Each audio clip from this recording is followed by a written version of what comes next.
青云宗外门，长歌师弟，此去黑风山脉，快则3月，慢则半年，我才能回来。说话的青年剑眉星目，气宇轩昂，正是青云宗内门弟子中的翘楚林峰。他也是这片区域所有外门弟子的偶像，年纪轻轻，炼气9层巅峰，距离筑基仅1步之遥，更是有一个美若天仙的未婚妻夏清月。此刻他正用一种前辈高人的姿态俯视着面前的苏长歌。苏长歌脸上挤出一个恰到好处的温顺笑容，微微躬身，林师兄天赋异禀，此行定能寻得筑基机缘，马到功成。无人窥见他垂落的眼帘之下藏着3年隐忍的寒力。穿越3载，他日夜苦修，却被平庸资质死死困在炼气3层，寸步难进。而林峰天生的气运之子，日日以在他面前炫耀为乐，今日展示法器，明日显露修为，还次次都带着清月而来，江秀优越感几乎写在了脸上。恨意早就已经入骨，只是实力不够，只能一直蛰伏。林峰对苏长歌这副谦卑的态度极为受用，他重重拍了拍苏长歌的肩膀，语气故作托付：我走之后，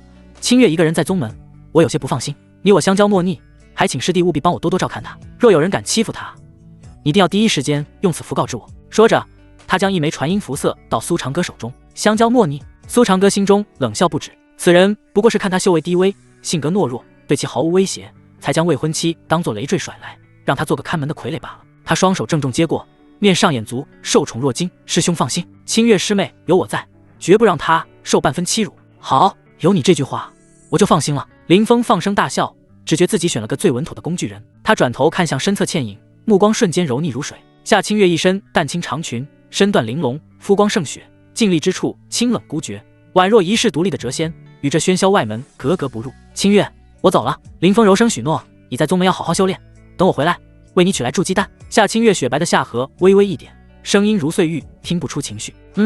你多加小心。他的反应平淡的近乎疏离，林峰却习以为常，只当是未婚妻天性清冷，他爱的不就是这一点吗？他又腻歪了几句，这才在一众外门弟子艳羡的目光中祭出飞剑，化作一道长虹破空而去。直到那道流光彻底消失在天际，苏长歌才缓缓收回目光。直至流光彻底消失，苏长歌才缓缓抬眼，目光落在夏清月身上，语气温和，无懈可击。清月师妹，外面风大，入内稍坐吧。不必，我需修炼。夏清月未曾正眼瞧他，话音落便转身离去，一身冰冷，拒人千里，对谁皆是如此。苏长歌也不再多言，不动声色地转身回到自己破旧的木屋。下一秒，他脸上所有温顺尽数褪去，只剩下压抑3年的戾气与对力量的极致渴望。穿越3年，没系统，没金手指，天赋烂得一塌糊涂，每天看着林峰在自己面前跳来跳去，美女环绕，机缘不断。而在修真界，向来是以实力为尊，无实力者连苟活都要看人脸色。林峰施加的屈辱，只要有能力，他必100倍奉还。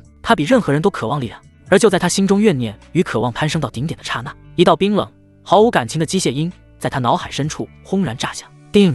检测到宿主强烈的情绪波动，符合系统激活条件，天香掠夺系统正在绑定中，10%、50%、100%，绑定成功。苏长歌身躯猛地一震，沉寂3年的眸底骤然燃起猩红的火光。迟到3年的金手指终于降临。本系统名为天香掠夺系统，旨在辅助宿主走上巅峰。只要宿主成功掠夺天命之女的身心，即可获得其身上承载的气运机缘，并获得系统奖励。天命之女通常指气运之子的红颜知己、未婚妻、道侣等。掠夺天命之女、气运之子的女人。苏长歌的呼吸猛地一滞，目光瞬间锐利如刀。他脑海中第一个浮现的就是林峰那张自鸣得意的脸，以及夏清月那清冷绝美的身影。林峰那家伙出门捡宝，奇遇不断，一看就是标准的气运之子模板。那他的未婚妻夏清月不就是现成的天命之女？叮！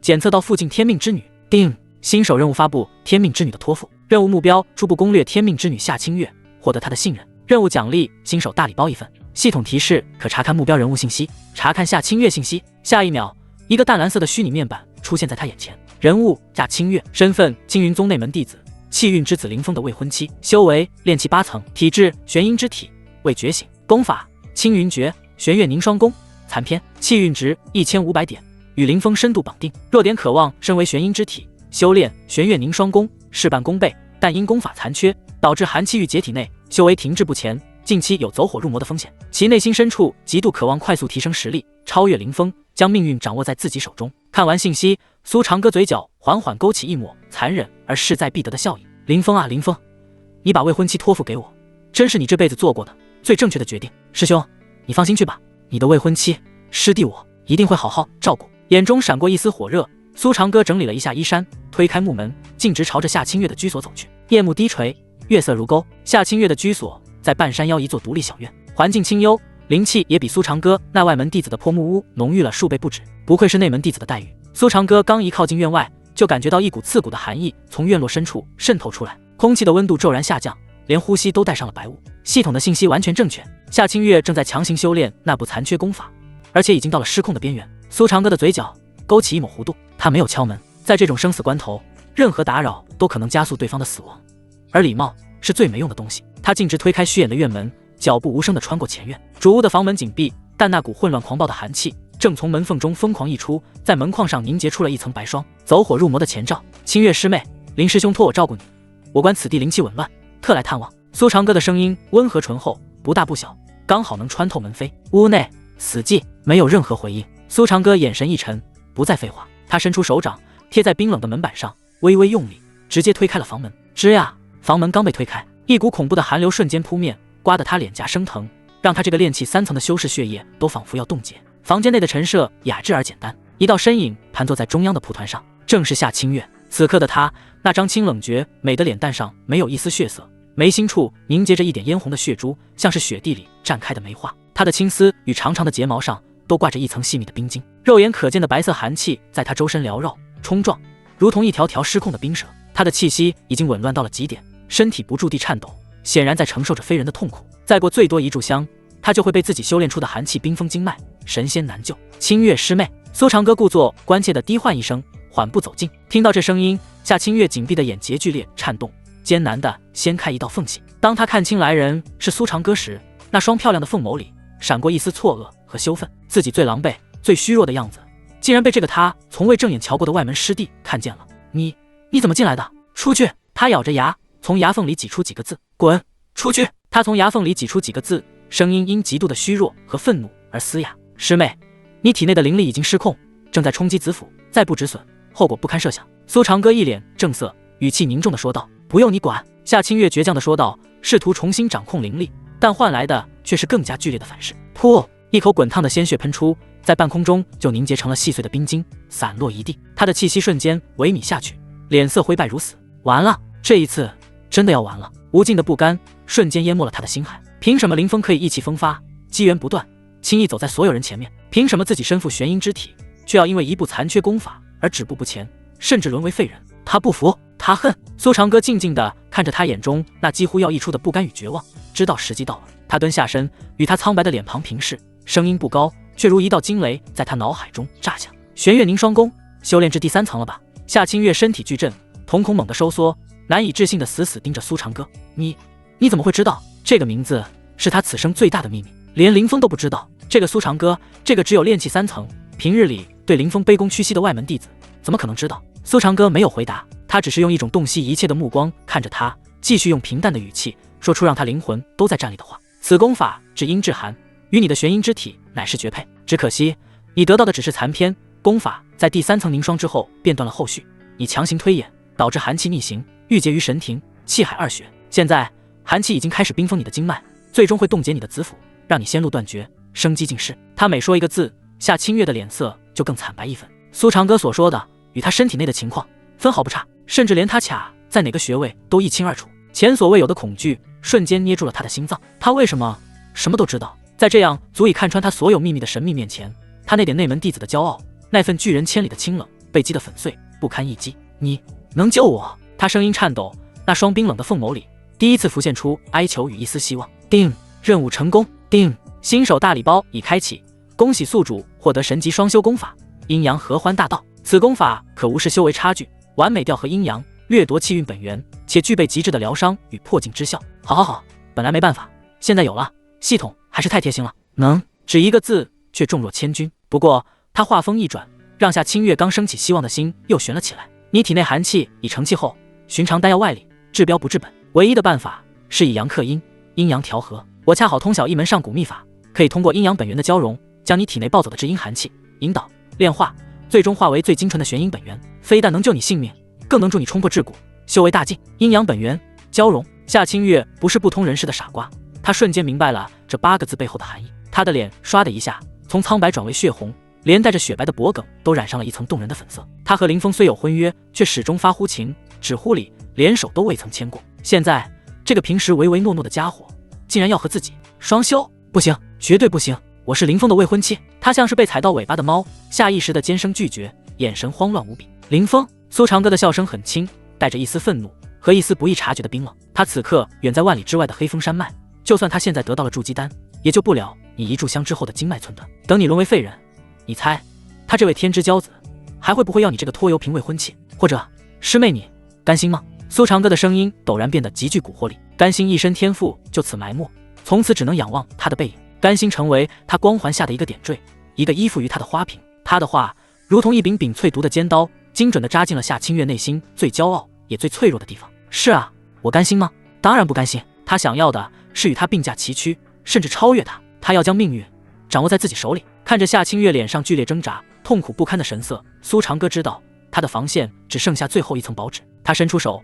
无视他身体周围的刺骨寒气，用温热的指尖轻轻抚上他冰晶覆盖的脸颊。那温热的触感让夏清月浑身一颤。师妹，这是一个弱肉强食的世界。苏长歌的声音压得很低，仿佛情人的呢喃，又似恶魔的低语。机缘就在眼前，抓不住便一无所有。所谓名节，在长生大道面前又算得了什么？况且你我之间是为疗伤，是为求道，这是纯粹的阴阳合力，与世俗的男欢女爱截然不同。你是在救你自己，也是在成全你自己。为了疗伤，为了求道，我只是为了活下去，为了变得更强。夏清月在心里一遍遍地告诉自己，为自己寻找着最后的借口。体内经脉撕裂般的剧痛和对力量最原始的渴望，最终压垮了那名为礼义廉耻的最后一根稻草。他缓缓地闭上了眼睛，两行清泪从他紧闭的眼角滑落，瞬间凝结成冰。最终他几不可察地轻轻点了点头。那一下点头轻如鸿毛，但在苏长歌看来却是一座名为夏清月的高傲雪山轰然崩塌。成了！苏长歌心中涌起一阵狂喜，脸上却依旧是那副高深莫测的平静。他没有急于行动，而是从容地盘膝坐到夏清月的对面，开始缓缓讲述阴阳合欢大道地功法口诀。夏清月听得云里雾里，但越是听不懂便越觉得高深，心中最后一丝疑虑与羞耻也被这股玄妙的道韵冲散了。师妹，凝神静气，我要开始了。夏清月的鼻音轻颤，细若蚊呐。苏长歌不再犹豫，双手结印，一股温和的灵力探出，如春风化雨，轻轻包裹住夏清月冰冷的身体。灵力化作一道温热的溪流，试探着探入夏清月那冰封雪域般的经脉。两人盘膝对坐，膝头相抵，他掌心滚烫，紧紧贴在他冰凉的胸口。肌肤相触的刹那，夏清月娇躯剧烈的一颤，耳尖瞬间红得像是要滴出血来，连呼吸都碎成了慌乱的轻喘。刚一进入他的经脉，一股蛮横无匹的寒气便汹涌反扑，要将他这点微末的灵力冻成齑粉。寒气甚至顺着他的掌心逆行而上，夏清月浑身冰寒刺骨，竟是下意识地向他温热的怀里缩了缩。他纤细的手指攥紧了他的衣袖，指节泛白，藏着连自己都未曾察觉的无助与依赖。守住心神，按我说的法门走。苏长歌一声低喝，声音仿佛直接在他灵魂深处炸响。他另一只手顺势揽住他的纤腰，将他柔软的身体狠狠带向自己。两人胸膛紧密相贴，呼吸交缠，气息瞬间化作一片暧昧的漩涡。他温热的吐息拂过他的鬓角，惹得他颈间雪白的肌肤泛起一层细密的战栗。鼻尖萦绕的全是他清冽的阳刚气息，他的心湖彻底翻涌，再也无法平静。他能清晰地感受到他掌心的温度透过薄薄的衣衫渗入肌肤，一寸寸韵贴着他冰寒的肌理。腰上那只手沉稳而有力，带着不容拒绝的掌控，却又藏着一丝温柔的托付，这让他既羞愤欲死，又莫名地感到一阵心安。夏清月死死咬着贝齿，按照他所教的法门引导寒气，可那寒气如同脱缰的野马，在他脆弱的经脉中肆意冲撞。剧痛之下，他阴唇溢出一声细碎的闷哼，眼角沁出晶莹的泪光，所有的清冷都被这剧痛揉碎，只剩下楚楚可怜的柔弱。怀中玉人冰肌玉骨，渲然欲泣的模样，勾得苏长歌心神都微微一荡。这哪里是疗伤，分明是世间最磨人的温柔乡。他揽住他腰肢的手臂收得更紧，将他牢牢护在怀中。那微弱却坚韧的灵力化作堤坝，一次又一次地分流着他体内暴走的寒气。他的指尖无意识地摩挲着他腰侧细腻的肌肤，那温热的触感带着电流，让夏清月羞意翻涌，心跳快得仿佛要撞碎胸膛。渐渐的，夏清月寻到了法门，他牵引着一丝寒气，顺着阴阳合欢大道那玄奥无比的路线开始运转。苏长歌在另一端精准接引转化，两人的灵力在彼此的经脉中纠缠交融，宛若神魂交叠。肌肤相贴的地方温度越来越高，轰得他周身的寒霜都化作了绵软的水汽。一阴一阳，一冷一热，两种截然相反的力量在功法的催动下达成了一种匪夷所思的平衡。苏长歌只觉自己置身于冰火两重天，而他怀中的美人额头早已无力地抵上他的肩窝，柔软的发丝蹭着他的脖颈，温热的呼吸洒在他的锁骨上，那酥麻的触感引得他下腹一阵燥热翻涌。他的怀抱好暖，掌心的温度烫得他心慌，灵力交融的地方又麻又痒，无数细小的电流窜遍了他的四肢百骸。这种陌生而又隐秘的欢愉是林峰从未给过的。夏清月竟有些舍不得推开，只想贪恋这片刻的温存。他纤细的手臂无意识地环住了他的脖颈，整个人软绵绵地倒在他的怀里。随着功法运转，他体内郁结的寒气如同决堤的洪水，源源不绝地涌向苏长歌的体内。两人相贴的掌心泛起了淡淡的荧光。苏长歌喉结滚动，手臂牢牢圈住他的腰，指尖一动，轻轻褪去了他的外衫。温热的手掌直接附上他微凉的脊背，肌肤相亲的瞬间，两人同时一颤，情欲与灵力一同翻涌。夏清月浑身发烫，原本清冷的眉眼染上了一抹动人的媚色，无意识地蹭着他的胸膛，阴唇之中溢出细碎的呻吟，声音软糯，慢点，有点疼。说完，环住他脖颈的手收得更紧，像没有骨头的藤蔓，将自己死死缠绕在他的身上。苏长歌被他勾得心头火起，低头吻上他泛红的耳尖，那湿热的触感让夏清月娇躯再次轻颤，体内的寒气运转得愈发顺畅。他的吻顺着耳尖滑向脖颈，留下一路温热的湿痕，另一只手则顺着他的腰线向下，轻轻托起他的臀部，让他更紧密地贴合自己。放松，让灵力跟着感觉走。那个吻最终落在了他的唇瓣上，舌尖撬开他的背齿，与他唇舌纠缠。唇舌相触的瞬间，灵力交融达到了顶峰，一股磅礴的能量在两人体内轰然炸开，一部分寒气经过转化，化为最精纯的玄阴本源，疯狂反哺夏清月，修复着他受损的经脉。一股暖流冲刷着他的四肢百骸，与身心交融的极致快感交织在一起，让他忍不住仰头窥探。指甲在他的脊背上轻轻划过一道淡淡的红痕，而另一部分更庞大更精纯的能量则被苏长歌尽数截流，化为己用。夏清月只觉得原本让他痛不欲生的寒气，此刻变得无比温顺，化作精纯的能量滋养着他的丹田。停滞已久的瓶颈轰然松动，炼气8层后期巅峰，轰，桎梏破碎，炼气9层的气息从他体内轰然散开。修为暴涨的快感让他往苏长歌的怀里埋得更深，唇瓣擦过他的颈侧，竟主动吻上了他的肌肤，带着一丝他自己都未曾察觉的娇媚。苏长歌的感受比他强烈万倍，海量的精纯能量疯狂涌入他的丹田气海，怀里抱着温香软玉，肌肤相亲，唇舌纠缠，双修的极乐与修为暴涨的爽感双重叠加，让他头皮都在发麻。炼气3层的修为如同坐上了云霄飞舟，疯狂飙升，4层、5层、6层，所谓的瓶颈在这磅礴的能量洪流面前脆弱的如同纸糊。他收紧手臂，将他死死搂在怀里，吻得愈发深沉，掌心的力道微微加重，感受着他在自己怀中的娇喘与轻颤，情欲与灵力一同沸腾。当最后一丝寒气被彻底炼化，苏长歌的体内响起一声低沉如闷雷的轰鸣，他的丹田气海在那一瞬间仿佛被引爆，而后又以一种无比玄奥的方式急速重组。原本雾气缭绕的灵力正以肉眼可见的速度被压缩凝聚，最终化作一滴滴沉重而精纯的液态法力。灵力化液，这是筑基境最根本的标志。轰！一股远超炼气境修士的磅礴威压自苏长歌体内轰然席卷开来，充斥着整个房间。筑基1层，但这仅仅只是一个开始。夏清月体内反馈而来的玄阴本源如同奔腾不息的江海，依旧在疯狂推动着他的修为高歌猛进。筑基1层中期、后期、巅峰，瓶颈不存在。筑基2层，时间在灵力的交融与攀升中悄然流逝。当房间内狂暴的能量波动最终归于平静，苏长歌缓缓睁开了双眼，一道骇人的神光在他眸中一闪而逝，整个房间似乎都为之一亮。他内视己身，丹田之内法力浩瀚如海，澎湃汹涌，一种前所未有的强大感充斥着四肢百骸。筑基9层圆满，距离凝结金丹成就真人尊位也只剩下一步之遥。从一个挣扎在底层的炼气3层到俯瞰宗门的筑基9层圆满，他只用了1个晚上。这双修果然是修炼捷径。也就在此时，那冰冷的机械音在他脑海中如约响起。叮！恭喜宿主完成双修，成功掠夺天命之女夏清月，掠夺气运之子凌风气运1000点。叮！触发双倍暴击奖励。恭喜宿主获得9转金丹1枚。恭喜宿主获得完整版玄月凝霜功。恭喜宿主获得夏清月好感度加50，当前好感度60，信赖9转金丹。这可是传说中的极品丹药，吞服之后可以让人毫无瓶颈的提升一整个境界，并且根基稳固无比。有了它，他随时都可以变强一大截。还有这完整版地功法，足以将夏清月这匹烈马彻底变成只属于自己的坐骑。他收敛心神，目光落在了对面的夏清月身上。此刻他也已悠悠转醒，感受着体内炼气9层巅峰的圆满修为，以及那被彻底激活奔腾不息的玄阴之体。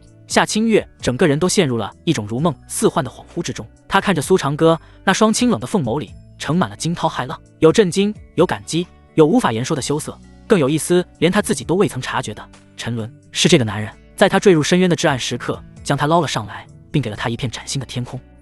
他红唇轻启，却发现喉咙干涩，一个字也说不出来。感觉如何？苏长歌淡笑着问道，那笑容温和，却又带着一种洞悉人心的魔力。我突破到炼气9层巅峰了。夏清月下意识地垂下眼帘，不敢与他对视。玄阴之体，名不虚传。苏长歌赞许地点头，随即站起身，踱步到他面前。他伸出手，用指尖轻轻勾起了他雪白的下巴，强迫他抬起头，四目相对。夏清月的心脏骤然一停，一股热流从脚底直冲天灵盖，脸颊瞬间烫得惊人。他猛然发现，眼前的苏长歌变了，他的眼神深邃如夜空，周身弥漫着一股令人心颤的强大气息，那份从容与自信，仿佛天地都在他的掌控之中。这种君临天下般的魅力，是林峰身上从未有过的。记住，苏长歌的声音很轻，却像一道烙印，狠狠烫在他的灵魂深处。从今夜起，你是我苏长歌的女人。夏清月娇躯巨震，脑中一片空白。她本能的想要反驳，想要挣扎，想要呵斥，可话到嘴边，却只剩下嘴唇无声的颤抖。反驳什么？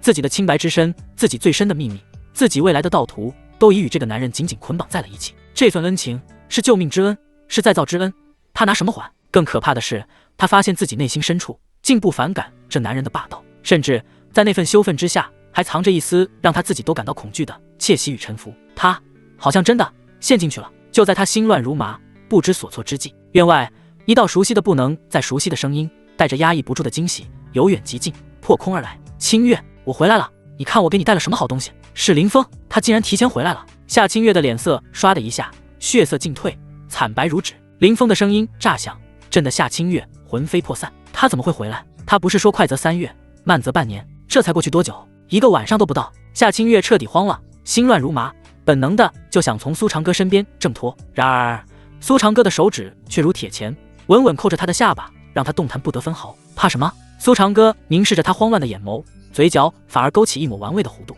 你现在是我苏长歌的女人。他回来了，正好让他看得清楚，认清现实。他的语气平淡，却仿佛带着一股镇压一切的魔力。夏清月望着他那双深不见底的眸子，那颗狂跳的心竟奇迹般的安定了下来。是啊，怕什么？自己已经做出了选择。况且以苏长歌如今的实力，需要惧怕一个林峰吗？一念及此，夏清月竟不再挣扎，娇躯微松，任由苏长歌温热的指腹轻轻摩挲着他滑嫩的脸颊。这个顺从的反应让苏长歌眼底的笑意更深。可教之才。门外，林峰手捧一个玉盒，满脸抑制不住的喜色，推开了院门。黑风山脉之行堪称气运爆棚，他甚至还没抵达目的地，就撞见一头3阶妖兽铁背苍熊守护灵药。本以为是一场恶战，谁知那妖兽竟突然发狂暴毙。他兵不血刃，白捡了一颗3阶妖丹和一株超过300年的紫阳草。紫阳草炼制筑基丹的主药。他欣喜若狂，立刻终止任务，星夜兼程的赶回，只为给夏清月一个天大的惊喜。有了此物，他便有90%把握能请动宗门炼丹师出手，炼制一炉筑基丹。届时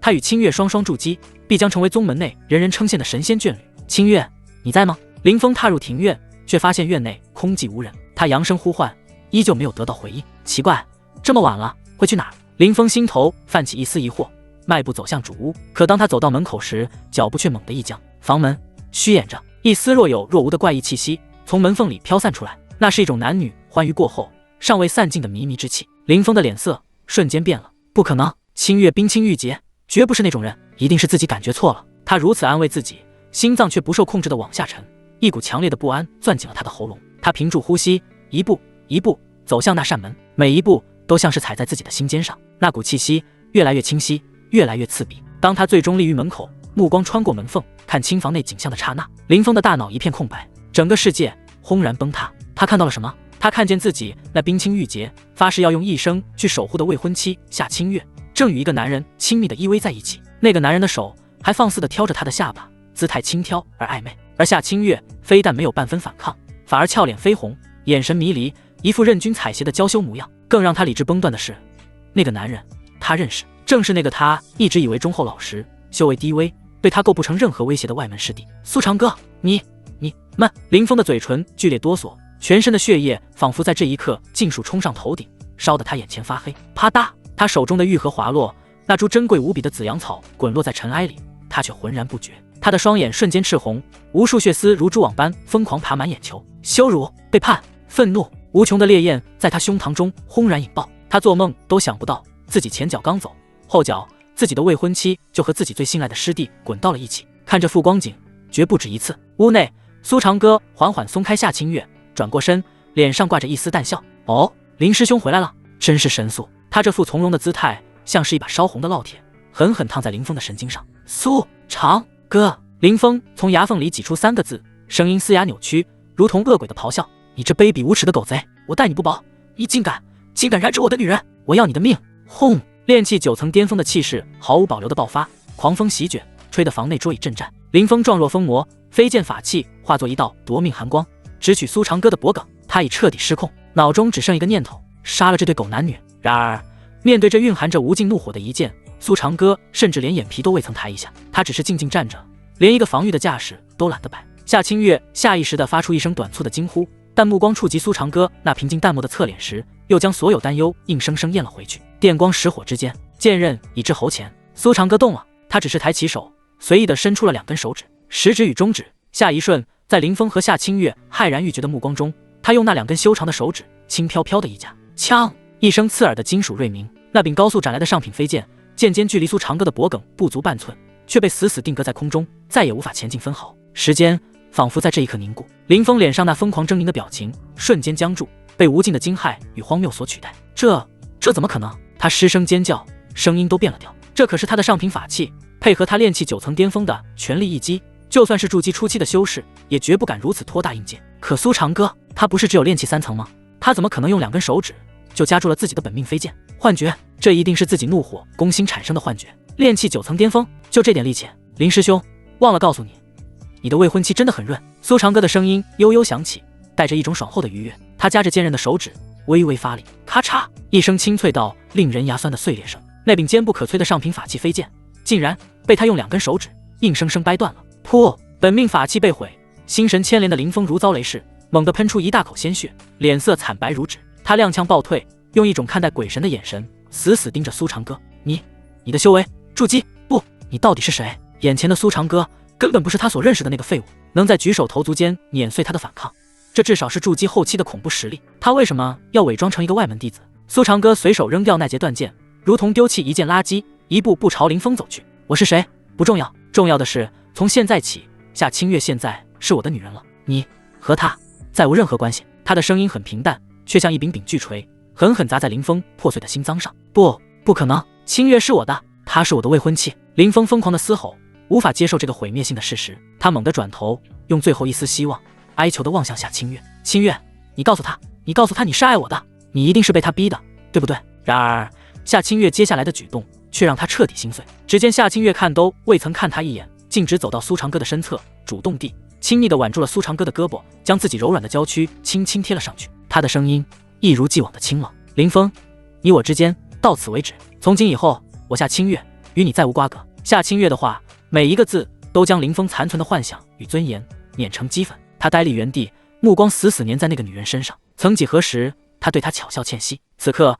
他却温顺地依偎在另一个男人怀里，眉眼间的清冷褪尽，只剩全然的臣服与依赖。这副模样是一把淬毒的刀，正一寸寸剜着他的心脏。他的世界正在坍塌。喂，什么？林峰的喉咙里挤出2个字，声音干涩的像是被烈火灼过，带着血腥味。我把最好的都给了你，为了那枚铸鸡蛋，我闯妖受蛊，九死一生，你为什么要背叛我？夏清月抬起眼，清冷的目光落在他扭曲的脸上，那是一种俯瞰蝼蚁的漠然。林峰，你懂我吗？他的声音很轻，却字字诛心。你只知道把你认为好的东西塞给我，却从不知道我真正想要的是什么。我想要的不是永远跟在你身后，仰望你的光环，我想要的是与强者并肩，甚至站到更高的地方。你给不了，但他可以。话音刚落，夏清月主动伸手环住苏长歌的脖颈，身体紧密相贴。他微微踮起脚尖，在他唇角印下一个亲吻，这是一个全然交付、毫无保留的姿态。他的脸上甚至浮现出一抹病态的满足与欢愉。这幅画面凌迟着林峰的五脏六腑。杀人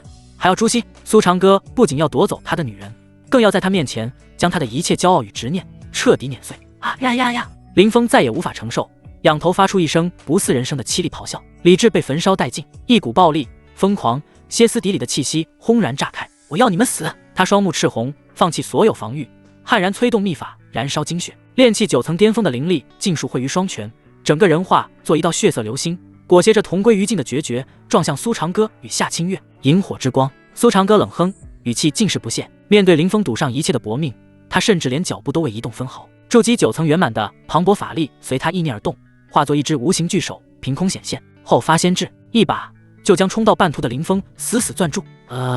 林峰的冲势戛然而止，他被禁锢在半空，像一只被捏住脖颈的鸡，四肢徒劳抽搐，却撼动不了那股力量分毫。恐怖的威压从四面八方挤来，骨骼发出不堪重负的呻吟。他引以为傲的炼气9层修为，在这绝对的力量面前，渺小如尘埃。筑基圆满。林峰艰难吐出几个字，赤红的双眼被无尽的恐惧与绝望淹没。他终于明白，自己与苏长歌之间的差距不是一步之遥，而是天堑鸿沟。他甚至连让对方正眼相看的资格都没有。苏长歌操纵法力大手，将林峰缓缓提到面前，居高临下的俯瞰着他，那眼神是在审视一件毫无价值的死物。林峰，知道你错在哪吗？苏长歌的声音不高，却一下下砸在林峰摇摇欲坠的道心上。你错在太把自己当回事。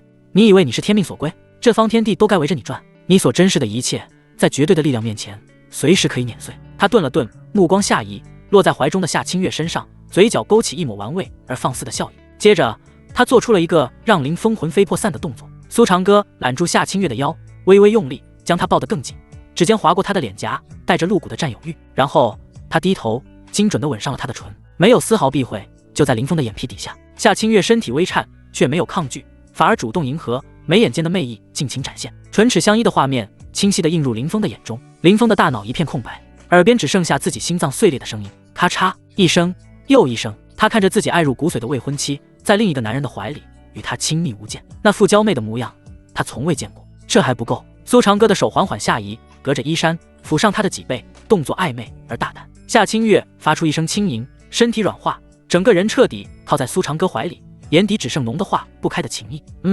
长歌，一声交唤，清晰地传入林峰的耳中。就是这一声，就是这幅在他面前肆意缠绵的画面，成了压垮林峰的最后一根稻草，最狠最绝的一击。他亲眼看着自己的女人在仇敌怀里展露风情，与之亲密，这是赤裸裸的凌辱，是当着他的面最彻底的背叛与践踏。噗！林峰心神俱震，道心在这一刻彻底崩塌。他猛地喷出一大口滚烫的逆血，血雾弥漫，整个人瞬间萎靡，四肢无力垂落，那双层充满光芒的双眼变得空洞灰败，再无一丝神采。他完了，仙途一断，道心破碎的修士与行尸走肉再无区别。而这一切都是他亲眼所见，亲耳所闻，在最极致的羞辱中被一点点碾碎。苏长歌终于松开夏清月，目光落回林峰身上，看着他生不如死的模样，嘴角的笑意更浓。他要的就是这个效果，废了他的人，再让他亲眼看着自己的女人属于别人，让他日日夜夜活在这无尽的痛苦与羞辱之中。长歌，别让他看着了。夏清月微微喘息，脸颊泛红，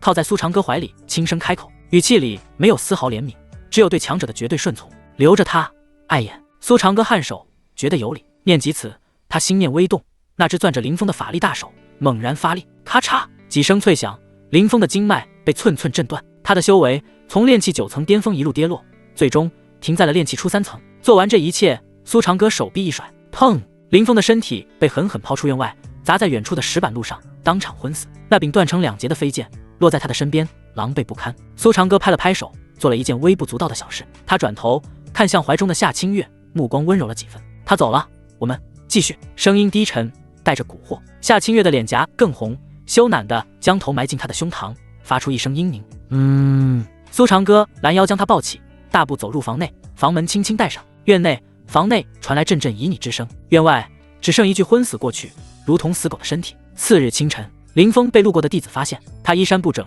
浑身血污，躺在夏清月院外，气息微弱，本命飞剑断裂，一身修为倒退至炼气3层，经脉寸断，道心破碎。曾经万众瞩目的内门天骄沦为废人。消息如惊雷，瞬间席卷整个青云宗，无数人议论纷纷，矛头直指夏清月的居所。奸夫淫妇联手暗害，夏清月背叛了林峰，林峰是被那个男人废了的。流言甚嚣尘上，宗门执法堂迅速介入。然而当几名执法堂弟子气势汹汹来到夏清月院外时，一股恐怖威压骤然从院内降临。滚！一个冰冷的字在他们耳边炸响。几名炼气后期的执法堂弟子双腿一软，齐刷刷跪倒在地，浑身颤抖，脸色惨白。筑基强者带头的弟子骇然失声，连滚带爬的逃离，第一时间上报。很快，一名筑基中期的执法堂执事亲自赶来，他立于院外，不敢放肆，遥遥拱手，语气恭敬：“执法堂王敬，拜见前辈，不知前辈在此，多有打扰，还望恕罪。”房门打开，苏长歌一袭白衣，神情淡漠地走出。夏清月穿着素雅衣裙，亦步亦趋跟在身后，眉眼温顺，宛如侍女。王执事看清苏长歌的瞬间，瞳孔骤缩，太年轻了，而且他完全看不透对方的修为，这意味着对方的修为远在他之上，至少是筑基后期，甚至圆满。王执事倒抽一口凉气，姿态更低，不知前辈如何称呼。外门弟子苏长歌。苏长歌淡淡开口。外门弟子。王执事嘴角一抽，只当前辈高人低调行事，淡笑道：苏前辈说笑了。关于林峰一事，宗门需要一个交代，技不如人，与人无尤。苏长歌直接打断了他，语气冰冷。他目光落在夏清月身上，声音陡然提高，清晰地传遍方圆数里。还有，夏清月，现在是我的道侣，从今往后，谁再敢对他胡言乱语，休怪我苏某人不讲情面。声音不大，却蕴含着筑基圆满的法力，带着极致的霸道。全场死寂，所有人都被这宣告震得哑口无言。强势霸道，废了林峰，还光明正大的将其女人据为己有，更扬言谁敢多嘴就杀谁。王执事额头冷汗直流，进退维谷。就在他不知如何交差之际，一道苍老而威严的声音自青云宗主峰传来，响彻宗门上空。此事到此为止。弟子苏长歌天赋卓绝，即日起晋为内门长老，自独立山峰，号长歌峰。是宗主的声音。话音落下，全场哗然。废了内门天骄，不仅无罪，反而被宗主亲自提拔为内门长老。宗主在为他站台。从今往后，青云宗内无人再敢招惹苏长歌，更无人敢对夏清月说半句闲话。而林峰那个曾经的天之骄子，彻底成了一个笑话，一个被人废了修为，夺了女人，还被全宗门耻笑的彻头彻尾的笑话。修真界从来只讲实力。执法堂的王执事后背冷汗已将衣袍浸透，他无比庆幸自己方才的恭敬，否则此刻恐怕已是一具冰冷的尸体。谨遵宗主法旨。他对着苏长歌的方向深深一躬，姿态谦卑到了尘埃里。恭喜苏长老晋升，先前多有冒犯，还望长老海涵，达者为先。苏长歌记得宗主亲口册封，他这一声长老叫得没有半分犹豫。周围原本伸长脖子看戏的弟子们，此刻也如梦初醒，齐刷刷跪伏于地，山呼海啸。恭喜苏长老，苏长老神威盖世。声浪之中满是敬畏与谄媚。就在一炷香前，他们口中的苏长歌还是个靠女人上位的无耻之徒，一转眼变成了他们必须叩首仰望的存在。苏长歌负手而立，眼角余光扫过那一张张变幻的嘴脸，他要的就是这个结果。立威就要一次性把所有人的脊梁骨都打断，让他们知道他苏长歌是什么人，他的人又是什么地位。懒得再理会脚下的蝼蚁，他转过头，目光落在夏清月身上时多了几分温度。我们走，去看看我们的新家。夏清月柔顺地点头，仰望着男人挺拔的侧脸，美眸中满是痴迷与狂热。这就是他选的男人。弹指间翻云覆雨，让一宗之主都为他破例。追随这样的强者，大到何愁不成？他主动伸出玉手，紧紧牵住苏长歌，顺便附上柔软。苏长歌手臂一揽，将他纤柔的腰肢带入怀中，冲天而起，流光划破天际，留下满地跪伏的身影。长歌峰，宗主亲赐的山峰，灵雾缭绕，仙鹤啼鸣，山巅宫殿巍峨，林田千亩，药香扑鼻。此地的灵气浓郁程度是夏清月先前那座小院的10倍以上。从今往后，这里就是我们的地方。苏长歌立于崖边，俯瞰万里云海。从外门弟子到一峰之主，他只用了1夜，这种将一切踩在脚下的感觉确实不错，怪不得人人想当主角。夏清月依偎在他怀中，感受着精纯灵气滋润着四肢百骸，俏脸泛着满足的红晕。长歌，这一切都像做梦一样。这不是梦。苏长歌转过身，指尖划过他的脸颊，动作带着不容置疑的占有欲。他翻手取出一卷玉简，递到他面前，这是完整版的玄月凝霜功，有了它，你的玄阴之体才能真正发挥作用。夏清月娇躯一颤，接过玉简的手都在发抖。我们之间，你不需要说谢。苏长歌将他打横抱起，大步走向主殿请功，声音低沉而充满磁性。你只需要变得更强，才能更好的为我修行。呀啊！清点，请功大门无声关闭，春色满园。定，恭喜宿主获得夏清月好感度加30，当前好感度90，死心塌地。接下来的数日，苏长歌的日子过得颇为惬意。白日指点夏清月修行，看他在自己浇灌下修为1日千里，即将触碰到筑基期的门槛。夜晚自然是身体力行，与他一同参悟阴阳合欢大道的真谛。夏清月对他愈发死心塌地，视他为天神。但对苏长歌而言，温柔乡只是点缀，林峰的气运已被榨干，沦为一个笑柄，再无价值。是时候寻找下一个猎物了。一个林峰提供了9转金丹，还让我筑基圆满。苏长歌躺在柔软的大床上，夏清月正在附身在他腿上，用柔嫩的小手为他按摩。他双目微合，心神却沉入识海。下一个目标的气运必须更高，更有价值。系统，附近还有没有气运之子？定，指令接收，开始扫描。扫描完毕，发现符合条件的气运之子目标。一道全新的光幕在苏长歌的识海中展开。目标叶凡，身份青云宗外门杂役弟子，修为炼气5层，功法青云诀，基础焚天诀，残篇隐藏，气运值3000点。简介：上界大能转世，灵魂本源被封印，沦为宗门底层废柴，信奉末期少年穷的标准逆袭模板，却心性狭隘，睚眦必报。为修炼焚天诀不择手段，不仅抢夺同门弟子的火属性修炼资源，纵火烧毁外门药谱盗取岩心草，更因口角将杂役弟子打成重伤，甚至暗中劫杀过外出寻找机缘的低阶修士，搜刮其身上火属宝物。如今仍在四处强夺火属性至宝，关联天命之女柳如烟，青梅竹马，3000点气运，林峰的3倍。苏长歌的眼皮蓦地睁开，大能转世，废柴逆袭，睚眦必报。这可不是林峰那种靠捡漏的货色能比的，这才是真正的主角模板。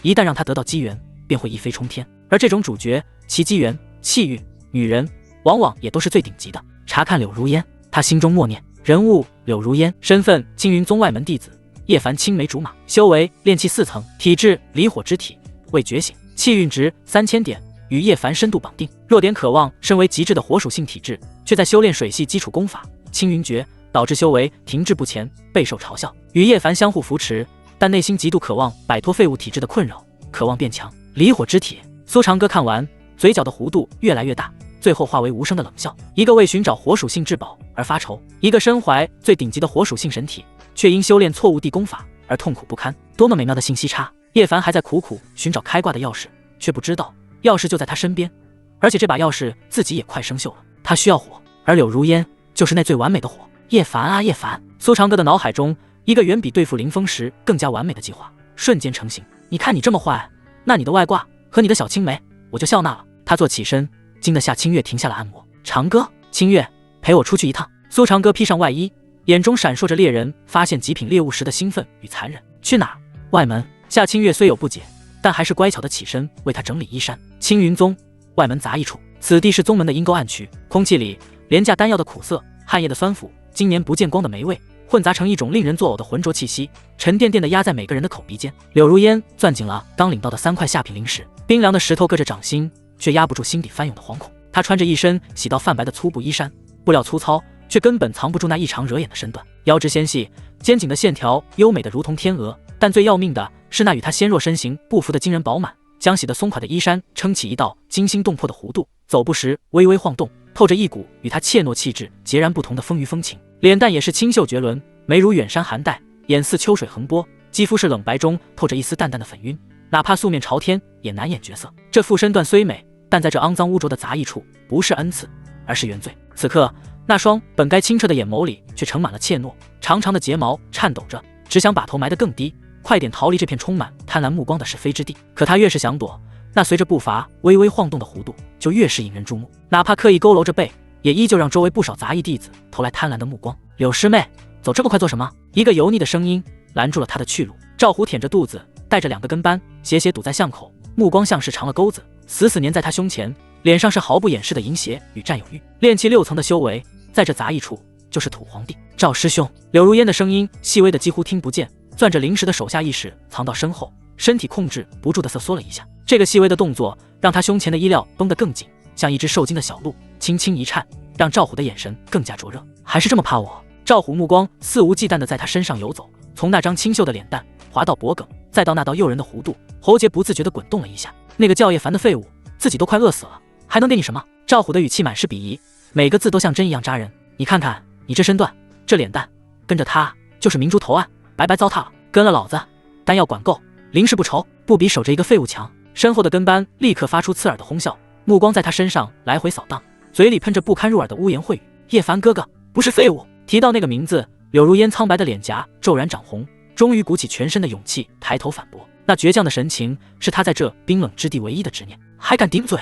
赵虎的耐心耗尽，脸色彻底沉下，他蒲扇般的大手猛地探出，带着一股腥风，目标明确地抓向柳如烟胸口，语气狰狞无比。今天老子就让你知道什么是现实。废物护不住女人，这副好身段该换个主人了。柳如烟吓得大脑一片空白，瞳孔骤缩，绝望地闭上了眼睛。他双手下意识地护在胸前，身体剧烈地颤抖起来。周围的杂役弟子有的麻木地扭过头，有的则抱着膀子等着看一出好戏。在这里，弱小即是原罪，欺负一个没背景、修为低却有着惊人身段的女弟子不过是日常。赵虎的手指距离他的饱满只有1寸之遥，那粗糙的触感仿佛已经贴了上来。就在此刻，整个杂役处嘈杂的空气毫无征兆地凝固了，一股无法言喻的冰冷与威压凭空降临，扼住了每一个人的喉咙，所有声音戛然而止。赵虎那只伸出的手僵在了半空，指尖不受控制的颤抖，一股源自灵魂深处的恐惧让他浑身冰冷。他怒火中烧，猛地转头，正要破口大骂，一个字轻轻响起：滚！平淡、冰冷，不带一丝一毫的情绪。啪！一声清脆到极致的耳光，赵虎身后的一个跟班突然疯了一样，狠狠抽了自己一耳光，然后双腿一软，连滚带爬的跪在地上，身体抖成筛糠，指着巷口的方向，声音都变了调：“虎哥，是长歌峰那位苏长老，长歌峰苏长老。”这几个字比最恶毒的诅咒更恐怖，狠狠砸在赵虎的天灵盖上。他大脑嗡的一声，一片空白，脸上的嚣张、淫邪、愤怒在刹那间被无尽的恐惧所吞噬，荡然无存。是那个废了天骄灵峰、夺其道侣、被宗主清风长老的绝世狠人，是那个筑基圆满、一言不合就能碾死他的大人物。扑通！赵虎双腿再也支撑不住身体，重重跪倒在地，膝盖骨撞在坚硬的石板上，发出沉闷的巨响。他疯了一样抬起手，一下又一下，用尽全力掌掴自己的脸。啪啪啪！苏长老饶命！弟子有眼无珠，弟子是畜生，弟子该死！他一边疯狂自残，一边拼命磕头，额头撞在地上，很快就见了血，在冰冷的石板上晕开一片刺目的红。周围的杂役弟子们早已吓得魂飞魄散，扑通扑通，他们一个接一个的跪倒，整片区域转眼间跪倒一片，头颅死死埋在臂弯里，连呼吸都停滞了。柳如烟也彻底懵了，她缓缓睁开眼，呆呆地看着眼前这荒诞的一幕，护在胸前的手缓缓放下，身体还在微微颤抖。前一刻还不可一世，要将他拖入深渊的赵虎，此刻像条死狗一样跪在地上，血流满面，瑟瑟发抖。而这一切仅仅因为那个白衣青年的一个字。他的目光不受控制地投向了巷口，那里不知何时站了两道身影，一男一女，宛若谪仙，与这烟杂破败的杂役处格格不入。男子一身白衣，纤尘不染，墨发竖起，面容俊美的不似凡人。他只是静静站着，那股睥睨众生的威压便已笼罩全场，让所有跪伏在地的人感觉自己渺小如尘。他身边的女子绝美动人，正是夏清月。她温顺地挽着男人的手臂，目光缱绻，眼中再无他物，仿佛整个世界都只剩下她的身影。柳如烟的心脏猛地一缩，她认得夏清月，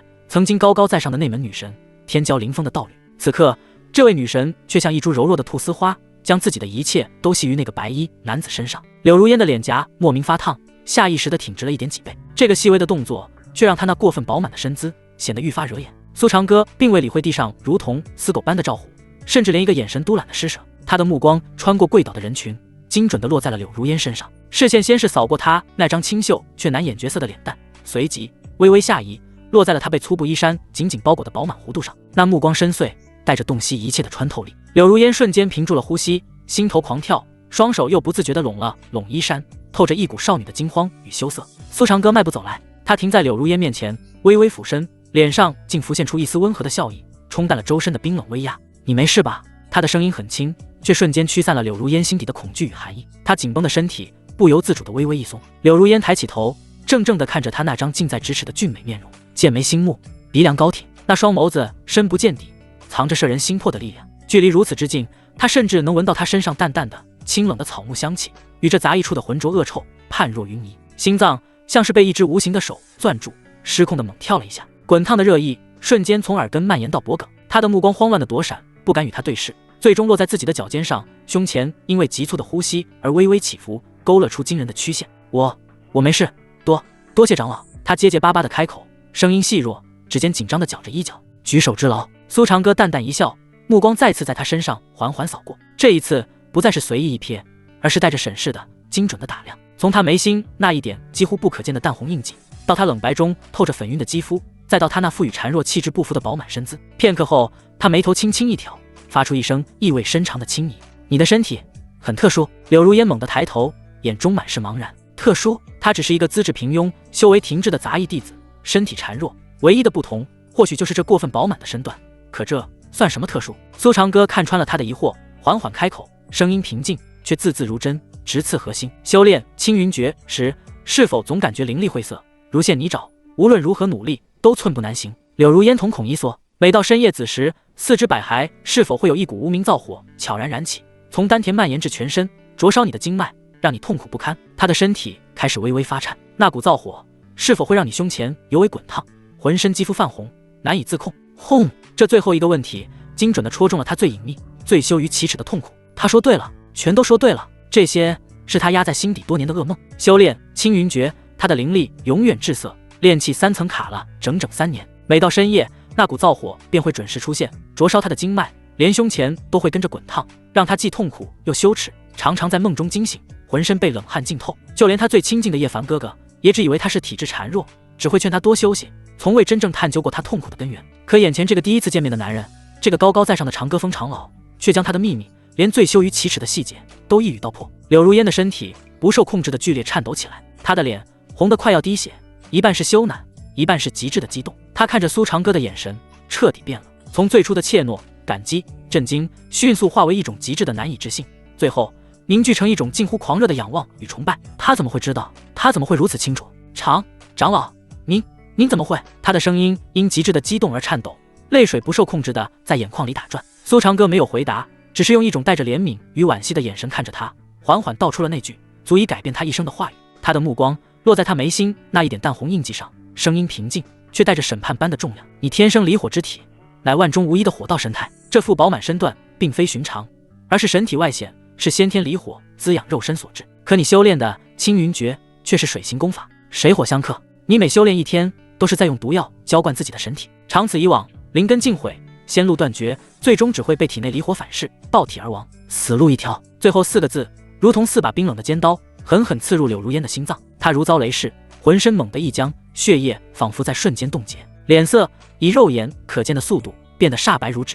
原来是这样，原来她这惹眼的身段不是累赘，而是神体的象征。原来她多年的痛苦都是因为水火相克，困扰她多年的噩梦竟是如此简单又如此残酷的真相。一股巨大的委屈、后怕与不甘，如同潮水般瞬间将他彻底淹没。为什么没人告诉他？为什么叶凡哥哥从来没有在意过他的异常？他口口声声说爱他，却连他最痛苦的事都未曾放在心上。泪水终于再也忍不住夺眶而出，大颗大颗的泪珠顺着苍白却依旧娇美的脸颊滑落。他微微抽泣着，胸前轻轻起伏，那负我见犹怜的模样让人心生不忍。苏长歌将他所有的神情都尽收眼底，叶凡在他心中的那点执念正在迅速崩塌，而他就是那根能将他从深渊中拉出来的唯一的救命稻草。苏长歌话锋一转，声音缓缓响起，带着一丝恰到好处的温柔，又蕴含着致命的诱惑。不过身体蒙尘也未必是坏事，至少在你遇到我之前，一切还有挽救的余地。他微微俯身，目光与他对视，那双深邃的眸子里仿佛盛着无尽的力量，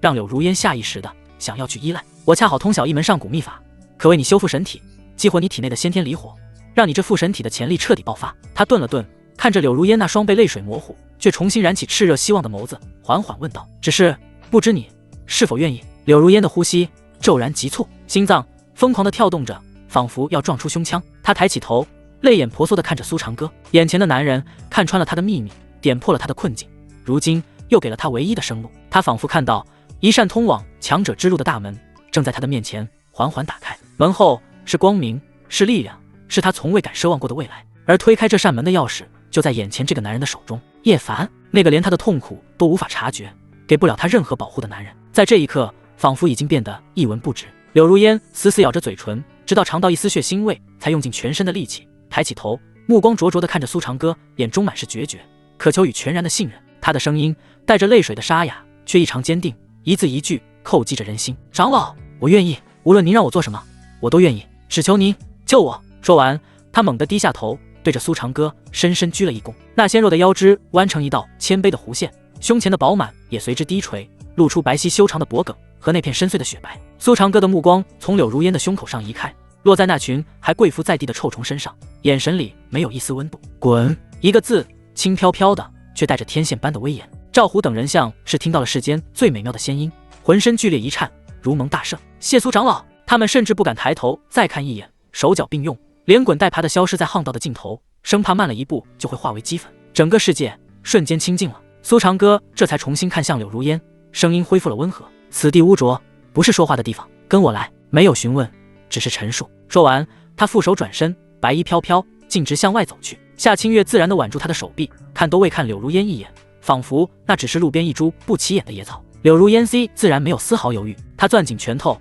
提起全部的勇气，快步跟了上去。什么叶凡哥哥，什么青梅竹马，什么男女之防，在能够改变命运的唯一机会面前，都脆弱得不堪一击。他脑中只剩下一个念头：抓住他，不惜一切代价，抓住这根能将他从泥潭中拉出来的救命稻草。看着柳如烟毫不犹豫跟上去的背影，周围那些外门弟子眼神复杂，有羡慕，有嫉妒，也有人暗暗摇头。谁都知道，这位苏师叔刚刚才抢了林峰师兄的未婚妻，现在他又对这个柳如烟表现出兴趣。这个柳如烟确实身材不错，长相清秀，但听说他和另一个叫叶凡的外门弟子是青梅竹马，关系匪浅。这前面一出师兄慢走，师妹我照顾，后面又要来个你的青梅竹马归我了的戏码。众人心中八卦之火熊熊燃烧，但嘴上却一个字也不敢说。宗门后山，一处僻静无人的竹林。苏长歌停下脚步，柳如烟随之停下，在他身后3步远的位置，紧张地垂着头，双手绞着衣角，连呼吸都放轻了。长老，以后叫我长歌师兄吧。苏长歌的声音平淡，想着拉近一些关系。柳如烟娇躯一颤，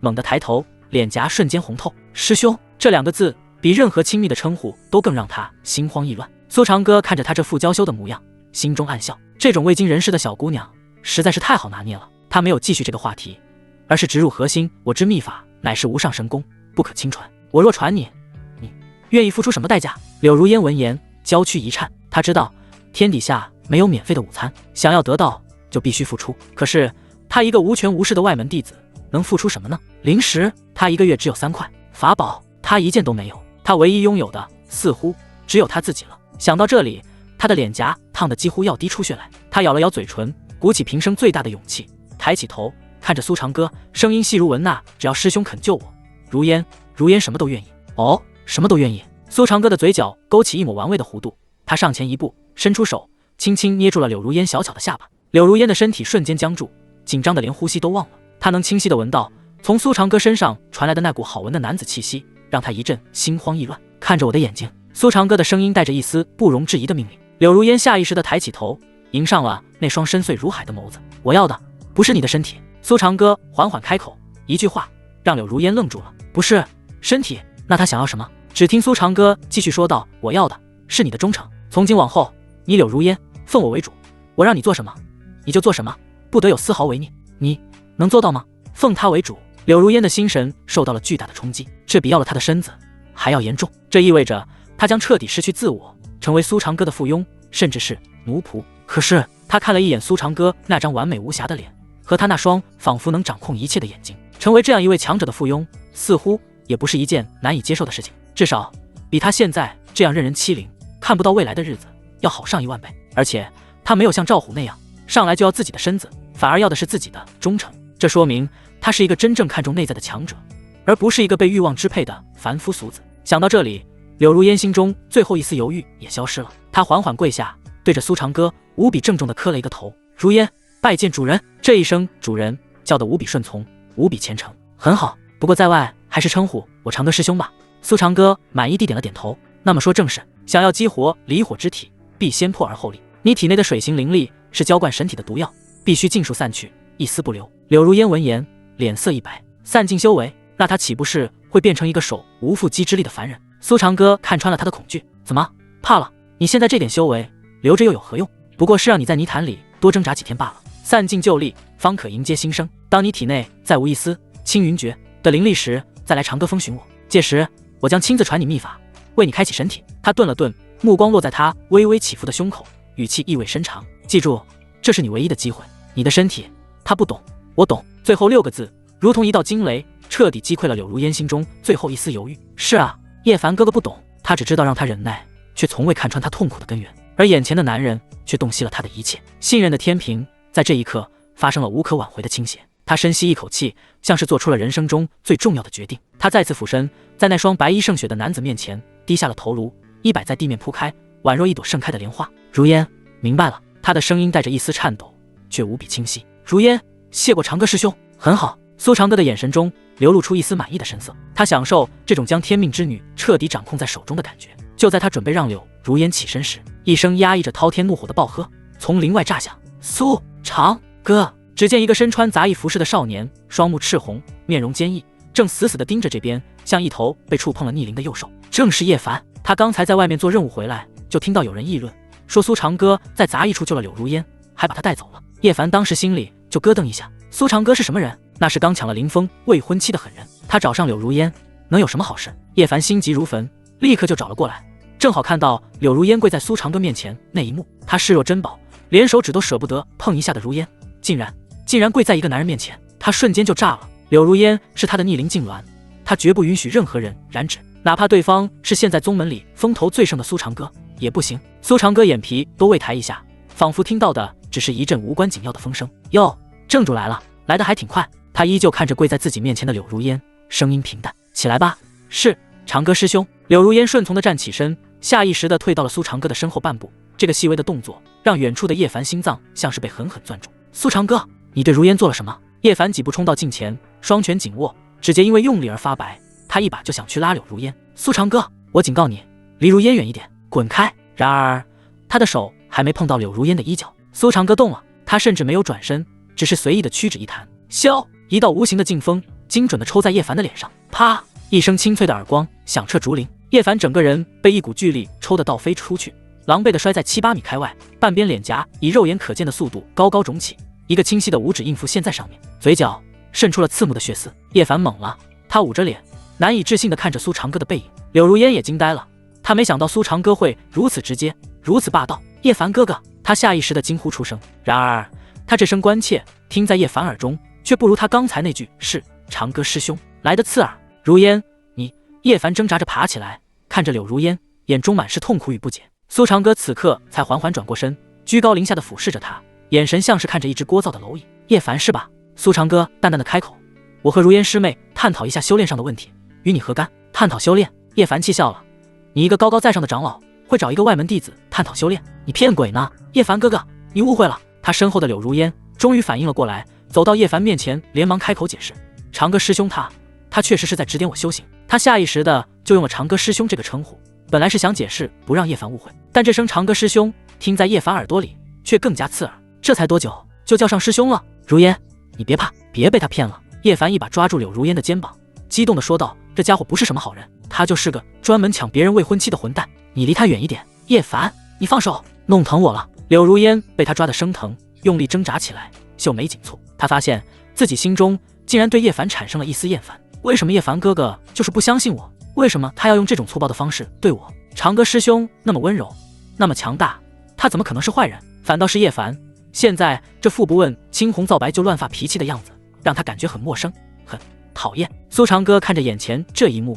嘴角的笑意更浓了。很好，裂痕已经出现了，他决定再添一把火。叶凡，我劝你放开他，你只是他的青梅竹马，不是他的主人。他想和谁交朋友，想跟谁学习，是他的自由，你无权干涉。而且你连他身体的情况都不知道，连他每晚被离火之毒折磨的痛不欲生毫无察觉，你只会说些无用的废话，给不了他任何东西。你这样的废物又有什么资格站在他身边？叶凡被噎得说不出话来，脸都长成了猪肝色。我不管，反正你不准再接近他。叶凡蛮不讲理的吼道。如果我非要呢？苏长歌的眼神也彻底冷了下来，一股恐怖的威压如山岳般朝着叶凡当头压下。弱者的愤怒毫无意义，而你连当本座对手的资格都没有。轰！筑基圆满的威压沉重如山岳倾颓，叶凡只感觉自己被一只无形的大手按住天灵盖，狠狠灌在地上。扑通！他的双膝重重砸进泥土，坚硬的地面以他为中心，蛛网般皲裂开来。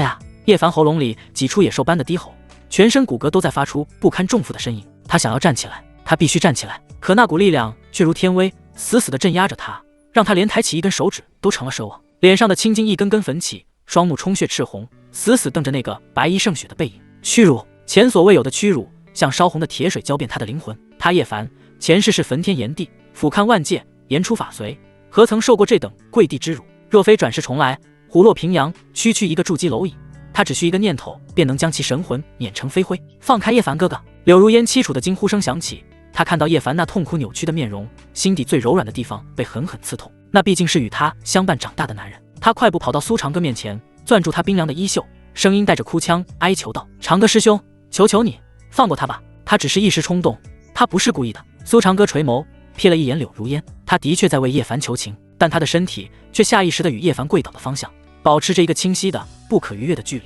那份关心更像是一种无法坐视不理的习惯，而非不顾一切的爱。这就够了，现在就杀了这只未来的炎帝，未免太过便宜他，让他活着亲眼看着自己珍视的一切被一件件夺走，在绝望与不甘中沉沦，那才是对一位重生大帝最高的敬意。苏长歌心念微动，那股镇压天地的威压骤然消散，他居高临下的看着柳如烟，语气冰冷，却又带着一丝施舍般的恩赐：“看在你的面子上，饶他这一次。”随即他的目光转向挣扎着从地上爬起的叶凡，眼神里的轻蔑不加掩饰，仿佛在看一只无能狂怒的败犬。废物，连自己的情绪都无法掌控，也配谈守护？记住，下次再敢对我狂吠，就不是跪下这么简单了。话音落下，他不再多看叶凡一眼，白衣一甩，转身飘然离去。竹林间只剩下叶凡和柳如烟，空气死寂的令人窒息。如烟，你……叶凡捂着剧痛的胸口，看着柳如烟，想质问，想发怒，但话到嘴边却化作一句干涩的关心。你没事吧？他有没有把你怎么样？柳如烟摇了摇头，本能地避开了他探究的目光。他轻声说：“我没事。”叶凡哥哥，你真的误会了，长歌师兄他是在指点我修行，指点你。叶凡的怒火再次被点燃，他嘶吼道：“他能指点你什么？如烟，你太天真了，你根本不知道人心险恶。他这种人，我不知道。”柳如烟猛地抬头，泪水在眼眶里打转，积压多年的委屈在这一刻彻底爆发。他直视着叶凡的眼睛，一字一句地反问：“那你知道我的痛苦吗？你知道我因为体质与功法相克，每晚子时都像被烈火焚身一样痛不欲生吗？你知道我眼睁睁看着修为停滞不前，无论怎么努力都深陷泥潭，那种绝望的滋味吗？”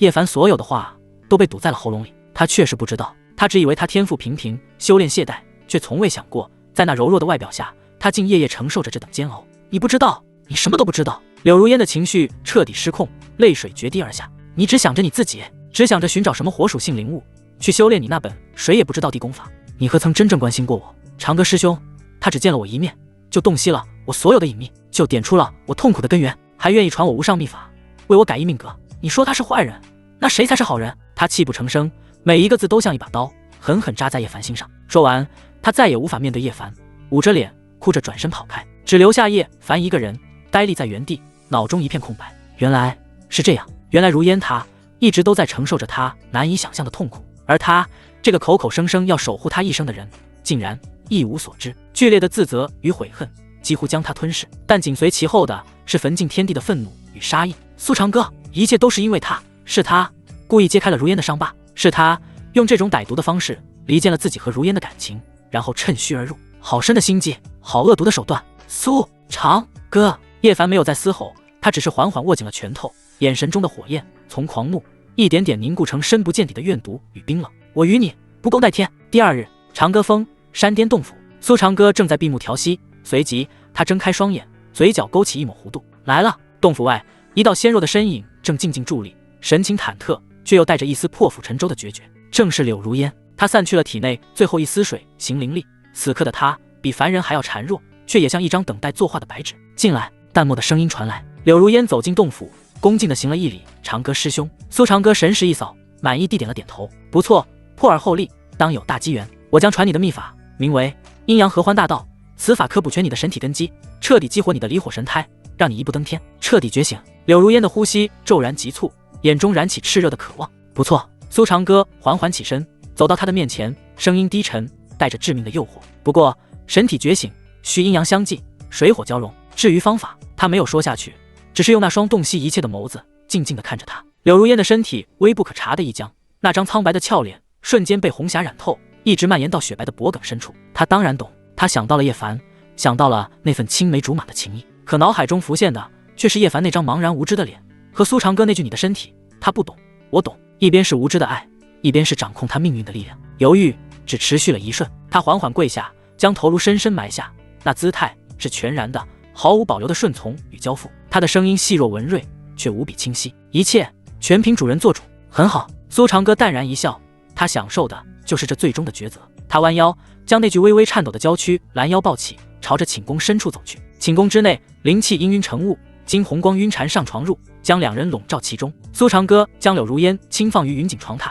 素裙在灵力浮动下簌簌滑落，7双赛雪的肌肤骤然暴露在空气中，带着一丝微凉，却在他靠近的瞬间被那股雄浑温热的阳气裹住。柳如烟结语剧烈颤抖，羞赧让他脸颊发烫，却还是主动伸手勾住了他的脖颈，指尖攥着他的衣料，声音发颤却执着：“主人，来吧。”苏长歌低眸看着他泛红的眼尾与微张的唇瓣，俯身便附了上去。唇齿相触的刹那，两人皆是一颤，他的吻带着阳火的温热，霸道又温柔，撬开他的唇齿，与他的呼吸交缠，将一缕阳火灵力渡入他口中，顺着喉间直抵丹田，一手扣住他的腰，将他紧紧揽入怀中，让两人肌肤紧密相贴，毫无缝隙。掌心随即按上他的丹田，金红色灵力骤然迸发，不再是涓涓细流，而是汹涌却温和的暖流，直冲他体内沉寂的神态。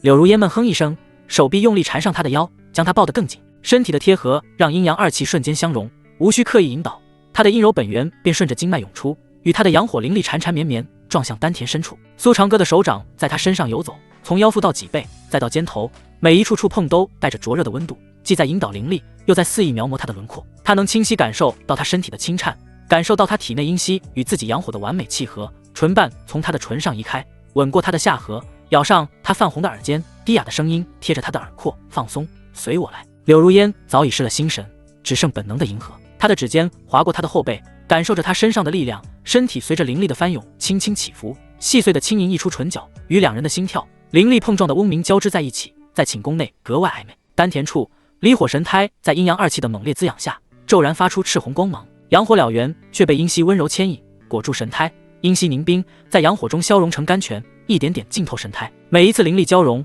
都让两人的身体更紧密一分，仿佛彼此本就是一体。苏长歌的吻落得更沉，从耳尖到颈侧，再到锁骨，留下点点红痕。他扣着他腰的手微微用力，让他更贴近自己，感受着他体内神胎的搏动，感受着他的修为在飞速攀升，感受着两人的气息越来越近，越来越相融。柳如烟的意识在极致的触感与灵力的冲击中沉浮，他能感觉到他的护持，感受到他的阳火灵力始终恰到好处，既催发神胎，又不伤及他的经脉。他的指尖划过他的胸膛，指甲轻轻陷进去，带着一丝难以自持的娇软，声音细碎：“主人，好热。”是神胎在觉醒。苏长歌低笑，掌心按在他丹田处，灵力骤然暴涨。刹那间，阴阳二气在丹田处轰然交融，化作一道赤红与金红交织的光柱，从他体内直冲而出。柳如烟身体猛地一僵，随即发出一声绵长的轻吟，丹田处的离火神胎彻底破茧，澎湃的火属性灵力在体内疯狂奔腾，筑基初期的壁垒轰然破碎，直接跃至筑基后期。苏长歌缓缓收了灵力，俯身将他拥在怀中，唇瓣擦过他的唇角，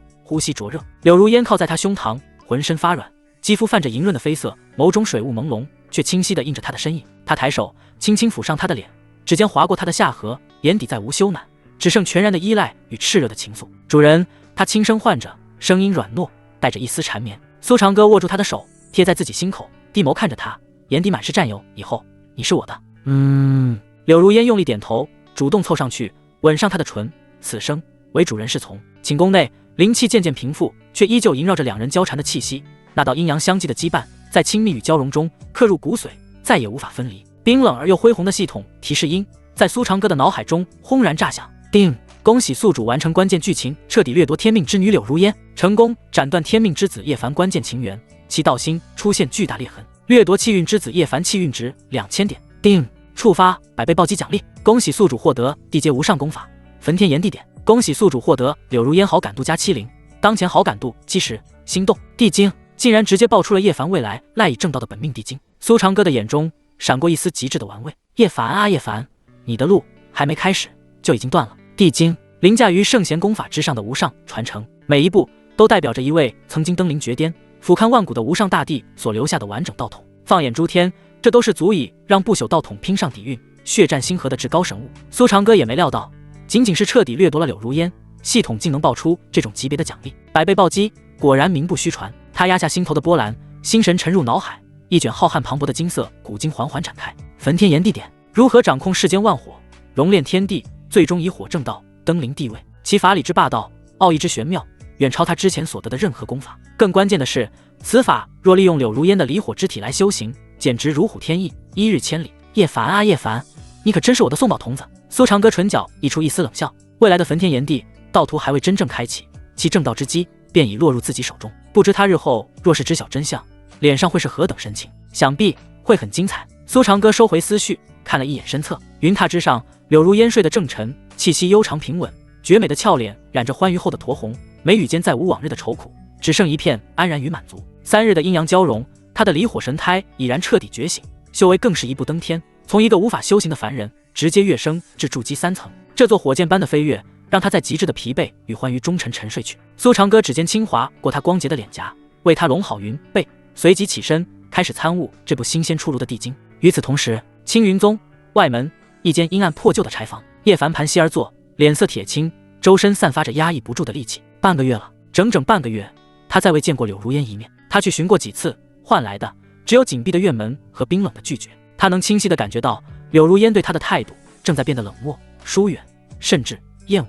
而这半个月，关于苏长歌与柳如烟的流言早已在外门传得人尽皆知。有人说柳如烟已是长歌峰的常客，日夜不归；有人说他已被那位苏师叔收为禁鸾，专房之宠；更有人说苏长歌为了他，甚至冷落了曾经的正牌未婚妻夏清月。每一句流言都像一柄淬毒的尖刀，在他心口反复弯歌。他不信那个与他相伴长大、单纯善良的如烟会是那种攀附权贵的女人，一切都是苏长歌的错，定是他用了什么阴毒手段蒙蔽了如烟的心智。苏长歌，叶凡双目蓦然睁开，其中杀意如火山喷薄。他不能再等了，必须做点什么。可该怎么做？苏长歌是筑基圆满，只手便能将他镇压跪地。自己区炼气5层，正面寻仇，不过是自取其辱。硬的不行，只能另辟蹊径。叶凡的眼中闪过一丝狠戾与决绝，他从怀中珍而重之地取出一枚造型古朴的漆黑戒指，炎帝戒，他前世的本命地气，其中沉睡着他的一缕地魂，以及他的老师。也正是因为转世，地界被天地法则层层封印，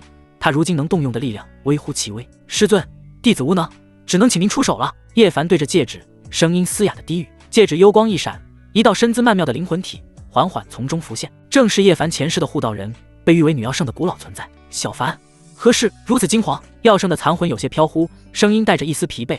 为师不是说过，非生死存亡之际，切莫轻易唤醒我。每一次现身，对我的魂力都是巨大的消耗。师尊，这便是生死存亡之际。叶凡双拳紧攥，咬牙切。他今日的眼神与上次不同，上次是无能的狂怒与不甘，而这一次是绝对的自信和有恃无恐的杀意。他动用底牌了。苏长歌瞬间了然，几乎是同一时刻，冲至长歌峰上空的叶凡也看见了那道白衣身影。苏长歌，内命来！叶凡一声暴喝，直接捏碎了藏在掌心的一枚古老玉符。嗡！一股远超筑基范畴的恐怖威压自他指尖的戒指中轰然席卷。金丹，是属于金丹真人的恐怖气息。一道虚幻的女性灵魂体从戒指中浮现，瞬间融入叶凡体内。叶凡的气息开始疯狂暴涨，筑基、金丹初期、金丹中期，最终稳稳停在了金丹中期顶峰。一股足以移山填海的恐怖力量充斥着叶凡的四肢百骸，他感觉自己现在只需一拳便能将这座长歌峰彻底打沉。叶凡感受着体内前所未有的强大力量，忍不住仰天狂笑，笑声中充满了压抑许久的快意。苏长歌，你没想到吧？他悬浮于空，居高临下的俯瞰着苏长歌，眼神如同神明审判凡人，充满了残忍与戏谑。今日我便要你尝一尝何为绝望。他要将当日跪地之辱100倍、1000倍的奉还。然而金丹威压如怒涛拍岸，席卷整座山峰。山巅的苏长歌却纹丝不动，甚至连衣角都未曾扬起。他抬起眼看着空中不可一世的叶凡，唇角勾起的不是惊惧，而是一种近乎怜悯的弧度。金丹期，这就是你的底牌吗？气运之子果然都只是会移动的经验包罢了。苏长歌轻声自语，然后就在叶凡那志在必得的目光注视下，苏长歌慢条斯理地抬起手，将一枚通体缭绕着9色神光的丹药抛入了口中。9转金丹。下一瞬，一股比叶凡那金丹重气威压还要恐怖的气息自苏长歌体内如沉睡的太古凶兽苏醒，轰然冲天。整个青云宗的天空刹那间风云倒卷，日月无光。恍然间，一道璀璨夺目的金色洪流自苏长歌体内悍然冲霄，筑基9层圆满的瓶颈，那道横亘在无数天骄面前穷尽一生也无法逾越的天堑，在这股金色洪流的冲击下一触即溃。他的修为攀升没有半分阻碍，没有丝毫停止。咔嚓一声源自灵魂深处的清脆碎裂声响彻苏长歌的识海。瓶颈破了。他丹田气海内的液态灵力在此刻疯狂旋卷、压缩、凝实，一枚缭绕着9色神光的璀璨金丹雏形以肉眼可见的速度在他丹田的中央悍然成型。金丹1层，但这仅仅只是一个开始。9转金丹的药力何其霸道，其存在的意义从来不是为了突破瓶颈，而是为了铸就万古无一的无上道技。金丹1层初期、中期、后期、巅峰。金丹2层、金丹3层。苏长歌的修为仿佛驾驭着没有终点的神虹，以一种彻底违背修真常理的速度疯狂地向上暴涨。整个青云宗上空风云倒卷，天光晦暗，以长歌峰为中心，方圆100里的灵气被一股无可抗拒的伟力瞬间抽空，化作一道连接天地的巨大灵气龙卷，疯狂倒灌入苏长歌的体内。天地为之失色。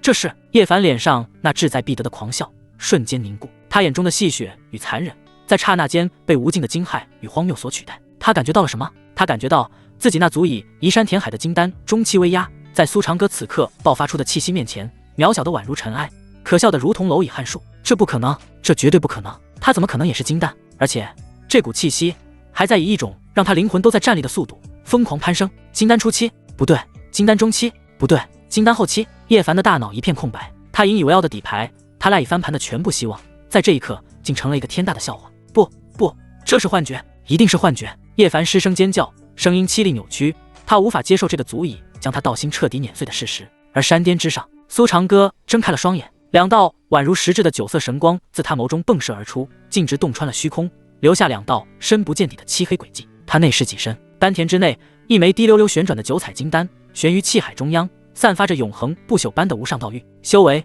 稳稳地停留在了金丹9层大圆满，距离那传说中的元婴大道只差临门一脚。一种执掌天地、言出法随的绝对掌控感充斥着他的每一寸机体。他甚至有种错觉，自己现在只需一个念头，便能让这方天地彻底翻覆。这便是金丹的力量吗？苏长歌轻声自语，随即抬眸，目光平静地落在了空中那个早已面无人色的身影上。金丹中期，这就是你的底牌。他的声音不高，却清晰地传入叶凡的耳中，每一个字都像是一座神山，狠狠砸在他那颗摇摇欲坠的心脏上。你，叶凡嘴唇哆嗦着，一个字也说不出来。彻骨的恐惧像冰冷的潮水，淹没了他的神魂，让他通体冰寒。跑！他脑中只剩下这一个念头。然而，苏长歌会给他这个机会吗？借来的力量终究是虚妄。现在，让你见识一下何谓真正的力量。苏长歌话音落下，抬起了右手。没有惊天动地的法术，没有毁天灭地的神通，他只是朝着叶凡所在的方向随意的凌空一握。嗡！一只完全由九彩法力凝聚而成的擎天巨手凭空显现，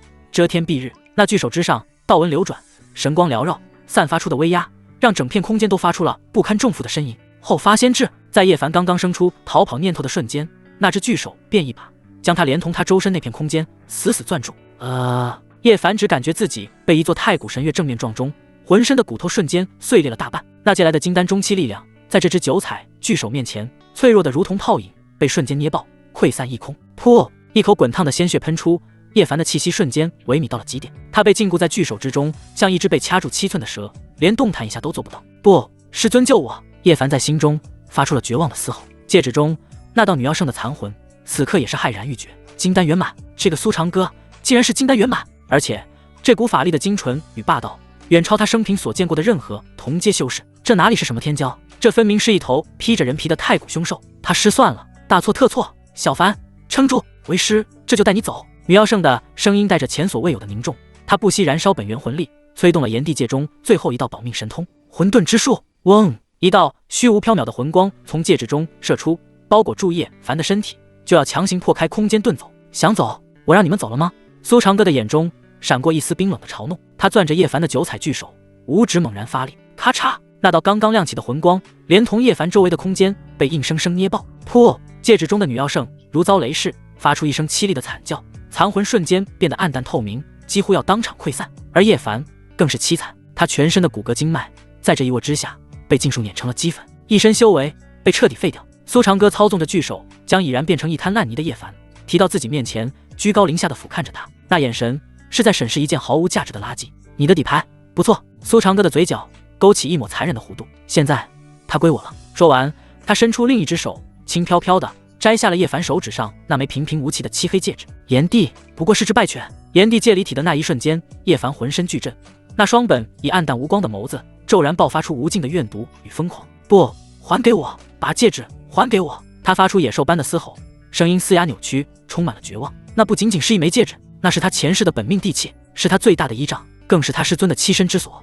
苏长歌夺走的是他最后的希望，是他的一切。苏长歌根本懒得理会他的咆哮，他将那枚漆黑的戒指拿到眼前，饶有兴致地打量着。戒指入手冰凉，材质非金非玉，上面铭刻着一些古老而玄奥的纹路，散发着一丝若有若无的地威。好东西！定！检测到天命之子叶凡的核心机缘炎帝剑，检测到戒指内天命之女要圣沈清渊的残魂。天命之女沈清渊，身份上古药圣，气运之子叶凡的护道人，师尊，修为残魂状态，全盛时期为半步大帝，体质先天药灵圣体，魂体状态，气运值5000点，与叶凡深度绑定。弱点渴望魂体受损严重，万年来不断衰弱，急需海量精纯的生命本源或灵魂能量进行修补。其内心深处渴望重塑肉身，在临巅峰，叶凡承诺未来会为他重塑肉身，故收叶凡为徒。又一个天命之女，而且还是个曾经的半步大帝，气运值更是高达5000点。苏长歌的心情瞬间愉悦了起来，这叶凡简直就是个移动的超级大礼包，不仅送来了地精，还附赠了一个半步大帝的师尊，这服务太周到了。苏长歌，你这魔鬼，你不得好死，有种就杀了我，杀了我！叶凡还在疯狂地咒骂着，试图用这种方式来宣泄心中的恐惧与不甘。杀了你！苏长歌闻言，将目光从戒指上移开，落回到叶凡那张因痛苦和愤怒而扭曲的脸上，笑了。那笑容温和灿烂，但在叶凡看来，却比9幽恶鬼的凝视还要让他感到冰冷。杀了你，太便宜你了。苏长歌的声音很轻，却字字诛心。我要你活着，我要你亲眼看着你的师尊是如何在我手中求生不得，求死不能。我要你亲眼看着你所珍视的一切是如何一件一件变成我的东西。我要你日日夜夜活在这无尽的绝望和屈辱之中，直到你的道心彻底腐烂，化为尘埃。你叶凡的咒骂声戛然而止，一股比死亡还要恐怖的寒意从他的尾椎骨质冲天灵盖。他终于明白了，苏长歌根本不是要杀他，他要的是诛心。他要用最残忍的方式将他的人格、尊严、道心一点一点彻底碾碎。啊呀呀呀！叶凡再也承受不住这种精神上的折磨，发出了不似人声的凄厉咆哮。他彻底疯了。苏长歌看着他这副崩溃的模样，满意地点了点头，这才是他想要的效果。随即他手掌一翻，将炎帝戒收入储物空间，然后那只攥着叶凡的九彩巨手手臂一甩，砰！叶凡那滩烂泥般的身体被狠狠抛飞出去，像一条死狗从长歌峰的山巅一路翻滚着坠落向山下的外门区域。做完这一切，苏长歌仿佛只是拍了拍手上的灰尘，神情没有半分波动。他转过身，目光扫过山巅那些早已吓得屁滚尿流的青云宗弟子，今日之事谁敢泄露半句，死！一个冰冷的字让所有人浑身剧颤，疯狂磕头。我等不敢，我等什么都没看见。苏长老饶命，苏长老饶命啊！苏长歌懒得再看他们一眼，转身走回洞府。他现在有更重要的事情要做，那就是好好招待一下这位新来的客人。洞府净室之内，苏长歌盘膝而坐，心神沉入储物空间，将那枚炎帝戒取了出来。他能清晰地感觉到戒指中那道虚弱不堪的残魂正散发着极致的警惕。出来吧，还要我请你吗？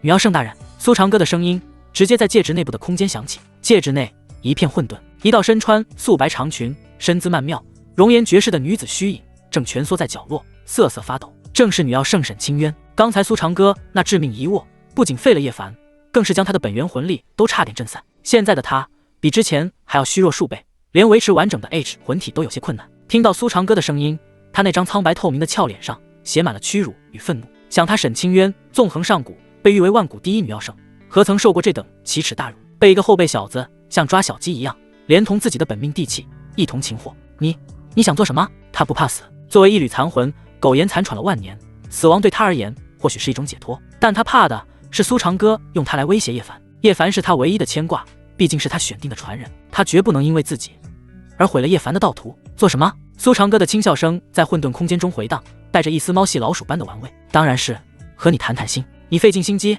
选了叶凡这么个所谓的炎帝转世当传人，不就是想让他成长起来，帮你重塑肉身，再临巅峰吗？可是你看看他。苏长歌的语气充满了鄙夷。不过是被我夺走了一个女人，就道心失守，撞落疯魔，借了你的力量，也依旧是个不堪一击的废物。指望他，你觉得你有生之年还能等到那一天吗？苏长歌的话如同一根根尖刺，狠狠扎在沈清渊的心上。他无法反驳，叶凡今日的表现确实让他失望透顶。空有大地的记忆，却没有大地的心性，心胸狭隘，易怒冲动，难成大器。你到底想说什么？沈清渊冷声问道。我想说的是，你跟错人了。苏长歌的声音陡然变得极具蛊惑力。叶凡给不了你的，我能给，修补你的魂体，为你重塑肉身，甚至让你比全盛时期更进一步，这些我都能做到。沈清渊闻言先是一愣，随即发出一声不屑的冷笑。可笑！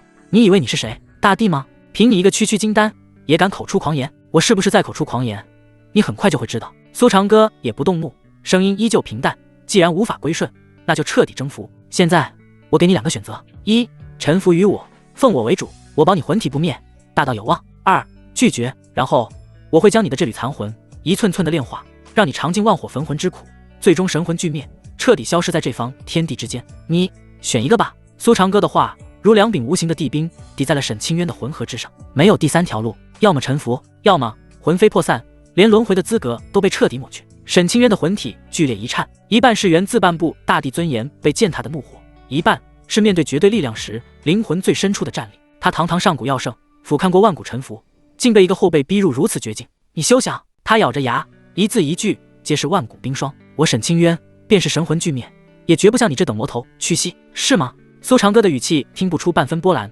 仿佛在听一句无关紧要的一语。骨头很硬，我喜欢。他话锋一转，带着一丝玩味的残忍。但你似乎误会了一件事，死亡从来不是最痛苦的惩罚。话音落下的瞬间，苏长歌心念微动，一股精纯到极致的九彩法力如温润的清泉瞬间涌入炎帝界。这股力量没有半分杀伐之气，可触碰到沈清渊残魂的刹那，却让他发出了比遭受酷刑还要凄厉的尖叫。啊！他的魂体像是被投入了滚油的冰块，滋滋的冒着黑烟。那不是焚烧，而是净化。九转金丹那霸道无匹的生命原力，正在强行洗去他魂体中沉淀了万年的驳杂死气与怨念。这个过程无异于将他的灵魂一寸寸刮骨剔毒，其痛苦比万火焚魂更烈千万倍。你对我做了什么？沈清渊蜷缩在混沌之中，魂体忽明忽暗，仿佛下一秒就要彻底溃散。帮你清理一下垃圾而已。苏长歌的声音冷漠的不带一丝情感。现在感觉如何？是不是比直接魂飞魄散要刺激得多？魔鬼，你就是个魔鬼！苏长歌收回了法力，任由那如风中残烛般的魂体在剧痛中抽搐。他再次开口，声音淡漠：臣服，还是继续？沈清渊沉默了。那所谓的万古傲骨，在刚才那非人的折磨下，早已被敲得布满裂痕，但他依旧没有开口。苏长歌似乎失去了耐心，语气中的玩味消失，取而代之的是彻骨的冰冷。你很在乎那个叫叶凡的废物，对吗？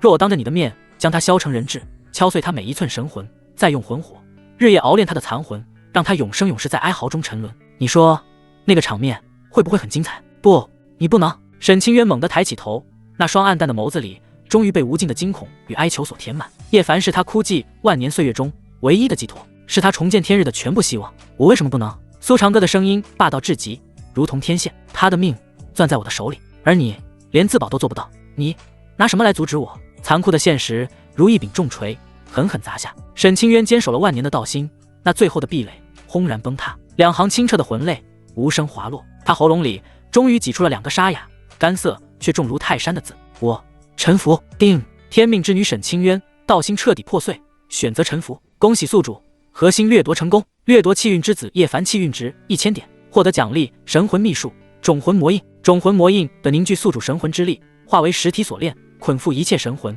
元神、残魂。被锁成印者，生死皆在宿主一念之间，无法反抗，无法逃脱，永世为奴。好东西，简直是为这位药圣大人量身定做的。苏长歌的嘴角勾起一抹满意的弧度，他看着戒指中那道失魂落魄的绝美魂影，声音如同魔主的低语，直接在他灵魂深处响起。很好，但口说无凭。从今往后，你不再是沈清渊，你的名字叫阿渊，你的魂将刻上我的印记。若生一心，无需我动手，便会自我泯灭。话音落，种魂魔印的9道漆黑符文从他眉心飞出，交织成森然魔链，无视沈清渊的本能躲闪，一圈圈缠上他的魂体，从纤细脚踝到修长小腿，绕着不堪一握的腰肢，穿过饱满胸脯，最后将他双手反锁于身后。禁锢之力封印他所有魂力，冰冷魔气顺着锁链侵入魂体，让他如赤身暴露于冰天雪地，屈辱到了极致。嗡！最后魔印融入他腰腹，化作一道妖异的紫色图案，若隐若现。一股绝对的掌控感自苏长歌心头升起，他能清晰地感知到阿渊的每一个念头，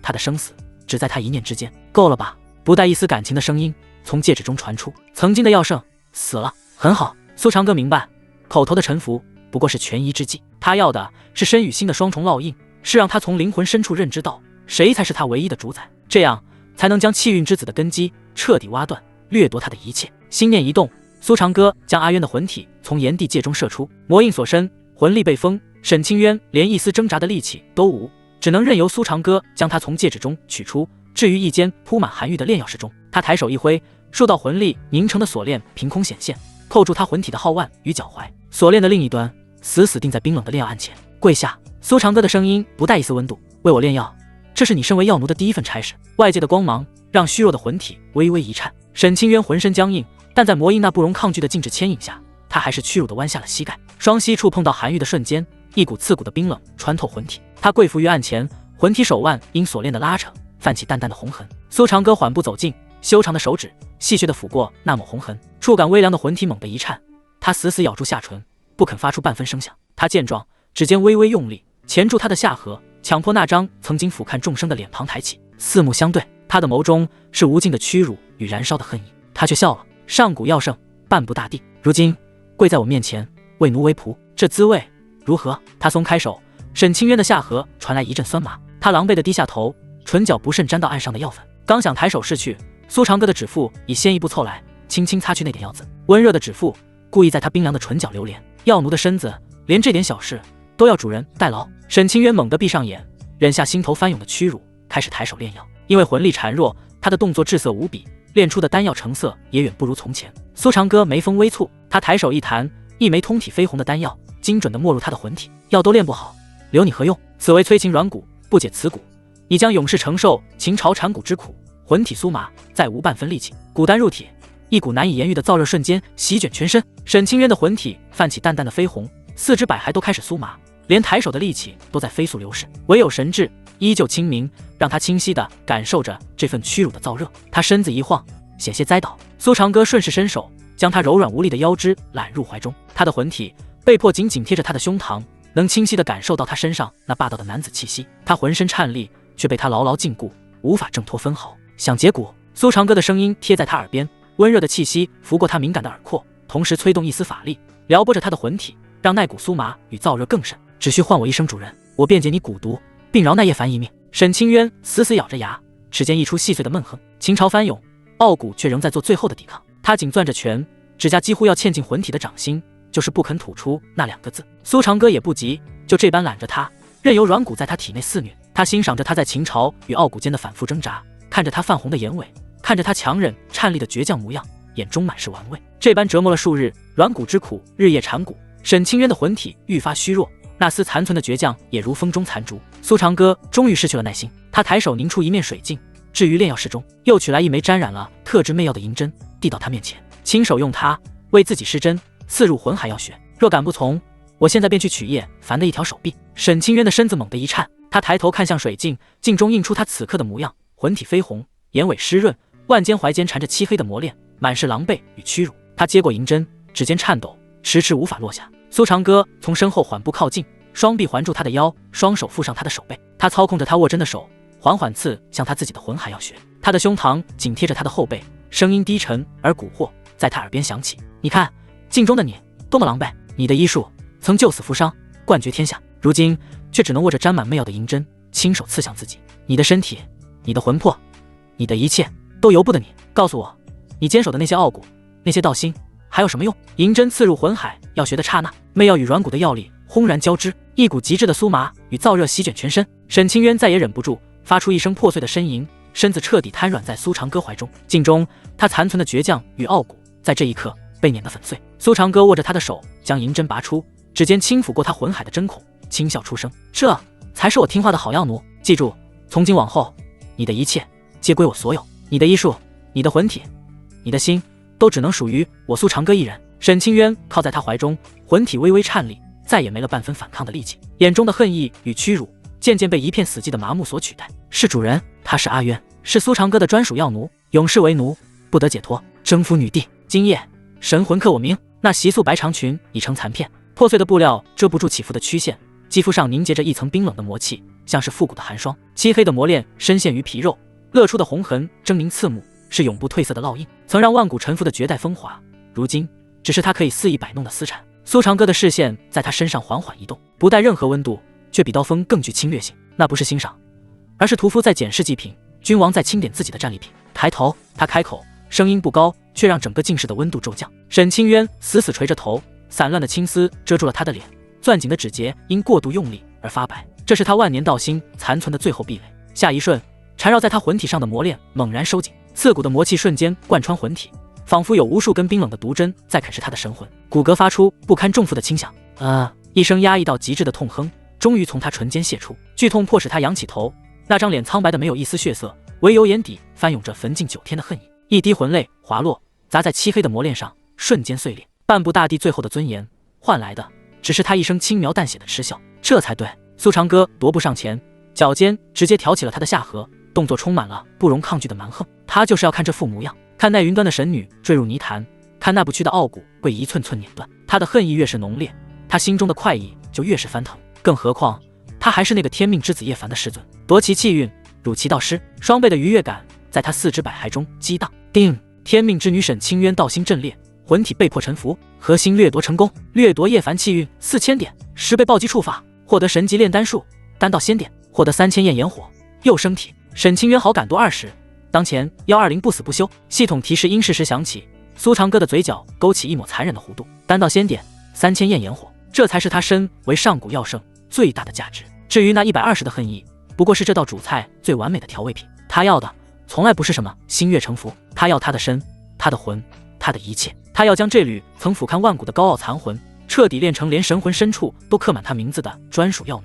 哪怕是双修，也要用最原始最霸道的掠夺方式，让他在极致的欢愉与极致的屈辱中永世沉沦。他抬起手，指尖萦绕着九彩法力与滚烫的魔气，无视他瞳孔中满溢的惊惧与憎恶，径直抚上那冰冷的脸颊，温热的指腹碾过他的唇瓣，随即收紧，捏住了他的下颌，力道让他感到了疼痛。魂体残破，再被磨练侵蚀，不出3日，你就会魂飞魄散。他的声音很轻，却字字诛心。你是我苏长歌的药奴，可没有死的资格。话音未落，灵力悍然运转，一股无比霸道的灵力裹挟着他的灼热与占有欲，顺着他的指尖野蛮地钻入他的魂体。这不是双修，苏长歌也并没有使用阴阳合欢大道，这是单纯的侵占和修复，只能暂时稳定魂体的状态。他的手掌顺势滑下，碾过他泛红的锁骨，探入了破碎的衣裙之内。掌心的温度烫得他浑身一颤，指尖所过之处，肌肤本能地泛起一层细密的颤栗。思想在抗拒，神念在尖叫，魂体却不受控制的发软。啊！那声短促的惊呼被他用双唇狠狠堵了回去，没有温柔，只有啃噬与掠夺。指尖甚至咬破了他的唇，血腥气在彼此的口中弥漫，又被他尽数卷走。他的手在他身上游走，每一次触碰都引得他剧烈战栗，磨练的力量松弛了几分，他的身躯则彻底压了上来。滚烫的胸膛紧紧抵着他冰冷的躯体，两种截然不同的温度剧烈交融，那种被彻底侵占的感觉避无可避。灵力野蛮地冲刷着他残破的魂体，强行修补着磨练造成的伤痕。他能清晰地感觉到自己的神念在疯狂的挣扎与抗拒，可他的魂体却在他的抚弄下泛起一阵阵难以言喻的酥麻，四肢百骸都仿佛被火焰点燃，那股燥热比之前的软骨要猛烈100倍，身体不受控制的瘫软，甚至本能的想要攀附住他。魂体与神念在这一刻彻底背离，这才是世间最残酷的刑罚。灵魂深处是被侵犯的屈辱，是被掌控的愤怒，是恨不得与他同归于尽的疯狂。魂体之上却是他灵力带来的修复快感，是他每一次触碰下无法抑制的本能颤栗。他的呼吸彻底紊乱，破碎的呜咽从喉间溢出，充满了绝望的羞耻。他清晰地感知着他的挣扎，指尖的动作愈发放肆。他捏着他的腰肢，将他彻底揉进自己怀中，让两具躯体再无一丝缝隙。每一次灵魂的摩擦都带起焚魂的灼热。他的神念也愈发霸道，强行在他的魂核之上烙印下属于他的气息。灵力的交融，魂体的贴合在此刻达到了顶峰。大量灵力将他的魂体修复了一部分，甚至比大战之前更加凝实。而他的战友则将他的尊严与傲骨碾成了最卑微的尘埃。他的指甲深深掐进了他的后背，划出数道血痕，滔天的恨意在眼底翻涌，凝成泪水。可他的身体却在他的绝对掌控下渐渐失去了所有反抗的力气，甚至在他的引导下泛起一丝本能的迎合。你放开我！沈清渊咬碎了银牙，声音带着哭腔，却连一句完整的话都说不出来。他的魂体在剧烈颤抖，眼角的魂泪决堤般滑落，整个人软倒下去，被苏长歌顺势揽入怀中。苏长歌低笑一声，他也能清晰地感觉到他的神念在拼命抗拒，但他的魂体却在渐渐软化。他的恨意没有减少分毫，反而因为这种身不由己的背叛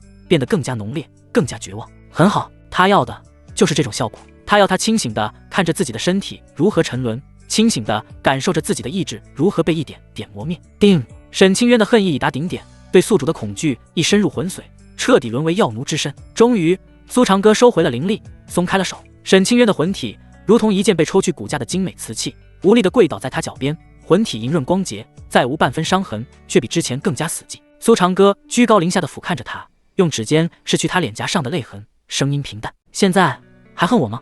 沈清渊浑身一颤，他缓缓抬起头，那双曾经俯瞰众生的眼眸，此刻只剩下空洞与麻木。恨，他当然恨，恨不得食其肉，寝其皮，将其神魂打入九幽，永世不得超生。可他说不出口，因为他知道任何反抗的言语只会换来更深重的折磨与屈辱。他的骄傲，他的尊严，他的傲骨，都已在那场身与魂的背叛中被碾成了齑粉。良久，他那干涩的唇瓣终于挤出了几个字，声音空洞的不似人声：奴不敢。苏长歌收回心神，戒指内沈清渊的道心已死，彻底沦为了一件没有灵魂，只知服从的精美工具。这很好。他的目光穿透洞府的石壁，落向了另一处。长歌峰主殿寝宫，云雾缭绕的暖玉床上，柳如烟纤长的眼睫轻轻颤动，终于睁开了双眼。一个漫长而灼热的梦境走到了尽头。梦里，他被焚身的离火包裹，血肉在烈焰中消融，灵魂在痛苦中哀嚎。就在他即将化为灰烬，彻底消散于天地间的瞬间，一道身影降临了。那道身影紧紧抱住了他，用他滚烫的胸膛，用他霸道无匹的气息，浇灭了他身上的火焰，也填满了他空虚的一切。痛苦在刹那间化作了极致的战栗，毁灭也因此变成了兴盛。醒了，一个低沉的带着几分慵懒磁性的嗓音在他耳畔响起。柳如烟浑身剧烈一颤，意识被瞬间从梦境的余韵中拽回现实。他猛地坐起，丝滑的云锦被从他身前悄然滑落，光洁的香肩，雪白的肌肤毫无遮掩地暴露在空气中，上面是星星点点，暧昧又刺目的嫣红印记。他这才惊觉自己位着寸缕，正身处一张华贵到极致的宽大玉床之上。床边那个白衣胜雪、俊美宛如神魔的男人，正用一种审视的目光平静地打量着他。苏长歌，长歌师兄。柳如烟的脸颊血色上涌，瞬间长得通红，大脑一阵晕眩。他慌乱地抓过被子，将自己裹成一团，只敢露出一颗小小的脑袋，呼吸急促，心跳如鼓。昏迷前那3日的所有记忆，在此刻如决堤的洪水，轰然冲垮了他的理智。那些疯狂的、羞耻的，让他灵魂都在颤栗的画面，一帧帧在脑海中炸开。他竟然真的和长歌师兄，感觉如何？苏长歌的指尖轻飘飘地划过他裸露在外的精致锁骨，语气平淡，没有半分波澜。那感觉像是在询问一件新到手的物品，使用体验是否满意。柳如烟被他指尖的触感烫得猛地一缩，这才下意识地内视几身。下一瞬，他整个人都僵住了。丹田气海之内，一股从未有过的磅礴伟力，如同沉睡万年的火山，正发出震耳欲聋的咆哮。那不再是过去那点可怜又微弱的水性灵力，而是一种霸道、灼热、充满了毁灭与新生气息的赤色神火。他的离火身体被彻底激活了，他的修为筑基3层。3天，仅仅3天时间，他就从一个连引气入体都做不到的废人，一步登天，成了无数外门弟子终其一生都无法企及的筑基修士。我筑基了。柳如烟喃喃低语，声音里是梦一般的恍惚与不真实。这只是一个开始。苏长歌站起身，居高临下的俯视着他，修长的手指挑起他的一缕沾着香汗的秀发。你的离火神体算是一块不错的璞玉，只要留在我身边，金丹元婴于你而言并非遥不可及。金丹元婴，柳如烟的心脏被这4个字狠狠砸中，疯狂地悸动起来。那是他过去连做梦都不敢想象，连仰望都没有资格的云端仙境。他抬起头，仰望着苏长歌那张完美到令人窒息的侧脸，美眸中曾经的感激与崇拜，正以一种恐怖的速度发酵，最终化为一种他自己都未曾察觉的狂热的痴迷。是这个男人，是他将他从绝望的泥潭中亲手捞起，是他赐予了他力量，赐予了他新生，赐予了他一个连神明都不敢许诺的未来。师兄，他红着脸，声音微弱的如同文瑞。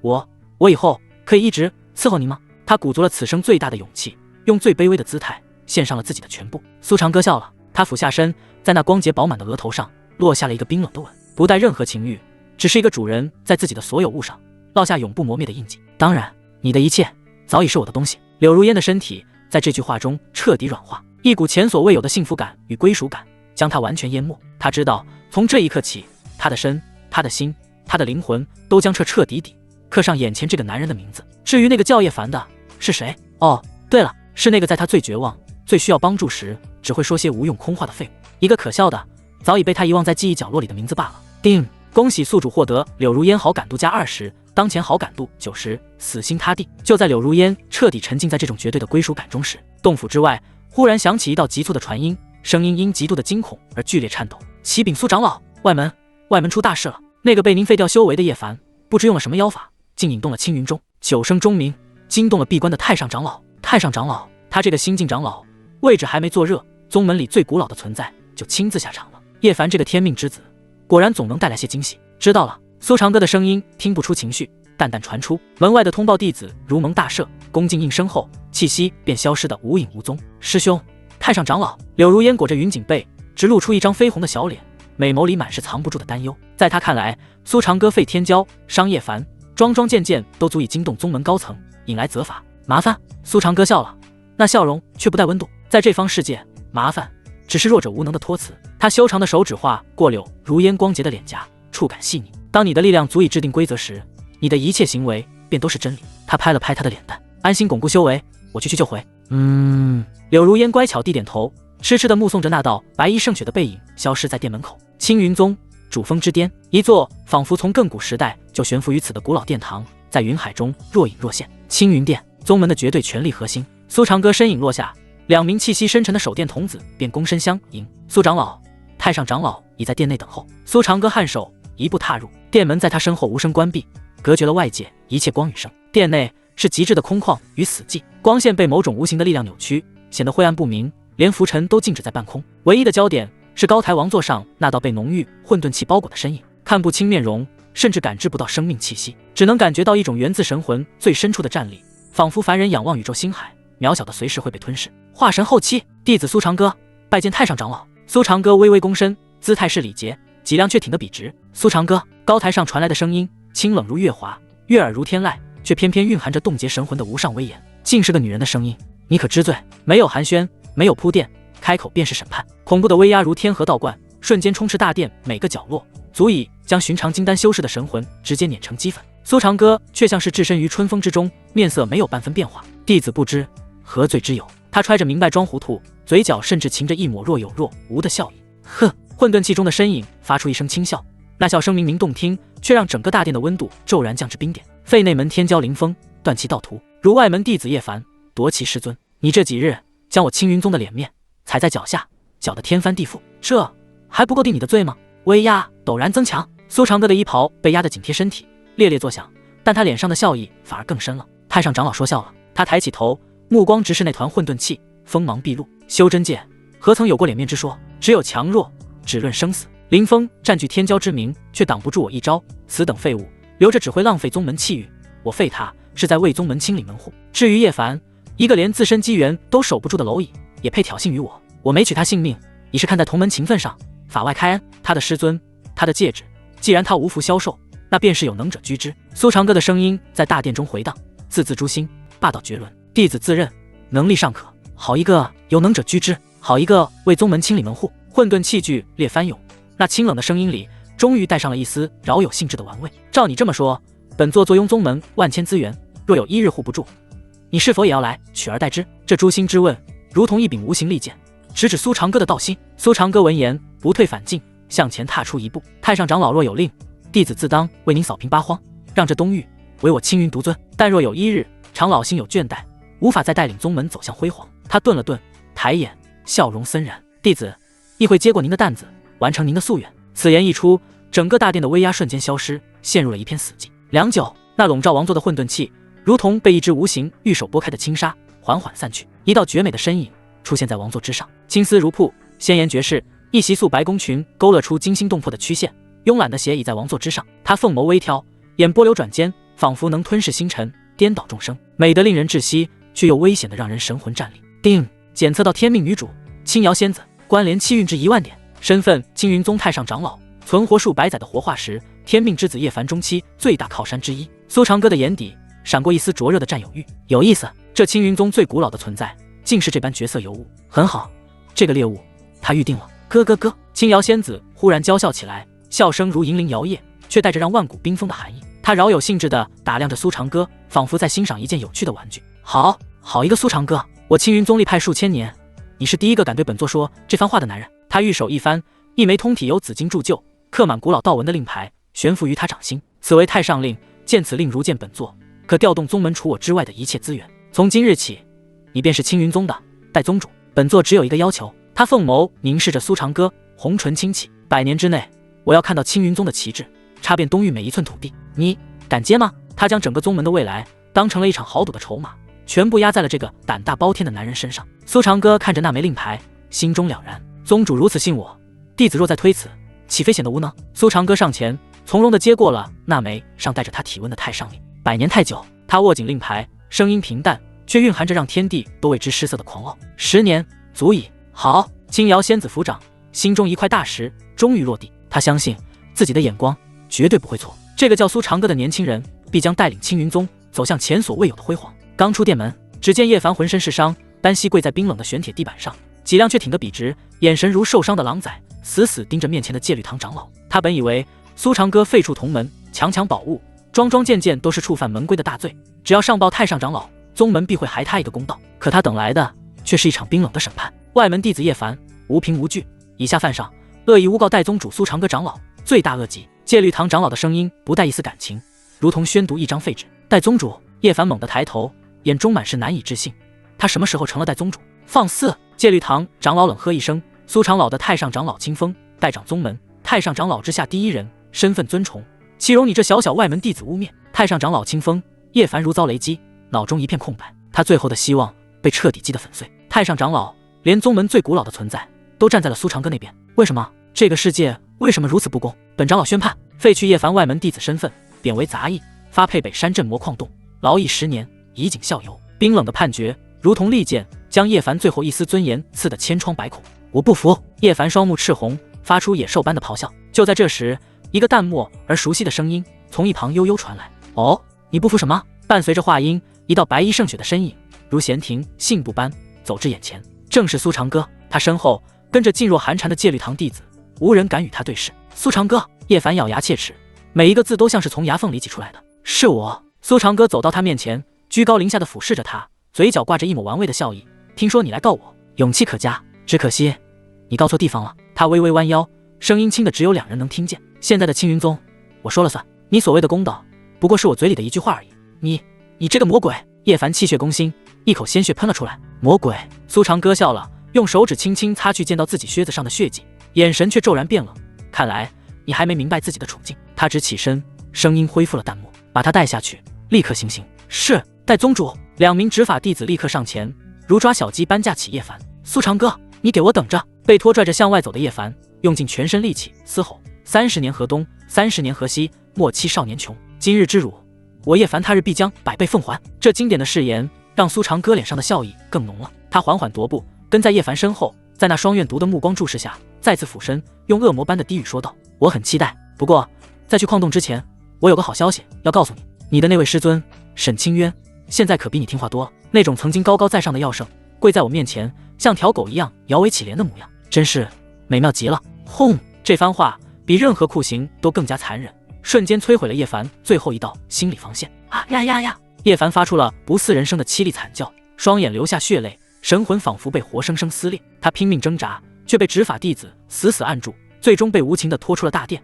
只留下一道长长的血痕。苏长歌站在殿中，静静地听着那惨叫声渐行渐远，脸上的笑容是极致的愉悦。苏长歌的心情此时相当不错，白捡了一个太上长老之下第一人的身份，以后在宗门里就可以更加肆无忌惮的当他的曹贼了。他回到长歌峰，没有去打扰还在巩固修为的柳如烟，而是直接进入了静室。他现在要去好好调教一下他那位新收的丹奴了。心神沉入炎帝界混沌空间中，沈清渊依旧保持着那个屈辱的姿势，跪伏在地，一动不动，像一尊没有灵魂的雕塑。阿渊，苏长歌的声音冷冷响起。沈清渊的身体微不可察的一颤，缓缓抬起了头，那双曾经清冷如月的眸子里，此刻只剩下一片死寂。主人，从今天起，你就在这里为我炼制丹药。苏长歌屈指一弹，一缕金色的火焰出现在他指尖，正是那上古神火3000焰炎火。虽然只是幼生体，但那股焚尽万物的恐怖气息，依旧让沈清渊的魂体感到一阵战栗。这是3000焰炎火！他失声惊呼，那双死寂的眸子里终于露出了一丝骇然。这种只存在于传说中的上古神火，他怎么可能会有？你的眼光倒是不错。苏长歌淡淡的说道，以后你就用这缕神火为我炼丹。这里是药材，先给我炼制100颗凝神丹。说着，他直接将储物戒指里堆积如山的低阶药材全部丢进了炎帝界的空间。看着那小山般的药材和那缕散发着恐怖高温的神火，沈清渊的脸上露出了无尽的屈辱与悲哀。想他堂堂药圣曾经炼制的都是足以让大帝都眼红的无上神丹，用的也都是天地间最顶级的神火，如今就要沦落到用一缕幼生神火去炼制这种连入品都算不上的垃圾丹药，这简直比杀了他还要让他难受。怎么不愿意？苏长歌的声音冷了下来，还是说你这位药圣大人连这种低阶丹药都不会炼了？不是。沈清渊连忙摇头，声音带着一丝惶恐，他怕了，真的怕了，他不敢再有丝毫的违逆。阿渊，遵命。他艰难的从喉咙里挤出这几个字，然后在那冰冷的锁魂魔炼的束缚下，他拖着那副屈辱的身体缓缓爬向了那堆药材。他伸出那双曾经只触碰过世间最珍贵神药的纤纤玉手，开始笨拙地奋捡着那些他连看都懒得看一眼的低阶药材。他的动作很慢，很生疏，因为他已经有万年没有碰过这些东西了，更因为他身上的锁魂魔炼极大地限制了他的行动。那冰冷的触感和不时传来的刺痛都在无时无刻地提醒着他现在只是一个卑贱的丹奴。苏长歌就这么静静地看着这位曾经高高在上的药圣是如何在自己面前一点一点放下所有的尊严与骄傲。这种感觉让他感到无比的愉悦。记住，你现在只是我的奴隶，你的傲骨，你的尊严，在我这里一文不值。你唯一要做的就是像一条狗一样摇着尾巴祈求我的怜悯，或许我心情好了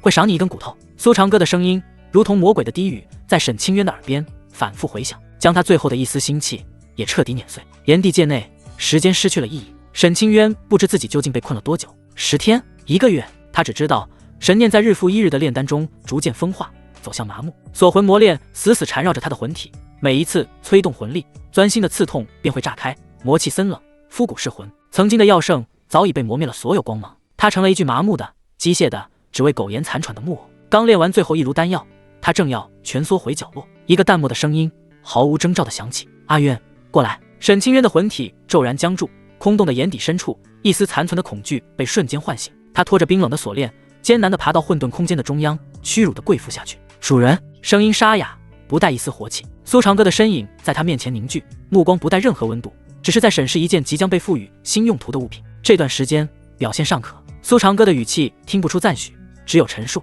丹药的数量与品质还算过得去。作为奖赏，我赐你一件东西。他指尖一弹，一只通体漆黑、生着透明双翼的诡异蛊虫凭空悬浮在沈清渊眼前，阴邪至极的气息扑面而来，让他的魂体刺痛不已。看清那蛊虫的瞬间，沈清渊死寂的脸上血色尽退，食魂软筋骨。他失声尖叫，那是银蛊。中蛊者神志清醒，魂体却会酥软如泥，任人宰割，更会受催情毒素影响，欲火焚身，在无尽的羞耻与煎熬中彻底沦为欲望的奴隶。你要做什么？沈清渊的声音剧烈颤抖，那是源于灵魂深处的惊骇。他宁愿魂飞魄散，也绝不愿沾染此等污秽之物。做什么？苏长歌的嘴角勾起一抹残忍的弧度，自然是帮你体验一下不同的活法。你不是觉得炼丹枯燥吗？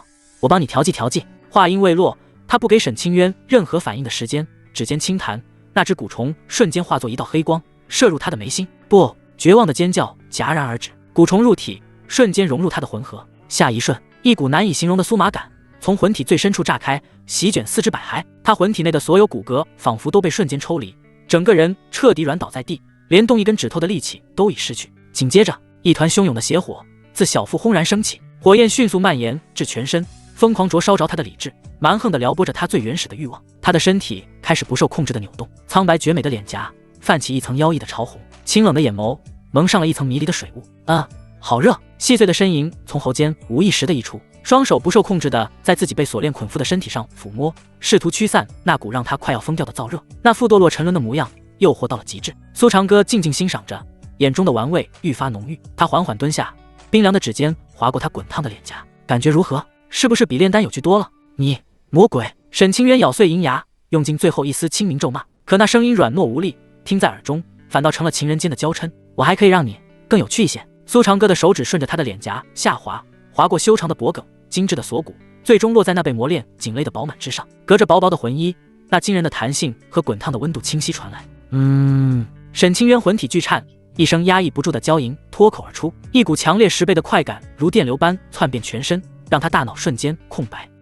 放开我！他用最后一丝力气哀求。放开你！苏长歌的笑声很轻，却带着恶魔的低语。也不是不行。他俯身凑到他的耳边，温热的气息吹拂着他敏感的耳垂。求我，只要你心甘情愿的叫我一声主人，只要你像条母狗一样跪在我面前，摇着尾巴求我垂怜，我就给你解药。苏长歌的每个字都化作最恶毒的烙印，狠狠烫在沈清渊的魂核之上。求他，叫他主人，还要像狗一样求他垂怜？不，绝不！他沈清渊就算是死，就算被这欲火焚尽魂体，也绝不做这等下贱之事。他死死咬住嘴唇，鲜血溢出，拼命抵抗着体内那股要将他吞噬的狂潮。苏长歌不急，他好整以暇地站起身，抱起双臂，居高临下地欣赏着眼前这幅绝美的画卷，欣赏着这位曾经高高在上的药圣是如何在情欲的烈焰中一点点被烧掉所有尊严与矜持。时间流逝，沈清渊的理智正在被欲火寸寸吞噬，他的身体扭动得愈发剧烈，口中的呻吟也愈发大声，愈发露骨。锁魂磨练随着他的动作不断摩擦着他敏感的肌肤，传来一阵阵又痛又痒的异样快感，让他彻底沉沦。他快要疯了，他需要一个宣泄口，需要一个东西填补所有空虚。他的目光不受控制地投向了不远处那个冷漠注视着他的男人。是他给了他所有痛苦，也只有他能解救他。求他还是不求？理智与欲望在他的脑海中做着最后的厮杀，最终那股足以焚毁一切的原始欲望彻底压垮了名为尊严的最后一根稻草。他缓缓的艰难地朝着苏长歌的方向爬去，他抬起那张早已被泪水和汗水打湿的俏脸，用一种近乎崩溃的哀求目光仰望着他。主人！他张了张嘴，用尽全身力气发出了沙哑颤抖的音节。求你救救我！这一声主人叫得无比卑微，无比顺从，标志着沈清渊心中最后一道防线也彻底崩塌。他不再是那个高高在上的上古药圣，而是一个在欲望中沉沦，祈求主人垂怜的卑贱奴。天命之女沈清渊，道心彻底沦陷。恭喜宿主获得其好感度加30，当前好感度70。畏惧！苏长歌的脑海中响起了系统的提示音，他的嘴角勾起一抹满意的弧度。很好，从恨之入骨到畏惧，这是一个不错的开始。他看着地上那个已经彻底放弃抵抗、匍匐在自己脚下的绝美魂体，心中充满了征服的快感，但他并不打算就这么轻易的满足他。游戏才刚刚开始。哦，想让我救你？苏长歌蹲下身，伸出手，用冰凉的指尖挑起他那挂着泪珠的下巴，强迫他与自己对视。可是我凭什么要救你？你只是我的一条狗而已。主人的心情可不是那么好取悦的。苏长歌的话像一盆冰水浇在了沈清渊那颗燃烧着欲望的心上。他愣住了，他已经放下了所有的尊严，卑微的祈求他为什么还不肯放过自己？主人要怎样才肯救我？他用颤抖的声音艰难地问道。体内的欲火已经烧得他快要失去理智，他感觉自己的身体马上就要爆炸了。很简单。苏长歌的脸上露出了一丝恶魔般的笑容，他手掌一翻，一套细如牛毛的银针出现在他手中。你不是要胜吗？你不是精通天下医理，擅长针灸之术吗？现在我就给你一个自己救自己的机会。他将那套银针递到沈清渊的面前，语气玩味地说道，这套银针上我淬了一种特殊的药，它不能解你身上的蛊毒，但可以让你更快乐。现在你用这套针亲手为自己施针，扎在你身上的每一个敏感穴位上，让我看看你这位药圣大人是如何用自己的医术来取悦自己的。什么？沈清渊闻言如遭雷噬，上次只是扎一个穴位都让他无比屈辱，这次要每一个穴位。他难以置信地看着苏长歌，那双本已迷离的眸子里再次露出了惊恐与抗拒。又让他亲手用淬了药的银针扎自己，这简直比杀了他还要让他感到羞辱。这不仅仅是在折磨他的身体，更是在践踏他的职业，侮辱他引以为傲的医术。不，我不要。他本能地向后缩了缩身体，想要逃离。由不得你。苏长歌的眼神瞬间冷了下来，他一把抓住沈清渊的手腕，将他硬生生拖了回来，然后他将那套银针强行塞进了他的手里。扎，一个冰冷的字不容置疑。沈清渊的身体剧烈地颤抖起来，他看着手中的银针，又看了看眼前这个如同魔鬼般的男人，眼中充满了无尽的绝望。他知道自己今天是无论如何也逃不过了，与其被他强迫，不如他闭上了眼睛，两行清泪再次滑落。他颤抖着伸出了另一只手，解开了自己胸前那本就凌乱的衣衫，大片雪白滑腻的肌肤瞬间暴露在空气中，那被锁魂魔链紧紧束缚的饱满也随之彻底展现在苏长歌的面前。他拿着银针的手缓缓地移向了自己的胸口，那里有一个名为山中的穴位，是女子身上最为敏感的穴位之一。他曾经用这双手救过无数人的性命，如今却要用它来亲手将自己推入更深的深渊，何其讽刺，何其悲哀。他咬着牙，心一横，将那根细长的银针狠狠地扎了下去。银针入体的瞬间，一股比之前强烈100倍的异样快感，如同火山爆发般从他的胸口轰然炸开。那淬在针上的药瞬间融入他的魂体，与那食魂软筋骨的毒素交织在一起，产生了某种奇妙的化学反应。他的身体猛地一弓，发出一声高亢入云的娇吟，大脑一片空白，所有的理智，所有的羞耻，在这一刻都被那股极致的快感彻底冲垮。他感觉自己像是飞上了云端，又像是坠入了深海，身体不再属于自己，灵魂也彻底沉沦。苏长歌就这么静静地看着他是如何在自己面前一步一步走向堕落。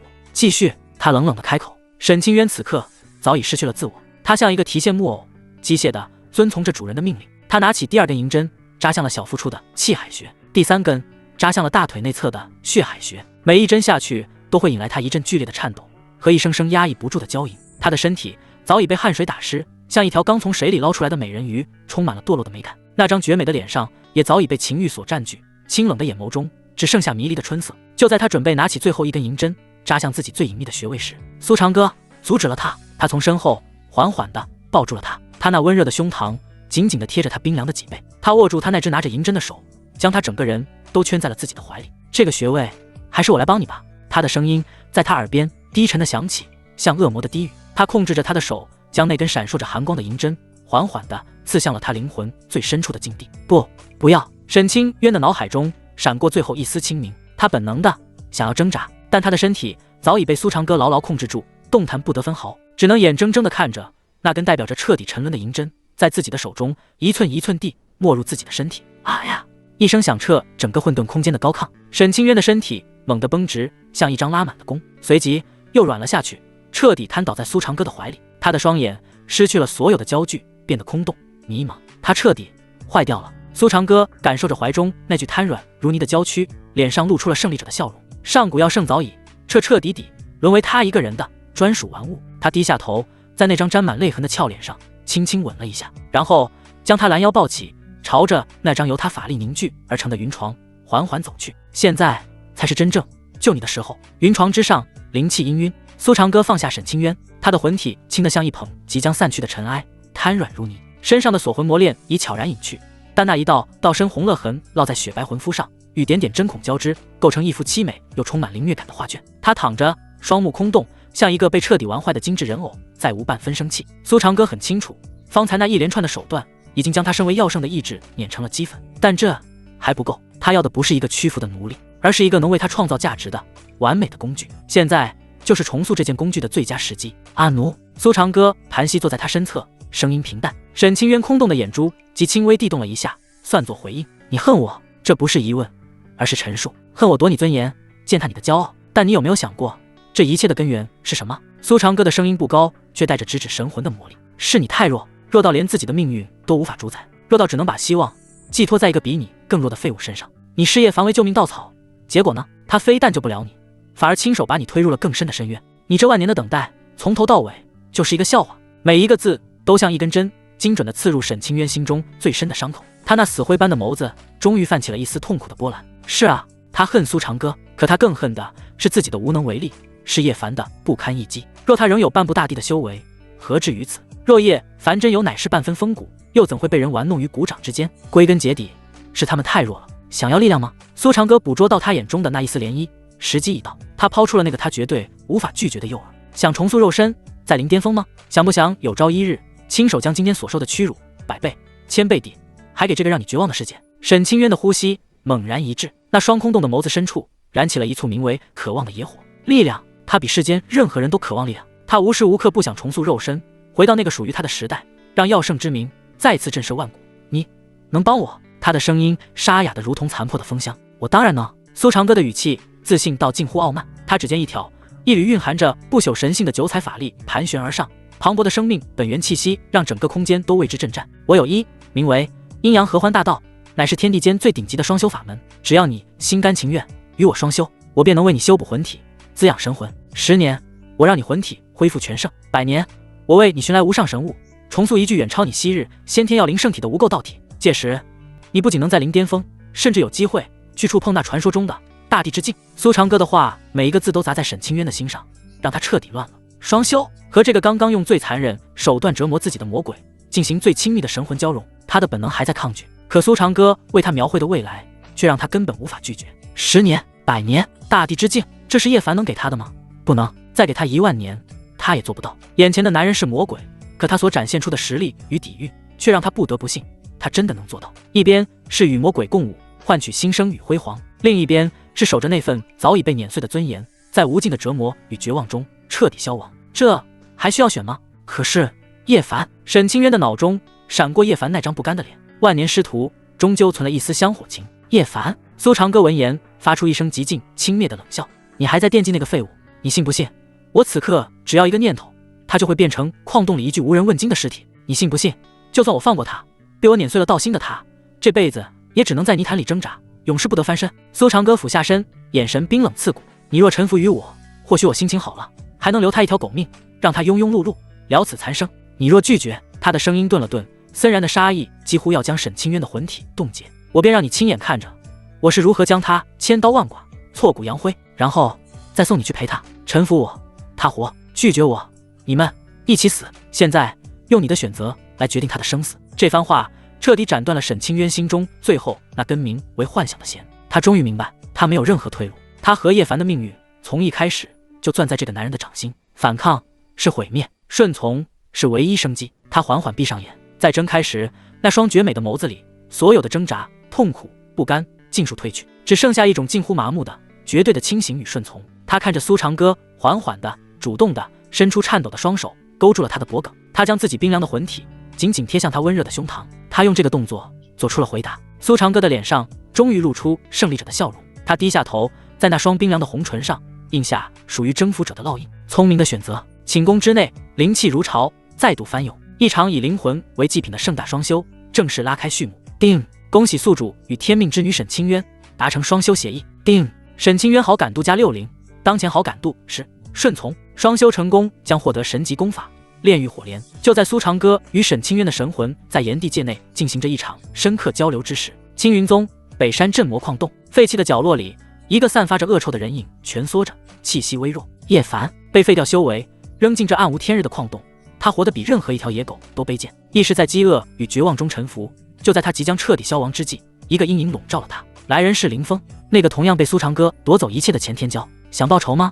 林峰的声音里听不出任何情绪，仿佛来自九幽。叶凡艰难地抬起头，对上那双同样燃烧着怨毒的眼睛，用尽最后一丝力气，重重点头。很好。林峰的脸上扯出一个扭曲的笑容，他掏出一枚丹药，丹药漆黑如墨，散发着令人心悸的魔气。染血化魔丹，吞下它，你能瞬间重回巅峰，甚至更强。代价是你的生命只剩3天，3天之后神魂俱灭，永不超生。林峰盯着他，一字一句地问：你敢不敢？叶凡看着那枚魔丹，眼中迸发出最后的光亮，没有丝毫犹豫，一把夺过，直接塞入喉中。人生已成废墟，复仇是他活着的唯一意义。别说3天，就算只能再活3个时辰，只要能杀了苏长歌，他甘之如饴。轰！狂暴的魔气在他体内轰然炸开，枯竭的丹田与断裂的经脉被野蛮的撕裂、重塑、拓宽。他的修为在血肉燃烧的剧痛中疯狂攀升。炼气、筑基、金丹，最终那股暴力、毁灭的恐怖威压稳稳停在了金丹大圆满。苏长歌！叶凡仰天咆哮，声浪撕裂空气，一双眼睛已化为纯粹的血红。我来杀你了！他整个人化作一道扭曲的黑色魔光，裹挟着同归于尽的疯狂与决绝，直冲长歌峰。在他身后，林峰脸上的疯狂缓缓收敛，取而代之的是一种阴冷的平静。叶凡，你当初抢我机缘，这笔账我可还记着。我弄不死苏长歌，还弄不死你吗？长歌峰尽是灵气如海潮般翻涌不休。苏长歌盘膝而坐，周身缭绕着一层若有若无的九彩神光。他对面沈清渊的魂体同样盘坐着，他那原本虚幻透明的魂体此刻已凝实了许多，苍白的脸上也恢复了一丝属于生者的血色。那双死寂的眸子重新亮了起来，只是那光亮里再没有半分清冷与傲骨，只剩下一种他自己都无法言说的复杂，有畏惧，有顺从，有刻骨的羞耻，也有一丝连他自己都不愿承认的沉沦。这半个月，他与苏长歌日夜双修，阴阳合欢大道的玄妙远超他这位药圣的认知。每一次神魂交融，苏长歌那浩瀚精纯的本源之力都像最顶级的不死神药，疯狂滋养着他濒临溃散的魂体。而他付出的代价是将自己最本源的魂力毫无保留地奉献出去。他能清晰地感觉到自己的灵魂正在被苏长歌的灵魂一点一点地侵蚀，他的意志，他的情感都在不知不觉中被他所掌控。他一句随口的赞许能让他发自内心的感到喜悦，他一个不悦的眼神能让他源于灵魂的感到恐惧。他甚至发现自己竟已开始贪恋那种神魂交融时极致的欢愉与沉沦。他知道自己在堕落，可他无力反抗，甚至不想反抗。这种被一个绝对的强者彻底掌控，将命运完全交托出去的感觉，竟让他感到了一种前所未有的心安。或许当一个只为取悦主人而存在的丹奴也并非那么难以接受。就在他心神摇曳之际，苏长歌睁开了双眼。今日到此为止。他声音平淡。半月双修，他修为根基愈发雄浑，对功法的领悟也更上一层楼。现在的他比半月前强了不止一个档次。是主人。沈清渊公顺的应声，准备退回炎帝界的角落。等等！苏长歌叫住了他。他看着他，嘴角挑起一个玩味的弧度。你的那个废物徒弟好像又来送死了。什么？沈清渊猛地抬头，眼中闪过一丝错愕。叶凡，他不是已经被废了吗？他怎么敢？苏长歌没有解释，心念微动，一面法力水镜在两人面前展开，清晰映出长歌峰外的景象。一道浑身魔气滔天的黑色身影悬浮半空，双目赤红，气息狂暴，那股金丹大圆满的威压疯狂席卷四方。正是叶凡。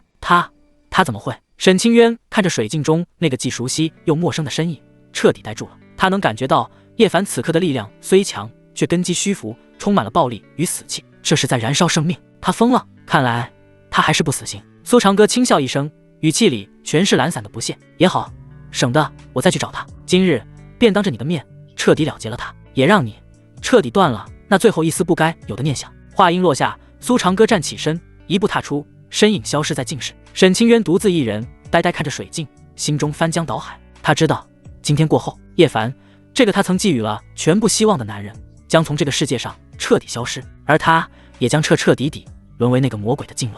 长歌峰之巅，苏长歌的身影悄然浮现。他看着空中那个被魔气侵蚀心智，只剩下杀意的叶凡，眼神平静的没有一丝波澜。苏长歌！叶凡看见苏长歌发出了野兽般的嘶吼，没有任何废话，直接催动了燃命换来的最强一击魔龙噬天。滔天魔气在他身后汇聚，瞬间凝聚成一条长达100丈的狰狞魔龙。魔龙咆哮，带着撕裂天穹的恐怖力量，朝着苏长歌当头是下。这一击的威能已无限接近元婴修士，整个青云宗都被这股魔威惊动，无数弟子长老骇然望向长歌峰。那是什么？好恐怖的魔气！那个方向是长歌峰，苏长老有危险！那个魔人好像是叶凡，他不是被废了吗？所有人都为苏长歌捏了一把冷汗。然而，面对这毁天灭地的一击，苏长歌甚至连眼皮都未曾抬一下，他只是缓缓抬起右手，伸出一根手指，然后对着那条咆哮的魔龙轻轻一点，嗡！一道微不可察的九彩神光自他指尖一闪而逝。下一秒，在所有人惊骇到失声的目光中，那条不可一世的狰狞魔龙在接触到九彩神光的瞬间，竟连一声悲鸣都未发出，就从龙头开始寸寸消融，溃散成最原始的魔气，转瞬间烟消云散。这怎么可能？叶凡血红的眸子里第一次露出了惊骇与荒谬。他燃烧所有生命换来的最强一击，被他一指就破了。他们之间的差距大到了这种地步，萤火之光也敢与皓月争辉。苏长歌的声音悠悠响起，带着极致的嘲弄：“你的表演结束了，现在该我了。”话音落下，他的身影瞬间从原地消失，在出现时已在叶凡面前。他伸出手，轻飘飘地按在了叶凡的天灵盖上。叶凡的身体瞬间僵直，被一股无可抗拒的力量彻底禁锢。不要！无尽的恐惧终于刺破了魔气的控制，让他恢复了一丝清明。但一切都晚了。苏长歌手掌微一用力，砰！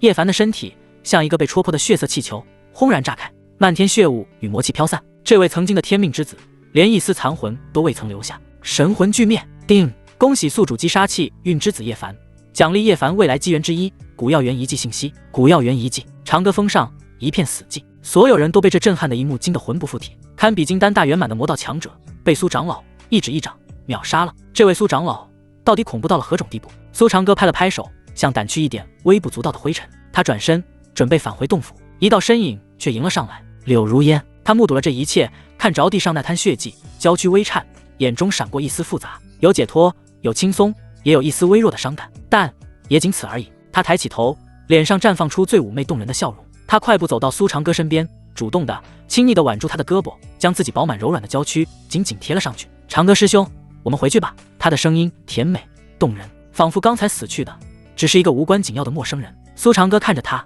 笑了，他伸出手将他揽入怀中，在那娇艳的红唇上重重印下一吻。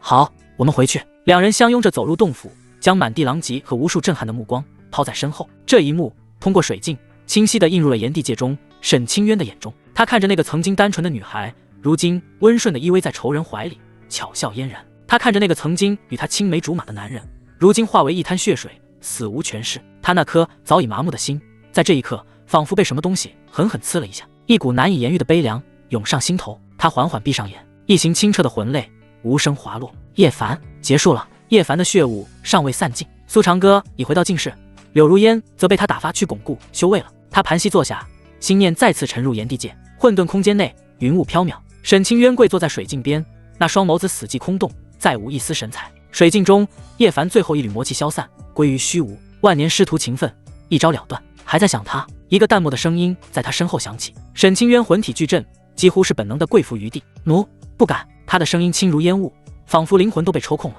苏长歌踱步至他面前，手指挑起他冰冷的下颌，强迫他抬起那张毫无生气的脸。你心里想什么？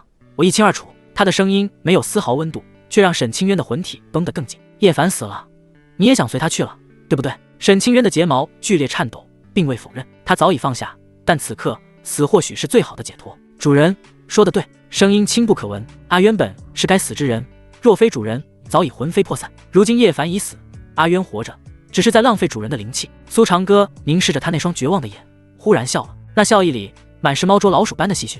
你倒是很会给自己找死的理由。他松开手，走到云床边坐下，姿态慵懒而霸道。可惜你的命不是你的，是我的。我让你活，你就必须活着；我让你死，你才有资格死。他抬手一挥，一卷缭绕着古朴灵光的玉简凭空悬浮在两人之间。沈清渊的目光触及玉简，死寂的瞳孔骤然收缩。玉简上雕刻的图腾是烙印在他灵魂最深处的印记，上古药圣一脉的传承图腾。这是药圣传承。他的声音终于带上了一丝活人的颤抖。苏长歌颔首，3天前，我在宗门藏经阁翻到一卷古籍，上面记载了一处上古药源遗迹，其主人正是你们药圣一脉的某位先祖。他顿了顿，视线落在沈清渊苍白如纸的脸上，如同在欣赏一件有趣的藏品。遗迹中不仅有完整的药圣传承，还有一株涅槃圣莲，那株圣莲足以让你的魂体彻底凝实，甚至凝聚出肉身雏形。沈清渊的呼吸彻底停滞。涅槃圣莲，那是只存在于最古老药典中的传说神物，能让魂魄重生的无上之宝。对他这种濒临溃散的魂体而言，那不至于第二次生命。主人，为何？他不敢信，这个视他为玩物的男人，为何要将这等神物告知于他？苏长歌嘴角勾起一抹弧度，意味深长。因为3天后我会带你去，你的肉身重塑，该提上日程了。沈清渊彻底愣住了，他以为自己会在这片混沌中日复一日的炼丹双修，像个没有思想的工具，直至彻底麻木。他从未想过，这个将他尊严踩在脚下、看似无情的男人，竟真的会去兑现那个遥不可及的承诺。感激与仇恨在心中疯狂交织翻滚，最终他张了张嘴，却什么也说不出来。他的命早已是他的了。最终他深深低下头，用一种彻底放弃抵抗的语气说道：阿渊，听主人安排。苏长歌满意地点了点头，很好，这3天调整好你的状态，纳出一记有元婴级别的守护阵法，届时我需要你的知识来破阵。沈清渊抬起头，空洞的眼中终于重新燃起了一丝微弱的光，他终于又能体现自己的价值了，不再只是一个任人摆布的玩物。阿渊明白，他跪直了身体，郑重道：阿渊定不负主人所托。3日后，青云宗北域荒山，此地瘴气弥漫，灵兽横行，早已是宗门弟子的禁区。苏长歌孤身一人，手持古籍，踏入这片荒芜。半个时辰后，前方出现一片浓郁到近乎实质的灵雾，雾气中一座巨大的石门若隐若现，门上刻满了繁复玄奥的符文。就是这里。苏长歌停步，心念一动，沈清渊的魂体自炎地界中飘出，他望着眼前的石门，眼中写满震撼。这阵法是上古药圣一脉的血脉封印。他仔细端详片刻，开口道：破解此阵，需以药圣血脉为引，再配合特定的灵力运转法门。苏长歌挑眉：你有血脉？沈清渊摇头：奴只剩魂体，血脉早已消散，但奴可以魂力模拟血脉波动。只是他脸上闪过一丝犹豫，只是什么？此法即耗魂元，一旦施展，奴的魂体必将重创，至少需要半年才能恢复。苏长歌沉默了2秒，做一个字，不带任何感情，却有着不容抗拒的分量。沈清渊咬了咬唇，终是点头。是。他飘至石门前，双手结印，整个魂体散发出淡淡的荧光，荧光如丝线，顺着他的指尖缓缓注入石门上的符文。嗡，符文逐个亮起，光芒如水波般蔓延。与此同时，沈清渊的魂体以肉眼可见的速度变得虚幻透明，魂体因剧痛而不断颤抖，他的脸色惨白如纸。他死死咬着牙，坚持着。终于，当最后一道符文被点亮，轰隆，石门向内洞开，一股浓郁到令人窒息的药香扑面涌出。沈清渊的魂体猛地一晃，几乎当场溃散，一只手及时扶住了他。做得不错，苏长歌难得夸了一句。沈清渊挤出一个虚弱的笑，能为主人效力是阿渊的荣幸。苏长歌没再多言，揽着他虚弱的魂体踏入石门。门后是一片广阔无垠的药园，灵气在这里浓郁成雾，千年血参，万年何首乌，九叶灵芝，无数外界早已绝迹的珍稀灵药，在这里如同杂草般肆意生长。沈清渊看着这一切，眼中情绪翻涌。这里真的是药圣遗迹，他的声音在颤抖。这些灵药的种植手法非常强，苏长歌的目光却越过这些神药，直接锁定了药园中央。那里有一座小小的石台，石台上一朵通体晶莹、流转着七彩霞光的莲花正静静绽放。涅槃圣莲，找到了！苏长歌迈步向前，就在他踏入药园中央区域的瞬间，异变陡生，地面剧烈震动，无数藤蔓破土而出，疯狂地绞杀而来。同时，药园四周空气扭曲，12道人形傀儡凭空凝聚，傀儡通体由灵玉雕琢，双目燃烧着幽蓝的魂火，每一具都散发着元婴初期的恐怖威压。守护阵法启动了，沈清渊脸色巨变，主人小心！这些世上古炼气宗师的作品，虽然因为时光流逝破败不堪，只剩下元婴修为，但其战力远超同阶。苏长歌眼神淡漠，抬手一挥，九彩神光化作屏障，将袭来的藤蔓尽数震碎。但那12具傀儡已然出手，12道毁灭性的灵力光柱从四面八方同时轰向苏长歌，封死了所有退路。每一道光柱都足以秒杀金丹大圆满。苏长歌身形化作残影，在光柱间闲庭信步，轻松避开。可那些光柱在空中交汇，竟织成一张天罗地网，将他牢牢困在中央。主人！沈清渊惊呼。苏长歌眼神彻底冷了下来。区区傀儡也敢拦我？他双手结印，体内九彩神力奔涌如潮。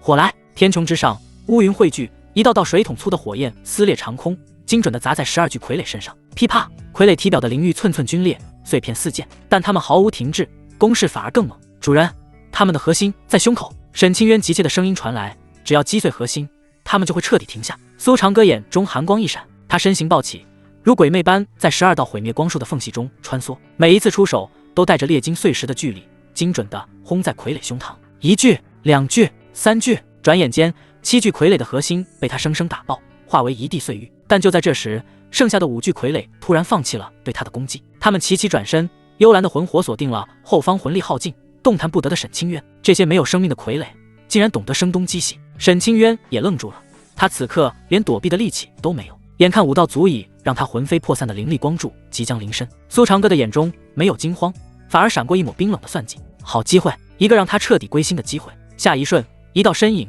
以不可思议的速度横亘在他面前，是苏长歌。他张开双臂，用自己的后背直面那5道毁灭性的攻击。轰！恐怖的灵力冲击波轰然炸开，苏长歌的身体被轰飞，重重砸在远处的石壁上，一口鲜血顺着嘴角溢出，染红了衣襟。主人！沈清渊发出一声凄厉的尖叫，魂体不顾一切地冲了过去。他扑在苏长歌身上，冰冷的魂泪第一次决堤而下，滚滚滑落。主人，你为什么要救我？我只是个工具，只是个奴隶，你为什么要为我受伤？苏长歌抬起染血的手，轻轻擦去他脸上的泪水。我说过，你是我的人，没有我的允许，不准死。他的声音很轻，却带着一种刻入骨髓的霸道。沈清渊呆住了，他看着眼前这个男人，这个为了救他不惜以身犯险的魔鬼，心中那道用万年仇恨与戒备筑起的高墙，在这一刻轰然倒塌，碎裂成齑粉。主人，他哽咽着，一个字也说不出来。苏长歌推开他，撑着地面缓缓站起，他望向那5具再次逼近的傀儡，眼中闪过一丝暴力的疯狂。敢伤我的人，找死！他深吸一口气，炎帝界中3000焰炎火猛然窜出，钻入他的体内。焚天炎帝典开！他的气息瞬间暴涨，从金丹大圆满一步踏入了元婴后期。他消失在原地，下一瞬，他已出现在第1具傀儡面前，一拳轰出，那足以抵挡火法的灵域胸膛被他一拳贯穿，核心化为齑粉。第2具、第3具，不到10息，5具元婴傀儡尽数化为一地残骸，药源重归死寂。苏长歌撤去秘法，气息回落，脸色微微泛白。他只是受了些许震荡，远谈不上重创，但表演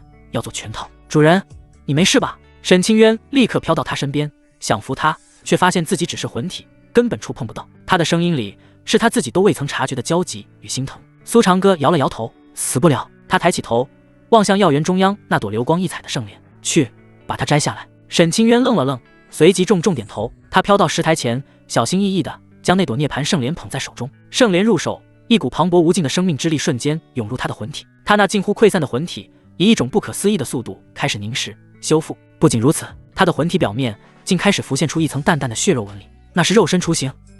沈清渊难以置信地看着自己的双手，他能感到自己的力量正在疯狂暴涨，魂体实力也在提升，金丹、元婴、化神，最终稳稳停在了飞升中期。主人，他转过身，看着那个为了他不惜重伤，此刻气息虚弱的男人，眼中是他自己都未曾察觉的痴迷与狂热。苏长歌看着他，嘴角勾起一抹，我会让你重回巅峰。沈清渊在他怀中用力点头，泪水浸湿了他的衣襟。是，阿渊，永远跟着主人。药园深处，苏长歌盘膝坐在一块青石上，运转功法恢复伤势。沈清渊就守在他身边，那双刚刚凝聚出血肉纹里的手，小心翼翼地为他擦拭额头的汗水。他的动作很轻，生怕惊扰到他。涅槃圣莲的药力还在他体内流转，每一次呼吸都能感觉到魂体在不断凝实，那种久违的拥有身体的感觉让他既陌生又熟悉。他低头看着自己半透明手臂，其中已经能看到淡淡的血管纹路，只要再给他一些时间，他就能彻底重塑肉身。他为什么对我这么好？他喃喃自语，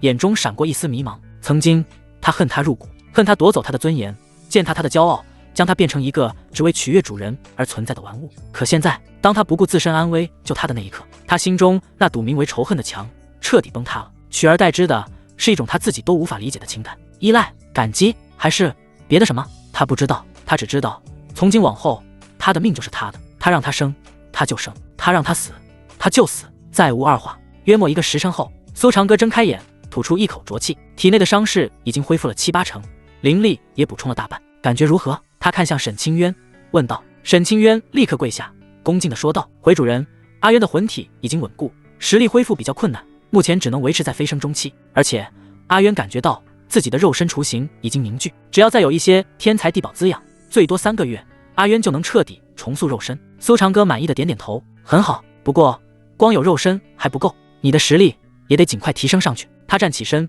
目光落在药园深处的一座石殿上，那里应该就是药圣传承所在。走，我们进去看看。沈清渊连忙跟上，两人穿过药园，来到石殿门前。石殿的大门紧闭，门上刻着一行古朴的文字：药圣传承，有缘者得之。苏长歌抬手轻轻推了推门，灵力注入，门却纹丝不动，看来还需要特殊的方法才能打开。他转头看向沈清渊，你试试。沈清渊点头，走到门前，伸出手将魂力注入，门上的符文居然开始亮起，一道接一道，如同星辰般闪烁。片刻后，石门轰然洞开，一股浓郁的药香从殿内涌出，沁人心脾。两人踏入殿内，殿内空间极大，四周摆放着无数玉简和丹炉，正中央有一座高台，高台上悬浮着一卷散发着七彩光芒的古卷。那是……沈清渊瞳孔一缩，声音颤抖：“药圣真经。”他快步走到高台前，双手颤抖着将那卷古卷取下。古卷入手的瞬间，一股磅礴的信息流涌入他的脑海，那是完整的药圣传承，从最基础的药理知识到最高深的炼丹手法，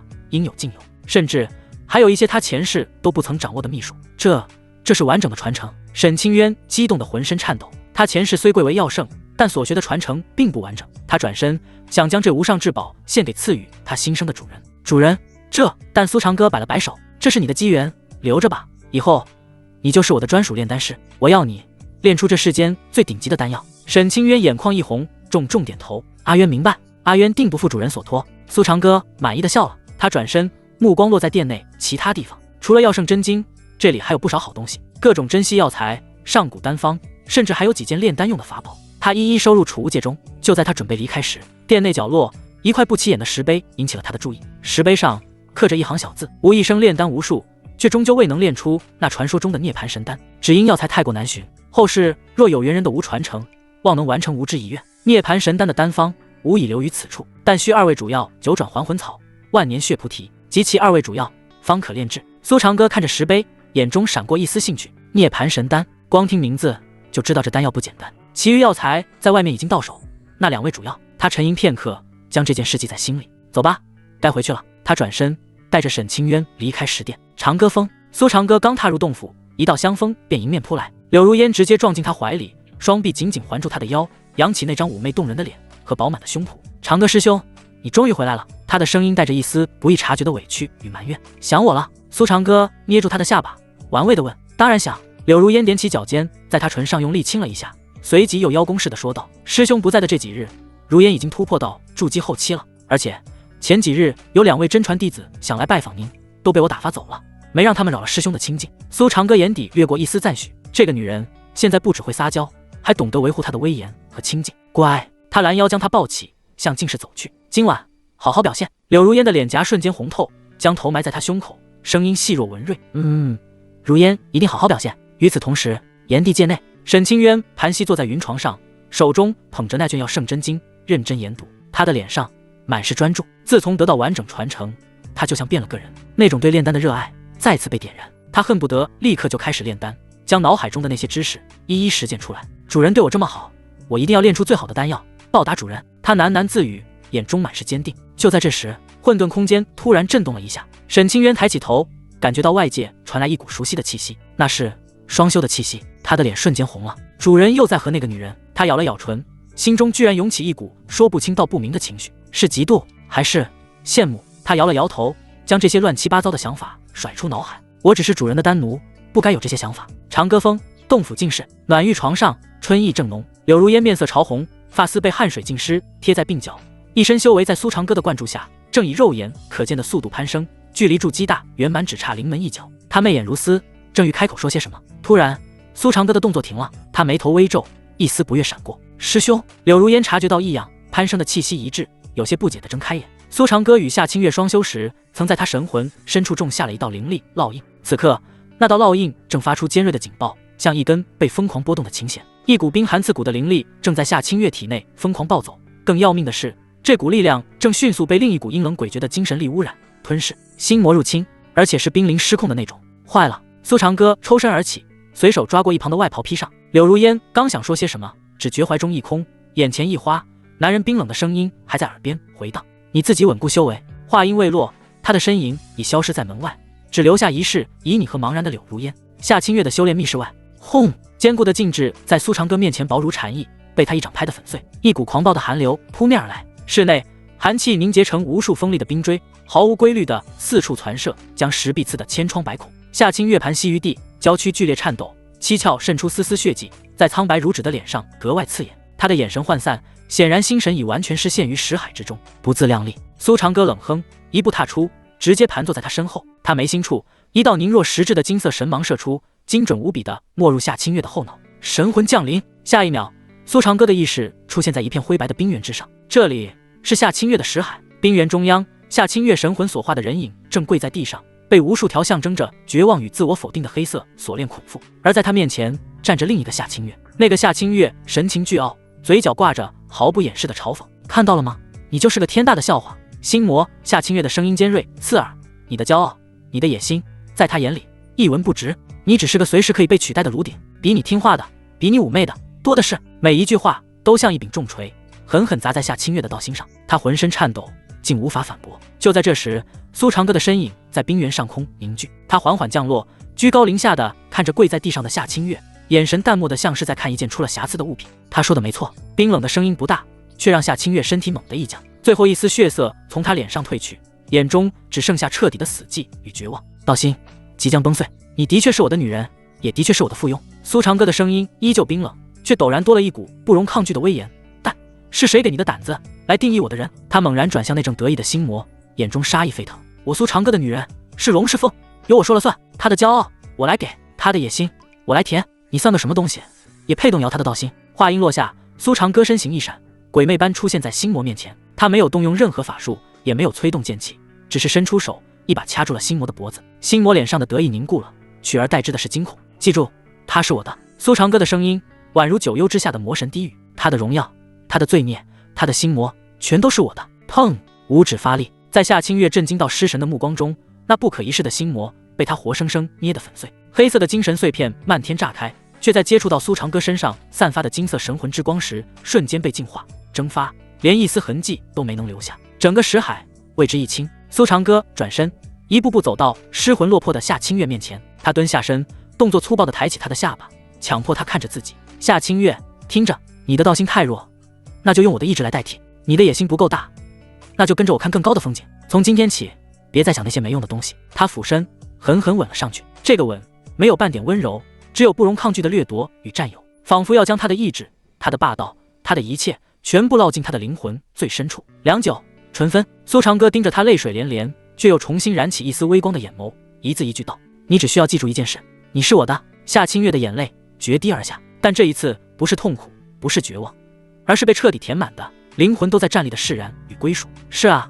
自己还在挣扎什么？自己的一切早就是他的了。叮！恭喜宿主，夏清月好感度突破100，达到心许天地状态。以心相许，天地为证，魂牵相守，仙途人间皆与你同归。道心相印，神魂共鸣。奖励神魂秘术魂诀。苏长歌的意识回归本体，面前夏清月也同时睁开了眼。轰然一声，他体内的灵力冲破最后的壁垒，瞬间迈入筑基大圆满，脸上还挂着泪痕，但他的眼神却前所未有的清澈坚定，甚至带着一丝狂热的虔诚。他转过身，没有扑进他怀里，而是无比珍重地牵起他的手，放在自己脸颊上，用一种近乎膜拜的姿态轻轻摩挲。师兄，他的声音带着哭腔，却充满了前所未有的安心。清月，知道了。苏长歌低头再次吻住他的唇，这一次夏清月没有任何犹豫，主动而狂热的回应。两人的灵力与神魂在这一刻达成了前所未有的完美共鸣。密室内灵气如潮，夏清月跪坐在苏长歌身前，他抬起手，无比珍重地牵起男人的手掌，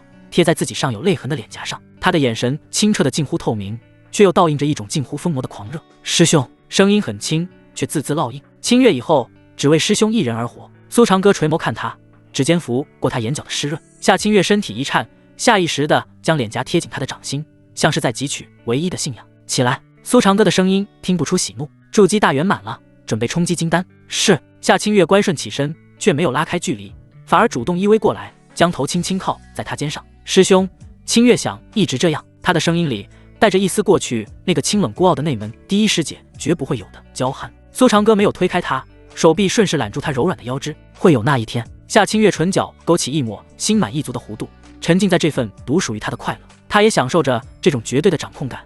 念头微动间，冰冷的系统提示音在他脑海中响起。叮！检测到新的天命之子气息波动，目标焦云，气运值4500点，身份东域萧家少主，天生剑体，身怀上古剑魂诛仙，状态被家族封印修为，流落青云宗外围房事，关联天命女主萧雨柔，萧家大小姐，天生媚骨，修有天媚神功，对萧云情根深种，但因家族联姻，被迫嫁与东域第一宗天剑宗少宗主楚寒。提示：萧云即将在3日后于屈辱中突破封印，觉醒剑魂，开启复仇之路。苏长歌的眼底一丝兴味流转，又是一条大鱼。东域萧家，天剑宗，痴情却被迫分离的天命女主，这熟悉的配方闻起来就充满了气运的味道。师兄，夏清月察觉到他瞬间的失神，仰起头，清澈的眸子里带着探寻。没事。苏长歌收回思绪，低头在他光洁的额头上印下一吻。你先回去稳固修为，我有些事要办。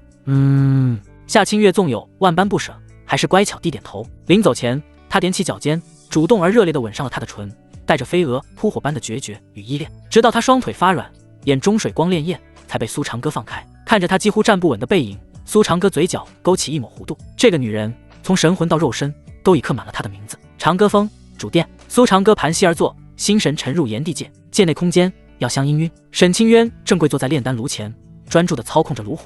他的魂体已近乎凝为实质，肉身雏形勾勒出惊心动魄的弧度，一袭魂力所化的薄纱紧贴其上，愈发显得身段曼妙无双。感知到苏长歌的意志降临，沈清渊的动作戛然而止，他立刻起身，朝着虚空恭敬跪拜。主人，他的声音温顺柔婉，再无一丝上古药圣的傲骨。苏长歌的身影凝聚成形，走到他面前，伸手捏住他精致的下巴，抬起那张曾傲视天下的绝美容颜。练得如何？回主人，已炼成3炉浩元丹，2炉金髓丸，都是你现阶段可以用到的。沈清渊乖顺作答，眼波流转间，竟带着一丝若有若无的讨好。阿渊，没有偷懒。苏长歌松开手，指尖转而划过他敏感到站立的锁骨。沈清渊魂体一颤，非但没有躲闪，反而本能的迎合，将脸颊贴近了几分。主人，他的声音带着微不可察的颤抖，分不清是畏惧还是期待。苏长歌没有继续挑逗他，声音淡淡道：涅槃神丹的2味主药有线索了，3日后随我出门。苏长歌的手指在他额间轻轻一点，这几天好好炼丹，别让我失望。是，主人。沈清渊恭敬地垂下头，他知道自己早已是他的痉挛，是他的丹奴，可不知从何时起，这种被他彻底支配的感觉竟让他沉沦，甚至甘之如饴。3日后，青云宗外方士街道上人声鼎沸，三教九流的修士混杂其间，空气中弥漫着灵药、法器和汗水的复杂气味。苏长歌一袭纤尘不染的白袍，走在这片嘈杂之中，仿佛谪仙误入凡尘。他身后柳如烟面覆轻纱，亦步亦趋。他如今已是筑基5层，离火神体小成，身段愈发饱满丰腴，行走间自有一股浑然天成的媚态。主人，我们是来寻那个萧云的吗？柳如烟柔声传音，他身上有我需要的东西。苏长歌淡淡回应，话音未落，前方街角传来一阵刺耳的喧哗。废物，连100块下品灵石都拿不出来，还敢来聚宝阁？萧家的前少主，我看是萧家的丧家之犬吧。一群衣着光鲜的修士正围着一个破旧的摊位，对着一个衣衫褴褛的年轻人肆意嘲讽。年轻人低着头，乱发遮住了脸，但那双紧握到骨节发白的拳头暴露了他压抑到极致的怒火。苏长歌脚步一顿，找到了。就在此时，人群被粗暴地分开，一个身穿天剑宗华服的青年在一众护卫的簇拥下走来，气焰嚣张。萧云，3日期限已到，我妹妹雨柔的救命灵石呢？华服青年居高临下，用鞋尖踢了踢地上的年轻人，满眼都是猫戏老鼠的快意。萧云猛地抬起头，露出一张虽布满尘垢却依旧棱角分明的脸，一双眼睛里布满了血丝。楚寒，他从牙缝里挤出这2个字，每一个字都带着血腥味。楚寒，天剑宗少宗主，也是即将迎娶萧雨柔的男人。怎么还想动手？楚寒讥讽地笑了，凭你这个丹田被废，连引气入体都做不到的废物。萧云浑身剧烈颤抖，体内被重重封印的剑魂感应到主人极致的愤怒与屈辱，开始疯狂撞击封印。就在这时，一只修长骨节分明的手轻轻搭在了楚寒的肩膀上。让开！声音很淡，却带着一股让人无法抗拒的意志。楚寒脸色一沉，猛地回头，呵斥的话还未出口，便在看清来人面容的瞬间，瞳孔剧烈收缩。你是青云宗戴宗主苏长歌？见过苏宗主。苏长歌没有看他，只是随手一扶，就推开了众人。苏长歌这才低下头，目光落在瘫坐在地满眼震惊与茫然的萧云身上。他缓缓蹲下身，嘴角勾起一抹优雅而残忍的弧度。小子，想报仇吗？萧云的眼中瞬间燃起一簇名为希望的火焰。下一秒，苏长歌的声音却让这簇火焰彻底冻结。用你的剑魂来换。他顿了顿，笑容愈发意味深长。哦，对了，还有你的未婚妻也一并交给我吧。萧云的瞳孔缩成了一个危险的针尖。你说什么？他嗓音嘶哑，字字泣血。苏长歌并未重复，那双俯瞰蝼蚁的眼眸里没有半分波澜，仿佛萧云不是一个人，只是一件可以估价的物品。听不懂。苏长歌的唇角勾起一抹冰冷的弧度。那我便说的更清楚一点，你体内的诛仙剑魂，还有你那位天生媚骨的情人萧雨柔，全部归我。作为交换，我帮你杀楚寒，屠尽天剑宗，甚至让你做回萧家家主之位，亲手审判那些背弃你的人。轰！每一个字都像一道天雷，在萧云的识海中轰然炸响。周遭的修士彻底沸腾了，他疯了，当着天剑宗少宗主的面说要他的未婚妻。诛仙剑魂，那可是传说中的上古剑魂，这个废物身上竟藏着这等逆天之物，难怪萧家要废了他。这是养虎为患，又怕虎事主啊！楚寒的脸瞬间黑如锅底，他踏前一步，声音催着冰渣：“苏宗主，你这是在向我天剑宗宣战？”苏长歌甚至懒得侧目，滚！一个字轻描淡写，却仿佛蕴含着天地之威，一股无形的气场碾压而下，让楚寒几乎窒息。他脸色煞白，竟被这一个字逼得倒退半步。他身后的金丹护卫们怒喝着上前，却见苏长歌袖袍只是随意一拂，砰砰砰，数道身影如断线风筝般倒飞出去，重重砸在远处的墙壁上，骨骼碎裂声清晰可闻，人人呕血不起。金丹9层大圆满，楚寒的瞳孔收缩到了极致，他死死咬着牙，喉咙里像是堵了一块烧红的炭，再也吐不出半个字。苏长歌，全场死寂。苏长歌这才重新将目光投向地上那个失魂落魄的身影，考虑的如何？萧云的双拳攥得死紧，指甲刺入血肉，温热的鲜血顺着指缝滴淌，在尘土中洇开一朵小小的绝望的花。萧家的背叛，父亲的冷眼，雨柔那双被迫联姻时了无生趣的眼睛，还有这3年猪狗不如的日日夜夜，一幕幕一帧帧都在撕裂他的神魂。他喉咙滚动，声音干涩的几乎无法出声。凭什么信你？苏长歌笑了，那笑容里带着一丝悲悯的残忍。你没得选。他蹲下身，2根手指精准地捏住萧云的下颌，强迫那张布满屈辱与尘垢的脸抬起来，直视自己。摆在你面前的只有2条路：一，拒绝我，然后像条野狗一样在这里被人活活打死，或者苟延残喘，亲眼看着你的雨柔在楚寒身下承欢，看着萧家踩着你的尸骨愈发兴盛。2，答应我。苏长歌的声音带着蛊惑人心的魔力，我让你亲手斩下楚寒的头颅，让你亲手将萧家那些叛徒挫骨扬灰，让你亲手把萧雨柔从天剑宗的手抢回来，字字诛心，刀刀见血。萧云的眼眶瞬间赤红，血泪从眼角滚落。可是雨柔，她会恨我的。苏长歌松开手，缓缓起身，再度恢复那副神明般漠然的姿态。那就让她恨。他的声音冰冷刺骨，一个连自己都瞧不起的废物，凭什么奢求女人的爱？与其让她沦为联姻的工具，不如让她带着恨意活着，至少她还活着。萧云如遭雷击，浑身巨震，他猛地抬头，那双充血的眼睛死死盯着苏长歌，仿佛要将他的样子刻进灵魂深处。你到底是谁？苏长歌没有回答，只是淡漠地竖起3根手指。3息，决定你的地狱。3，萧云的呼吸变得无比粗重，胸膛剧烈起伏。2，他体内被层层枷锁束缚的剑魂感应到主人那滔天的恨意与不甘，开始疯狂冲击封印。1，我答应你。萧云用尽全身力气，发出一声杜鹃啼血般的嘶吼。我答应你，只要能让我复仇，杀光那些畜生，我的剑魂，我的雨柔，我的命，全都给你。话音落下的瞬间，轰隆，一道无形的枷锁在他体内悍然崩碎，一道洞穿天地的璀璨剑光自他天灵盖冲霄而起，撕裂云海，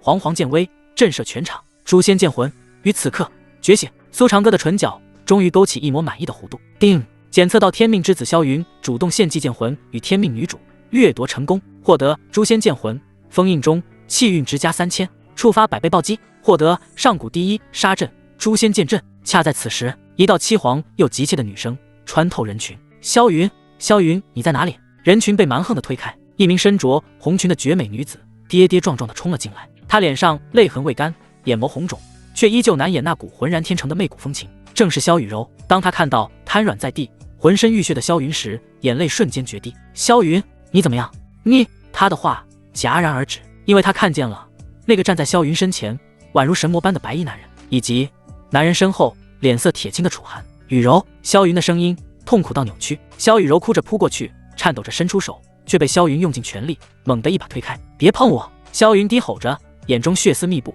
状若疯魔。你走，快走！萧雨柔彻底愣住了，她不懂，她不明白为什么昔日最爱她的萧云会用这种眼神看她，那眼神里是痛苦，是愧疚，是无尽的深渊。苏长歌欣赏着这出精彩的戏剧，缓缓开口，声音不大，却清晰地传入每个人耳中。萧姑娘，你的未婚夫刚刚和我做了一笔很划算的交易，他用他的剑魂，还有你，换取了一个复仇的机会。萧雨柔的脸蛋唰的一下血色尽退，她难以置信地扭头望向萧云。萧云，他说的是真的吗？萧云低着头，双拳砸在地上，任由碎石割破血肉，一言不发。楚寒在旁发出快意的冷笑：萧云，你真是个彻头彻尾的废物，连自己的女人都护不住，还要把她当成货物一样卖掉，来换取别人的施舍。眼泪大颗大颗的从萧雨柔眼中滑落，她看着萧云，声音都在发抖：萧云，你说话呀，你告诉我这不是真的。萧云猛然抬头，双目赤红如血：是真的，我就是个废物，我护不住你，所以你滚吧，滚去嫁给楚寒，滚去过你的好日子，别再管我这个废物了。萧雨柔的世界在这一刻彻底崩塌，她摇着头，泪流满面。不是这样的，萧云，我不要好日子，我只要你。苏长歌嘴角的笑意更冷了，他伸出手，不带一丝烟火气的轻轻搭在了萧雨柔颤抖的香肩上。萧姑娘，交易已成，从现在起，你是我的战利品。萧雨柔娇躯一僵，她猛地回头，那双盈满泪水的媚眼，此刻只剩下无尽的绝望与不甘。你到底想做什么？苏长歌没有回答他，只是将目光转向楚寒，那眼神像是在看一个死人。楚少宗主，你的未婚妻现在姓苏了，你有意见？楚寒的脸长成了猪肝色，他死死盯着苏长歌，从牙缝里挤出几个字：苏长歌，你会后悔的，我天剑宗与你不死不休。苏长歌笑了，我等着。话音落下，他揽着怀中僵硬的绝美女子，转身踏空而去，身后是萧雨柔绝望的悲泣，是萧云撕心裂肺的咆哮，是楚寒气及败坏的怒吼，这些声音交织在一起，谱成了一曲悦耳的乐章。苏长歌的嘴角勾起一抹淡淡的弧度，棋子就该有棋子的觉悟。萧雨柔被带到此地后，柳如烟便如一道影子般出现，那个女人看着她的眼神没有同情，只有一种近乎灼热的崇拜，对象不言而喻。沐浴更衣，柳如烟的声音很轻，却带着不容置喙的命令感。师兄不喜欢等待。说完，他便转身退下，将这方冰冷的天地留给了萧雨柔一人。萧雨柔站在原地，四肢百骸都泛着寒意。萧云那句撕心裂肺的你滚吧，像一根淬毒的冰刺，扎在他神魂最深处，每一次呼吸都牵扯出剧痛，恨意与绝望交织，几乎要将他吞没。他僵硬地机械地退下那身见证了他所有屈辱的红裙，赤足踏入温热的泉水，水雾氤氲，却暖不了那颗早已千疮百孔的心。为什么？他抱着双膝，将脸埋入水中，无声地啜泣。萧云，我恨你，恨你为何要放弃，更恨自己为何时至今日依旧无法真正的恨你。就在这时，店门被无声推开，一道白衣身影逆光而立，宛若踏碎了他所有光明的神魔。苏长歌，他身后柳如烟垂手势力，姿态恭顺的像一件没有灵魂的精美瓷器。出去！萧雨柔惊慌地缩紧身体，水花四溅，眼中是羞愤交加的火焰。苏长歌的目光平静地落在他身上，那眼神并非在欣赏一具美丽的身体，而是在审视一件刚刚到手的藏品，评估其价值。萧姑娘，交易已经完成。他的声音没有温度。从萧云开口的那一刻起，你的归属权便不再属于你自己，或者说，你觉得萧云的决定可以被违背。每一个字都精准地刺入萧雨柔最脆弱的伤口，他的身体瞬间僵硬，血色从脸上退得一干二净。是啊，是萧云，是他最爱的人，亲手将他推入了这无边地狱。我不是货物。他的声音破碎，带着濒死的倔强。我宁可死。苏长歌发出一声轻笑，那笑声里带着一种俯瞰众生悲喜的漠然。他缓步走到池边，缓缓蹲下。我从不取人性命，那太无趣。他伸出2根手指，精准地扼住他线条优美的下颌，强迫他扬起那张梨花带雨的脸。我要的是你活着，并且心甘情愿地为我绽放。萧雨柔的瞳孔狠狠一缩，做梦！他用尽全身力气，猛地拍开苏长歌的手，水珠如碎玉般飞溅。苏长歌收回手，并不恼怒，只是缓缓站起，有骨气是好事。他的目光转向柳如烟，如烟，告诉他你曾经的选择。柳如烟恭敬上前，那双看向苏长歌的眼眸盛满了狂热。他转向萧雨柔，声音空灵而诡异：萧姑娘，尊严是这世上最无用的东西，它不能让你变强，只会在你最无助的时候成为压垮你的最后一根稻草。曾经我也以为我爱的人是盖世英雄，可他只会让我等待忍耐，最后眼睁睁看着我走向毁灭。是师兄给了我新生，给了我力量。柳如烟说着，竟主动依偎进苏长歌怀中，动作亲密自然。师兄需要如烟伺候你吗？这一幕彻底击碎了萧雨柔的认知。你疯了？疯？柳如烟摇了摇头，脸上是一种怜悯的幸福。不，我是新生。苏长歌轻抚着柳如烟的发丝，目光却如利剑般始终锁定着池中的萧雨柔。看到了吗？顺从我，你会得到你无法想象的一切。违逆我，他话锋一转，声音陡然变得冰寒刺骨，你会亲身体会到什么叫现实。萧雨柔死死咬着唇，血腥味在口腔中弥漫开来，试图用疼痛对抗那灭顶的浪潮。我绝不屈服。很好。苏长歌嘴角的弧度愈发冰冷，他屈指一弹，一道微不可察的流光瞬间没入萧雨柔的眉心。那么就让你这身傲骨亲手教教你该如何取悦我。下一瞬，萧雨柔的娇躯猛地一颤，一股前所未有的灼热并非来自外界，而是从她每一寸骨髓的最深处疯狂地烧起。啊！她发出一声压抑不住的痛呼，身体不受控制地蜷缩起来。你对我做了什么？她惊恐地瞪大双眼，皮肤以肉眼可见的速度泛起一层诱人的粉红，呼吸急促的如同离水的鱼。苏长歌的声音如同魔鬼的低语在他耳畔响起，我只是帮你解开了你身体的枷锁。萧姑娘，你可知何谓天生媚骨？那不是诅咒，而是上天赐予你的最强天赋，是为双修而生的无上道体。可惜你视其为洪水猛兽，拼命压制，而萧云那个废物更是暴殄天物，根本不懂得如何采撷。现在我让他彻底觉醒。轰！萧雨柔的脑海一片空白，那股灼热感已经化作了亿万只蚂蚁，啃噬着他的神魂，冲刷着他的理智。他的身体，他的本能在疯狂地渴望着什么。不要！他拼命摇头，指甲在池边的玉石上画出刺耳的声音，试图保持最后一丝清醒。苏长歌再次蹲下，捏住他的下颌，强迫他看向自己那双深不见底的瞳孔。叫我主人。他的声音带着不容抗拒的威严。跪下，爬出这温泉，像条狗一样来求我，否则你的神魂会被自己身体的欲望活活烧成灰烬。屈辱，无尽的屈辱。萧雨柔的眼泪混合着汗水不断滑落，她的牙关都在打颤，身体的本能与意志正在进行着天人交战。我不，他艰难地吐出2个字。苏长歌松开手，眼神中的最后一丝温度也消失殆尽。那就尽情享受吧。他不再多言，只是静静地站在那里，欣赏着一朵娇艳的玫瑰在烈火中是如何一点点枯萎凋零。时间在这一刻变得无比漫长。萧雨柔的呜咽从压抑到痛苦，再到最后的支离破碎，她的意志正在被自己的身体一寸寸碾碎。终于，不知过了多久，那压抑的悲泣停歇了，一道嘶哑到几乎听不清的声音，带着彻底的绝望与崩溃响起。主人。苏长歌的嘴角终于勾起一抹弧度，他看着那个在水中瑟瑟发抖，眼神已经彻底失去焦距的女人，淡淡开口：我让你爬过来。萧雨柔的身体剧烈地颤抖了一下，最终她用尽最后一丝力气，双手撑着湿滑的池壁，艰难地屈辱地一点一点地爬出了温泉，像一条丧失了所有尊严的败犬。定天命女主萧雨柔到心彻底崩溃，初步臣服。好感度50，恐惧获得气运值加1500，触发100倍暴击，获得上古秘术媚骨天成诀。苏长歌走到他面前，伸出手轻轻抚摸着他湿漉漉的长发，动作温柔，声音却冰冷。乖，这才像话。萧雨柔跪在浴室地面上，水珠顺着她湿透的发丝滑落，滴在冰冷的地面，晕开一小片水渍。她低垂着头，视野里只有自己狼狈的倒影。羞耻、绝望、恐惧，这些情绪像潮水般冲刷着她，最后尽数褪去，只剩下一片死寂的麻木。她已经没有回头路了。苏长歌的影子笼罩着她，他居高临下的审视着，那目光里没有半分温度，像一个工匠在打量一件刚刚完成尚需打磨的作品。抬起头，声音很轻，却像一根针，精准地刺入萧雨柔的耳膜。她的身体微不可察地颤抖了一下，用尽了所有力气，才缓缓抬起那张泪痕交错的脸，眼眶红肿，那双曾如秋水般的眸子，此刻暗淡无光，只剩下一片破碎的空洞。苏长歌伸出2指，捏住她的下颌，动作不重，却带着一种让他无法抗拒的力量，强迫她直视自己。记住这张脸。他的声音钻入他的脑海，从今天起，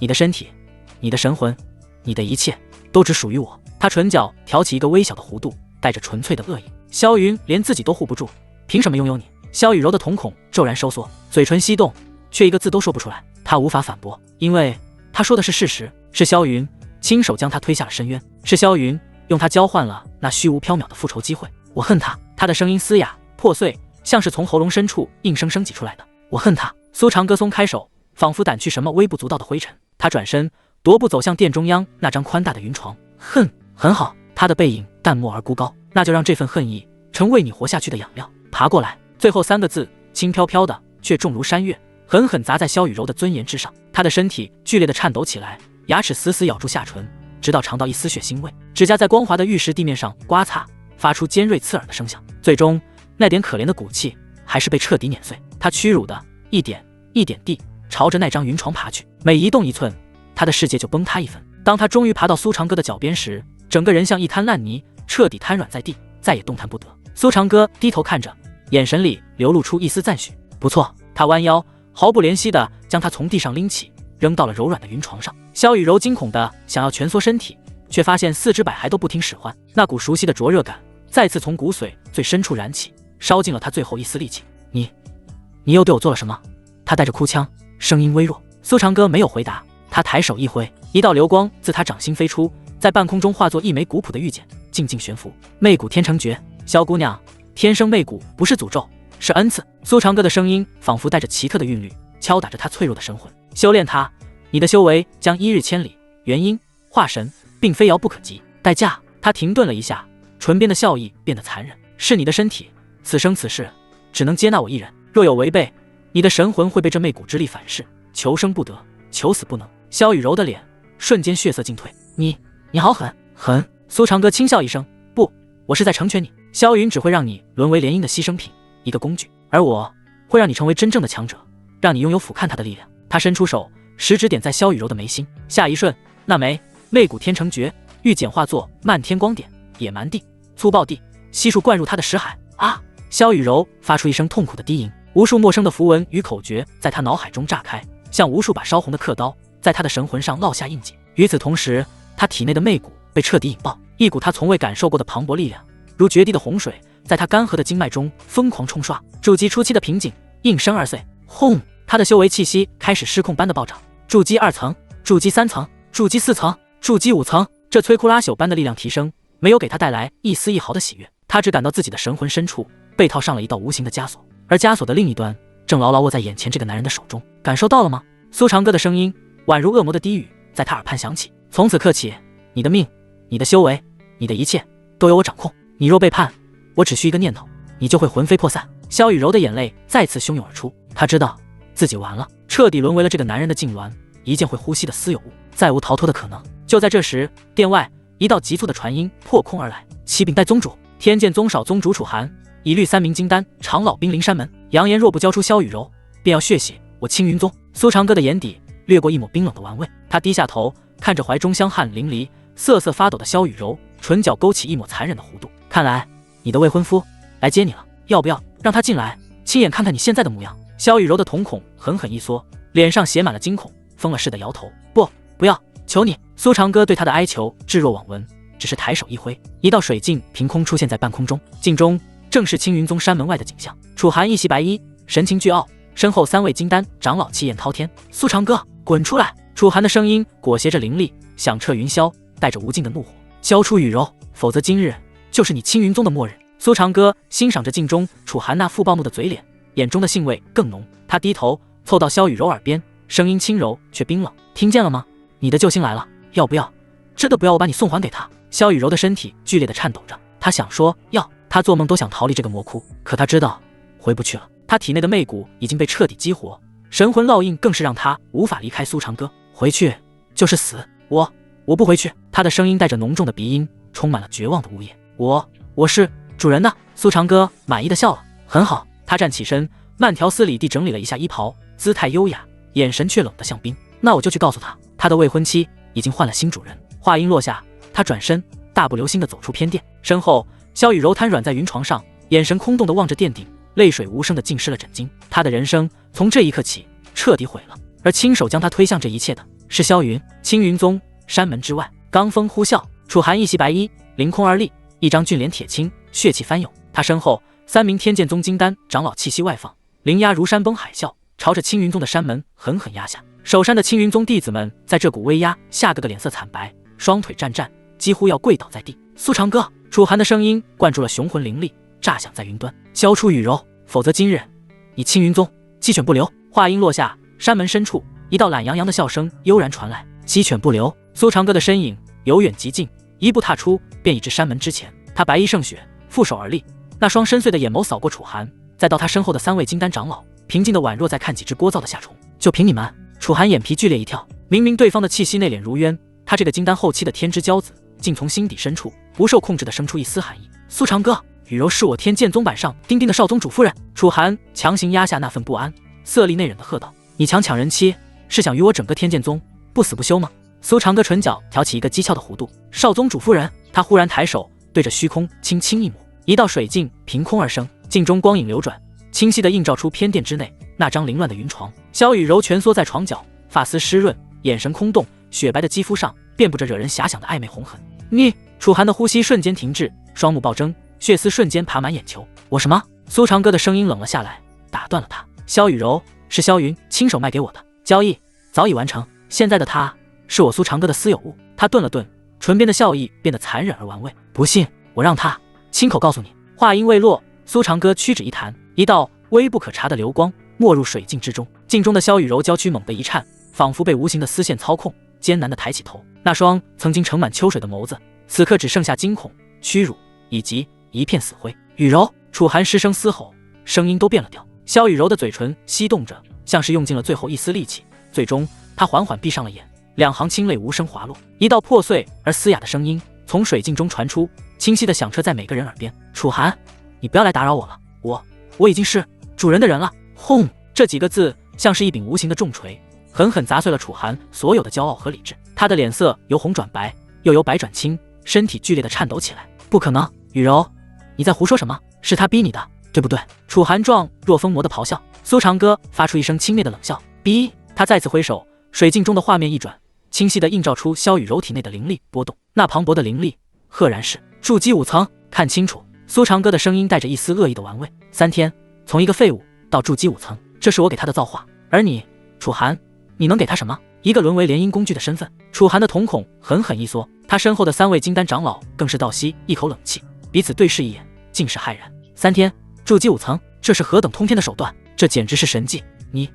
你到底对他做了什么？楚寒咬碎了牙，一字一顿地问。做了什么？苏长歌淡漠开口，我只是让他明白一个道理，跟着废物，无论是你还是萧云，最终都只会沦为别人的筹码，只有跟着我，才能站在云端俯瞰众生。他话锋一转，声音陡然变得冰寒刺骨。楚寒，萧雨柔已是我的痉挛，你若识相，现在夹着尾巴滚回天剑宗，我可以当做什么都没发生，否则……他眼底杀机一闪而逝。今天你们4个都得死在这里！狂妄嚣张到了极点，小辈找死！为首的灰袍长老勃然大怒，一步踏出，金丹后期的恐怖威压轰然炸开。今日老夫便替天行道，斩了你这魔头！他并指如剑，一道凝练到极致的剑光撕裂长空，带着斩灭一切的气势，直取苏长歌眉心。然而苏长歌依旧站在原地，甚至连眼皮都未曾抬一下。他只是伸出右手，食指与中指并拢，对着那道剑光轻轻一夹，当一声金铁交鸣的脆响，那足以重创同阶修士的凌厉剑光，竟被他云淡风轻地夹在了2指之间，再也无法寸进分毫。怎么可能？灰袍长老的眼珠子都快瞪了出来。苏长歌唇角勾起一抹嘲弄，就这？他2指微微发力，咔嚓，坚不可摧的剑光应声崩碎，化作漫天光雨，消散于风中。下一瞬，苏长歌的身影凭空消失，再出现时已至灰袍长老的面前。太慢了，他轻声低语，一只手掌轻飘飘地印在了对方的胸口。轰！灰袍长老整个人如遭万钧雷击，护体灵光瞬间粉碎，胸膛以肉眼可见的弧度凹陷下去，口中鲜血狂喷，整个人倒飞而出，将远处一座山石砸得粉碎，气息瞬间萎靡到了极点。一招，仅仅一招，金丹后期的天剑宗10玄长老败，剩下2名长老吓得魂飞魄散，亡魂皆冒。楚寒更是浑身冰凉，瞳孔因极致的恐惧而收缩成了一个针尖。金丹大圆满，楚寒的声音都在发颤。苏长歌没有回答，只是将那冰冷的目光落在了他的身上。现在是滚还是死？楚寒的拳头攥得死紧，指甲深深嵌入血肉，滴滴鲜血落下。不甘、怨毒、愤怒，可更多的是深入骨髓的恐惧。他毫不怀疑，只要自己说错一个字，下一刻就会变成一具尸体。苏长歌，楚寒咬着牙，每一个字都像是从牙缝里挤出来的血。今日之辱，我天剑宗记下了，他日定100倍奉还。说罢，他再也不敢停留，狼狈地卷起重伤的长老，化作一道流光，仓皇逃离。苏长歌望着他们消失的方向，眼底掠过一抹冷冽的寒芒。天剑宗，他低声自语，光顾着拿报酬了，忘记我的交易还没有完全完成啊。话音落下，他转身信步回到偏殿。云床上，萧雨柔听见脚步声，身体本能的一颤。苏长歌走到床边，居高临下的俯视着他。看到了。他的声音很轻，却像寒冰。你的救星，连为你多说一句话的勇气都没有，这就是你曾经引以为傲的未婚夫。萧雨柔缓缓闭上眼，泪水再次浸湿了枕巾。他知道苏长歌说的是事实，从始至终，楚寒在意的都只是天剑宗的颜面，是那顶属于他自己的绿帽子，而不是他这个人。从今天起，你只需要记住一件事。苏长歌伸出手，捏住他光洁的下颌，强迫他睁开那双破碎的眼眸。你是我的，也只能是我的。萧雨柔的瞳孔中清晰地倒映出苏长歌那张俊美而冷酷的脸。他张了张嘴，喉咙里发出意义不明的呜咽，最终所有挣扎都化作了2个字：是。主人。定。天命女主萧雨柔道心彻底沦陷，初步建立主奴联系，好感度20，恐惧加依赖，获得气运值加2000，触发100倍暴击，获得天剑宗护山大阵阵图及宝库精确坐标。苏长歌的眼底流露出一丝满意。天剑宗宝库里面或许有我要的东西呢。手指轻点压制住了萧雨柔的媚骨，转身走向殿外。好好休息，3天后随我登门天剑宗去取回一些东西，顺便完成交易。他的身影消失在殿门之外，偏殿内只剩下萧雨柔一人，蜷缩在云床之上，眼神空洞地望着华丽的殿顶。他的世界已然崩塌，而亲手将他推入这无边深渊的那个名字是萧云。晨曦如利剑般撕裂厚重云海，金辉泼洒在长歌峰顶，将整座山峰镀上一层冷冽的光。一艘通体由万载玄铁铸就的巨型飞舟自峰顶云雾中无声升起，舟身刻满繁复的上古符文，在晨光下流转着幽冷的光泽，如一头沉睡万古的太古凶兽，终于睁开了俯瞰苍生的漠然眼眸。甲板之上，罡风凛冽如刀，刮过玄铁表面，发出呜咽般的低鸣。苏长歌一袭白衣胜雪，负手立于船首，衣袂与墨发在狂风中狂舞翻飞，猎猎作响。他神情淡漠如冰，眉峰微敛，目光越过翻腾的云海，望向天剑宗的方向，仿佛此行不是去覆灭一个传承千年的大宗门，而是去赴一场无关紧要的寻常宴席。他身后3步之外，3道身影静立如松，各有风姿。柳如烟一袭红裙似火，裙摆随风摇曳，宛如燃烧的烈焰，修为已至筑基7层的他，周身灵气波动隐而不发，看向苏长歌背影时，美眸中翻涌着毫不掩饰的狂热与崇拜，那目光炽热的几乎要将空气点燃。夏清月青衣罩体，裙摆绣着细碎的冰晶暗纹，周身萦绕着拒人千里的森然寒意，仿佛周遭的空气都被冻结。萧雨柔则是换上了一袭素白长裙，裙摆拖曳在冰冷的玄铁甲板上，衬得那张小脸愈发苍白如纸，毫无血色。他没有看前方壮阔的云海，也没有看身边的柳如烟与夏清月，甚至未曾抬眼瞥过船头那道让无数人敬畏的白衣身影。他的目光死死地定在自己脚下的甲板纹路上，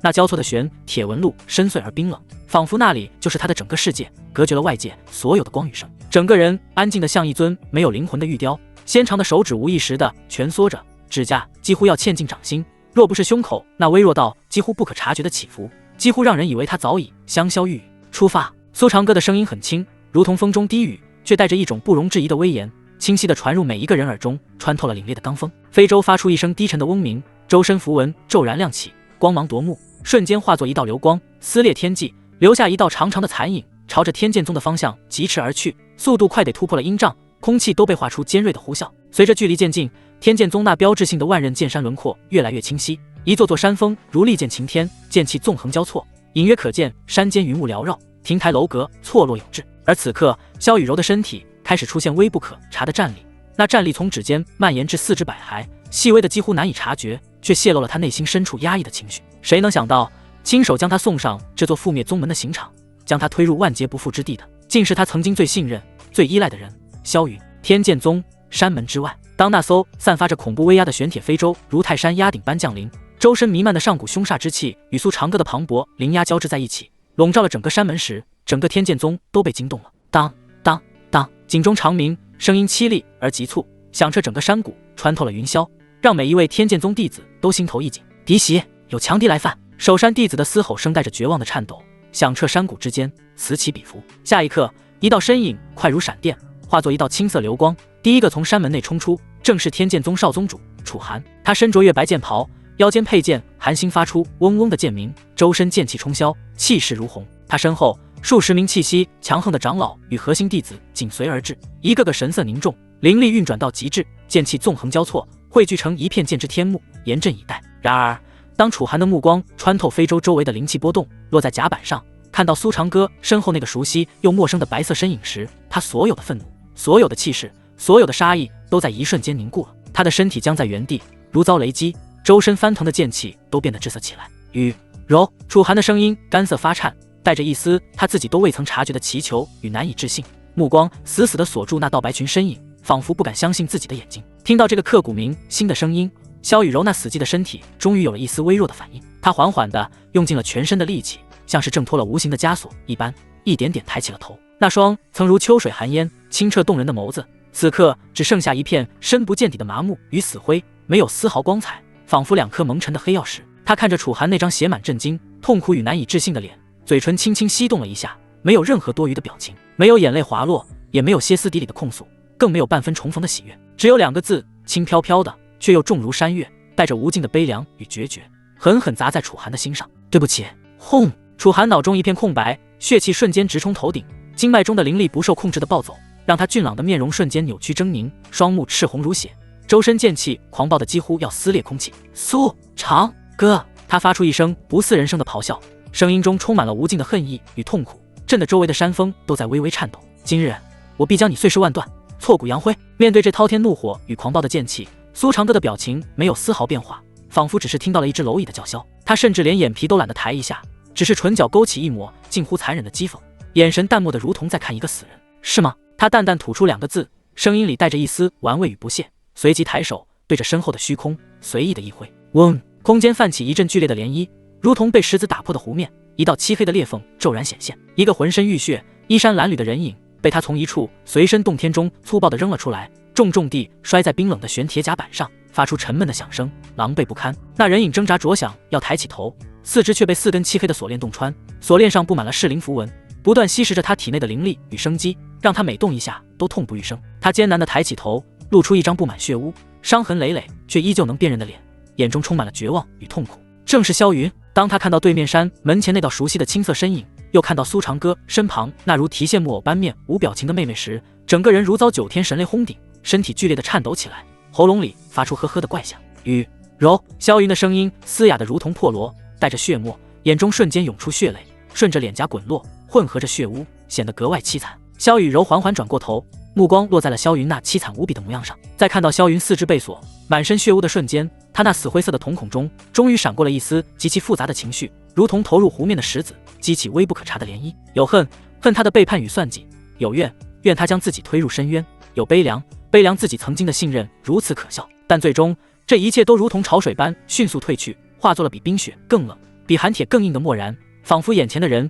只是一个无关紧要的陌生人。萧云，他的声音很轻，很平静，没有丝毫波澜，却让萧云的身体剧烈一颤，如坠冰窖。谢谢你。他看着他，一字一顿，每一个字都清晰无比，带着一种彻骨的冰冷。谢谢你，让我彻底明白了，这个世界上除了主人，再没有任何人值得信任。主人2个字如同最恶毒的诅咒，狠狠砸在萧云的心上，将他最后一丝神智彻底击溃。他瞳孔涣散，身体软软的倒在甲板上，口中不断喃喃着：不是这样的，雨柔哥，对不起你。也就在此时，苏长歌那淡漠而威严的声音，裹挟着磅礴的灵力，如同惊雷般响彻了整个天剑宗山门，每一个字都清晰地传入在场每一个人的耳中。诸位，今日苏某前来，只为3件事。他伸出第一根修长的手指，目光落在萧雨柔身上，带着一种绝对的占有欲。第一，让他当着你们所有人的面，亲口承认他如今是谁的人。他伸出第2根手指，目光扫过天剑宗气派的山门与后山宝库的方向，眼神中闪过一丝贪婪与冷冽。第二，取回一些本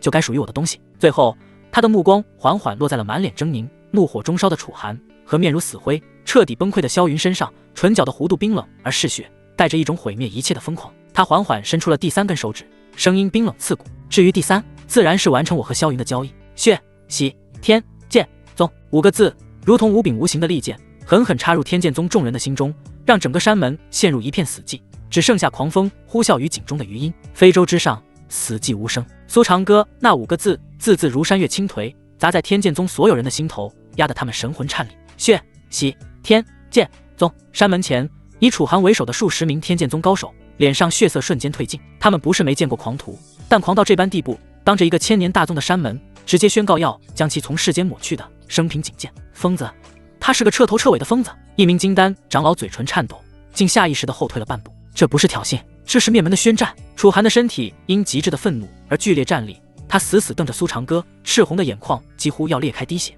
苏长歌，你以为你是谁？化神大能吗？就凭你和你身后那几个筑基期的女流，也敢口出狂言，要血洗我天剑宗？他的声音嘶哑扭曲，充满了不幸和被逼入绝境的疯狂。我天剑宗传承1000年，底蕴深厚，岂是你这狂徒能够撼动？今日你既然来了，就别想活着离开。楚寒的话稍稍稳住了后方那些被恐惧攫住心神的长老和弟子。是啊，他们是天剑宗东域顶尖的剑修圣地，宗主更是化神期的绝世强者，即便正在闭关，可护山大阵一旦开启，就算是化神大能也休想轻易攻破。眼前这个苏长歌再强也只是金丹大圆满，他凭什么？苏长歌看着下方那些人脸上重新燃起的勇气，唇角的讥讽弧度更深了。他甚至懒得与楚寒废话，目光淡漠地转向身旁的萧雨柔。第一个，萧雨柔的身体猛地一僵，他知道苏长歌指的是什么，让他当着所有人的面，当着楚寒的面，亲口承认他如今是谁的人。这是要用他的口将他与过去的一切，与楚寒，与天剑宗当众斩断，更是要用他的口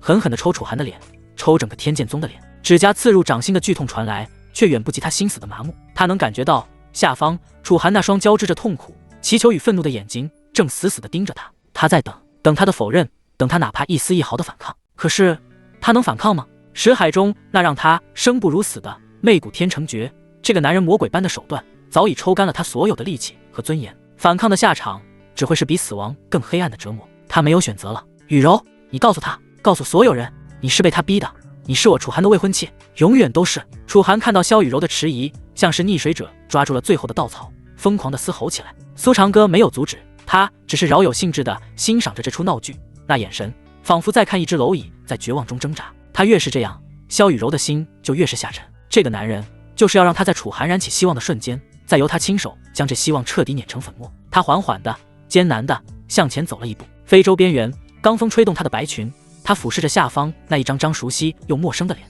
目光最终落在了楚寒那张因激动而扭曲的脸上。看着他眼中的期盼，萧雨柔的心脏像是被一只无形大手攥住，痛到窒息。对不起，楚寒，从萧云把我卖给他的那一刻起，我们之间就结束了。现在的我只是一个肮脏的连自己都厌恶的玩物，我配不上你了。他闭上眼，在睁开时，那双死灰色的眸子里最后一点波澜也彻底沉寂。他张开嘴，用一种连自己都感到陌生的平静而空洞的声音，一字一句地说道：楚寒，你听清楚了，从今往后，我萧雨柔与你与天剑宗再无任何瓜葛。我现在是主人的私有物。主人2个字清晰无比，像一道漆黑的9天神雷，狠狠劈在楚寒的天灵盖上。楚寒脸上的所有表情瞬间凝固，期盼、愤怒、疯狂都在这一刻化为了极致的呆滞。他怔怔地看着非洲上那个白裙飘飘的身影，脑子里嗡嗡作响，一片空白。他说什么？主人？他叫那个男人主人？不，你骗我，这不是真的。楚寒失神的喃喃自语，身体摇摇欲坠，仿佛被抽走了所有精气神。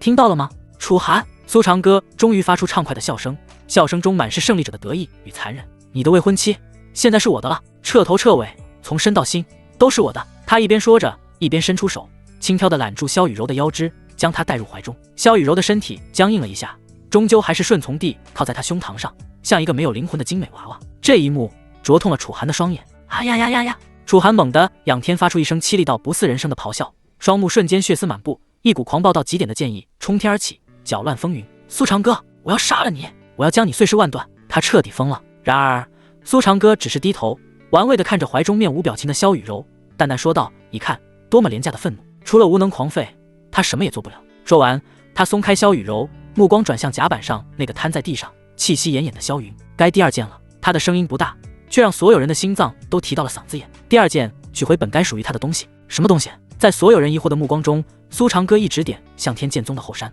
天剑宗的宝库，我笑纳了。话音刚落，柳如烟与夏清月同时向前一步，身上灵力轰然爆发。你们2个去把外面那些苍蝇清理一下。苏长歌淡淡吩咐，记住，不要让任何人打扰我取东西的雅兴。是，师兄。柳如烟美眸中闪烁着狂热的光。夏清月没有说话，只是拔出了腰间的冰晶长剑，剑身寒气四溢，杀意凛然。下一刻，一红一青2道流光从非洲上一跃而下，直接杀入了天剑宗的弟子群中。一时间，惨叫声、惊呼声、灵力碰撞的轰鸣声响彻整个山门。楚寒和一众长老都惊呆了，他们这才发现苏长歌带来的这2个女人根本不是什么普通筑基。红衣女子出手狠辣，烈焰焚天；青衣女子更是恐怖，剑出如冰，寒气彻骨。2个筑基期竟在天剑宗的山门前追着一群内门弟子和核心弟子砍杀，如入无人之境。庶子噶尔，一名金丹长老又惊又怒，再也顾不上苏长歌，转身便要去救援弟子。然而他刚一动，一道白色的身影鬼魅般挡在他面前。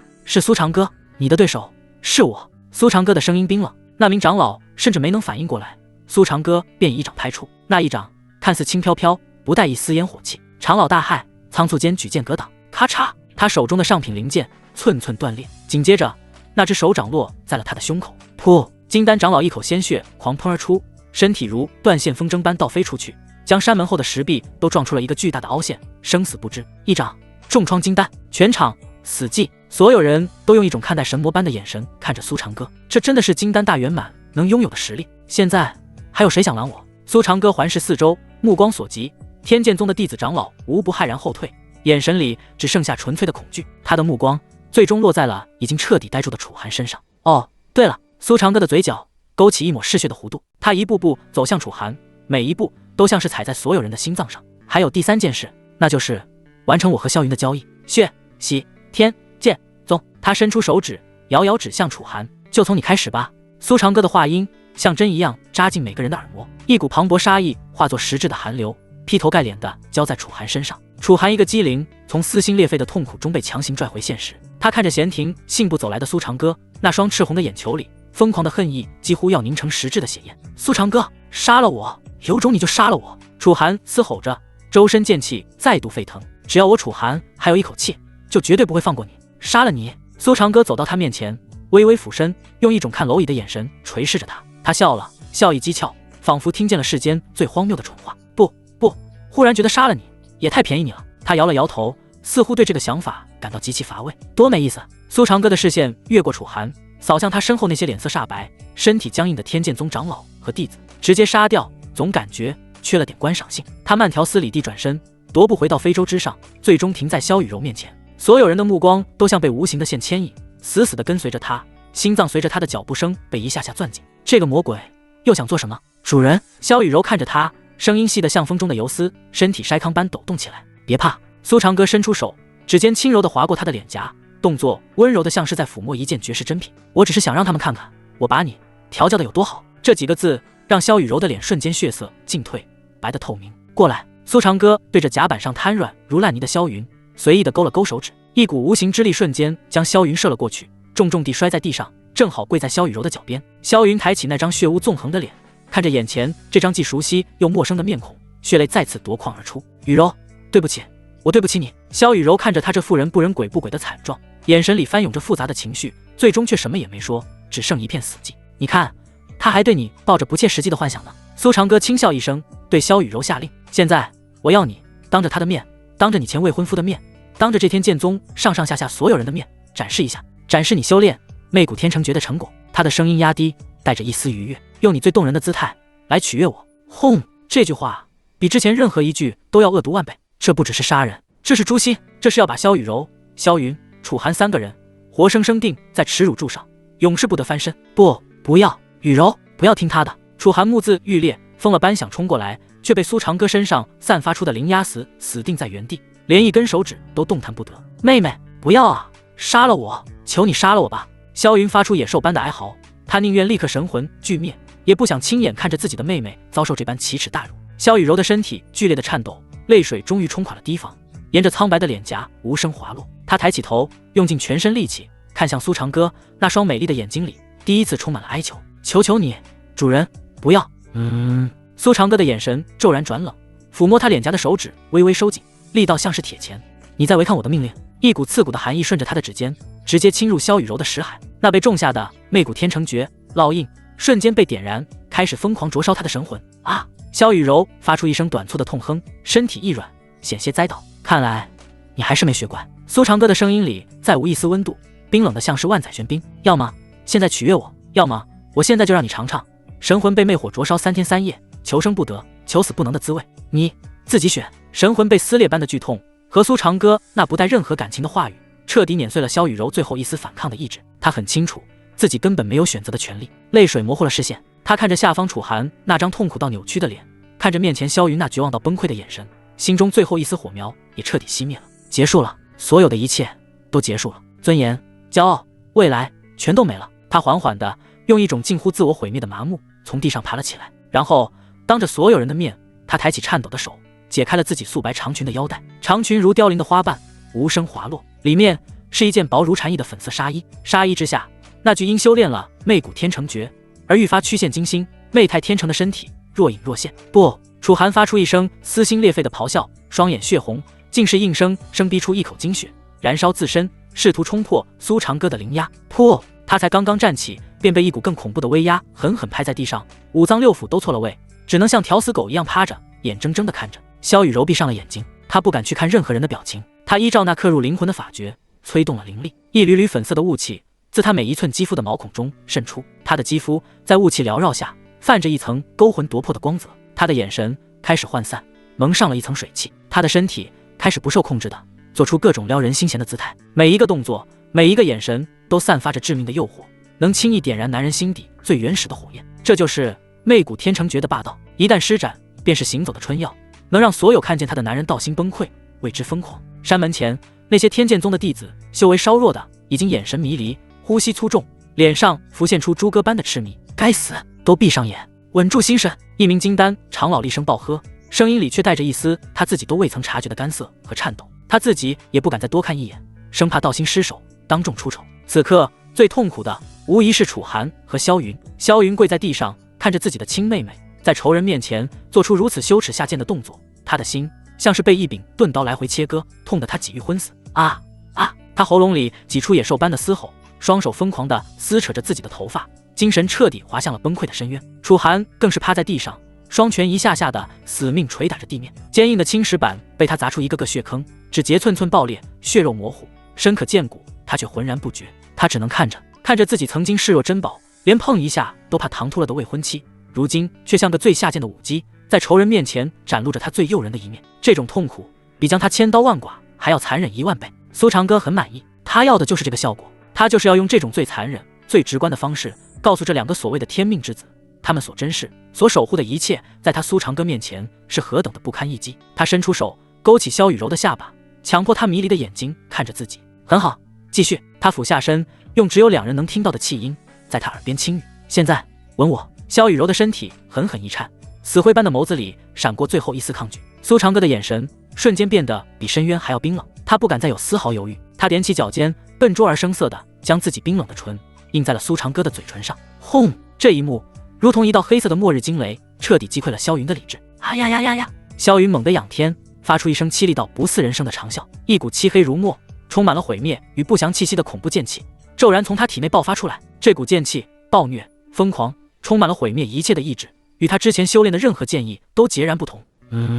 苏长歌眉头一挑，松开了萧雨柔，略带意外地看向萧云。只见萧云的身体被浓郁的黑气包裹，他身上那些伤口竟在以肉眼可见的速度飞快愈合，他的气息更是在疯狂的暴涨。炼气、筑基、金丹，眨眼之间竟直接冲破了金丹的壁垒，达到了一个极其恐怖的层次。剑魂碎片暴走了吗？苏长歌的嘴角反而勾起一抹玩味的弧度。当初他虽然夺走了诛仙剑魂的主体，但仍有一些最细微的碎片融入了萧云的灵魂本源。此刻在极致的精神刺激下，这些残存的碎片竟被激活，并与萧云那滔天的怨念、恨意结合，产生了一种诡异的魔化异变。有点意思。苏长歌看着气息还在不断攀升的萧云，非但没有阻止，反而露出了一抹看到新奇玩具般的笑容。事情变得更好玩了，一个疯魔的萧云，一个崩溃的楚寒，这2个天命之子还能给他带来什么样的惊喜？他忽然有了一个更残忍也更有趣的想法。苏长歌挥手收回了压制在楚寒身上的灵压，他缓缓开口，声音不大，却清晰地传遍了全场。好了，热身结束，现在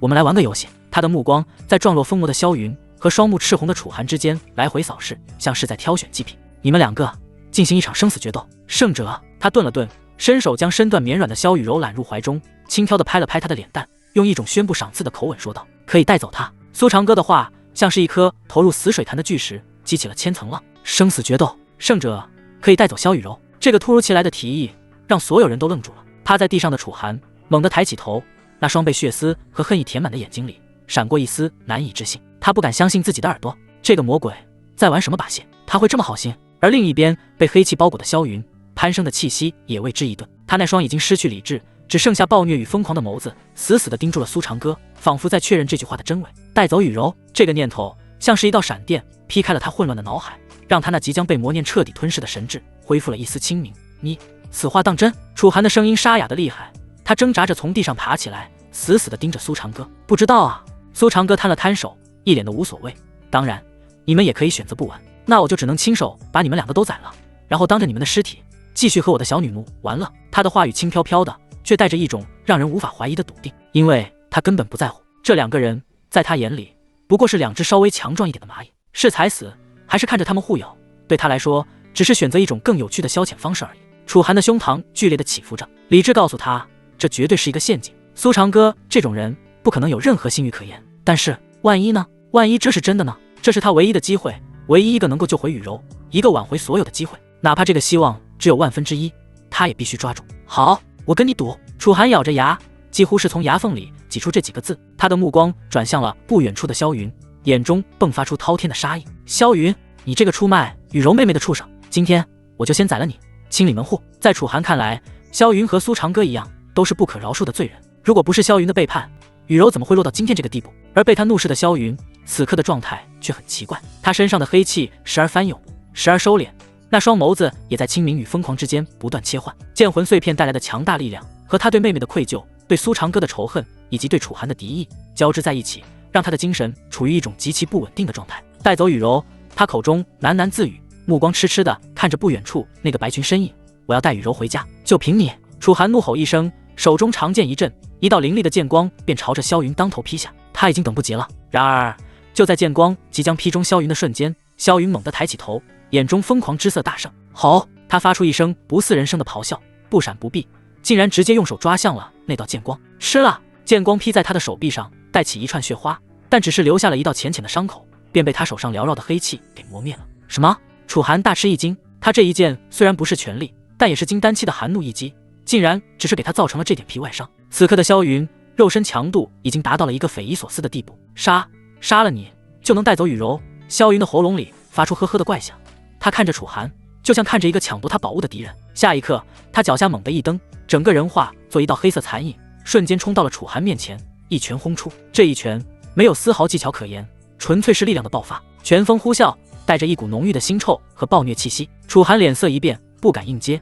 连忙侧身闪避。轰！拳头擦着他的身体而过，狠狠地砸在了远处的山壁上，留下一个深达数米的恐怖拳印，碎石飞溅，烟尘弥漫。天剑宗的众人看得心惊胆战，这还是那个被废掉修为的萧云吗？这简直就是一头人形凶兽！看到了吗？非洲上，苏长歌搂着萧雨柔的腰，在他耳边轻声低语：两个为你而战的男人，一个是你曾经的未婚夫，一个是你曾经深爱的人，你觉得谁会赢？萧雨柔的身体僵硬，她看着下方那两个已经彻底杀红了眼的男人，心中没有半分感动，只有无尽的悲凉和麻木。赢输有意义吗？无论谁赢了，他都逃不出这个魔鬼的手掌心。这不过是他为了取乐上演的一场残忍的闹剧罢了。苏长歌似乎看穿了他的想法，轻笑一声：别这么悲观嘛，万一我真的信守承诺了呢？他一边说着，一边将一颗丹药递到了萧雨柔的嘴边：把这个吃了。萧雨柔看着那颗散发着奇异香气的粉色丹药，不知道是什么，但她不敢反抗，只能顺从地张开嘴将丹药吞了下去。丹药入口即化，一股温热的暖流瞬间涌遍全身，紧接着他感觉自己体内的媚骨天成诀开始不受控制的疯狂运转起来，一股股难以言喻的燥热从身体深处涌出，他的脸颊瞬间染上了一层诱人的红晕，眼神也变得水汪汪的，充满了媚态。主人，他的声音变得娇媚入骨，身体不自觉地向苏长歌怀里蹭去。药效不错。苏长歌满意地点了点头。这颗丹药是他让炎帝界里的沈清渊用3000焰炎火临时炼制的催情丹的加强版，能够将媚骨天成诀的效果催发到极致。他就是要让萧雨柔在所有人的注视下变成一个只知道所求的荡妇。你看，你的身体比你的嘴巴要诚实多了。苏长歌的手指不轻不重地划过他敏感的腰侧，引得他一阵轻颤。现在游戏继续。苏长歌的目光重新投向了下方的战场。此时楚寒和萧云的战斗已经进入了白热化。楚寒剑法精妙，剑气纵横，每一剑都直指萧云的要害，而萧云则完全放弃了防御，凭借着强悍的肉身和不要命的打法，招招都是以伤换伤，狂暴无比。一时间两人竟然斗了个旗鼓相当。楚寒，你就这点本事吗？连一个疯子都解决不了，还想带走他？苏一句话轻飘飘地传到了楚寒的耳中。楚寒闻言，心中怒火更盛，手上的剑招也变得更加凌厉。萧云，看看你的妹妹，她现在多需要一个强壮的男人来安慰她啊！你再不快点，她可就要被别人抢走了。苏长歌又对着萧云喊了一句：好！萧云的攻击瞬间变得更加疯狂，完全不顾楚寒劈在他身上的剑，一拳又一拳地朝着楚寒轰去。苏长歌就像一个掌控全局的棋手，用言语不断地撩拨着两人的神经，让他们越来越疯狂，越来越失去理智。而他怀中的萧雨柔在药力的作用下，已经开始神志不清，口中不断发出诱人的呻吟，身体也在无意识地扭动着。这些声音，这些画面，通过苏长歌的灵力被清晰地放大，传到了楚寒和萧云的耳中、眼中。这无疑是火上浇油。雨柔，楚寒看着水镜中萧雨柔那娇媚的模样，心如刀绞，妒火中烧，出手再无半分保留。我的雨柔是我的。萧云更是彻底被刺激到了，双眼完全变成了黑色，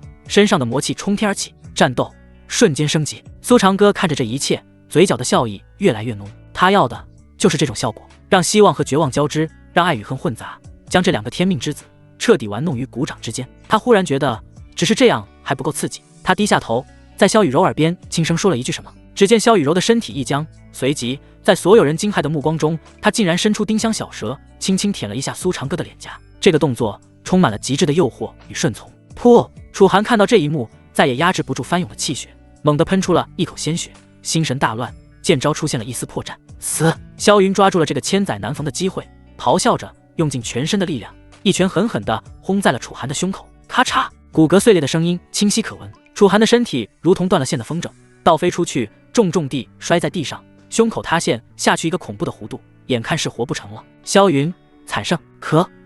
楚寒瘫在地上，每一次呼吸都带出破碎的内脏与心田的血沫。他望着不远处那个浑身浴血、气息暴虐的萧云，瞳孔里只剩下灰败的不甘。败了，他终究是败了，败给了这个他最鄙夷、最痛恨的出卖雨柔的畜生。这一败也意味着他彻底失去了拯救萧雨柔的最后资格。雨柔，他用尽最后一丝力气转过头，望向非洲的方向，视野被血色模糊，只剩下一道绝望的轮廓。非洲之上，苏长歌对这个结果很满意，他淡淡点头，不错，看来还是你这个青梅竹马更在乎自己的妹妹一点。他的话语里没有赞许，只有对一场精彩猴戏的评定。苏长歌无视了下方神志混乱发出低吼的萧云，转身看向怀中媚眼如丝已然瘫软的萧雨柔，将她如没有重量的羽毛斑痕抱起来。好了，游戏结束。他抱着萧雨柔，身影一闪便从非洲降下，闲庭信步般走向遍体鳞伤气息萎靡的萧云。按照约定，他归你了。苏长歌的语气轻描淡写，像是在丢弃一件玩腻了的旧物。他随手一放，萧雨柔绵软的身体便落在了萧云面前的尘埃里。萧云那双被魔念染黑的眸子，在看到近在咫尺的萧雨柔时，翻涌的黑气竟缓缓褪去，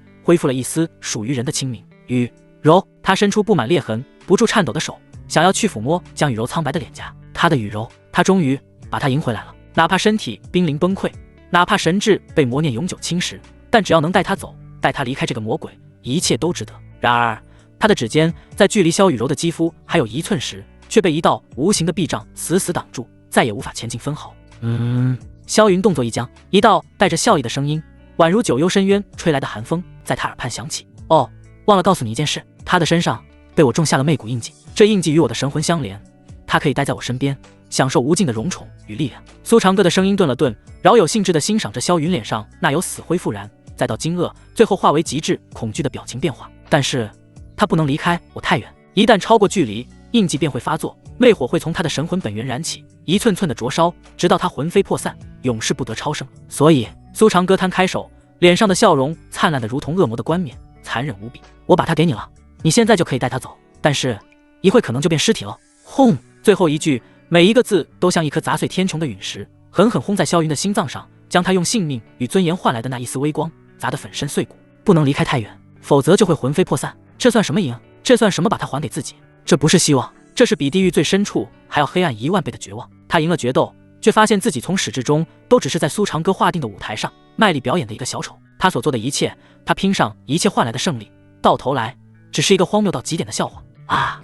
哼！萧云死死盯着面前昏迷的江雨柔，又抬头看向那个面带讥讽的苏长歌。他想咆哮，喉咙却像被烧红的烙铁死死焊住，发不出任何声音。一股比魔念侵蚀时更加纯粹、更加极致的疯狂，彻底吞噬了他的理智。他明白了，苏长歌从一开始就没打算放过任何人。所谓的决斗，所谓的希望，不过是让他品尝到天堂的滋味后，再一脚将他踹进无间地狱。这个男人是魔鬼，是披着人皮的真正的魔鬼。喂，什么？萧云的嘴唇剧烈颤抖，2行血泪从他那恢复清明的眼中滚滚涌出。你为什么要这么做？为什么？苏长歌像是听到了世间最好笑的问题。需要理由吗？看着你们这些所谓的天命之子在我脚下挣扎、崩溃、绝望，这件事本身就足够有趣了，不是吗？你的痛苦，你的绝望，就是我最好的消遣。噗！萧云再也承受不住，一口心血狂喷而出，整个人瞬间萎靡下去。他输了，输得一败涂地，体无完肤，实力、心智、尊严，所有的一切都被碾成了齑粉。他看着近在咫尺却又远在天涯的妹妹，眼中最后的光芒彻底熄灭了，取而代之的是同归于尽的死寂与决绝。苏长歌，他一字一顿地念出这个名字，声音里灌满了足以侵蚀万物的怨毒。就算我死，我也要拉着你一起下地狱。话音未落，他体内刚刚平息的剑魂碎片，连同他全身的气血、灵力乃至神魂，在这一刻被他用最惨烈的方式瞬间点燃。一股毁灭万物的恐怖气息从他体内疯狂爆发，他要自爆。一个被魔化的堪比金丹后期的强者，不计代价的自爆，其威力足以将这片山门瞬间从地图上抹去。不好，快退！幸存的天剑宗长老们骇然失色，疯狂向后暴退。柳如烟与夏清月也是脸色微变，灵力涌动，准备护在苏长歌身前。然而苏长歌只是站在原地，甚至一个苍老、威严且蕴含着无尽怒火的声音，化作实质的音浪，席卷了整片天穹。紧接着，一道青色剑光撕裂长空，冲天而起。一位身穿青色道袍、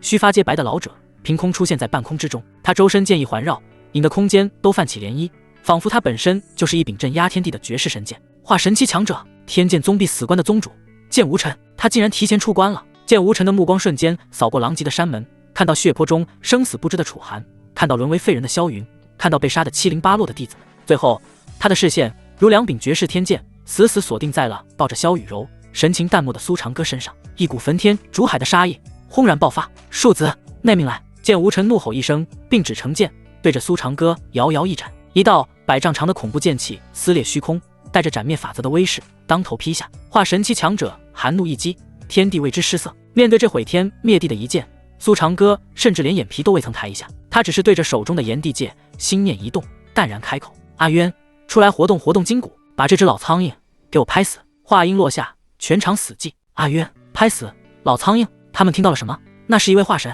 是屹立于东域之巅，一个眼神便能让山河崩裂的绝世强者。就连怒火焚天的剑无尘，动作都为之一致，随即迸发出惊天的怒啸。狂妄庶子，死到临头，竟敢如此辱我！他指尖的剑气不再保留，威势暴涨，整片天空都被那毁灭性的锋芒撕开一道漆黑的裂口。这一剑要将苏长歌连同他脚下的大地一并从世间抹除。可也就在剑芒即将触及苏长歌发梢的刹那，他指尖的炎帝戒倏然绽放出一片血色霞光，一道曼妙虚幻的宫装身影凭空浮现，悄无声息地挡在了苏长歌面前。他出现的瞬间，周遭的一切都静止了，风停了，云凝了，灵气彻底固化。那道足以斩灭法则的100丈剑气，在距离他3丈之外，便如撞上了一面看不见的永恒壁垒，寸寸崩解，最终化作漫天光点，无声飘散，好似一捧被吹散的尘埃。什么？剑无尘脸上的狂怒瞬间凝固，取而代之的是一种源自神魂深处的惊悸。他全力催发的剑气被蒸发了。眼前这个魂体状态的女人，究竟是何方神圣？飞升期？不，那股威压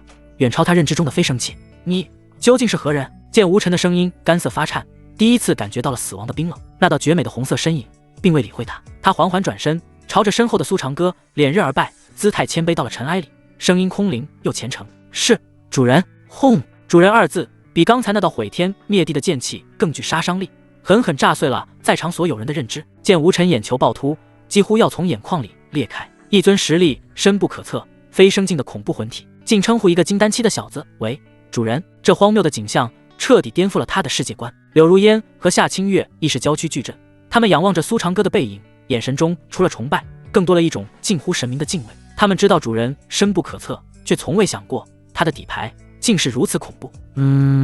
苏长歌的回应平淡如水，仿佛这一切本该如此。他看了一眼空中已经彻底石化的剑无尘，对沈清渊下令：速战速决。是主人。沈清渊再次一拜，而后缓缓转回身，目光落在剑无尘身上。刹那间，他身上所有温顺恭敬的气息尽数褪去，取而代之的是漠视万古、视众生为刍狗的绝对威严。那是属于上古要圣、半步大地的威压。化神蝼蚁也配惊扰无主？他声音冰冷，不含情绪，只是抬起了那只晶莹如玉的素手，对着剑无尘的方向凌空一握。嗡！剑无尘周遭的1000丈空间瞬间坍缩凝固，他惊恐地发现自己与天地法则的联系被强行切断，体内的灵力化作完时，连一根小指都无法动弹。领域，这是属于飞升之上大能的绝对领域。剑无尘心中只来得及闪过这一个念头，便被无尽的黑暗吞噬。他想求饶，却发不出声音；他想自爆，却引不动神魂。死！沈清渊红唇轻启，吐出一个冰冷的音节，他的五指缓缓收拢。砰！一声轻响，空中那不可一世的天剑宗宗主化神大能剑无尘，没有惨叫，没有血雾，他的身体连同他的神魂被一股无法理解的伟力直接从这个世界上抹去，碾成了最本源的虚无。形神俱灭，天地间一片死寂。所有幸存的天剑宗门人都痴傻地望着天空，望着那个随手抹杀了一尊化神的宫装魂体，神智彻底崩塌。扑通！不知是谁第一个承受不住这极致的恐惧，双膝一软，跪倒在地。紧接着，如同多米诺骨牌倒塌，山门前所有站着的人全部跪了下来，五体投地，瑟瑟发抖，连呼吸都已忘记。苏长歌对此视若无睹，他抱着萧雨柔闲庭信步，径直走向天剑宗深处。沈清渊的身影化作一道红芒，没入炎帝界。柳如烟与夏清月立刻停止杀戮，屏住呼吸，亦步亦趋地跟上，一路畅通无阻，无人敢拦。天剑宗宝库前，苏长歌看着布满禁制阵法的玄铁大门，直接从系统空间取出了那张阵图。他伸出手，对照着阵图上的节点，看似随意地在大门上拍击数下。嗡！随着最后一声落下，门上所有流转的符文瞬间暗淡。轰隆隆！厚重的大门缓缓向内开启。苏长歌抱着萧雨柔迈步而入，柳如烟和夏清月紧随其后。甫一进入，便被眼前的景象震撼到失神。宝库内部空间浩瀚，灵气浓郁到化为实质的雾气，灵石堆积成一座座连绵的山脉，宝光四射。一排排万年暖玉雕琢而成的宝架上，神兵利器、天才地宝、功法秘籍琳琅满目，散发着令人心悸的能量波动。千年宗门的底蕴在此刻展露无遗。发财了！柳如烟喃喃自语，眼中满是星光。这点东西只是开胃菜。苏长歌的语气却依旧平静，他的目光穿过这些俗物，投向了宝库的最深处。系统坐标显示，涅槃神丹的第一位主要就在那里。他抱着萧雨柔，破解术道隐藏禁制，很快来到一面刻着凤凰图腾的石壁前。苏长歌将萧雨柔轻轻放下，让她靠墙而坐。他伸出手按在凤凰图腾的双眼之上，一股灵力以特定的韵律注入，咔咔咔，石壁开启，露出一个隐藏的密室。一股灼热的药香与精纯到极致的火系灵气扑面来。密室中央的玉台上，一株通体赤红、形如凤羽、燃烧着虚幻火焰的灵草正静静摇曳。九转还魂草。炎帝界内，沈清渊的声音带着无法抑制的激动。终于到手了。苏长歌的嘴角也勾起一抹满意的弧度。就在他准备上前摘取之时，角落里被他随手放下的萧雨柔眼睫轻颤，悠悠转醒。他睁开眼，首先看到的是这满是璀璨的宝光，是那株燃烧着神火的绝世灵草。最后，他的视线定格在了那个男人的背影上，那个兴奋、满意的背影。萧雨柔的眼神变得无比复杂，恨意、屈辱、恐惧，种种情绪交织，最终却在他心底催生出了一丝连他自己都未曾察觉的扭曲的嫉妒。他用最残忍的手段毁灭了他的一切，却又在他面前展现了何为真正的力量。一言灭宗，一念诛神。这个男人是魔鬼，可在这个世道，似乎只有魔鬼才能拥有一切。苏长歌将封存着九转还魂 CAO 的玉盒收入炎帝界，动作优雅，仿佛刚刚完成的不是一场血腥洗劫，而是一次轻松的采摘。他转身，淡漠的目光落在刚刚转醒的萧雨柔身上。醒了。他的声音没有一丝温度。萧雨柔看着他，嘴唇翕动，喉咙却干涩地发不出一个音节。他该说什么？求饶？咒骂？在这个男人面前，一切都显得那么苍白无力。苏长歌踱步至他面前，修长的手指捏住他光洁的下巴，强迫他抬起头，直视自己深不见底的眼眸。感觉如何？亲眼看着你前未婚夫的宗门变成一座血肉屠场，是不是很刺激？他的话语淬着最恶毒的剧毒，精准地刺入萧雨柔心中最柔软的地方。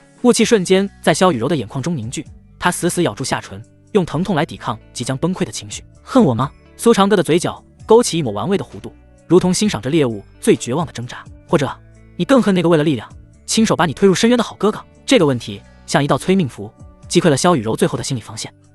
他声音颤抖，每一个字都浸满了怨毒。我恨他，我恨萧云。如果不是他把我当成货物交易，我绝不会沦落至此。他将所有的痛苦、屈辱、绝望尽数归咎于那份最决绝的背叛。是啊，是萧云亲手斩断了他的一切，将他从云端推下，再狠狠踩进泥里。很好，苏长歌对这个答案极其满意。既然这么恨他，我便给你一个亲手复仇的机会。萧雨柔闻言，身体猛地一僵。什么意思？苏长歌没有解释，松开手，径直走出了密室。宝库之外，血腥味浓郁的令人作呕。天剑宗的山门广场已然化作修罗场，柳如烟雨下清月势力一旁，脚下是成堆的尸体，残存的弟子长老们跪伏在地，抖如筛糠。而在广场中央，被废掉修为的萧云与濒死的楚寒，像两条破败的死狗，被随意丢弃在那里。苏长歌走到萧云面前，居高临下的俯视着他。听见了吗？你的青梅竹马现在恨不得食你之肉，擒你之皮。躺在地上的萧云眼神空洞，听到这话，干裂的嘴唇蠕动了一下，似乎想说什么，却只能发出一阵呵呵的破风声。苏长歌的目光转向身后的萧雨柔，过来。萧雨柔的脚步像是灌了铅，一步步挪了过去。苏长歌随手从一具尸体上拔出一柄染血的长剑，剑锋的寒意刺得人肌肤生疼。他将剑柄递到萧雨柔面前，去杀了他。他的声音平静的可怕，却带着不容抗拒的魔力。用这把剑刺穿他的心脏，用他的血洗净你的过去。从今往后，世上再无天剑宗的萧雨柔，只有我苏长歌的女奴雨柔。萧雨柔握住冰冷的剑柄，整条手臂都在剧烈颤抖。杀了萧云，杀了他曾经深爱的人。尽管恨意滔天，可当真要亲手终结这条血脉相连的生命时，一种源自灵魂深处的恐惧与抗拒让他无法动弹。不，主人，我做不到。他抬起头，泪水决堤而下，眼中满是哀求。求求您，换个方式，我什么都愿意为您做，求您不要逼我。做不到。苏长歌的眼神骤然转冷，看来你心里还是念着他。你是不是还在幻想他有什么苦衷？他会回来救你？苏长歌的话字字诛心。不，我没有。他无力的辩驳。那就证明给我看。苏长歌的声音冷酷到了极点，如同万载玄冰。杀了他，你将获得新生，否则……他眼中闪过一丝残虐的光芒。我会让他亲眼看着你被魅古印祭焚尽神魂，变成一具只知承欢的行尸走肉，然后再送他上路。话音刚落，苏长歌心念微动。啊！萧雨柔神魂深处的印记瞬间爆发出炼狱般的灼痛，他凄厉的惨叫一声，跪倒在地，身体剧烈的抽搐着，仿佛有亿万只毒虫在啃食他的灵魂。杀了他，痛苦就会结束。苏长歌的声音宛如恶魔的低语，在他耳边盘旋。剧痛、屈辱、怨恨，以及对苏长歌深入骨髓的恐惧，所有情绪交织成一张绝望的巨网，彻底搅碎了萧雨柔的意志。他的眼神从挣扎到痛苦，最终化为一片死寂的麻木。是啊，杀了他，只要杀了他，这一切就都结束了。是他造成了今天的一切，他该死。萧雨柔缓缓从地上爬起，握紧了手中的长剑，一步一步走向气息奄奄的萧云。他的眼神空洞的骇人，再无半分人类的情感。地上的萧云看着一步步走来的妹妹，看着他眼中那片死寂的杀意，他知道一切都结束了。他没有求饶，也没有解释，只是用尽最后一丝力气，张开嘴，用一种微弱到几乎听不见的声音吐出3个字：对不起。然而这最后的遗言，萧雨柔并未听见，或者说他已经听不见了。在萧云那凄凉而又解脱的目光中，他举起了手中的长剑，没有丝毫犹豫。扑哧，利刃贯穿血肉的声音在这死寂的广场上显得格外清晰。长剑精准地刺穿了萧云的心脏，萧云的身体猛地一颤，大股的鲜血从口中涌出。他看着眼前这张熟悉又陌生的脸，眼中最后的光彩彻底暗淡下去。希望你能好好活着。萧云与长剑哐当一声坠地，萧雨柔怔怔地看着自己的双手，又看了看地上那具逐渐冰冷的尸体，空洞的眼神中缓缓流下2行血泪。他的道心在这一刻寸寸崩裂，彻底化为齑粉。苏长歌欣赏着这幅由他亲手描绘的绝望画卷，嘴角勾起一抹满意的弧度。斩断了所有羁绊，这工具才算真正趁手。就在苏长歌准备下令将天剑宗残余价值彻底榨干之时，一股无远弗届的浩瀚神威自9天垂落，苍穹之上金光渲染万里，仙音渺渺。一道宫装身影风华绝代，凭空出现在天剑宗山门上空，俯瞰着下方的人间炼狱。正是青瑶仙子。他的目光扫过尸山血海，最终定格在血泊中央那个神情淡漠的男人身上，眼神古井无波。下一刻，他清冷的声音化作煌煌天威，昭告整个东域：奉本座法旨，天剑宗道行逆施，今日覆灭，乃天道昭彰。自即日起，青云宗苏长歌代本座执掌东域，巡查天下，整肃秩序。其言即本座之意，东域当变天了。这几句话裹挟着化神后期的恐怖威压，如天线圣旨，烙印在东域每一个强者的心头。无数闭关的老祖骇然睁眼，满是惊悸。天剑宗亡了，传承1000载的化神大宗，说没就没了。青瑶仙子不仅没有问罪，反而亲自下场，为那个叫苏长歌的年轻人加冕，代掌东域。这意味着苏长歌已是东域名义上的无冕之王。一时间，整个东域修真界掀起滔天巨浪，无数宗门世家连夜议事，思考着该用何等姿态去朝拜这位新晋的东域主宰。而风暴中心的苏长歌仅是抬眸，淡漠地瞥了一眼天穹上的绝美身影，便收回了目光，连一丝敬意都欠奉。青瑶仙子似乎也并不在意，深深地注视了他一眼，留下一句意味深长的“你好自为之”，便化作青红引入天际。他来此只为一件事，为苏长歌这把最锋利的刀盖上官方的印章，扫清一切障碍。随着那股至高威压散去，苏长歌的视线重新落回地面。他看着满地贵服、抖若筛糠的天剑宗余孽，眼神冷漠。柳如烟、夏清月在，两人顺身而至。这里交给你们。苏长歌的语气不带丝毫感情。资源尽数收缴，顽抗者神魂俱灭，臣服者种下奴印，编入长歌位。他要将这座千年宗门连骨带灰都吞下去，化作自己的基石。遵命，主人。柳如烟舔了舔红唇，嗜血的兴奋在他眼中燃烧。夏清月则无声拔剑，剑锋映出他冰冷的脸。苏长歌不再理会这些琐事，他走到萧雨柔面前。此刻的他神魂飘摇，宛如一尊没有灵魂的玉雕。苏长歌伸出手，指尖粗暴地擦去他脸颊上早已干涸的血泪，留下一道红痕。哭是最无用的东西，你应该庆幸你亲手埋葬了你的过去，也斩断了所有能束缚你的枷锁。从此刻起，你才算真正的活着。他的声音不高，却带着一种重塑灵魂的霸道力量，强行灌入萧雨柔破碎的识海。在媚骨天成诀的引导下，他那崩碎的道心碎片开始被一种全新的意志强行粘合重塑。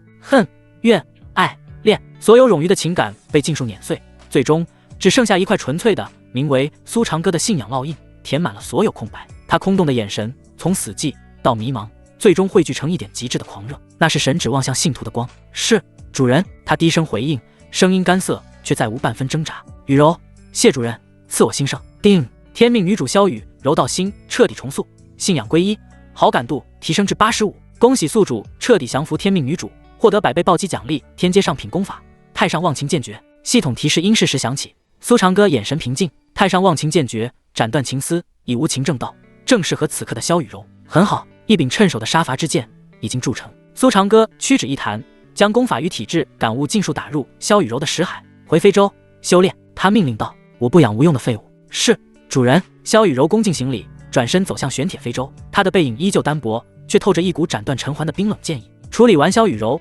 苏长歌心神沉入炎帝界。阿渊，主人，奴婢在。沈清渊的魂体瞬间浮现，姿态谦卑至极。做得不错。苏长歌的夸奖言简意赅，能为主人分忧，是阿渊的无上荣幸。沈清渊的魂体都因激动而明亮了几分。对他而言，苏长歌一句认可，胜过世间一切。赏你的。苏长歌指尖一缕宛如液态月光的魂元飘出，没入沈清渊体内。此乃天剑宗宝库深处温养千年的太乙魂晶，神魂之宝。谢主人厚赐。沈清渊能清晰感觉到自己内虚幻的魂体正在飞速凝实，朝着重塑肉身的目标迈进了一大步。尽快恢复。苏长歌的语气淡漠，以后需要你杀的人还有很多，奴婢遵命，绝不让主人失望。安抚完丹奴，苏长歌的目光落回正在山门处指挥杀戮的柳如烟与夏清月身上。此刻他们正用最高效的手段将天剑宗的财富与人力分门别类，尽数化为苏长歌的私产。曾经的少女，如今已是他合格的左膀右臂。干得不错。苏长歌的身影出现在两人身后。主人。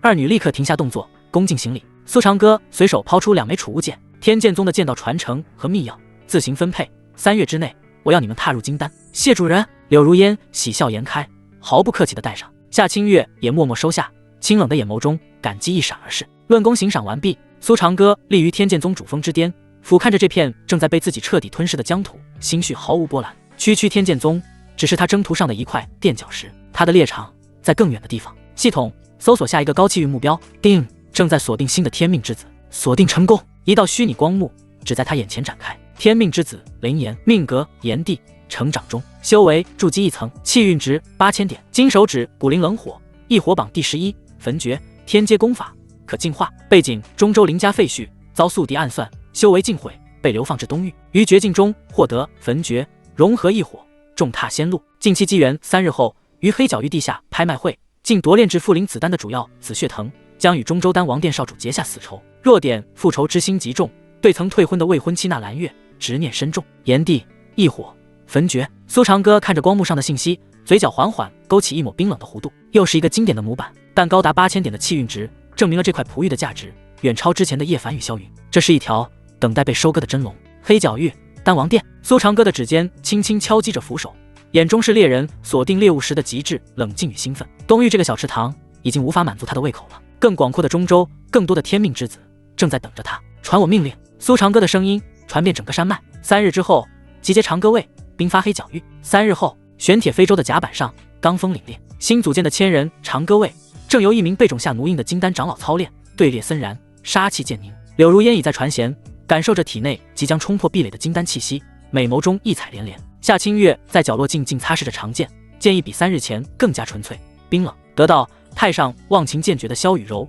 盘膝而坐，周身环绕着斩断尘缘的无情道运，气息正朝着筑基后期飞速攀升。苏长歌负手立于船头，对身后的一切了如指掌。他要的不是一群乌合之众，而是一支能为他征伐天下的绝对利刃。现在这柄利刃已出去雏形。师兄，前方就是黑角域了。柳如烟的声音带着一丝兴奋与好奇。乱是新生最好的土壤。苏长歌的视线穿透云层，落在下方那片被中年黑雾笼罩的混乱之地，嘴角噙着一抹冰冷的笑意。水越浑，鱼才越大。非洲引入云端，苏长歌带着3女悄无声息地降落在迦南城外。黑角域空气中弥漫着血腥与硫磺混合的刺鼻气味，街道上随处可见一言不合便拔刀相向的修士，路人对此早已司空见惯，甚至连眼神都懒得偏转一下。这里没有规则，或者说唯一的规则就是强者为尊。城中心，黑黄拍卖行如一头匍匐的巨兽，吞吐着来自四面八方的亡命之徒与巨富豪商。人群中，一个黑袍青年死死攥着拳，眼神死死地盯着拍卖行的大门，呼吸都带着几分灼热。灵岩，苏长歌此次的猎物，复灵子丹的主要紫血藤，我必须拿到。灵岩心中在咆哮，这是他修复经脉，让焚诀在进阶的唯一希望。只要成功，他就能重返中州，将那些践踏他尊严的人一一踩在脚下。就在他心绪激荡之际，一道轻佻中满是恶意的声音在他身后响起：我当是谁？原来是林家的天才啊！怎么还妄想进黑黄拍卖行捡漏？林岩身体一僵，猛然回头，数名身着华贵丹狮袍的青年簇拥着一人，正用看臭虫般的眼神打量着他。为首那人面容英俊，神情却极度倨傲，胸口丹袍上那金色的丹字与7颗银星格外刺眼。丹王殿少主韩风，昔日将他逼入绝境，让他颜面扫地的仇人之一。韩风，林岩的牙缝里挤出这2个字，眼中的怒火几乎要凝为实质。怎么，这眼神是想杀我？韩风嗤笑一声，缓步上前，用鞋尖点了点林岩脚下的尘土。一个经脉寸断的废物也配？他凑近林岩，声音压低，却淬着最恶毒的锋芒。哦，对了，我听说纳兰月那个女人不日就要与云岚宗少主联姻了，你说他在那位少宗主身下承欢时，还会不会想起你这条被他一脚踹开的死狗？这句话精准地刺穿了林岩所有的伪装和坚强。你找死！林岩怒吼，一股森白的火焰气息自体内一闪而过，右拳裹挟着暴怒，直轰韩风面门。他已然是筑基修为，不再是任人宰割的废物。然而韩风却连眼皮都未曾抬一下，不自量力。他身后一名金丹护卫鬼魅般踏出一步，五指如铁钳，精准地扣住了林岩的拳头。任凭林岩如何催动灵力，拳头都纹丝不动。咔嚓一声令人牙酸的骨裂声响起，护卫手腕翻转，静应声将林岩的整条手臂拧成一个诡异的角度。啊！撕心裂肺的惨嚎让林岩瞬间跪倒在地，冷汗浸透了黑袍。拖走，别误了本少主的眼。韩风厌恶地挥了挥手，仿佛只是在驱赶一只苍蝇。护卫提起软刀的林岩，随意地甩向街角，重重砸在冰冷的石板上。哈哈！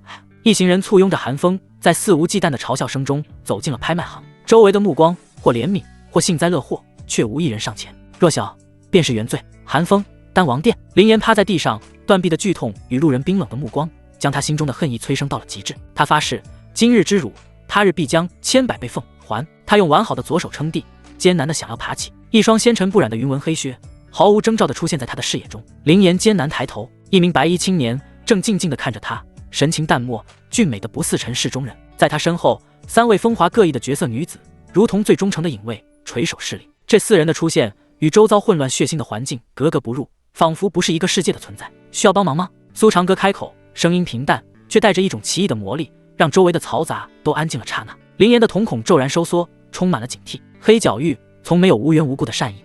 你是谁？他的声音因剧痛而沙哑。一个能实现你愿望的人。苏长歌的嘴角勾起一抹意味深长的弧度，他缓缓蹲下身，无视林岩身上的污秽，凑到他耳边，气息冰冷，话语却如魔鬼的低语，钻入林岩的灵魂深处。我知道你叫林岩，我知道你想要子血藤，我还知道你体内藏着一朵很漂亮的白色火焰。最后几个字让林岩浑身的血液瞬间冻结，他惊骇欲绝地看着苏长歌那张近在咫尺的俊美面孔，此刻在他眼中比深渊恶魔还要可怖。古灵冷火焚诀，这是他最大的秘密，是他翻盘的底牌。这个人怎么可能知道？你究竟想做什么？林岩的声音抖得不成样子，那是源于灵魂最深处的恐惧。别怕。苏长歌直起身，居高临下的俯视着他，眼神像是看着一件有趣的藏品。我说了，我是来帮你的。紫血藤我可以给你，那个叫寒风的我也可以帮你杀。作为交换。苏长歌的目光落在了林岩的丹田位置，那淡漠的眼神中第一次透出毫不掩饰的侵占与贪婪。把你身上的那朵火焰和你修炼地功法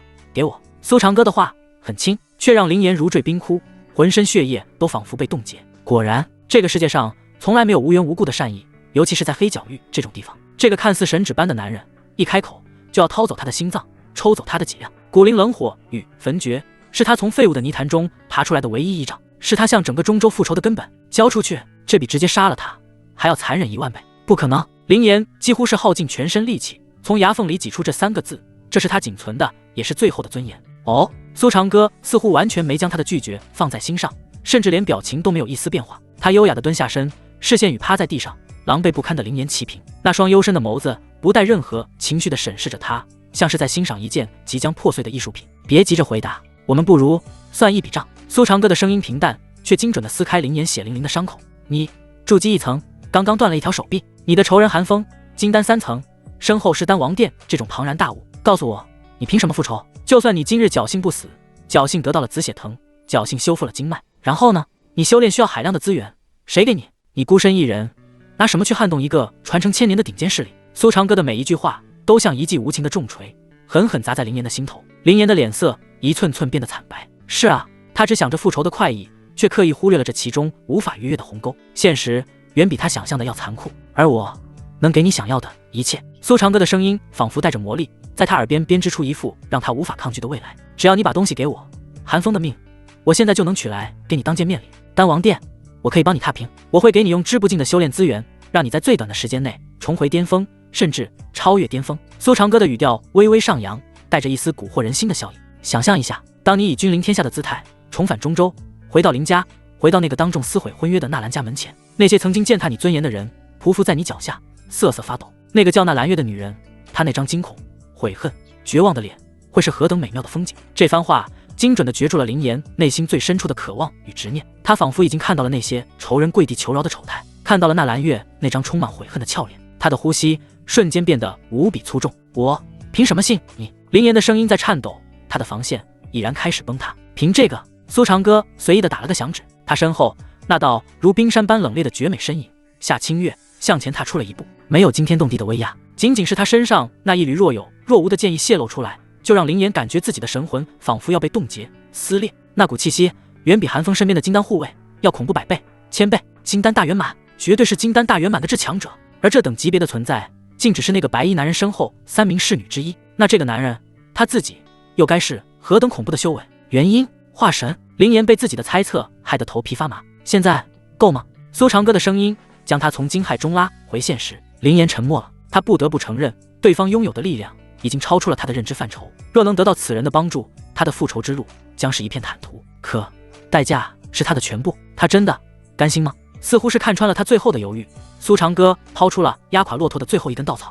我再加一个条件，你的前未婚妻纳兰月。苏长歌的语气轻描淡写，却带着不容置喙的霸道。我可以帮你把她抢回来，让她完完整整地重新回到你的身边。轰！这最后一句话如同一柄万钧重锤，彻底砸碎了林岩心中所有的挣扎与迟疑。纳兰月这个名字是他心中最深最痛的一根刺，他恨他的无情，恨他的背弃，恨他将自己的尊严踩在脚下，沦为天下笑柄。可恨意的背面是他曾倾注一切的爱，是他不甘就此失去的执念。他要复仇，他要看到他悔恨，他也想要重新得到他，向整个世界证明当初是他错了。我答应你。在复仇的狂热与对纳兰月的执念面前，林岩最终献上了自己的灵魂。他咬碎了牙，每一个字都带着血腥味。明智的选择。苏长歌的唇角终于勾起一抹满意的弧度，又一头呆仔的肥羊入笼了。他伸出手指，在林岩那条扭曲的断臂上轻轻一点，一股温润而浩瀚的生命能量涌入。林岩只感觉断骨处传来一阵酥麻滚烫之感，那碎裂的骨骼竟在以一种不可思议的速度飞快愈合重塑。不过短短几个呼吸，他的手臂便完好如初。这等生死人肉白骨的神仙手段，让林岩心中的最后一丝怀疑也烟消云散，只剩下无尽的敬畏与骇然。东西拿来吧。苏长歌摊开手，语气平淡，仿佛在索要一件本就属于自己的物品。林岩的身体僵硬了一瞬，最终还是颓然地闭上了眼。他放开了所有抵抗，用心神牵引出灵魂深处的那一缕白色火焰，以及那部改变他命运地功法口诀。嗡！一缕米粒大小却散发着极致冰寒的白色火苗，与一道蕴含着玄奥法诀的金色神念光团从他的眉心缓缓飘出，它们悬浮在苏长歌的掌心之上。当这两样东西离体的刹那，林岩的身体猛地一软，瞬间瘫倒在地，连呼吸都变得微弱。他的一切都没了。苏长歌看着掌心的古灵冷火与焚诀，那双古井无波的眸子里终于透出一丝炽热的占有欲。他毫不犹豫地将两者收入体内。定！成功掠夺天命之子林岩的气运值2000点。定！成功掠夺天命之子金手指古灵冷火天阶功法焚诀。定！触发100倍暴击奖励。恭喜宿主获得异火榜排名第3净莲妖火的残图。苏长歌压下心头的喜悦，眼神重新变得淡漠。他俯视着地上如同死狗般的林岩，从此刻起，你是我的人，你的仇我来报。他随手弹出一枚丹药，落在林岩面前，吃了它。林岩毫不犹豫地抓起丹药，狼狈地吞了下去。丹药入口即化，一股磅礴精纯的药力瞬间席卷全身。他那因失去本源而萎靡空虚的身体，竟在以惊人的速度恢复，气息甚至比之前还要强盛几分。这……林岩震惊地看着苏长歌，一点见面礼。苏长歌的语气轻描淡写，走吧，拍卖会应该开始了。他转身带着柳如烟3女径直走向黑黄拍卖行那巨兽大口般的门扉。我倒要看看那个寒风拿什么跟我争。林岩从地上一跃而起，感受着体内从未有过的充盈力量。他看着苏长歌那孤高绝尘的背影，眼神变得无比复杂。这个男人是夺走他一切的魔鬼，却也是赐予他新生与希望的神明。林岩握紧了双拳，目光中的迷茫与恐惧渐渐褪去，取而代之的是一丝狂热。他快步跟了上去。一行人走进拍卖行，侍者见到苏长歌亮出的贵宾令牌后，态度愈发恭敬，一路将他们引向2楼的专属包厢。刚踏上楼梯，他们便与另一群人狭路相逢。为首的正是那位丹王殿少主韩风。韩风看见林岩，眉头一皱，满脸鄙夷：你这个废物怎么有资格进来的？下一秒，他的目光便被苏长歌身后的3女所吸引。无论是妩媚妖娆的柳如烟，冰冷圣洁的夏清月，还是楚楚可怜的萧雨柔，任何一个都是倾国倾城的角色。韩风的眼中瞬间爆发出毫不掩饰的惊艳与贪婪。小子，这3个女人不错。韩风用一种命令的口吻，倨傲地抬了抬下巴，开个价，本少主全要了。在他看来，这黑角域就没有他韩风用灵石和身份买不到的东西。他的话音在空旷的楼道间回荡，周围死一般的寂静。柳如烟3女的眼神瞬间变得冰冷，林岩的拳头死死攥紧，唯有苏长歌脸上依旧挂着那抹若有若无的笑意。他的身影在原地留下了一道残影。下一刻，啪！一道无比清脆、响亮到震耳欲聋的耳光声骤然炸响。韩风整个人被这股巨力抽得原地陀螺般狂转了3圈，才砰的一声撞在墙上，滑落在地。他那张英俊的脸以肉眼可见的速度高高肿起，5个鲜红的指印烙印其上，触目惊心。鲜血混着几颗碎牙从他口中喷出，整个过程快到韩风和他身后的金丹护卫都未能做出任何反应。时间仿佛在这一刻静止。韩风捂着脸，脑子里一片空白，满是难以置信。你敢打我？他嘶吼着，声音都变了调。从小到大，他是众星捧月的丹王殿少主，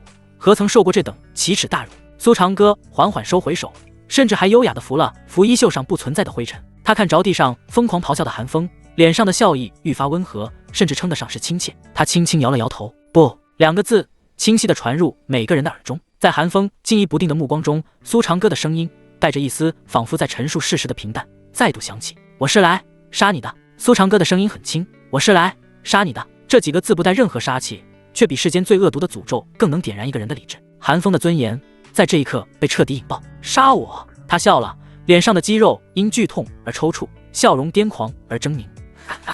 就凭你又算个什么东西？给本少主废了他！我要他四肢尽断，敲碎他每一寸骨头，让他跪在地上，像狗一样舔我的血！韩风用尽全身力气咆哮，向身后的金丹护卫下达命令：“是，少主！”2名护卫杀机毕露，早已按捺不住。一个来历不明的散修竟敢重创丹王殿的少主，这是在自寻死路！轰！一左一右，2股雄浑的金丹灵力冲天而起，空气发出不堪重负的尖啸，灵力凝聚成2只燃烧着青焰的狰狞巨爪，撕裂空气。所过之处，楼阁梁柱都发出细微的悲鸣，整个楼道的空气被瞬间抽空，压抑得让人无法呼吸。林岩的心脏骤然旋紧，这是2名货真价实的金丹强者，毫无保留的全力一击。他很清楚，哪怕是全盛时期的自己，面对其中任何一只巨爪，都只有死路一条。然而苏长歌甚至连眼皮都未曾抬一下，他就那么静静地站着，仿佛那2只足以开山裂石的巨爪只是2片飘向他的落叶。下一瞬，一股威压降临了，那不是灵力的外放，不是气势的爆发，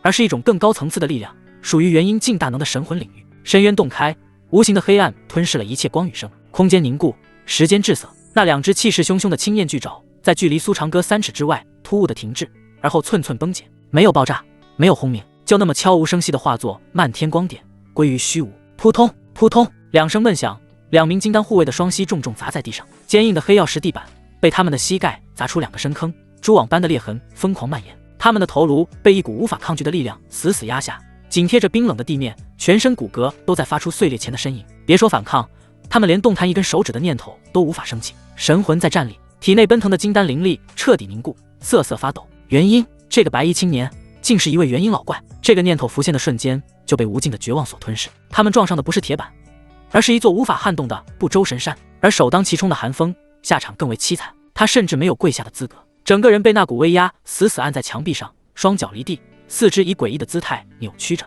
他的一切都已停滞，唯有思维被前所未有的恐惧所淹没。丹王殿少主的光环在绝对的力量面前不堪一击。你不能杀我！韩风用尽全力从喉咙里挤出破碎的音节。我爹是丹王殿主，6品炼丹宗师，这是他最后的一仗。苏长歌缓步走到他面前，脸上依旧是那抹温和的笑意，姿态优雅的像个贵公子。6品炼丹宗师，他重复了一句，伸出手在韩风那张因恐惧而煞白的脸上轻轻拍了拍，动作亲昵却透着极致的蔑视。很了不起吗？咔嚓一声清脆的骨裂声响彻整个死寂的楼道。苏长歌的手掌按在了韩风的后颈，他没有动用任何灵力，仅凭肉身力量便捏碎了对方的颈椎。啊！一声不似人声的凄厉惨嚎撕裂了楼阁的死寂。韩风的身体软了下来，从墙上滑落，瘫软在地。除了头颅，他再也感受不到身体的任何部分。剧痛与下半身彻底失控的恐慌让他彻底崩溃。他废了，就算活下来，也只是一个头颅之下再无知觉的废人。苏长歌缓缓收回手，拂去衣袖上不存在的灰尘。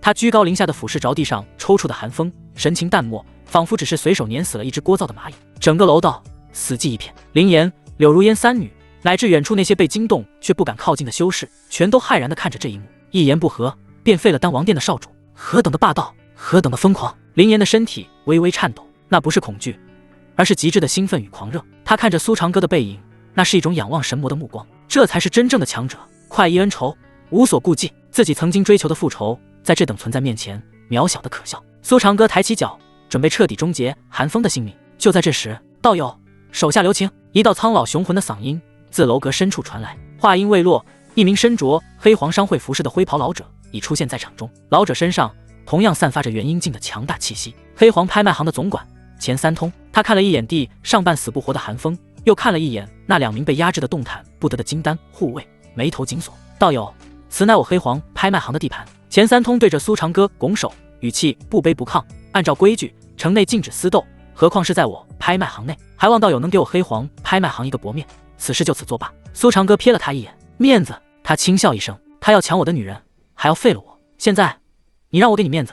钱三通一时语塞，他自然知道是韩风挑衅在先，可当王殿的少主若死在这里，他黑黄拍卖行也脱不了干系。道友，当王殿势力庞大，得饶人处且饶人，何必为了一时之气惹下这等滔天大祸？钱三通试图劝解。滔天大祸？苏长歌玩味地笑了，他伸出手，一枚通体萦绕着紫色丹玉，散发着磅礴灵气的丹药出现在掌心。丹药现身的刹那，浓郁的药香弥漫开来，化作肉眼可见的灵物。在场众人只闻了一口，便觉神魂一清，体内灵力都活跃了几分。钱三通的呼吸骤然停滞，他的视线死死定在那枚丹药上，再也无法移开分毫。7品宝丹，破阴丹！他失声惊呼，声音都带着一丝颤抖。这等能助元婴初期修士无视瓶颈，直接突破一个小境界的至宝，他只在传说中听过。现在，你觉得丹王殿对我来说算是滔天大祸吗？苏长歌把玩着丹药，漫不经心地问。钱三通的心脏狠狠抽搐了一下，能随手拿出7品宝丹当玩物的人，其身后的背景恐怕比丹王殿还要恐怖。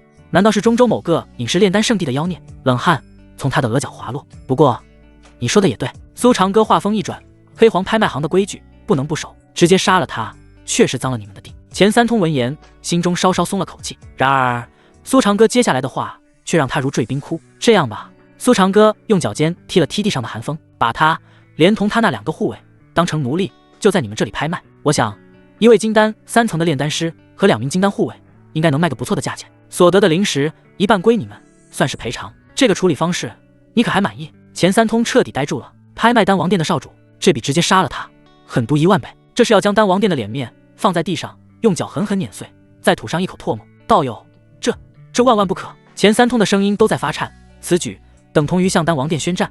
我黑黄拍卖行。哦，苏长歌眉梢微挑，将那枚破阴丹轻轻抛向钱三通。钱三通下意识接住，丹药入手温润，那精纯的药力让他浑身一震。这枚丹药算是定金。苏长歌的嗓音带着不容置喙的魔力。事成之后，我师尊他老人家或许有兴趣和你们黑黄商会谈一笔关于8品丹药的生意。8品丹药？师尊，这几个字是炸响在钱三通脑海的9天惊雷，他的身体瞬间僵硬。拥有能炼制7品宝丹的弟子，那其师尊至少也是8品炼丹宗师，甚至是传说中的丹圣。这个念头让钱三通几乎要窒息。他看着手中的破阴丹，又看了看苏长歌那张淡漠俊美的脸，一边是得罪丹王殿的风险，另一边是结交一位神秘8品炼丹宗师的机遇，以及一枚唾手可得的破阴丹。这笔账3岁孩童都知道该怎么算。黑黄商会遍布整个大陆，还不至于怕了一个丹王殿。道友说笑了。钱三通脸上的挣扎与惊骇瞬间被热情的笑容所取代。他小心翼翼地收起破阴丹，对着苏长歌深深一揖，态度发生了180度的大转弯。是寒风少主主动挑衅，冒犯贵客在先，按我黑黄拍卖行的规矩，理当严惩，将他们贬为奴隶拍卖，合情合理。他一挥手，几名黑甲护卫从暗处走出，拖下去，重上神魂奴印，准备上拍。是，总管。地上的寒风听到这番对话，早已肝胆俱裂，万念俱灰。他想求饶，想咒骂，却因脊骨断裂，发不出一丝声音。他只能任由那些护卫像拖死狗一样，将他和那2名同样绝望的金丹护卫拖入了黑暗的走廊深处。林岩看着仇人被拖走时那绝望怨毒的眼神，一股前所未有的畅快从心底直冲天灵盖。大仇得报，不，这比亲手杀了他还要解恨百倍千倍。他看向苏长歌的背影，原本的一丝狂热，此刻已然化作了深深的敬畏与虔诚。这才是他该追随的主人。是神亦是魔。贵客，请。钱三通弓着身子，亲自在前方引路，态度恭敬到了极点。楼上最好的天字号包厢已经为您备好。苏长歌点了点头，带着柳如烟3女与林岩跟了上去，穿过奢华的走廊，进入一间视野绝佳的包厢。透过巨大的单向水晶窗，可以俯瞰整个恢宏的拍卖会场。此刻会场内人声鼎沸，座无虚席。一名风姿绰约的女拍卖师正袅袅挪挪地走上中央的高台。苏长歌在主位上坐下，随手端起一杯灵茶，目光平静地投向下方。千年紫血藤应该快出场了。灯火如龙，声浪如潮，巨大的圆形会场内座无虚席。从底层的散修到高悬的包厢，汇聚了黑角域所有叫得上名号的势力，宗门长老、世家族长、魔道巨擘。此刻所有人的恩怨都暂时被压下，目光灼灼地盯着中央的高台。咚一声锣响，万千嘈杂戛然而止。钱三通红光满面地走上台，新换的锦袍将他圆滚滚的肚子绷得更紧，脸上是生意人独有的精明。他环视一圈，拱手朗声道：“欢迎各位光临黑黄拍卖行。废话不多说，老夫钱三通，今日的拍卖会正式开始。”气氛瞬间引爆。苏长歌慵懒地陷在柔软的兽皮大衣里，夏清月与柳如烟一左一右，正将包好的灵果送至他唇边，动作轻柔，神情虔诚。萧雨柔跪坐在他脚边，像一具精美的人偶，轻轻地为他捶着腿。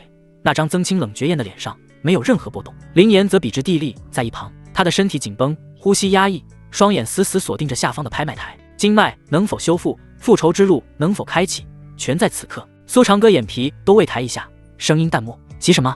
你的东西跑不了。”林岩身躯一震，瞬间低头，声音愈发恭敬：“是主人，我心急了。”他心中对苏长歌的敬畏已深入骨髓，这位不但实力深不可测，手段更是狠辣，翻手之间就将丹王殿少主那等天骄踩入尘埃，还让黑黄拍卖行这等庞然大物为他鞍前马后。这是翻云覆雨的能耐，跟着这样的存在是恐惧，更是极致的兴奋。他知道自己选对了。拍卖会一直有条不紊地进行，一件件所谓的奇珍异宝被呈上，法器、丹药、功法残卷，引得楼下散修与小势力阵阵疯抢。玄阶下品法器追风剑3万灵石，4万、5万，这把剑老子要了！喊价声此起彼伏，苏长歌却始终兴致缺缺。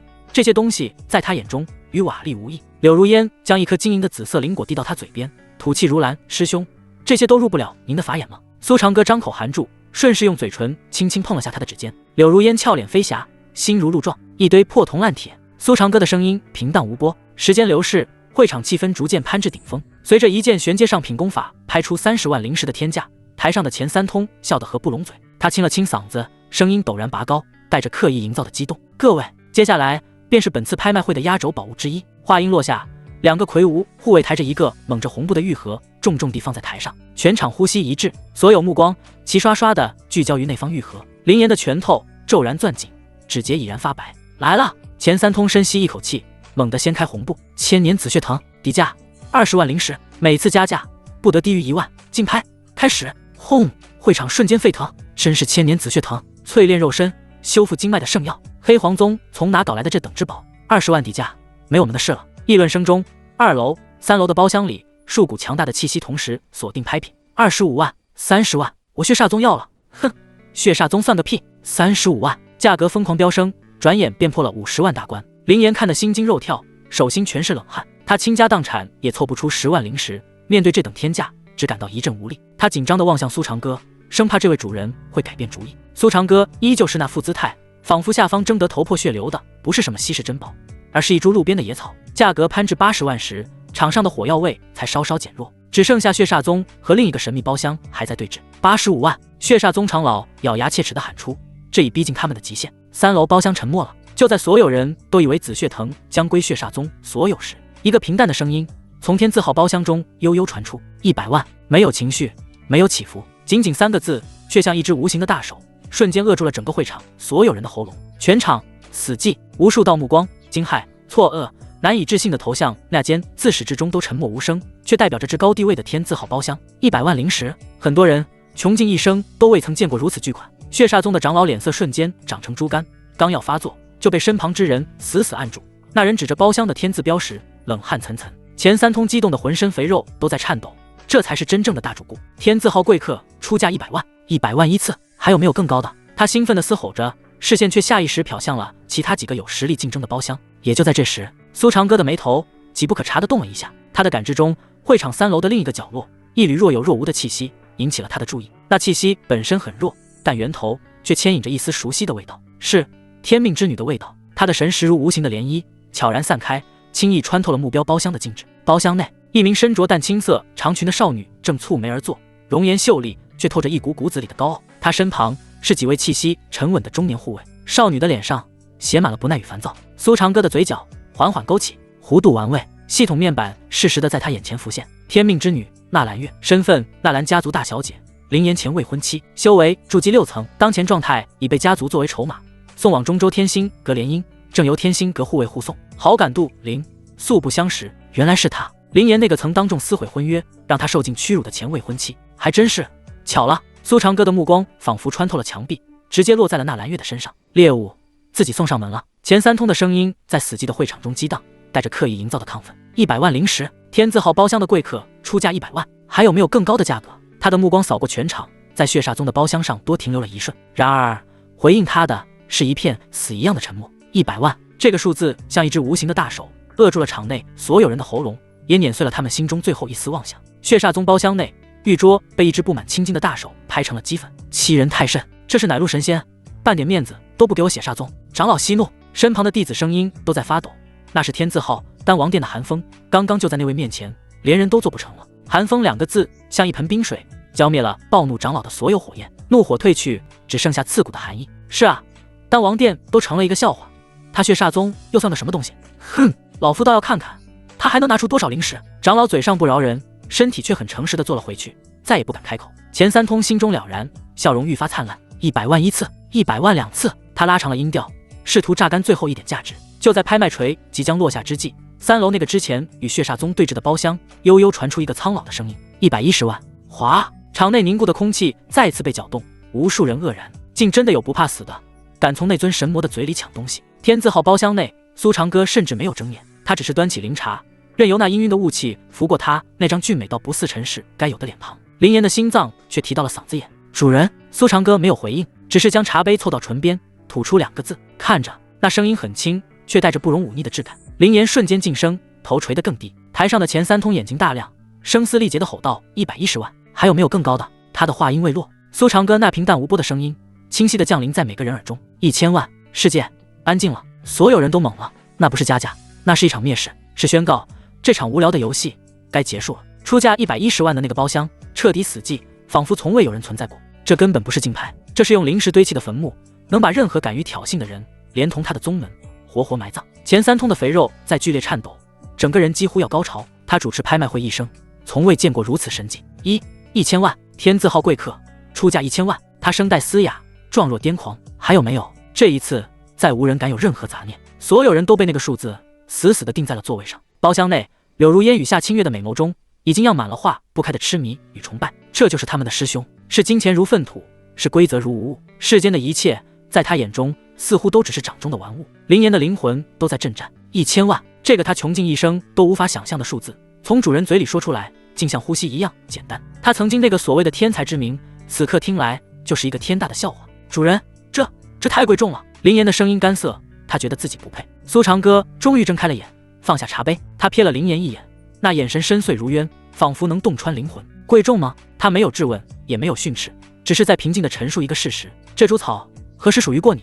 你的命，你的复仇，你未来的所有，都只是我赏赐的东西。主人赏的东西，你只需跪着接好，仅此而已。那平静的话语却像9天惊雷，在林岩的脑海中轰然炸响。他脸上的血色瞬间褪尽，化作一片死灰。明白了，他彻底明白了，自己不是下属，不是追随者，是一件工具，一件物品，一条狗。所有的自尊在这一刻被碾得粉碎，只剩下最纯粹的敬畏与臣服。他双膝一软，重重跪下，额头死死贴着冰冷的地面。林岩，谢主人恩赐。苏长歌从鼻腔里发出一声轻哼，很满意。他要的就是这种彻底摧毁其意志后重塑的绝对忠诚。咚，拍卖锤落下，声传百里。成交！恭喜天字号贵客！钱三通的声音为这场闹剧画上了句点。很快，侍女将玉盒恭敬送入，钱三通亲自跟在后面，那张胖脸笑成了一朵盛开的菊花。大人，您的紫血藤。苏长歌看都未看，一个储物袋被他随手丢出。点点，钱三通神识一扫，幸福的差点当场昏厥。里面全是灵草药材，堆积如山，那精纯的灵气几乎要凝成实质溢出来。够了，够了！大人神威盖世，小的佩服得五体投地。他点头哈腰，恨不得跪下来舔苏长歌的鞋尖。大人还有何吩咐？小的一定办到。苏长歌端起茶杯，目光却穿透了墙壁，落向斜对面的一个包厢。吩咐确实有一个。他的声音恢复了那种慵懒的腔调。我听说你们黑黄拍卖行万物皆可拍。钱三通一怔，本能的回答：理应如此，只要有价值，来路清白，我们都能运作。哦，苏长歌的唇角勾起一抹冰冷的弧度。那如果我要买的不是东西呢？钱三通脸上的肥肉一颤。大人说笑了，我们是正经商会。停！苏长歌打断他，他的手指在桌面上轻轻敲击了一下。咚！那声音不大，却让钱三通和林岩的心脏都随之狠狠一跳。我要买一个人。这句话抽干了整个包厢的空气。苏长歌的目光变得幽邃，带着一丝玩弄猎物的残忍。纳兰家族的大小姐，纳兰月。钱三通脸上的肥肉僵住了。纳兰家族的大小姐，纳兰月。他当然知道，黑角域的一流家族，声名显赫。更重要的是，纳兰家攀上了中州天星阁的高枝，这位大小姐正是送去联姻的筹码。现在，这位爷居然说要买了她，这不是交易，这是要当着整个黑角域所有势力的面，狠狠一耳光扇在纳兰家和天星阁的脸上。粘稠的冷汗瞬间从钱三通的毛孔里渗出，浸透了背心。这桩生意不是赚钱，是要命。大人，您说笑了。他脸上的肥肉挤出一个比哭还难看的弧度，声音都在打颤。纳兰小姐是千金之躯，这不能卖呀！我像在开玩笑吗？苏长歌的眼神淡漠依旧，却让包厢内的光线都暗淡了几分。一股无形的重压降临，钱三通感觉自己的肺被一只手攥住了，每一次呼吸都带着剧痛。他双腿发软，体内的骨头都在发出不堪重负的呻吟。钱三通心中哀嚎，今天出门是撞了哪路邪神，竟惹上这么一尊煞星？一边是背景通天、杀伐随心的恐怖存在，另一边是即将与中州大势力联姻的纳兰家族，他谁也得罪不起。大人，这不合规矩。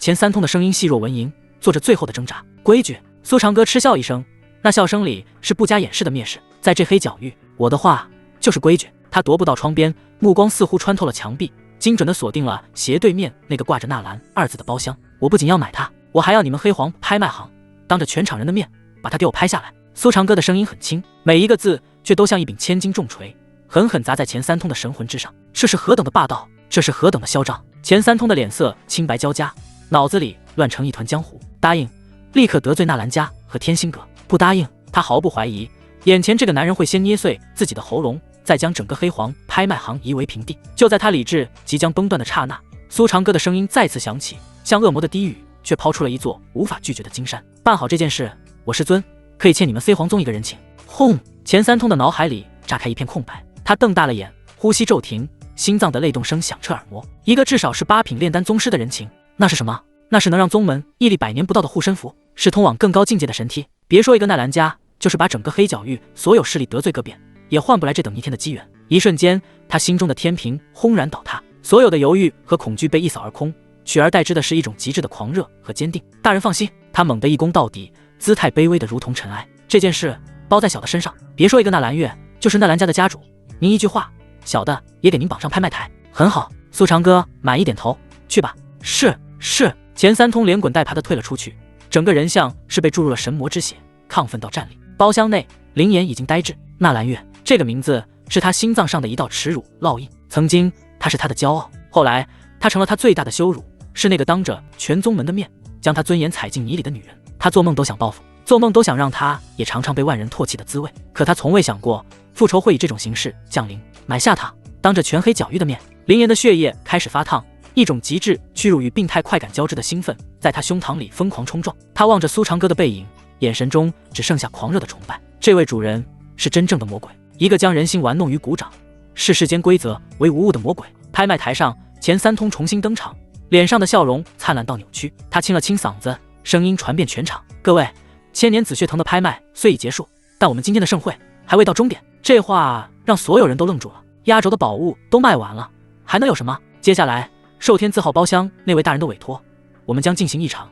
史无前例的特殊拍卖。钱三通拉长了音调，成功勾起了所有人的好奇心。特殊拍卖？拍什么？还有比千年紫血藤更珍贵的东西？在万众瞩目之下，钱三通的目光如利剑般刺向纳兰家族所在的包厢。他提高了音量，一字一顿，声音里带着一种癫狂。接下来要拍卖的物品就是纳兰家族大小姐纳兰月本人。轰！死寂，绝对的死寂之后是席卷全场的哗然。什么？拍卖纳兰月？我没听错吧？钱三通疯了，黑黄拍卖行疯了，这是要和纳兰家彻底开战。所有人都被这个消息震得头皮发麻，不敢相信自己的耳朵。拍卖活人，还是一流家族的千金？闻所未闻，骇人听闻。纳兰家的包厢内，空气凝固，纳兰月那张高傲的脸上布满了错愕与荒谬。他身旁的几位纳兰家长老和天星阁护卫，在短暂的震惊后，怒焰滔天。岂有此理！一名纳兰家长老悍然起身，金丹期的灵力如怒潮般爆发，厉声咆哮：钱三通，你把我们纳兰家当什么了？找死！恐怖的气息席卷而出。然而这股气息还没能冲出包厢，一股更加庞大更加死寂的威压便从天字号包厢中轰然降临。那是一片沉默的深渊，瞬间吞噬了一切。那名纳兰家长老发出一声凄厉的闷哼，护体灵光寸寸碎裂，他整个人被一股无法抗拒的力量死死压跪在地，膝盖骨碎裂的声音清晰可闻，一口鲜血狂喷而出。全场再次陷入死寂，所有人都惊恐地望向天字号包厢，眼神里只剩下最原始的恐惧。这时苏长歌平淡的声音响起：清晰地传入每个人耳中。我说了，要拍卖它，谁有意见？苏长歌的声音并不响亮，却像是一座无形的大山，压在每个人的心头，让所有人都喘不过气来。仅仅是一句话，就将一名金丹期的长老镇压的土血跪地，这是何等恐怖的实力！元婴期还是更高？会场内再也没有人敢发出一丝声音，所有人都被这霸道绝伦的手段给吓破了胆。纳兰家的包厢内死寂一片，剩下几人面如死灰，身体筛糠般抖动。那位来自中州天心阁的金丹护卫，此刻只觉得在那股威压之下，自己就是一只随时会被碾死的蝼蚁。他很清楚，天字号包厢里那位是他们绝对惹不起的存在。纳兰月跪坐在地，娇躯僵直，他那双一向高傲的眸子里，终于被一种名为恐惧的情绪彻底淹没。他不明白事情为什么会变成这样，他只是跟着护卫来参加一场拍卖会，怎么就突然变成了要被拍卖的物品？那个在天字号包厢里的男人究竟是谁？为什么要这么对他？拍卖台上，钱三通擦了擦额头的冷汗，心中对苏长歌的敬畏已经达到了顶点。他知道自己赌对了，有这尊神魔撑腰，纳兰家算什么？天心阁又算得了什么？他的腰杆瞬间挺直了，看着纳兰家的包厢，冷笑着说道：“纳兰长老，我们黑黄拍卖行童叟无欺，那位大人看上你家小姐，是你们纳兰家8辈子修来的福分。你被镇压的长老喉咙里发出呵呵的血沫声，却一个字也吐不出来。福分。”就在这时，天字号包厢里再次传来了苏长歌的轻笑声：“钱管事，你好像搞错了一件事。”钱三通一愣，连忙躬身道：“大人请讲，小人洗耳恭听。我买它，不是因为它有多珍贵，也不是看得起你们纳兰家。”苏长歌的声音带着一丝戏谑，传遍全场。恰恰相反，在我眼里，他一文不值。一文不值这4个字像是一记响亮的耳光，狠狠地抽在了纳兰家所有人的脸上，更是像一把尖刀刺进了纳兰月的心脏。她从小就是天之娇女，是纳兰家的掌上明珠，走到哪里不是被人众星捧月？什么时候受过这样的羞辱？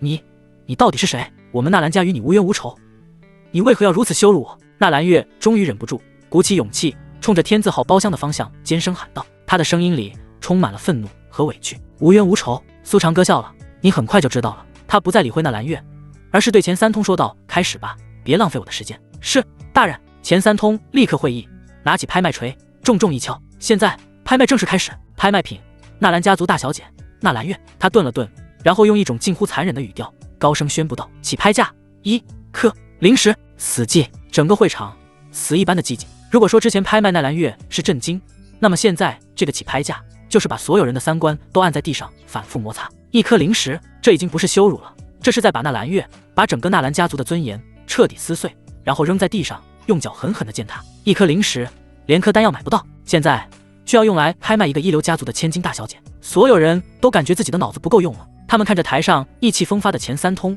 再看看那个神秘的天字号包厢，心中只有一个念头：疯了！这个世界彻底疯了。纳兰家的包厢里，那几位长老和护卫的脸已经长成了紫黑色。奇耻大辱！这是纳兰家族自建立以来从未遭受过的奇耻大辱。而当事人纳兰月在听到这个报价的瞬间，整个人都僵住了，他的瞳孔猛地收缩，大脑一片空白。1颗0石，原来在那个男人眼里，自己就只值1颗0石。他所有的骄傲，所有的尊严，在这一刻被击得粉碎。一股巨大的屈辱感和绝望，如同潮水般将他淹没。啊！纳兰月再也无法承受，发出一声凄厉的尖叫，两眼一翻，直挺挺地昏死过去。天字号包厢内，林岩看着水镜中纳兰月晕倒的画面，身体在微微颤抖。他不知道自己是该感到快意，还是该感到悲哀。曾经那个在他面前高高在上，亲手撕毁婚约，让他沦为整个宗门笑柄的女人，如今却以这样一种屈辱的方式倒在了所有人的面前。大仇得报的快感并没有他想象中那么强烈，取而代之的是一种莫名的空虚。他知道，从这一刻起，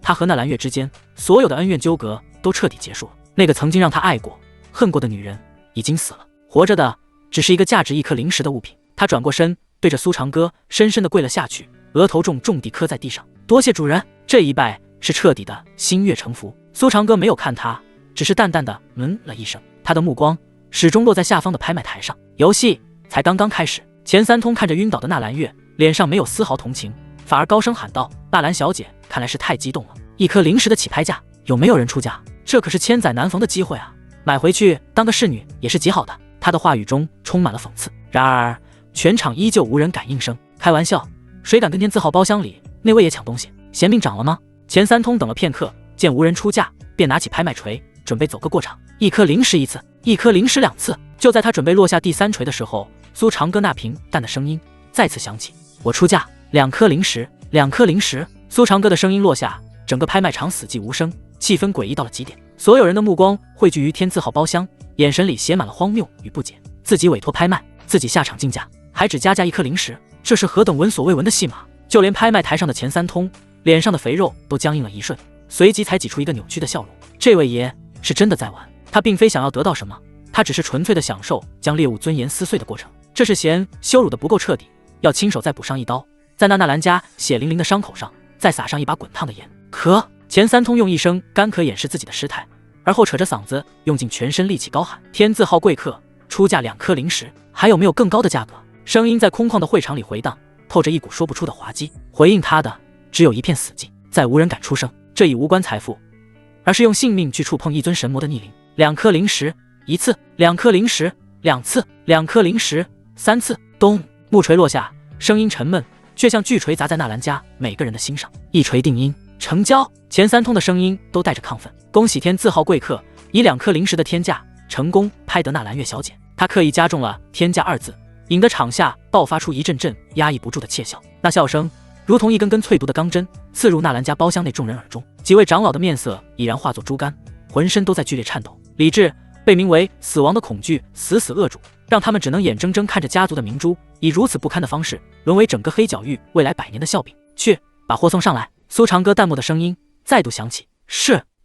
钱三通点头哈腰，立刻转向纳兰家的方向，高声喊道：纳兰家的诸位，还请将纳兰小姐送上来，钱货两清，这是我黑黄拍卖行的规矩。钱三通，你欺人太甚！我们纳兰家又一名纳兰家的长老再也按捺不住，须发皆张，厉声咆哮。然而他话音未落，一股无形的寒意便从天字号包厢中渗透而出，精准地锁定了他的神魂。那长老的咆哮戛然而止，他的喉咙里发出咯咯的声响，仿佛被一只冰冷的手掌捏住了气管，每一个字都卡在血脉之中。他真切地感知到，再多说一个字，自己的头颅就会瞬间爆裂。最终，所有的愤怒与不甘都在这绝对的死亡阴影下化为最屈辱的妥协。2名天心阁护卫面色铁青地架起昏死过去的纳兰月，在全场无数道怜悯、嘲弄、幸灾乐祸的目光交织中，将他送到了天字号包厢门口。大人，人送到了。护卫的声音颤抖得不成样子。门无声开启，苏长歌依旧端坐主位，眼皮都未曾抬一下。林岩自他身后走出，神情漠然地注视着门口那个既熟悉又陌生的身影。曾几何时，这张苍白的脸是他魂牵梦萦的画卷，而今只余下刺骨的冰冷。带进来。苏长歌的声音响起，2名护卫如蒙大赦，将纳兰月抬进包厢，几乎是连滚带爬地逃离了这片让他们神魂战栗的领域。纳兰月被像垃圾一样随意丢弃在冰冷的地板上。苏长歌屈指一弹，一道微光没入纳兰月的眉心。一声痛苦的呻吟，纳兰月悠悠转醒。他茫然睁眼，视野里是极致奢华的陈设与几张冷漠的面孔。破碎的记忆如潮水般涌来。拍卖会，羞辱，1颗零食。他的脸瞬间血色尽退。醒了。一个平淡到不带丝毫情绪的声音在他头顶响起。纳兰月猛然抬头，他看见了那个男人，那个端坐于王座之上主宰了他命运的魔鬼。你到底是谁？你为什么要这么对我？他挣扎着，声音凄厉而尖锐。苏长歌并未理会他的质问，目光转向一旁的林岩。林岩在。林岩上前一步，恭敬垂首。还认得他吗？苏长歌的语气里带着一丝玩味的笑意。林岩抬头，目光笔直地落在纳兰月身上，四目相对。纳兰月的瞳孔剧烈收缩。这个男人是林岩，那个被他当众退婚，被他视作毕生之耻的废物。他怎么可能在这里？他看自己的眼神为何如此陌生，如此冰冷，像是俯瞰一只毫无意义的蝼蚁。认识。林岩开口，声音沙哑的如同被砂纸磨过。纳兰家的大小姐纳兰月。他的语气平静的像在陈述一件与自己毫无关联的事实。纳兰月的心狠狠一沉，一个荒谬而恐怖的念头在他脑海中炸开。是你，林岩，是你指使他这么对我的，对不对？他状若疯魔，指着林岩歇斯底里的尖叫。你这个废物，你居然勾结外人来报复我！林岩看着他扭曲的面容，脸上依旧没有任何波澜，他只是淡淡的吐出几个字：你错了，不是勾结，是臣服。我现在只是主人身边的一条狗。话音落下，他转过身对着苏长歌双膝重重跪地。谢主人。这一跪，这一声主人，如同一柄无形的重锤，彻底击碎了纳兰月最后的精神支柱。那个被他鄙夷、被他践踏、被他视为人生污点的男人，如今心甘情愿地跪在另一个男人面前，称其为主人。而那个男人刚刚用2颗零食买下了他。极致的讽刺化作了焚心蚀骨的屈辱。苏长歌看着他崩溃的表情，嘴角勾起一抹满意的弧度。他要的就是这个，他要用最残忍的方式亲手撕碎他引以为傲的一切，让他看清现实的模样。现在你明白了吗？苏长歌居高临下的俯视着他，眼神淡漠如神奇。你曾经看不起的人，如今你连仰望他的资格都没有，而你连做我脚边的一条狗都配不上。苏长歌一言字字如刀，寸寸凌迟着纳兰月的心脏，连做一条狗都不配。这句话抽干了他最后一丝思考的力气，他整个人瘫在地上，瞳孔涣散，彻底失去了神采。世界为何会颠覆至此？眼前的林岩还是那个记忆中宁折不弯的倔强少年吗？不是了，昔日的桀骜少年，如今只剩下一具被驯服的躯壳。他眼神里再无火焰，只剩下对那个被称为主人的男人一种深入骨髓的近乎狂热的顺从。是什么能将一个人扭曲成这副模样？纳兰月不敢再想下去，极致的恐惧扼住了他的思维。他只知道自己落入了一个真正的魔鬼手中，未来将是无尽的黑暗炼狱。苏长歌对他此刻的绝望甚是满意。天命女主的骄傲就必须用最残忍的方式亲手击碎，才能榨干其最后一滴气运。他站起身，缓步走到纳兰月身前，黑色的云纹靴尖轻轻挑起她雪白滑腻的下颌，迫使她抬起那张毫无血色的脸。四目相对，怎么不服气？他的声音很轻，却蕴着一种不容抗拒的魔性，轻易便能钻入人的神魂深处。纳兰月望着他那双幽邃如万古深渊的眸子，心神俱颤，灵魂仿佛要被那片黑暗彻底吞噬。恐惧，无边的恐惧攥紧了他的心脏，让他无法呼吸。他想尖叫，想怒骂，可喉咙却像是被无形的手扼住，发不出半点声音。在绝对的威压面前，连挣扎都是一种奢望。看来是服了。苏长歌玩味地笑了笑，收回脚，指尖随意一弹，一道灵光没入纳兰月体内，彻底封死了他的修为。他侧目看向依旧跪在地上的林岩，声音淡漠：“起来。”“是，主人。”林岩应声而起，依旧恭敬地低着头，不敢直视苏长歌的目光。“这件东西你想要吗？”苏长歌随意地指了指地上行同垃圾的纳兰月，语气平淡的像是在问：“这块骨头想不想啃？”林岩的身躯猛然一震，他豁然抬头，眼中写满了难以置信。“主人，您的意思是？本座花了足足2颗灵石，扔了未免可惜。”苏长歌的语气里透着一丝戏谑。他曾辱你，弃你，让你沦为笑柄，受尽屈辱。现在本座将他赏给你了，是杀是剐，是卖是留，随你处置。轰！这番话同时在林岩和纳兰月的脑海中轰然炸响。纳兰月瞪大了双眼，脸上血色褪尽，只剩一片死灰。把他赏给林岩处置？不可以！他宁肯死在这个魔鬼的手里，也绝不愿意落入林岩之手。那个被他当众退婚，颜面尽失，还被他狠狠踩在脚下，视为毕生之耻的男人，他会如何折磨自己？纳兰月不敢想象，那份恐惧比直面死亡本身还要恐怖万倍。林岩则是彻底怔住了，他从未想过主人会做出这样的决定，将纳兰月交给他，这个曾让他爱到骨子里又恨到骨子里的女人。他的生死此刻竟只在自己一念之间，一股前所未有的权力感，一股病态的复仇快感，风一般的冲上他的头顶。他看着地上瑟瑟发抖、满脸惊恐的纳兰月：“纳兰月，你也有今天？当初在萧家大堂，你高高在上，撕毁婚约之时，可曾想过自己会有朝一日如丧家之犬般任我宰割？”他的呼吸陡然粗重，双目赤红，闪烁着兴奋与残忍的光。“怎么不想要？”苏长歌的声音悠悠响起，带着一丝审视的意味。林岩浑身一个激灵，瞬间从那股狂热中惊醒。他懂了，这是主人的考验，考验他是否还对这个女人心存幻想，考验他是否已彻底斩断了名为过去的枷锁。他猛地吸气，强行压下心中翻江倒海的情绪，对着苏长歌双膝重重砸地，再次深深一拜：“多谢主人赏赐。”他的声音冰冷决绝，再无半分昔日的情感。这一句话彻底宣判了纳兰月的死刑，最后一丝希望的火苗就此熄灭。“不，林岩，你不能这样对我。”我们曾经，他语无伦次的哭喊求饶，试图抓住最后一根救命稻草。林岩只是冷漠地看着他，那眼神像在看一具没有温度的尸体。“闭嘴！”他缓缓起身，走到纳兰月面前，居高临下地俯视着他。“从你踏入萧家，撕毁婚约的那一刻，我们之间只剩仇恨。”说完，他不再看他一眼，而是重新面向苏长歌，用最恭敬的姿态请示：“主人，此女该如何处理？还请主人示下。”他没有被冲昏头脑，他无比清楚，纳兰月是赏给了他，但真正的处置权永远在主人手中。他要做的只是执行主人的意志，做主人最锋利、最听话的那把刀。孺子可教。苏长歌满意地点了点头：“我说了，随你处置。”他挥了挥手，像是驱赶一只苍蝇：“我只要一个结果。”“是，弟子明白。”林岩眼中一抹狠戾之色骤然迸发，他一把揪住纳兰月的长发，毫无怜惜，像是拖拽一条死狗般，将她从冰冷的地板上粗暴地提了起来。啊！头皮传来的剧痛让纳兰月发出一声凄厉的惨叫。“林岩，你放开我！你这个畜生！”他疯狂挣扎，指甲胡乱抓向林岩，可他的修为早就被封在林岩面前，孱弱的如同婴孩。林岩甚至无需动用灵力，仅凭肉身就将他死死钳制。“带下去，别脏了本座的眼。”苏长歌的声音里透出一丝不耐。“是，主人。”林岩不再迟疑，拖着疯狂咒骂的纳兰月，大步流星地走出了包厢，厚重的门缓缓关上，也将纳兰月那绝望而凄厉的惨叫彻底隔绝。定，天命之女纳兰月道心彻底破碎，宿主成功掠夺其气运值500点。定，天命之子灵岩斩断过往心魔，忠诚度提升至80，死心塌地。定，恭喜宿主触发100倍暴击，获得奖励天阶上品身法9天游龙步。系统的提示音接连在苏长歌的脑海中响起，他端起茶杯，轻轻抿了一口，一箭3雕，这笔买卖不亏。包厢外，走廊尽头，灵岩反拧着纳兰月的手腕，向后猛地一折，咔，腕骨碎裂的脆响，尖锐刺耳，剧痛让纳兰月的尖叫卡死在喉咙里，整个人被这股巨力狠狠灌在地上，膝盖撞上冰冷坚硬的石砖，撞出大片淤青，发髻散乱，颈部摇滚落到远处，一身华贵的锦襦在粗糙的地面上被撕扯磨损，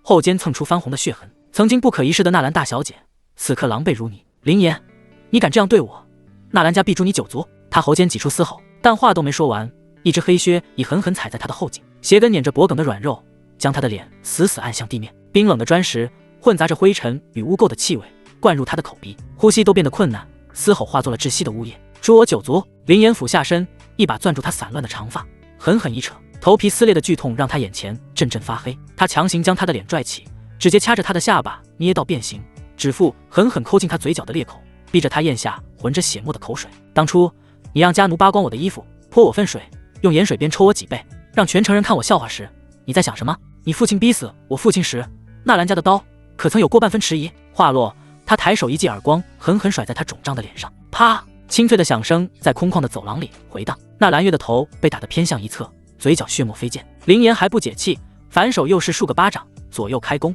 直到他两边脸颊高高肿起，嘴角裂开更大的口子，血珠不断滴落在地面，才停下手。他掰正他的脸，逼他直视自己那双没有半分温度的眼睛。看清楚，现在踩着你头的是你当初看不起的废物，你纳兰家的金贵，在我眼里就是一滩烂泥。灵岩拽着他的头发，将他半拖半拽的提起来，另一只手扯开他的云锦腰带，狠狠撕向襦裙领口。撕拉，锦缎破碎，应声滑落，只剩一件红绸抹胸，堪堪遮体。白皙肩颈，纤细腰肢，还有抹胸边缘被扯出的红痕，尽数暴露在空气中。冷风瞬间侵袭了他裸露的肌肤，激起一片战栗的疙瘩。纳兰月羞愤欲死，挣扎着想拢住衣物，手腕却被他死死扣在头顶。灵岩的指节还刻意地抠着他受伤的腕骨，让他痛得指尖蜷缩，浑身发软。躲什么？灵岩的声音冰冷粗粝的指腹划过他红肿的脸，顺着下颌滑到脖颈，指尖用力掐住那片软肉，狠狠拧转。看着纳兰月痛的眼角飙泪，身体不受控制的痉挛，喉间发出痛苦的呜咽，才再次开口。这副身子不是总在那些世家公子面前卖弄风情吗？怎么，我碰一下就嫌脏了？你那点干净，早在你欺辱我的时候就烂透了，还装什么清高？他的手顺势滑下，指尖狠狠挑开抹胸的系带，红绸松垮滑落半边酥胸彻底露出来。灵岩的目光肆无忌惮，像刀子一样凌斥着他的尊严。他的手在他身上游走，每一次触碰都带着报复的狠力，或掐或拧或揉，力道之重，仿佛要将他的皮肉捏碎，留下一片片触目惊心的红紫印记。他甚至在他耳后狠狠咬了一口，留下一个深紫色的牙印。疼吗？他眼中的快意几乎要溢出来。我受的罪，今天要你1000倍100倍的还回来。他一把将那撕裂的抹胸彻底扯碎。纳兰月发出绝望的哭喊，却被他死死压制，膝盖抵住腿弯，被迫半跪在地。这么嫩的皮，当初被多少男人觊觎过？灵岩在他耳边低语，气息混着血腥味。现在呢，还不是被我随意摆弄？你的骄傲，你的金贵，在我眼里狗屁不是。我今天就把你这副身子揉烂，让你这辈子都忘不了被你最看不起的废物凌辱的滋味。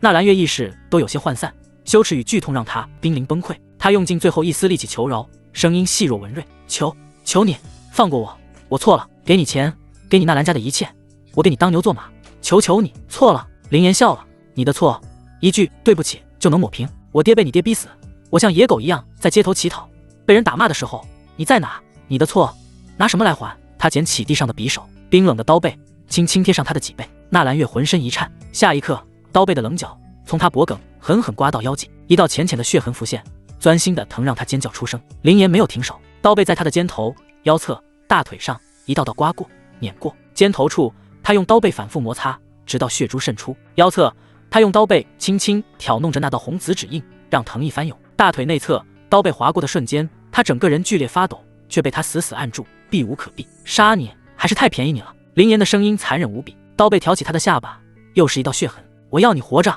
带着这一身的伤，一身的屈辱，滚回纳兰家。我要让所有人都看到你这副被我玩弄过的样子。我要你这辈子只要看到男人就会想起今天，只要摸到身上的疤，就记起你欠我的血债。他扔掉匕首，声音沉稳决绝：“主人，已处理完毕。”苏长歌抬眸，目光掠过他指尖的血迹，感受着他身上那股斩断过往后新生的杀伐戾气。他微微颔首：“很好，从今往后，你为长歌为副统领，掌私刑，专司折辱叛逆。”林岩身躯巨震，眼中爆发出狂热的光芒，再次重重叩首，额头撞击地面的声音沉闷而坚定。林岩是为主人手中最利的刀，最忠诚的狗，为主人斩尽一切敌，折尽一切傲，此生万死不辞。从此世间再无天命之子林岩，只有苏长歌坐下那把淬了血与恨，专碎人骨更碎人魂的私刑之刃。拍卖会的喧嚣早已散尽，余波却化作一场风暴，将纳兰二字钉在了黑角玉的耻辱柱上。天字号包厢内依旧死寂，苏长歌指尖轻扣着扶手，目光落在窗外，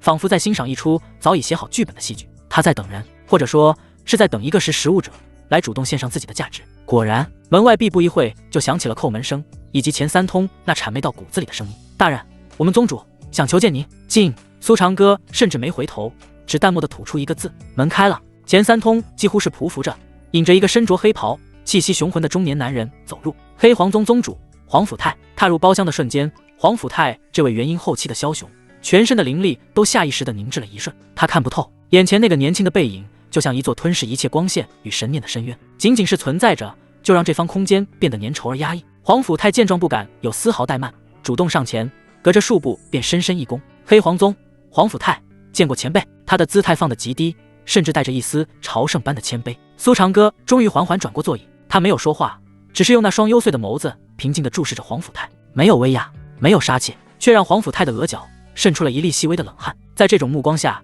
一切心机与算计都显得可笑。黄甫泰喉结滚动，艰难地挤出笑容：“今日之事，是我黑皇宗管教不严，惊扰了前辈，晚辈特来请罪。”他直接将韩风与纳兰家定义为管教不严的垃圾，一句话撇清了所有关系。苏长歌嘴角终于有了一丝弧度：“你倒是聪明。”3个字让黄甫泰心头巨震，他清楚这既是赞赏也是警告。黄甫泰不再犹豫，从储物戒中取出一块通体漆黑、刻着古朴黄字的令牌，他双手捧着，恭敬地奉上。那双手沉稳有力，此刻却有着一丝难以察的颤抖。“前辈，此为黑皇宗至尊令，见此令如宗主亲临，晚辈不敢奢求前辈原谅，只求能有为前辈效劳的机会。黑皇宗上下愿为前辈鞍前马后。”他很清楚，那位虚构的8品炼丹师只是一个借口，真正让他恐惧并折服的是眼前这个男人翻手间搅动整个黑角域风云的绝对力量。夏清月上前，面无表情地接过令牌。苏长歌这才缓缓起身，他没有看那令牌，而是踱步到黄甫泰面前，伸手轻轻拍了拍他的肩膀：“记住，机会我只给一次。”平淡的语气却如万钧雷霆，在黄甫泰的灵魂深处轰然炸响。他浑身僵直，直到苏长歌带着3女的身影消失在门外，才敢缓缓吐出一口浊气。后背早已被冷汗浸透。宗主钱三通颤声开口：“传令。”黄甫泰的声音嘶哑，却带着一种劫后余生的亢奋与决绝：“将苏长歌3字列为我宗最高密令，宗门之内见其如见我，不比见我更甚。另外，派人盯死丹王殿和纳兰家，他们该为自己的愚蠢付出代价了。”临时洞府被林岩折磨到昏死的纳兰月，被像垃圾一样丢在角落，他的身体在无意识的抽搐，嘴里发出细微的梦呓，似乎在重复着“别，求你”之类的话语。苏长歌看都未看他一眼，而是对一旁的林岩吩咐道：“给他治伤。”林岩一怔，随即恭敬领命：“是，主人。”内伤治好，骨头接上。苏长歌的声音顿了顿，补充了一句，语气玩味而残忍：“但你留下的那些羞辱痕迹，一道都不许消。我要他每次沐浴，每次更衣，都能清清楚楚地看见自己曾经是怎样一具破败的玩物。”林岩闻言，眼中闪过一丝快意，重重点头：“弟子明白。”苏长歌这才将目光落在那滩烂泥般的女人身上。天命女主的价值可不仅仅是用来羞辱的。他对着角落里昏迷的纳兰月，声音淡漠的仿佛在陈述一件物品的用途：“你那远在中州天心阁的未婚夫，应该很想知道你的近况吧？你就做一条引路的狗，去把那个新的天命之子给我从龟壳里引出来。”待林岩的脚步声彻底消失，苏长歌坐回原位，心神沉入系统。天命之子慕容天，身份中州天心阁少阁主，修为元婴9层大圆满，体质星辰圣体，未完全觉醒，功法周天星斗诀，上古传承，残缺，气运值5000点，人际关系纳兰月未婚夫，天心阁圣女凌霄的暗恋对象，5000点气运值，星辰圣体。苏长歌的唇角勾起一抹极具侵略性的弧度，确实是一条前所未有的大鱼。更让他感兴趣的是那个叫凌霄的天命之女。天命之女凌霄，身份天心阁圣女，修为元婴7层，体质9窍玲珑心，好感度0。简介：对慕容天暗生情愫，却因身份矜持，从未表露。齐九俏玲珑心，渴望一个能洞穿他所有伪装，并以绝对力量支配他的真正强者。呵，买一送一的买卖吗？一个计划的雏形在苏长歌脑海中瞬间成型，清晰而残忍。如果那个叫慕容天的蠢货真的带着满腔怒火杀来，那就当着他的面将他引以为傲的实力碾碎，将他视若生命的地位践踏，最后再将他的未婚妻与他视若珍宝的暗恋者变成只属于自己的玩物。这种从云端到地狱，从精神到肉体，每一寸都被彻底摧毁的绝望，才是对所谓天命之子最顶级的盛宴。那掠夺而来的气运也最为纯粹。不过盛宴之前需要一些开胃菜。元婴9层的慕容天裹挟着整个天星阁的怒火而来，算是一股不容小觑的力量。苏长歌如今元婴大圆满，底牌尽出，足以应对，但他从不做没有绝对把握的虐杀。他要的是以神明俯瞰蝼蚁的姿态，将对方连同希望一并彻底碾死。系统列出我当前最快提升实力的方式。定，正在为宿主规划最优路径。1. 焚诀吞噬净化，宿主已拥有古灵冷火与3000焰炎火，融合双重异火，可令功法产生净化，实力暴涨。2. 丹道仙典淬炼炼化异火后，可修行其中秘术，炼丹同时以火炼魂，以火断体，神魂与精神力强度将远超同阶。3. 阴阳合欢大道双修，当前最佳双修对象沈清渊、阿渊，其魂体经涅槃圣莲重塑，正凝聚万古无一的圣莲道胎，待其肉身大成，与之双修，宿主将获得难以想象的裨益。苏长歌的视线在第1条与第3条之间停留了片刻，炼丹淬体，耗时过久，融合异火，与阿渊双修，双管齐下，方为王道。就这么定了。苏长歌缓缓起身，他淡漠的目光扫过柳如烟、夏清月与萧雨柔。我要闭关，黑角域交于你们处置，若有大事换我。是，主人。师兄。3女垂首，恭敬应道。话音未落，苏长歌的身影已化作一道流光，没入洞府最深处的修炼密室。炎帝界内自成一方小世界，圣莲清气流转，一具足以令天地失色的绝美道躯雏形若隐若现，盘坐于药鼎之前，正是沈清渊。他的魂体比往昔凝实了何止10倍，举手投足间已有了几分肉身的质感。苏长歌的神念降临，沈清渊那正在操控丹火的纤细魂指猛地一颤，炉中灵药瞬间化为飞灰。他豁然睁眼，眸中情绪翻涌，有敬畏，有感激，更有他自己都未曾察觉的一丝深入骨髓的依赖。主人。这一声呼唤无比顺从，甚至带着几分如沐。阿渊，你的肉身凝聚的如何了？苏长歌的神念化作人形，出现在他面前。回主人。沈清渊垂下眼帘，得益于涅槃圣莲神力，最多7日，阿渊便可肉身大成。他的声音里压抑着万年的激动与夙愿得偿的颤抖。无论这个男人曾对他做过何等残忍之事，但他终究是给了他新生。很好。苏长歌伸出手，捏住他那已经有了真实触感的雪白下颌，强迫他抬起头，那双幽暗的眸子直直烙印进他的灵魂深处。7日后，你的肉身彻底凝聚之时，我需要你为我做一件事。沈清渊的魂体剧烈地颤抖了一下，他从那双眼睛里看到了无穷无尽的欲望与掠夺。他知道自己无法拒绝，甚至不想拒绝。阿渊，遵命。与此同时，另一间潮湿阴冷的密室，林颜面无表情地捏开那蓝月的下颚，将一碗散发着磅礴生机的药液粗暴地灌了进去。药液顺着他惨白的嘴角淌下，浸湿了破败的衣襟。昏死中的纳兰月发出一声痛苦的呻吟，眼睫颤动，缓缓睁开了双眼。视线聚焦的瞬间，映入眼帘的是林颜那张扭曲而快意的脸。不要过来！他瞳孔骤缩，喉咙里发出呵呵的悲鸣，像一只被扼住脖颈的垂死雏鸟，手脚并用地向后蜷缩。魔鬼！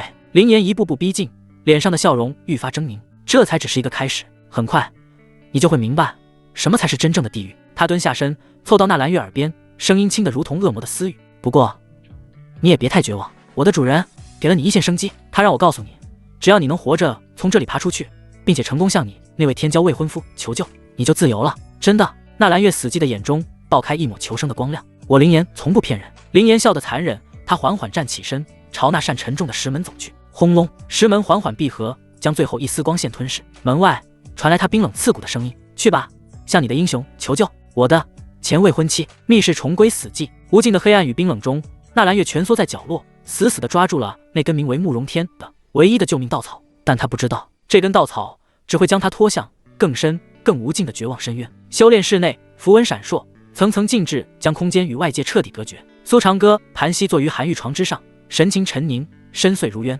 周身灵力光晕流转，如同一尊古老的神祇。他身前的地面上，3枚莹润丹药与一节通体雪白的万年玄冰髓整齐排列。丹药乃呼脉、凝神、炎阳3丹，皆是阿渊精心炼制的高阶珍品，足以抵御异火入体时经脉撕裂之痛。那万年玄冰髓则散发着刺骨寒意，用以中和异火，狂暴高温，是降温的关键天才地宝。此外，他腕上炎帝借微微闪烁，阿渊随时准备着危急时刻出手护法。苏长歌深吸一口气，3枚丹药同时入腹，瞬间化作3道暖流，分别涌向经脉、识海与丹田。焚诀、功法骤然提速，在体内狂猛运转，周身灵力如江河奔腾，发出嗡嗡轰鸣。一切就绪，他轻声一语，视线落在身前悬浮的2团异火之上。一团森白色的古灵冷火，源自灵岩，它散发着极致冰寒，似乎能冻结灵魂血脉，连空气亦凝结出细微冰粒。另一团则是璀璨银色的3000焰炎火，乃系统奖励的顶尖异火。火焰中仿佛星河流转，蕴含净化万物的滔天高温。隔着数丈，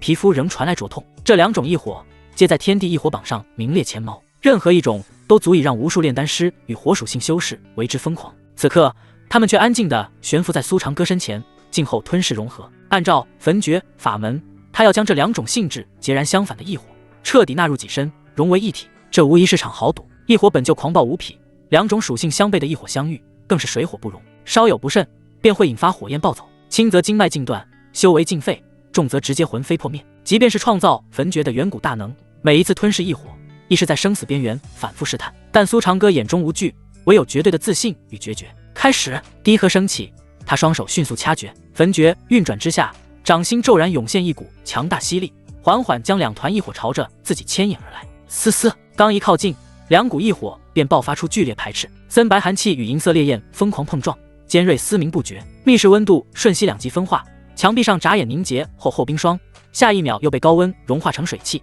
蒸腾弥漫。扭曲的能量波动撕裂空间，空气中细微裂痕悄然蔓延。苏长歌闷哼，2股狂暴力量顺着掌心经脉疯狂涌入体内，如2头脱缰巨兽在他4肢百骸横冲直撞。一股极寒直透灵魂，似要将其冻结为冰渣，血液凝滞；另一股酷热则要焚烧血肉成灰，经脉都在冒烟。冰火2重天的极致痛苦，足以击垮任何意志。哼，无意识之火也敢放肆！苏长歌目光一凛，识海神念狂涌，凝为无形利剑，狠狠斩向体内乱窜能量。同时，丹田内金丹疯狂旋转，磅礴法力如决堤江河，顺着经脉蔓延开来，强行包裹压缩2股异火能量，试图将其驯服。焚诀的霸道便在于此，它并非温和引导，而是以蛮横霸道之势强行镇压、吞噬、炼化异火。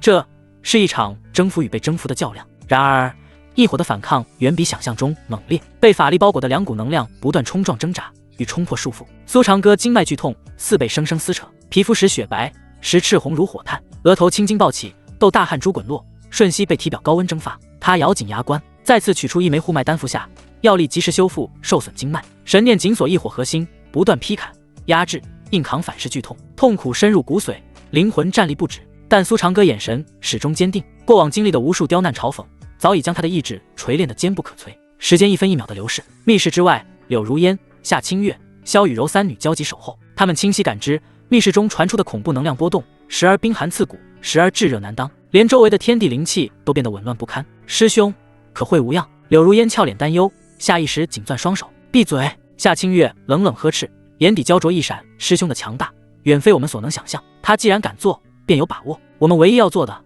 就是守好这里，不让任何人打扰。萧雨柔不发一言，紧握手中长剑，她眼神坚定，周身灵力悄然运转，随时准备应对突发状况。他们都清楚，苏长歌正经历一场至关蜕变，成则实力暴涨，败则万劫不复。密室之内，炼化已至最关键时刻，在苏长歌不计代价的灵力消耗、强大神念的压制以及丹药、玄冰髓的辅助下，古灵冷火与3000焰炎火的狂暴能量终被消磨殆尽。他抓住时机，催动焚诀最终奥义，强行将2股异火核心本源拉扯到一起。给我融！苏长歌暴喝一声，体内法力毫无保留倾泻，神念凝成牢笼，死死困锁异火本源。轰！一声开天辟地般的巨响，在他体内轰然炸开，森白与银亮2种颜色在丹田气海中剧烈碰撞交织，最终凝成一道巨大缓转的太极图，一半极寒，一半极热，2种截然相反的能量在焚诀奇妙作用下达至诡异平衡。紧接着，苏长歌神念深入异火核心，种下自己的灵魂印记，异火彻底失去反抗，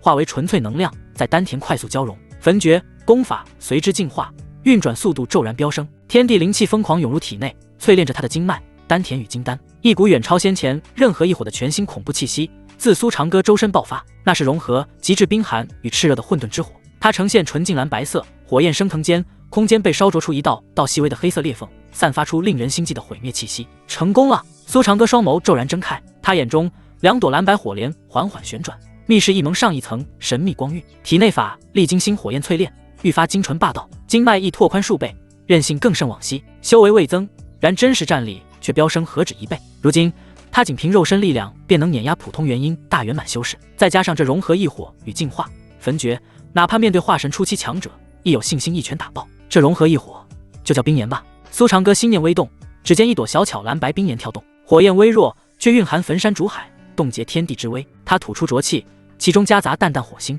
落地处，石板瞬息融出一个小洞。站起身来，苏长歌活动筋骨，体内传来噼里啪啦的声响，澎湃力量让他心中豪情万丈。他运转法力，仔细检查经脉与丹田，确认未留隐患，而后巩固修为，彻底掌控暴涨的力量。片刻后，他推开密室大门，阳光刺眼，让他微眯双眼。主人，师兄！3女迅速围上，喜悦与崇拜溢于言表。他们清晰感知苏长歌气息愈发深不可测，如深渊瀚海。仅仅站在他面前，便有一种灵魂被灼烧的压迫感。苏长歌颔首，目光掠过3女，满意道：“不错，这段时间你们的修为都有精进，全凭师兄、主人栽培。”柳如烟巧笑嫣然，主动上前为他整理略显凌乱的衣衫。就在这时，苏长歌心神忽动，感知到炎帝界内异动，阿渊气息竟比先前强盛数倍。你们继续处理宗门事务，我还有点事。话落，身影消失在原地。苏长歌重返密室，神念径直沉入炎帝界。戒指空间内，阿渊已然起身，那具由涅槃圣莲重塑的肉身已真至完美之境，每一寸肌里都流淌着生命的光泽，曲线起伏，勾勒出最原始的魅惑。3000青丝如墨色长河倾泻腰际，曾冰封万古的凤眸里，此刻怯弱依赖与沸腾的火热交织，化作最勾人的漩涡。他赤裸着，将这具完美无瑕的胴体毫无保留地展现在苏长歌的魂体面前，没有半分羞涩，只剩水汽氤氲的眼眸死死锁住眼前的男人。万年囚禁，万年孤寂，是他将他从地狱捞起，又拖入沉沦乐园。这个他曾恨不得是其肉请其皮的家伙。主人，阴唇轻启，声音空灵，却带着无法抑制的颤栗。苏长歌魂体瞬息而至，指尖触上他温润的脸颊，不再是虚无的魂力，而是真实细腻的温热，带着生命搏动的韵律。感觉如何？很好，从未有过的好。阿渊闭上眼，贪婪地汲取着他指尖的气息，娇躯不受控制的轻颤。阿渊这具身体是主人的恩赐，从此刻起，他只属于主人。再次睁眼，眸中是羞涩与献祭般的狂热。他缓缓跪伏在地，将那张曾令天地失色的脸庞仰向他。主人，阿渊的肉身已经准备好了，请主人享用。他很清楚之前苏长歌口中帮忙2字的真正含义，那门霸道绝伦的双修功法早已烙印在他的灵魂最深处。此刻他没有抗拒，只剩满心期待。他要献上自己的一切，成为他最锋利也最贴心的刀。苏长歌俯身凑到他耳畔，声音低沉：“如你所愿。”话音未落，他已拦腰将他抱起，径直走向一旁的温玉云床。云床之上，玉体横陈，阿渊安静躺着，长长的睫毛剧烈颤动，如蝶翼振翅，泄露了内心的惊涛骇浪。这是他主动的选择，可沉寂万年的心依旧掀起了名为羞涩的古老情绪，灼烧着他的神魂。苏长歌的魂体在他身侧坐下，他并未急于动作，只是静静凝视，那双眼眸仿佛能看穿他的灵魂，审视每一寸隐秘。害怕，声音里没有一丝温度。阿渊娇躯一震，睁眼迎上他的目光，用力摇头：“不怕，能为主人献身，是阿渊此生荣幸，是吗？”苏长歌的手指划过他精致的锁骨，带起一串细密的战力，指尖顺势下移，掠过他胸前细腻的肌肤，停在纤细的腰肢上，力道渐沉。你要清楚，这次之后，你的身心魂都将彻底归我所有，你将沦为我的影子，我的附庸。我生，你生，我若陨落，你便一同陪葬。阿渊没有半分迟疑，反而主动抓住他游走的手，按在自己滚烫的脸颊上，另一只手攀上他的臂膀，指尖用力攥住他的衣料。阿渊明白，他回望着苏长歌，眼中闪烁着疯魔般的执着与痴迷。万年孤寂，阿渊受够了，若能与主人永世纠缠，便是共赴九幽，亦甘之如饴。没有苏长歌，他只是一缕即将消散的残魂；没有苏长歌，他永远也触不到药圣的传承。这个男人是他的梦魇，亦是他的神明。与其在仇恨中腐朽，不如彻底堕落，燃烧所有来取悦他。这是他的决定。好，苏长歌得到了想要的答案，不再废话。他的肉身化作一道流光，瞬间进入炎帝界，大手直接附上阿渊柔软的腰肢，指尖摩挲着细腻的肌肤。抱元手一运功，阿渊不敢怠慢，立刻收敛杂念，按照阴阳合欢大道法门引导体内涅槃圣莲所化的磅礴精元，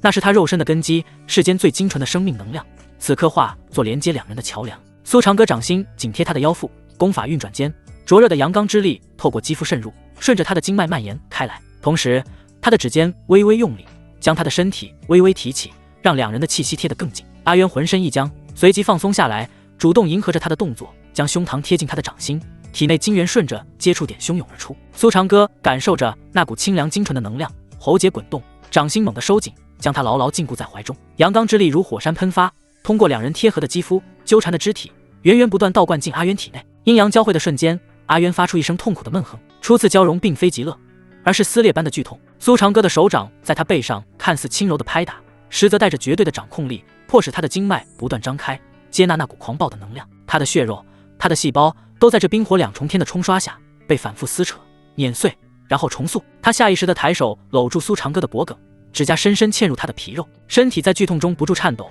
却死死咬着唇，拒绝发出一丝示弱的呻吟。苏长歌低头看着他这副隐忍的模样，眼底掠过一丝赞许。他的手指顺着他的脊背缓缓下滑，每一次触碰都带着能量的冲击，帮助他淬炼经脉。而另一只手则托住他的后脑，迫使他抬头，额头相抵，神魂与他的灵魂死死纠缠。放松，接纳我。阿渊睫毛上沾着晶莹的泪珠，在他的强制与引导下，逐渐放松身体。极致痛苦过后，难以言喻的舒畅席卷全身。他能清晰感知到，肉身正在这股力量的淬炼下，朝着传说中的道体蜕变。于是他愈发主动地贴近苏长歌，肢体缠绕，呼吸交融。他的手顺着他的胸膛下滑，感受着他体内澎湃的阳刚之力，指尖划过他的经脉走向，仿佛在协助他引导能量。苏长歌则顺势将他压在云床上，掌心覆盖他的丹田，贪婪吸收着上古药圣的魂体本源与涅槃圣莲的精元。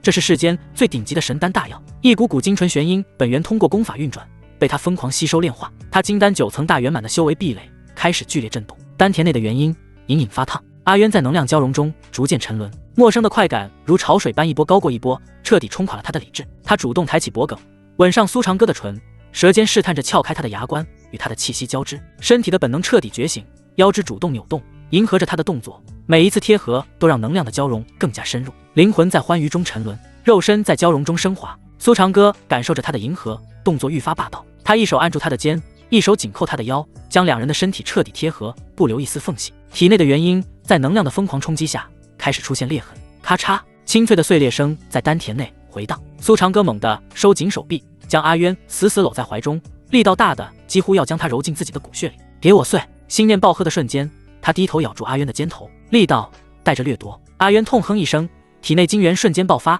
毫无保留的尽数涌入苏长歌体内。轰！元阴应声炸裂，无数能量碎片与法则符文在风暴的中心重新汇聚。一个散发着紫白色神芒的迷你苏长歌盘膝而坐，缓缓睁开了双眼。元神，碎阴成神。元神睁眼的刹那，苏长歌猛地抬头，周身气息暴涨，一股比先前强大10倍不止的威压横扫而出。他紧扣阿渊腰肢的手微微颤抖，感受着修为的疯狂飙升。化神初期，化神中期，直至化神中期顶峰，那狂飙的势头才堪堪止住。呼！苏长歌松开阿渊，低头看着怀中浑身无力、媚眼如丝的女子。他瘫在云床上，玉面潮红，美眸迷离，发丝凌乱地贴在汗湿的肌肤上，像一朵被彻底浇灌过的绝世名花。神魂境界已恢复至飞升圆满，肉身更是淬炼成了涅槃道体。他抬手抚摸着苏长歌的脸颊，指尖带着残留的颤抖，眼神中再无挣扎，只剩最纯粹的归属与臣服。主人，声音软糯入骨，带着致命的魅惑。定，恭喜宿主成功与天命之女沈清渊、阿渊进行深度双修，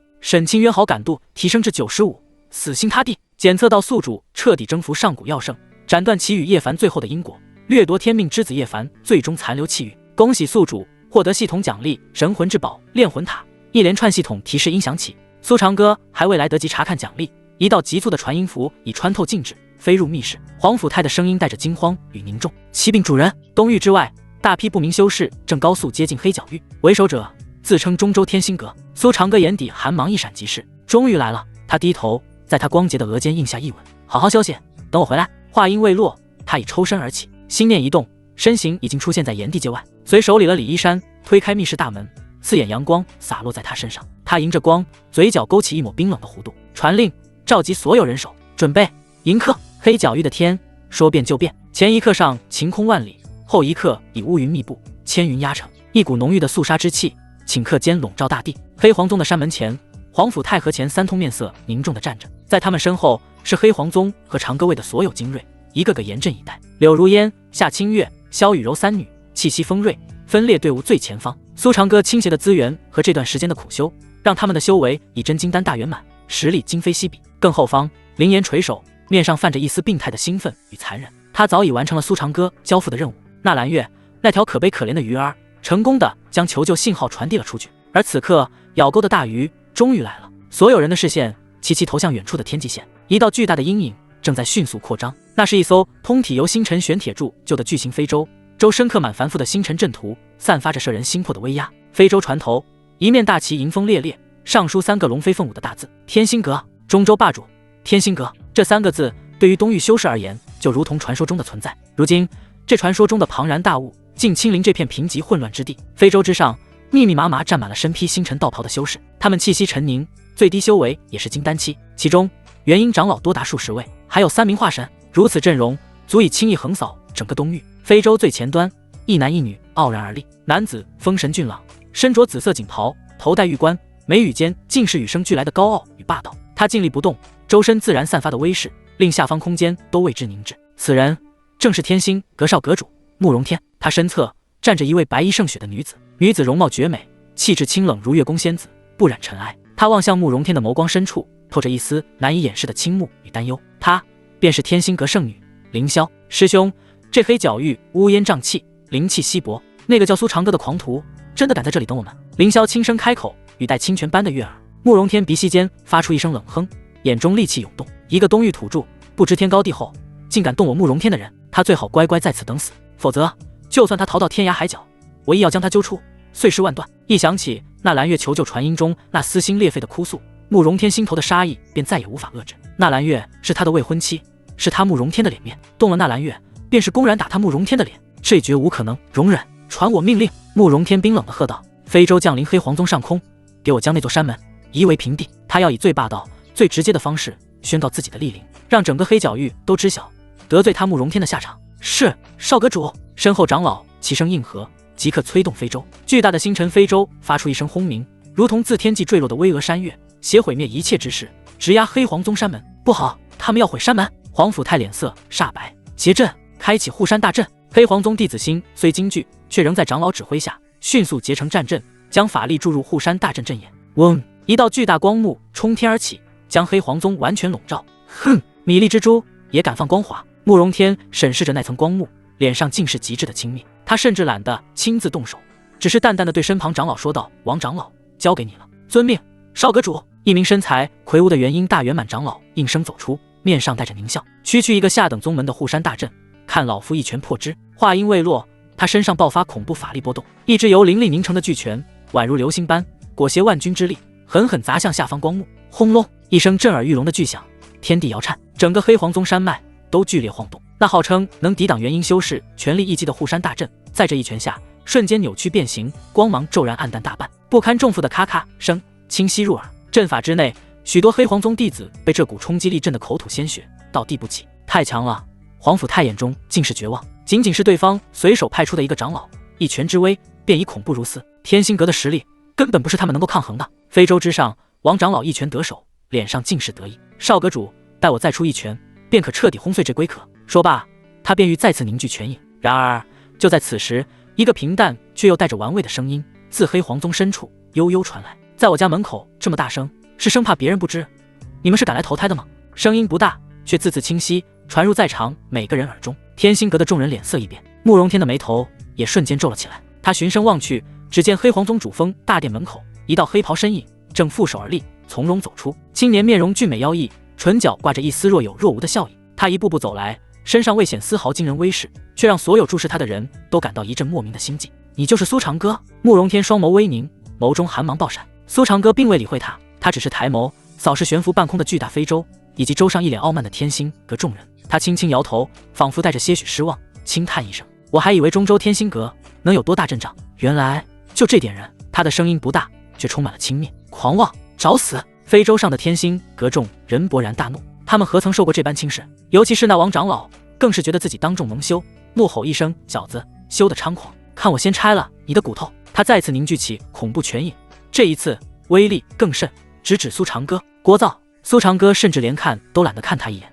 他只是轻轻抬起右手，对着天空随意的一拳，啪！一声清脆却足以刺破耳膜的响动。下一秒，令所有人肝胆俱裂的一幕发生了。那个刚刚还不可一世的王长老，连同他那毁天灭地般的拳影，在半空中没有任何预兆地，砰的一声，直接炸成了一团血雾，神魂俱灭。整个世界仿佛时间静止，所有人都瞪圆双眼，嘴巴大张，呆滞地望着空中那团缓缓飘散的血雾，大脑一片空白。一个元婴大圆满的顶尖强者，就这么被一拳打爆了。非洲之上，慕容天的双瞳猛然紧缩，如同针尖。他身旁的凌霄那张清冷的俏脸，一头一次浮现出深入骨髓的骇然。苏长歌缓缓放下手，他的目光终于落在了慕容天身上，唇角的戏谑弧度越发深邃。哦，对了，忘了自我介绍，我叫苏长歌，是来取你性命的人。一片死寂。苏长歌淡淡的话语像冰刃一样刮过每个天心阁修士的心头，他们脸上的愤怒和高傲，此刻早已化作难以置信的恐惧。一个响指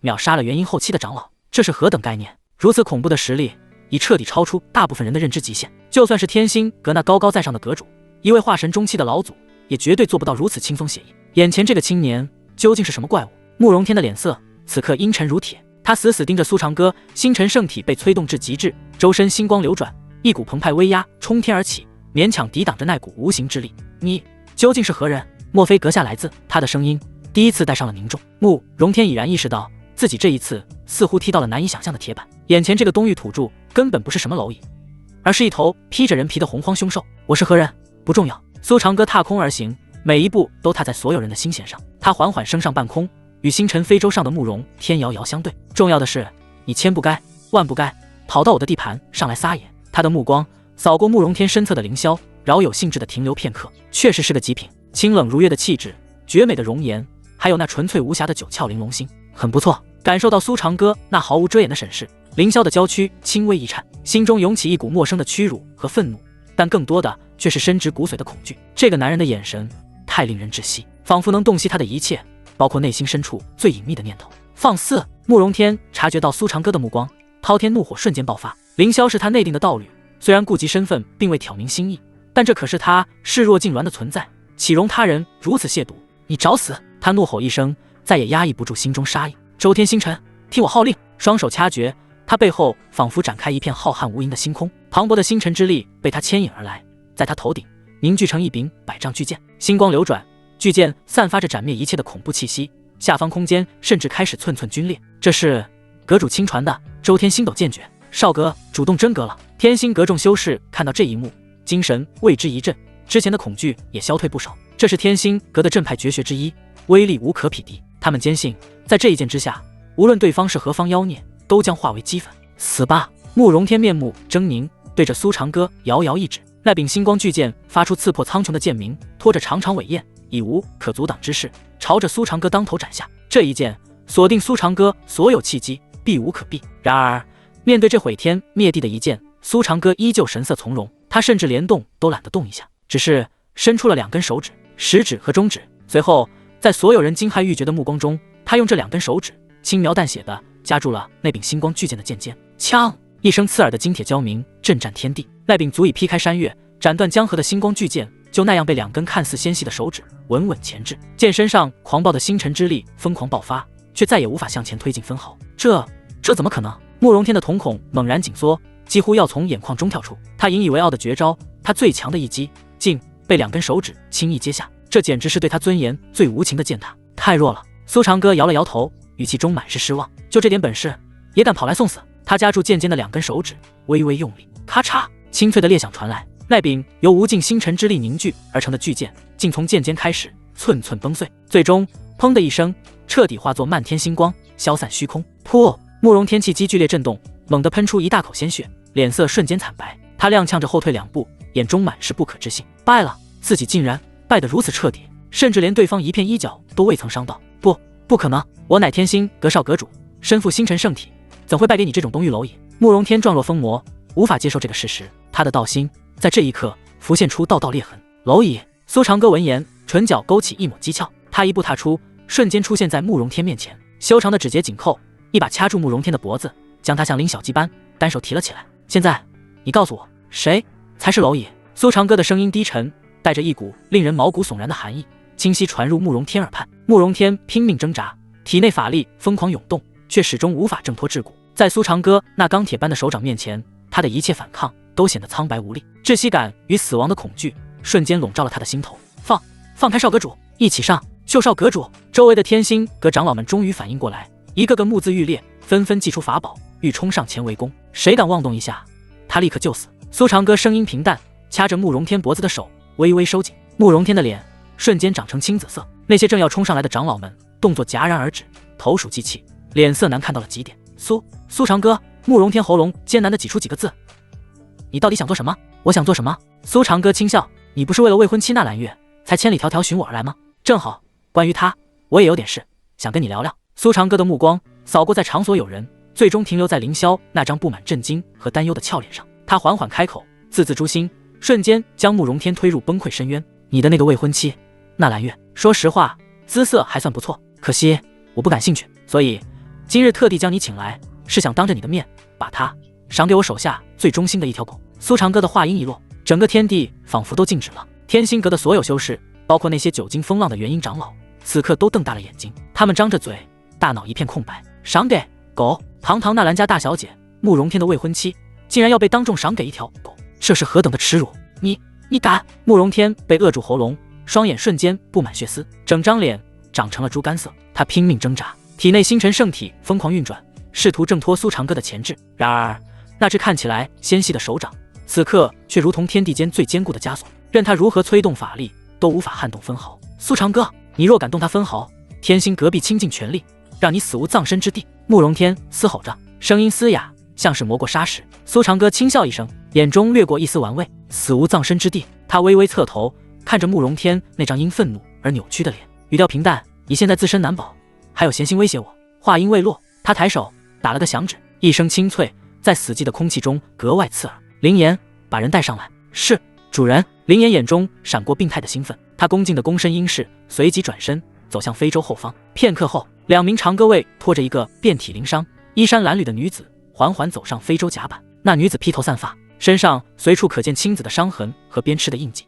原本华贵的衣裙早已破碎不堪，仅能勉强遮住身体的关键部位。被拖行时无力的双腿在冰冷的甲板上留下了2道刺眼的血痕。当他抬起头的瞬间，月儿，慕容天的瞳孔猛然紧缩，整个人仿佛被天雷轰击。正是纳兰月，曾经那个骄傲高贵、不可一世的纳兰家大小姐，此刻却像一只折断翅膀的蝴蝶。她的眼神空洞而绝望，浑身散发着破碎的气息。不可能！慕容天状若癫狂，他拼命挣扎，想从苏长歌的钳制中脱离，但对方只是指尖微微一收，一股恐怖的力量便涌入他体内。他的反抗瞬间被彻底镇压，他只能发出咯咯的喘息声，却无法说出半个字。纳兰月听到熟悉的声音，娇躯剧烈颤抖，他缓缓抬头，当看到被苏长歌提在手中狼狈不堪的慕容天时，眼中最后一丝光亮彻底熄灭。慕容，他张了张嘴，声音嘶哑到几乎听不清，救我！然而慕容天连动弹都做不到，他只能眼睁睁看着他被拖到自己面前。苏长歌笑容温和，像是在谈论家常。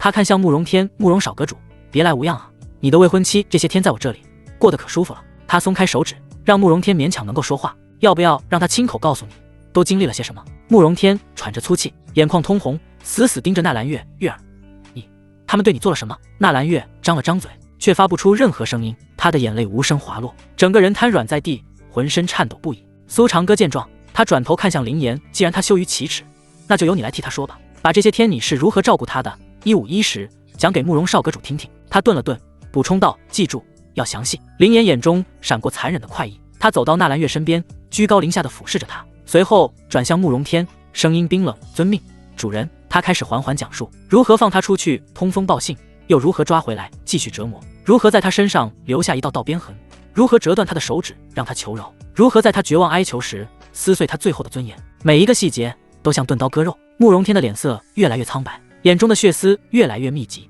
整个人的气息都在剧烈波动。凌霄站在一旁，听着灵颜的叙述，娇躯不住颤抖。他下意识地看向慕容天，却发现这个曾经在他心中如同神奇般的男子，此刻却如此狼狈不堪。他被人像废物般提在手中，连自己的未婚妻都保护不了，一种难以言喻的心情开始在他心底蔓延。灵颜的叙述终于结束，慕容天已经泪流满面，嘴唇颤抖着却说不出话，他的精气神都已濒临崩溃。苏长歌满意地点了点头，很好。他抬高声音，让在场所有人都能听清。那么现在，我正式宣布，纳兰月从今日起赐予我麾下长歌卫副统领灵颜，为其私奴，生死予夺，全凭其意。不！慕容天发出撕心裂肺的吼声，体内星辰圣体疯狂运转，想要做最后的挣扎。然而苏长歌只是轻轻一捏，一股恐怖的力量瞬间涌入他体内，将他的反抗彻底镇压。安静点！苏长歌声音平静，好戏才刚刚开始。他松开手，将慕容天像丢弃垃圾般扔在地上。随后一脚踩在他的胸口，将他死死压制。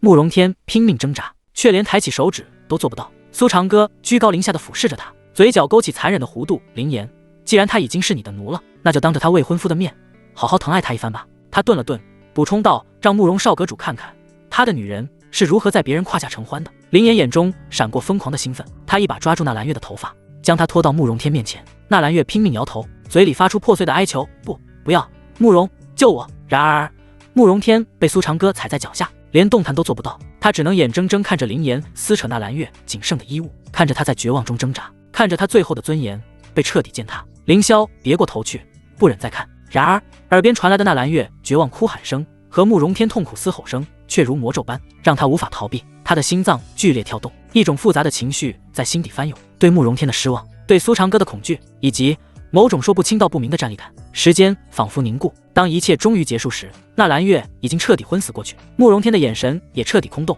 仿佛灵魂已经离体。叮！恭喜宿主成功当众羞辱天命之子慕容天，彻底击碎其道心，掠夺气运值加8000，慕容天气运值降至冰点，即将跌落天命之子身份，奖励一伙海星岩。苏长歌这才满意的收回脚，他转身，目光落在凌霄身上。这位天心阁圣女此刻脸色苍白，娇躯微微颤抖，却强撑着保持清冷姿态。苏长歌缓步走向他，在他惊恐的目光中，他伸手挑起他精致的下巴，迫使他抬头与自己对视。凌霄圣女，苏长歌的声音低沉，带着磁性，你说你心中的那个师兄现在还配得上你的倾慕吗？他怎么知道？凌霄娇躯巨震，他想后退，却被苏长歌扣住腰肢。他惊恐地看着近在咫尺的俊美面容，心跳如肋骨。就在所有人的注视下，苏长歌低头强势吻上了他的唇。凌霄的大脑刹那空白，唇上传来的触感温热而霸道，带着不容抗拒的掠夺气息。他从未想过自己的初吻会在这种情景下被一个初见的男人野蛮夺走。他双手抵住他胸膛，奋力推拒，那身躯却坚如神铁，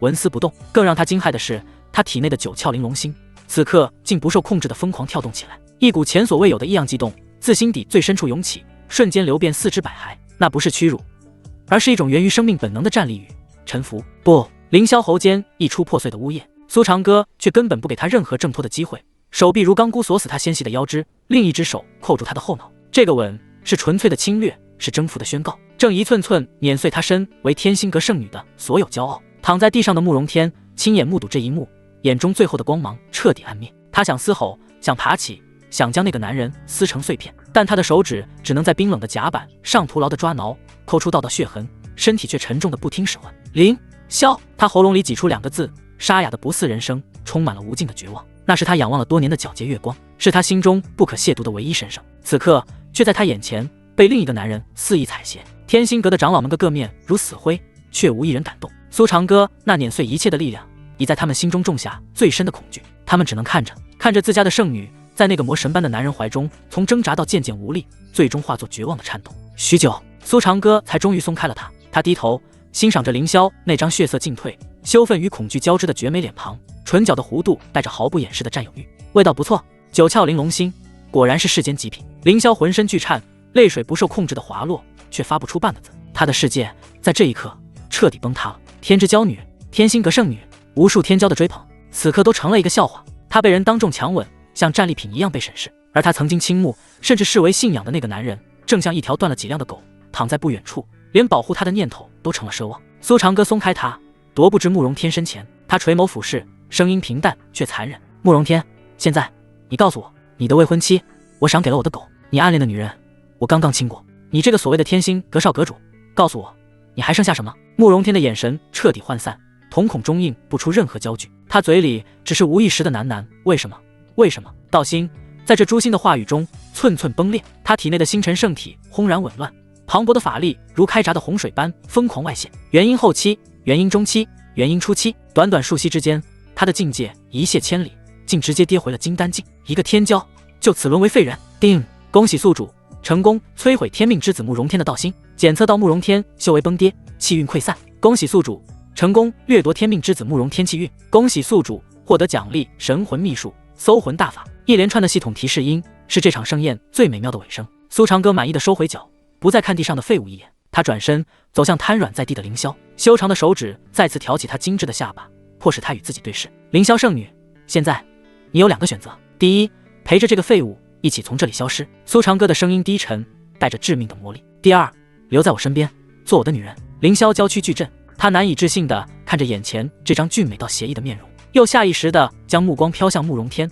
看到的只是一个眼神空洞、气息衰败的废人。一股巨大的悲哀涌上心头，紧接着一个更加扭曲的念头疯狂滋生，或许臣服于他才是自己唯一的归宿。九窍玲珑，心跳动得愈发剧烈，似乎在为他指引新的方向。凌霄张了张嘴，拒绝的话语却无论如何也说不出口。最终在天心阁众人绝望的注视下，他缓缓垂下了高傲的头颅。凌霄，愿意。声音轻颤却清晰地传入每个人耳中。很好。苏长歌笑了，他伸手将凌霄从地上拉起，顺势揽入怀中，而后他冰冷的目光扫向那些天心阁长老，滚回去告诉你们的阁主，从今天起慕容天是个废物，他若识趣，就夹着尾巴在中州当他的缩头乌龟。他眼中杀机一闪而过，否则下一次我会亲自上门，让天心阁从世间除名。长老们如蒙大赦，不敢多言，连忙架起如同行尸走肉的慕容天，狼狈不堪地催动飞舟逃离。至于那蓝月，早已被凌烟拖走，不知所踪。空旷的非洲甲板上只剩下苏长歌和他怀中瑟瑟发抖的绝美圣女。苏长歌低头，手指轻轻划过他细腻的脸颊。从今日起，你是我苏长歌的人，记住，我讨厌不听话的女人。凌霄娇躯一颤，在他怀中只能无力地点了点头。黑皇宗宗主皇甫泰的身影从下方飞掠而至，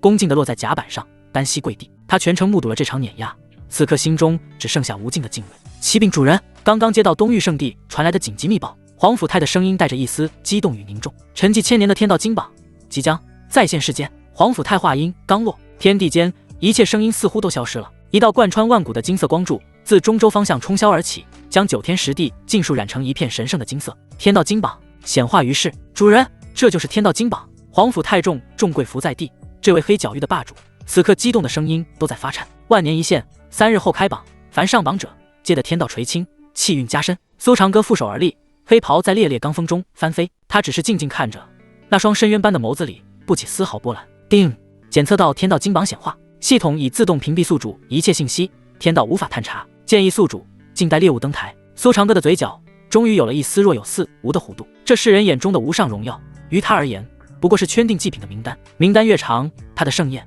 便越丰盛。密切关注，回宗。是。皇甫泰领命，恭敬退下。侧殿内，凌霄坐在榻边，素手死死攥着衣角，窗外那道刺目的金光让他心神不宁。天道金榜，师门典籍有载，此乃大道之显，登榜者皆为时代之主，万古之尊。那个男人，那个将他的骄傲踩在脚下，野蛮夺走他初吻的魔头，他会在这份名单上吗？凌霄的心前所未有的混乱，他竟发现自己内心深处既期望他登临榜首，又恐惧他名动天下。主殿，柳如烟、夏清月、萧雨柔、沈清渊4女静立在苏长歌身后。沈清渊现在有了肉身，自然不用一直躲在炎帝界中，主人的威名必将镇压金榜，登临第一。柳如烟的眼中依旧是毫不掩饰的狂热与崇拜，沈清渊却轻轻摇头，声音空灵。天道也配审判主人？苏长歌没有回头，一份名单而已。他淡淡开口，你们要看的不是谁在榜上，而是榜上之人将如何死去。4女闻言，娇躯齐齐一震。3日转瞬即逝，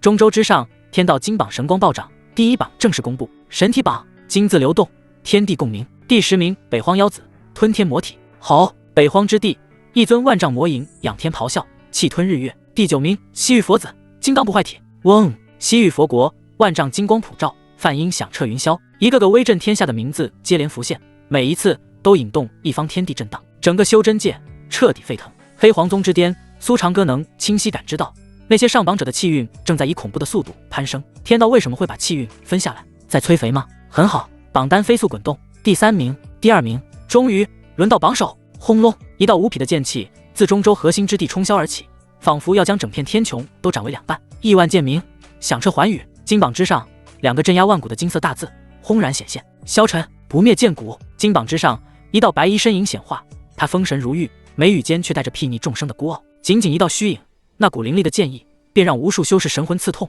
不敢直视。萧晨，3000年前剑帝转世重修，携记忆归来，身负不灭剑骨，修为已至飞升中期。评语：一剑曾当百万师，归来仍是少年身。此事当登仙路之巅。轰！天下震动，剑帝重生。这一刻，无数隐世的老怪物被惊动，各大圣地、神朝纷纷派遣使者，不惜一切代价要去结交这位未来的仙。萧晨之名瞬间盖过了日月星辰，成为这个时代唯一的焦点。黑角域中，无数修士聚集在黑皇宗山门之外，议论声冲天而起。神体榜出完了，那个苏长歌呢？什么苏长歌，听都没听过，榜上查无此人，笑死！我还以为是何方神圣，原来是个连榜都上不去的废物，怕是靠什么邪法摧骨的修为吧？一个边陲之地的土皇帝也敢叫板中周天骄，真是贻笑大方，嘲讽与不屑如同潮水般涌来。侧殿内，这些声音像一根根冰冷的针刺入凌霄的耳中。榜上无名，他竟然榜上无名！凌霄的娇躯抑制不住地颤抖起来，他想起了萧晨那撕裂天穹的无上剑意，那才是真正的盖世天骄。难道自己臣服的真的只是一个虚有其表的狂徒？一股前所未有的悔意与屈辱瞬间淹没了他的心脏。主殿中，苏长歌自然也听到了外界山呼海啸般的嘲讽，也感知到了侧殿之内那道正在剧烈动摇的气息。他依旧面无表情。剑帝重生，不灭剑骨。他终于开口，声音很轻，却带着足以冻结神魂的讥诮。不过是一头被养肥了，等着开膛破肚的猪罢了。定，检测到新的天命之子萧晨，任务发布，让这位重生剑帝感受比前世更彻底的绝望。苏长歌的眼中终于掠过一丝森然的杀机。萧晨，他念着这个名字，像是在审判一个死人。我会亲自告诉你，谁才是这个时代唯一的主宰。话音刚落，天穹之上的天道金榜再次剧烈震动，一行新的金色大字缓缓浮现，盖过了所有光芒。3日后公布乾隆榜。整个修真界的热情再次被点燃，陷入新一轮的疯狂猜测。而苏长歌只是缓缓转身走入大殿的阴影之中，他的嘴角勾起了一抹冰冷的笑意，那笑容让殿外的天光都无端阴冷了几分。3日时光转瞬即逝，中州上空，天道金榜再次绽放万丈金光。这一次金光炽烈，直冲九霄，将整片天穹染成一片璀璨的金色。无数流光如虹在云海深处穿梭，汇聚成一幅恢宏画卷。乾隆榜今日公布，金色大字横贯天际，其声势震动九霄，整个修真界沸腾了。神体榜象征当前实力，而乾隆榜则是对未来的预言。凡登临乾隆榜者，无一不是气运加深，前途无量之辈。黑黄宗山门外，密密麻麻的修士挤满了山道，他们仰望苍穹，眼中满是期待与狂热。乾隆榜啊，这才是真正的天骄名单。上榜者不仅的天道赐福，更有各大圣地不惜代价拉拢。那个苏长歌这次总该上榜了吧？上榜，痴心妄想！神体榜上都查无此人，乾隆榜更不可能有他。嘲讽与议论声此起彼伏，喧嚣尘上。黑黄宗主殿内，苏长歌依旧负手而立，他神色淡漠，仿佛外界的一切喧嚣都与他无关。柳如烟、夏清月、萧雨柔、沈清渊四女静立他身后，无一人敢发出声响。苍穹之上，金榜开始滚动。乾隆榜第10名，南疆古族圣子，古神体，化神初期。轰！南疆之地，墨绿色光柱冲天而起，万千古虫的嘶鸣声响彻云霄。第9名，东海龙宫三太子，真龙血脉，化神初期。东海巨浪滔天，龙吟震动天地，一条金色巨龙在云层中翻腾。第8名，魔域血魔传人，血煞魔体，化神中期。一个个名字接连浮现，每一次都伴随着惊天动地的天地异象。整个修真界都在见证这场盛大的天骄盛宴。然而，当榜单滚动到第3名时，天地间突然归于一片死寂。一轮皎洁如玉的明月缓缓在天穹中显现，月光倾泻而下，如水波荡漾，带着一股令人心醉的柔和。紧接着，一道绝美身影在月光中凝形，她身着白色宫装，3000青丝如瀑布般垂落，容貌倾国倾城，眉宇间却透着一股拒人千里的冷漠，仿佛世间万物都无法扰动她的心湖。乾隆榜第3名，月神宫圣女洛里，太阴神体，化神初期。平宇神体隐月华，道心如寒冰，此女若不陨落，未来必成一代女帝。轰！整个修真界瞬间炸开了锅。洛里，月神宫的那位圣女，太阴神体，这可是最契合月神宫的顶级体质，天生能引动太阴之力，修炼速度1日千里。但他修的是无情道啊，斩断七情六欲，以绝情之心逆天而行。这无情道竟也能让他登上乾隆榜第3，无数修士震惊不已。太阴神体本是绝佳的修炼体质，洛里却偏偏选择了无情道。他斩断情欲，以绝情心境修炼，硬生生将这份体质淬炼成一柄绝世利刃。这种逆天改命的决心与天赋，让无数人为之动容。然而，就在众人惊叹之时，天道金榜再次震动，一行金色小字缓缓在洛里名字下方浮现。洛里与萧晨前世今生之羁绊，3000年前，洛里乃剑帝萧晨红颜知己，因误会分离，今生重逢，情缘未断。轰隆隆！这段隐秘信息一出，整个修真界再次沸腾。什么？洛里竟是剑帝的红颜知己，前世今生的羁绊？这消息也太劲爆了！难怪洛里修无情道，原来是为了斩断前世情缘。可天道金榜都说了，情缘未断，这是要复合的节奏啊！无数修士议论纷纷，眼中八卦之火熊熊燃起。月神宫内，洛里望向天穹金榜，那张绝美的脸上终于泛起一丝微不可察的波动，他眼中闪过复杂情绪。萧晨，他轻声念着这个名字，声音空灵而冰冷。前世之事，今生绝不会再重演。洛里闭上眼，体内无情道法力疯狂运转，强行压下心底的波澜。然而他不知道的是，遥远的中州，萧晨同样凝视金榜，眼中柔情涌动。洛里，这一世我绝不会再让你离开。他紧握手中长剑，剑意冲霄而起。就在此时，天道金榜再次震动，乾隆榜第2名。此刻所有人都已不再关心第2名是谁，因为他们知道榜首之位必然还是萧晨。果然，乾隆榜第1名萧晨，不灭剑骨，飞升中期。评语：剑地重生，携前世记忆归来。双榜榜首，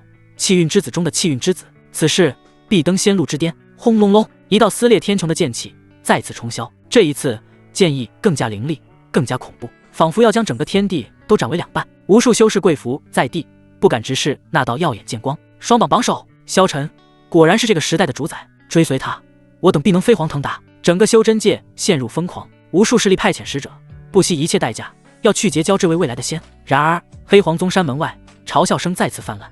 哈哈哈！乾隆榜公布完了，那个苏长歌呢？还是榜上无名？我就说嘛，他不过是个靠秘法强撑的伪强者，连乾隆榜都上不了，还妄想与中州天骄争锋，简直贻笑大方。苏长歌不过昙花一现，很快就会被真正的天骄踩在脚下。嘲讽声如潮水般涌来，肆无忌惮。侧殿内，凌霄耳中这些议论如同一根根冰冷的针，刺痛着他的心扉。他看着天穹上萧晨那耀眼夺目的名字，再想到苏长歌的榜上无名，心中的动摇达到了顶点。双榜榜首萧晨才是真正的天命之子。他咬紧红唇，眼中闪过一丝难以抑制的挣扎。或许臣服于苏长歌真的是一个错误的决定。九窍玲珑心疯狂跳动，似乎在呐喊：逃！趁现在逃离苏长歌，投奔萧晨，或许还能挽回一切。凌霄深吸一口气，眼中闪过决然。他开始暗中筹划自己的逃跑计划。然而他不知道的是，主殿之内，苏长歌嘴角勾勒出一抹玩味的弧度。想逃？他轻声自语，眼中闪过讥诮。那就让你逃个够！早已在凌霄体内种下的种魔魂印，让他的一举一动皆在他的掌控之中。他转身看向殿外，来人，去把凌霄叫来。是。片刻后，凌霄战战兢兢地走进主殿，他低着头，不敢与苏长歌对视。苏长歌坐在主座之上，目光玩味地打量着他。听说你很想见见那位乾隆榜第1的萧晨。凌霄娇躯一颤，慌忙摇头：奴不敢。苏长歌笑了：不必否认，我可以成全你。凌霄猛然抬头，眼中闪过一丝惊喜，却又被他迅速压下。主人，您。苏长歌淡淡开口：3日后，我将亲自前往中州，参加天道金榜举办的天骄盛会，届时天下所有上榜天骄都会齐聚一堂，萧晨自然也在其中。他顿了顿，补充道：我可以带你同去，让你亲眼见识一下所谓的天命之子。凌霄心中狂喜，表面却强作镇定：多谢主人。苏长歌挥了挥手：下去吧。凌霄恭敬地退下，心中却已开始疯狂盘算。中州天骄盛会，萧晨，这是我唯一的机会。他眼中闪过决然。主殿内，苏长歌看着凌霄离去的背影，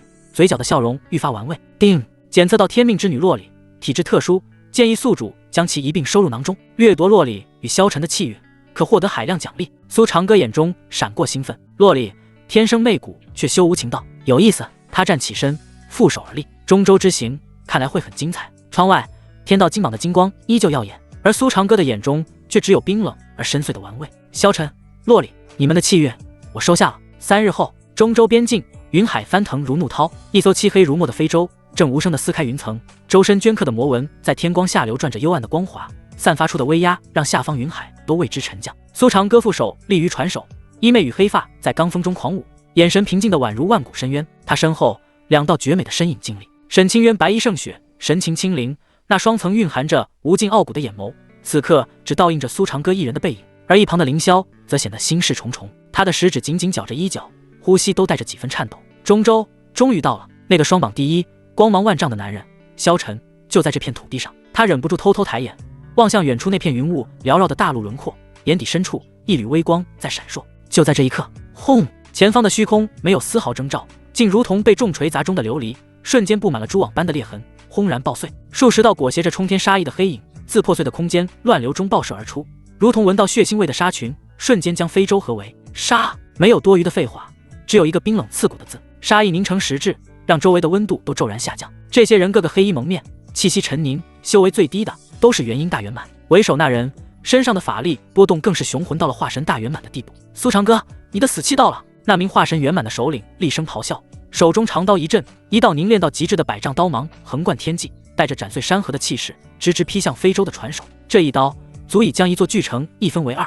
凌霄的脸蛋瞬间血色尽失，娇躯不受控制的剧烈颤抖起来。身旁的沈清渊却连眼睫都未曾颤动一下，甚至那空灵的眸子里还浮现出一丝怜悯与讥诮。传手，苏长歌依旧负手而立，面对那足以撕裂天穹的一刀，他甚至连头都未曾抬起。吵闹！他只是淡淡的吐出2个字，然后抬起了右手，对着那道百丈刀芒凌空轻轻一握。嗡！言出法随，一股无形却又无所不在的恐怖威压瞬间笼罩了整片天地。那道狂暴无匹的刀芒在距离非洲不足10丈的空中竟诡异的凝固住了，时间与空间仿佛都在苏长歌这一握之下化作了琥珀。紧接着，咔嚓咔嚓，刀芒寸寸崩裂，化作漫天光点，消散于风中。这怎么可能？为首的化神修士眼珠子几乎要从眼眶里瞪出来，但他已经没有思考的时间了。下一瞬，苏长歌屈指对着虚空轻轻一弹，一缕极细的宛如发丝般的蓝白色火线自他指尖悠然飘出。那火焰看上去是如此的纤弱，仿佛一阵风就能吹灭。然而当他接触到空气的刹那，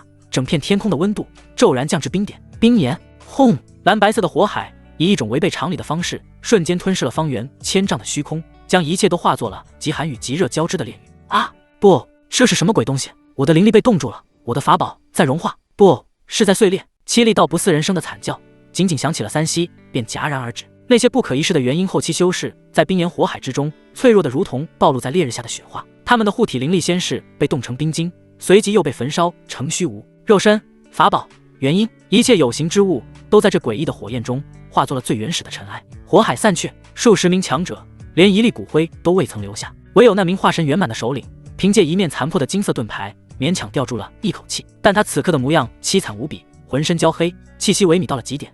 那面金色盾牌也已灵光尽失，布满裂纹。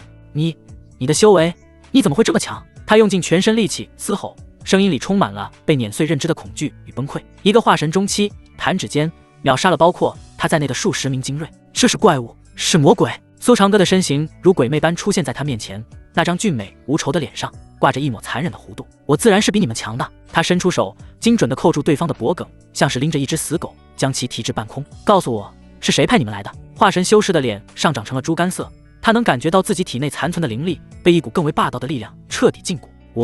我死也不会说。他从牙缝里挤出几个字，眼中闪过一丝决绝。苏长歌笑了，那笑容让天光都暗淡了几分。是吗？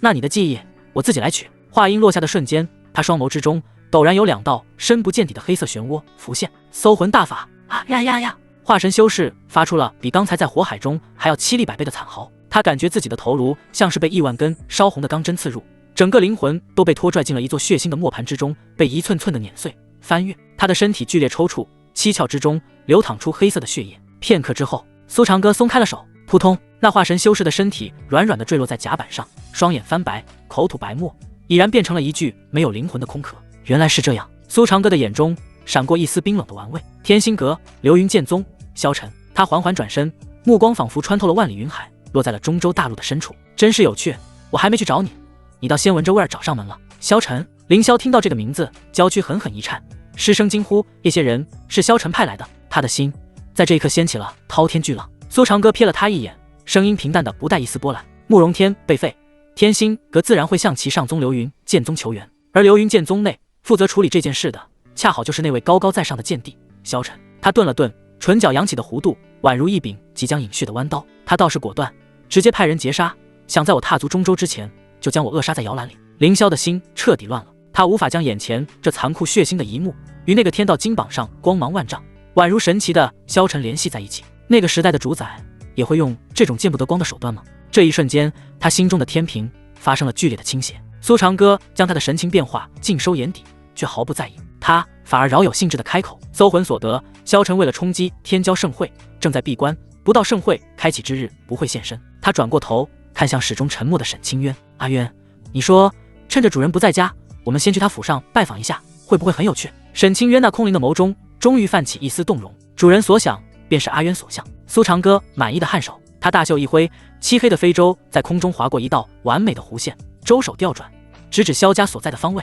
凌霄的瞳孔剧烈收缩，声音都变了调：你要直接去萧家？苏长歌回头似笑非笑地凝视着他，那眼神仿佛能看穿他所有的心思。怎么，你在为他担心？凌霄如遭雷击，慌忙低下头，声音细若文瑞：奴婢不敢。苏长歌收回目光，声音变得幽冷而漠然：放心，我不会现在就杀了他。他重新负手立于船首，望着远方，像是在对一个看不见的敌人宣判。我要让他出关之后，亲眼看着他所珍视的一切，他引以为傲的所有，是如何被我一点一点碾成粉末的。非洲陡然加速，化作一道撕裂天际的黑色流光。而此刻的萧家张灯结彩，正沉浸在自家麒麟儿荣登双榜榜首的无上荣耀之中，对即将到来的灭顶之灾一无所知。萧家此刻的中州第一世家正悬浮在云端，被无尽的荣光所包裹，一道横贯天际的灵气华盖，昭告着此地主人的无上荣耀。恭贺无族麒麟儿萧晨荣登神体，乾隆双榜榜首。主城内人潮如织，宝光冲天，数不清的修士带着谦卑到骨子里的笑容，捧着重礼涌向萧家的大门，只为求一张拜帖，与这位未来的先帝家族结下一丝善缘。萧晨公子乃真龙将士，萧家一统中州，就在今朝。凤城声浪直冲云霄，每一名萧家子弟都挺直了脊梁，目光睥睨，享受着这份与生俱来的骄傲。他们是天命之子的家人，是未来先帝的血脉，这份荣光让他们看世间众生皆如尘埃。而在这片荣耀与喧嚣的中心，萧家正门，三道身影无声无息地走了进去，步伐悠闲，宛如在自家后院散步。一对趾高气扬的金丹期护卫迎面走来，与他们擦肩而过。诡异的一幕发生了，那些护卫的眼神掠过三人，没有聚焦，没有停留，仿佛他们只是三缕无形的风。凌霄的心跳已经冲到了喉口，他能感知到一层无形的空间立场笼罩着三人，光线在此偏折，声音在此湮灭。苏长歌根本不是潜入，他是在用一种至高君王的姿态巡视着一片即将被纳入自己版图的领地。你究竟想做什么？凌霄的声音发颤，他望着周围那些对灭顶之灾一无所知的萧家族人，心中生出荒谬的怜悯。苏长歌目视前方，声音不起波澜。杀光他们！他轻笑一声，那笑声里带着一种极致的蔑视。凌霄，你要记住，碾死一群蝼蚁带不来任何快感，只会弄脏鞋底。真正的猎人会找到支撑整个蚁巢的那棵大树，找到他们的蚁后，然后当着所有蚂蚁的面，一点一点蛀空它的根基，污染它的核心。每一个字都像冰锥凿进凌霄的灵魂深处。这种诛心之术比屠城灭族恐怖万倍。苏长歌停步，他浩瀚无边的神念如潮水般铺开，瞬息之间笼罩了整座萧家府邸。亿万信息流淌而过，被他精准的筛选剥离，最终他的视线穿透重重殿宇，锁定在府邸最深处一座被阵法守护的静谧庭院。找到了！他嘴角扬起一抹残忍的弧度，一步踏出，三人身影已然穿过层层阵法，出现在庭院之内，未曾惊动一丝草木。院内百花争艳，灵泉叮咚，一位身着素雅宫装的绝美妇人正为一盆幽兰浇水。她风韵绝伦，身段婀娜，岁月只为她增添了惊心动魄的成熟韵味。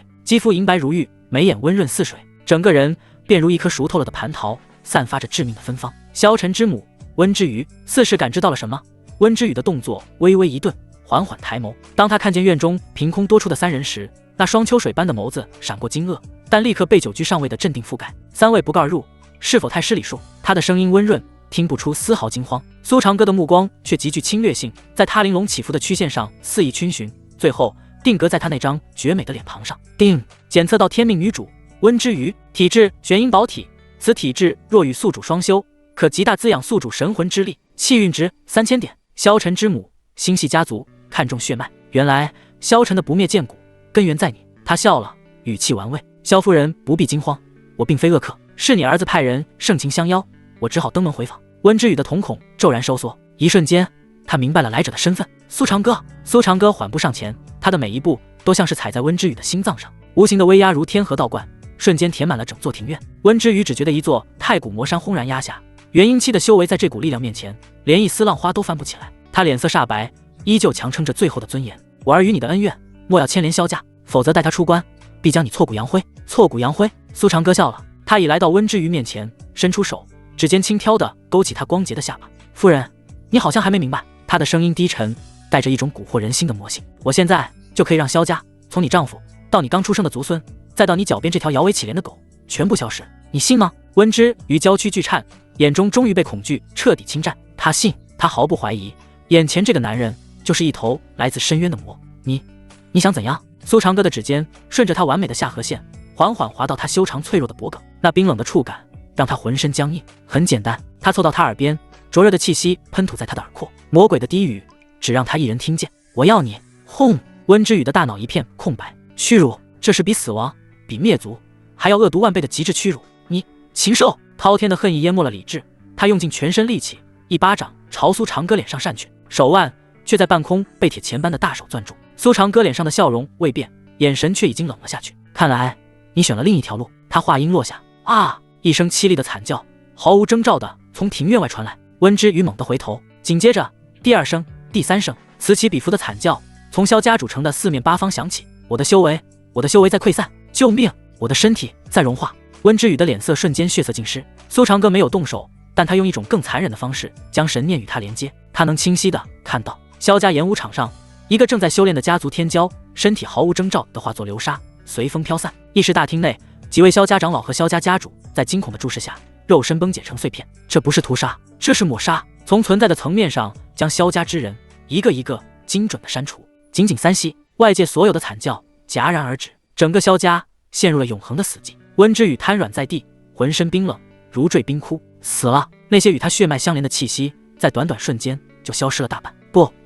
苏长歌松开手，居高临下的俯视着他，声音淡漠的没有一丝温度。抱歉，忘了说，我没什么耐心。他缓缓蹲下，再次捏住温之羽的下巴，强迫他抬起头。现在再选一次，是你换你儿子一个活命的机会，还是我杀了他，再把你赏给黑角域最肮脏的魔奴？温之羽绝望的眼神死死地盯着苏长歌，他没得选。从这头恶魔踏入庭院的那一刻，他就没得选。2行清泪无声滑落，他缓缓闭上眼，声音嘶哑破碎：我答应你。苏长歌满意的笑了，他起身对早已吓得失魂落魄的凌霄随意吩咐了一句：守在外面，任何人不得入内。说罢，他拦腰抱起那具放弃所有抵抗，如美丽玩偶般的温之羽，转身走入卧房。吱呀，房门关上，那声音像是为一代贱帝的尊严敲响了丧钟。庭院中，凌霄双腿一软，瘫坐在地，大口喘息。他望着那扇紧闭的房门，整个世界观都在崩塌。这才是魔，是规则如无物，是伦理为尘埃。他想要的便不择手段，一定要得到。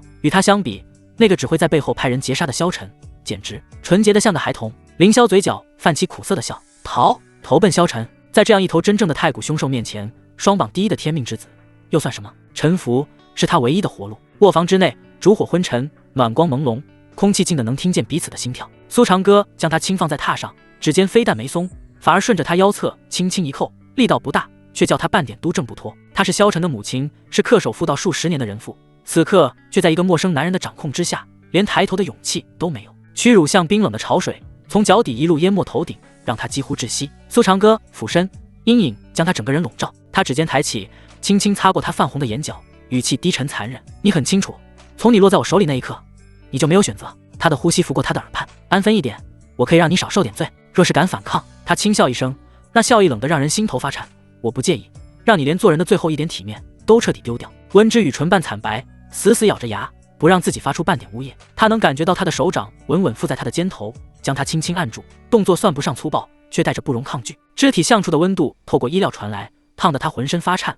那是属于另一个男人的气息，蛮横地侵占他的所有感官。双修引灵，虚顺经脉，姿势错了，灵力逆行，痛不欲生。他俯身，薄唇几乎擦过他耳廓，呼吸轻暖，却字字带着不容反抗的霸道。双手举过头顶，贴在枕上，这是引灵位，自己摆好。温之羽浑身一颤，脸色惨白，这姿势太过温顺，毫无防备，整个人都呈现在他眼底，屈辱的让他窒息。可他眼底那抹漫不经心的强势，让他连说不的勇气都没有。他指尖发颤，一寸寸顺从，双臂缓缓抬起，双手交叠枕在脑后，脖颈微仰，整个人以一种脆弱又顺从的姿态彻底敞开在他面前。苏长歌眸色微深，指尖轻轻拂过他绷紧的肩线，声线低沉微哑，衣物隔灵，气息不通，双修变成煎熬。他顿了顿，目光落在他颤抖的唇上，语气轻得像蛊惑，冷得像命令。自己脱。温之羽瞳孔骤缩，浑身如遭电击，让他亲手褪去遮掩，在他目光下展露自己，这比任何强迫都更诛心，更暧昧。他指尖发抖，屈辱地缓慢地松开系带，外衫滑落肩头，里衣松散，银白的肌肤在昏暗中泛着浅淡的光，连呼吸都带着轻颤。他不敢遮，不敢挡，只能任由他静静看着，连闭上眼都像是在承受一场温柔的凌迟。苏长歌伸手，掌心轻轻附在他心口灵脉之上，肌肤相贴的那一瞬，温之羽猛地一颤，呼吸乱了。他的掌心滚烫，灵力顺着肌肤缓缓侵入，并不粗暴，却带着极致的占有。跟着我的气息。他低声开口，呼吸拂过他脸颊，暧昧的近乎缠绵。吸气，吐气，敢乱，我便让你在这引灵阵里，连魂魄都跟着我颤。灵力无声交织，不是粗暴掠夺，是缠入骨髓的侵占。他以最温柔的动作控他经脉，引他气息。他被迫维持着那顺从又屈辱的姿势，每一次呼吸都与他同步，每一次灵力流转都被他牵着走，连心跳，连体温，连魂魄的颤栗都与他紧紧缠缚。泪水无声滑落，浸湿枕巾，是身为人妇的羞耻，是为人母的绝望，是无力反抗的屈辱。他不敢动，不敢哭出声，更不敢拒绝。在这位魔鬼面前，所有的尊严都一文不值。纱帐轻晃，烛火摇曳，将2道交叠的影子揉成一片压抑的朦胧。一世寂静，只剩下2道呼吸交织，他的沉稳强势，他的轻颤压抑。不知过了多久，吱呀，房门再开，苏长歌走了出来，神清气爽，双眸神光流转，气息愈发凝练深邃。漆黑的非洲再度起航，化作一道流光，消失在天际。庭院内重归死寂。卧房中，温之与衣衫凌乱地躺在榻上，双目紧闭，泪痕未干，眉宇间的温婉已被刻骨的麻木与屈辱取代。而在他身旁的枕头上，一件不属于这里的带着冰冷气息的黑色外袍正静静地躺着，如同一面旗帜，一面宣告着征服与占领的魔旗。非洲撕裂云海，寂静无声，像一头遨游在黑暗深空中的古老魔物。甲板上，罡风被无形力场排开，吹不起3人分毫衣角。凌霄跪在那里，娇躯其中甚至不乏一些稀有的特殊体质。天命女主的浓度高得有些过分了。苏长歌心道，这哪里是什么清修圣殿，这分明是一座为他量身打造的顶级猎场。若是将整座月神宫掌控在手，他甚至很久不用去四处奔波，只需坐镇于此，便能源源不断地收割那些天命之女。苏长歌的视线穿透重重宫阙殿宇，落在了月神宫最深处。那是一片被浓郁月华之力凝成实质的寒潭，潭水呈现出梦幻般的银蓝色，氤氲的雾气每一缕都是最精纯的太阴之力。寒潭中央，一道绝美的身影静在水中，3000青丝如最好的墨色绸缎，一半贴着光洁的香肩，一半漂浮在银蓝水面，美得惊心动魄。她的肌肤比潭边的万年玄冰更要银白细腻，在月华照耀下流转着一层神圣的光晕，五官精致到毫无瑕疵，眉心一点嫣红朱砂，为她清冷出尘的仙姿添上了一笔倾倒众生的媚色。她双眸紧闭，长长的睫毛上挂着晶莹的水珠，神情宁静圣洁，宛如沉睡在月宫深处的神女，隔绝了世间一切尘埃。定发现天命女主洛丽，体质太阴神体，修为元婴中期，气运值9000点。简介：月神宫万年圣女，天道金榜乾隆榜第3，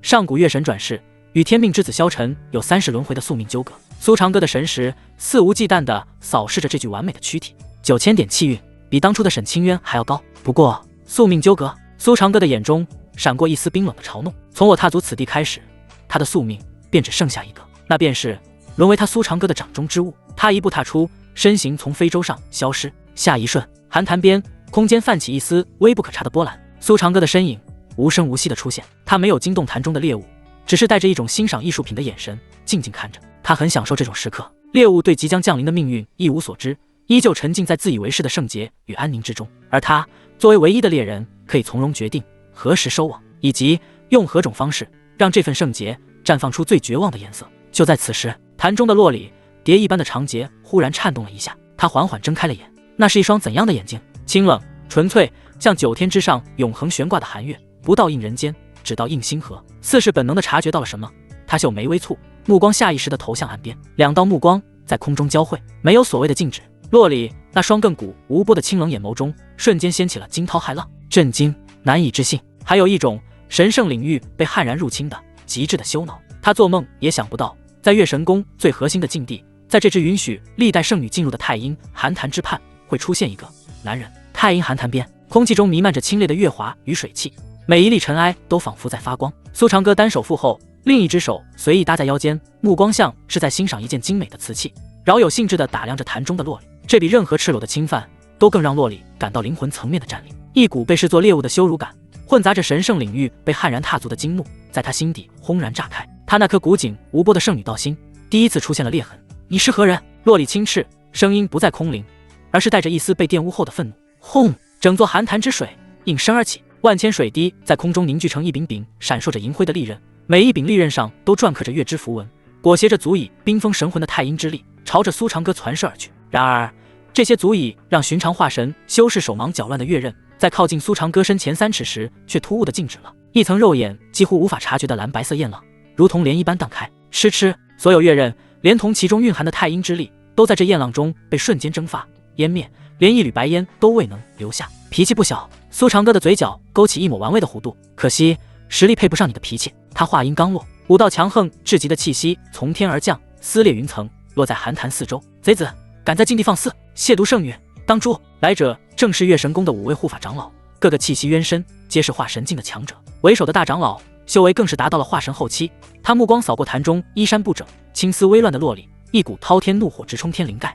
这是月神功万载未有之奇耻大辱。布阵，将此魔阵入月域，永世不得超生。大长老一声令下，5人瞬间掐诀，嗡，5道颜色各异的月华冲天而起，在空中交织成一张覆盖天地的光网，光网之上显化出日月星辰的虚影，一股镇压万古的磅礴气势轰然压下。困魔大阵。然而面对这足以困死化神圆满的宗门大阵，苏长歌甚至连正眼都未看一眼，他只是缓缓抬起右手食指，一缕小小的仿佛随时会熄灭的蓝白色火苗在他指尖跳跃，萤火之光。他轻声评价，屈指一弹，那缕火苗脱指而出，起初只是一点星火，飞至半空，却骤然膨胀，化作一条狰狞咆哮的蓝白色火龙。龙躯所过之处，空间被冻结成冰，又在下一瞬被焚烧成虚无，留下一道漆黑的空间裂痕。好！火龙一头撞在5色光网之上，没有惊天动地的巨响，只有一阵令人牙酸的咔嚓声。那张汇聚了5位化神强者之力的困魔大阵，就像一块被烧红烙铁触碰的寒冰，以肉眼可见的速度消融崩碎。恐怖的冰炎之力更是顺着阵法联系，狂暴的倒灌而回。啊！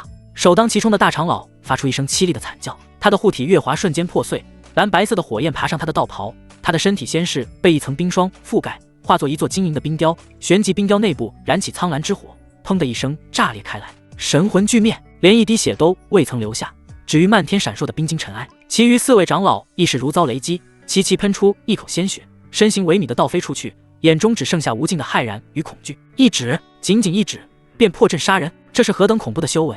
住手！一声清冷的娇喝响彻云霄，一道更为强大的气息降临。月神宫公主慕寒霜终于赶到，她一眼便看到了那漫天冰晶，感受到了其中残留的大长老气息，心神俱震，一股撕心裂肺的痛楚涌上心头。不管你是谁！慕寒霜厉喝出声，他手中月杖重重遁地，身后一轮巨大的银色圆月虚影缓缓浮现，散发出无尽的太阴寒气，空间仿佛被冻结，万物归寂。元婴大圆满的修为全面爆发，震得整座月落山脉都在颤抖。擅闯禁地，屠杀我宗长老，今日你休想活着离开月神宫！慕寒霜凤眸寒怒，杀意凛然，他引以为傲的攻击裹挟着月神宫万载传承的底蕴，向苏长歌直扑而至。苏长歌眼神轻蔑，坐井观天的鼠辈。他缓缓抬手，掌心处一团蓝白色的异火跳跃而出，火苗迎风便长，转瞬化作一头100丈巨龙，盘旋咆哮，威压震天。龙躯周遭，空间发出不堪重负的哀鸣。去！苏长歌淡淡吐出一个字，冰炎火龙携裹着焚尽万物的恐怖威势，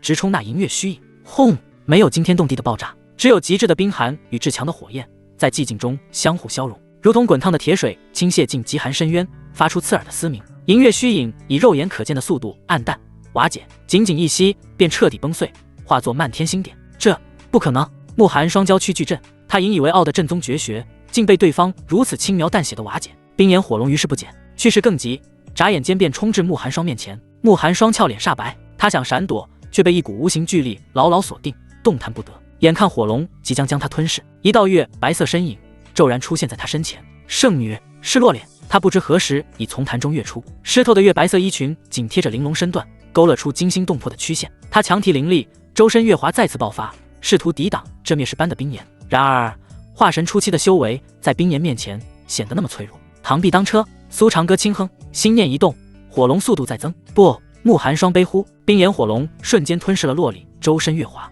却并未直接将其焚毁，只是在接触他身体的刹那骤然收敛，化作一道细小的蓝白色符文。符文悄无声息地钻入洛里眉心，洛里娇躯一僵，双目圆睁，眼中尽是不可置信的绝望。他清晰感受到神魂深处多了一层难以磨灭的禁锢，正是种魂魔印。他的元神被锁成印记，生死只在眼前这个男人一念之间。下一刻，他双腿一软，无力地向下坠去。苏长歌身形一闪，瞬间出现在他身旁，他揽住他软弱无骨的腰肢。这就是你们引以为傲的底蕴？他对着惊骇欲绝的慕寒霜以及重伤倒地的长老们冷冷开口，声音中充满了极致的蔑视。不过是土鸡瓦狗，不堪一击。月神宫的护山大阵，月神宫的正宗功法，月神宫的顶尖长老，月神宫的圣女，在他面前皆是翻手可灭。信仰与傲气如同被巨石碾压，碎成齑粉。慕寒霜脸色煞白，他看着被苏长歌搂在怀中气息微弱的洛里，又看了看狼藉一片的境地。你究竟想怎样？慕寒霜的声音嘶哑干涩，充满了不甘与深切的恐惧。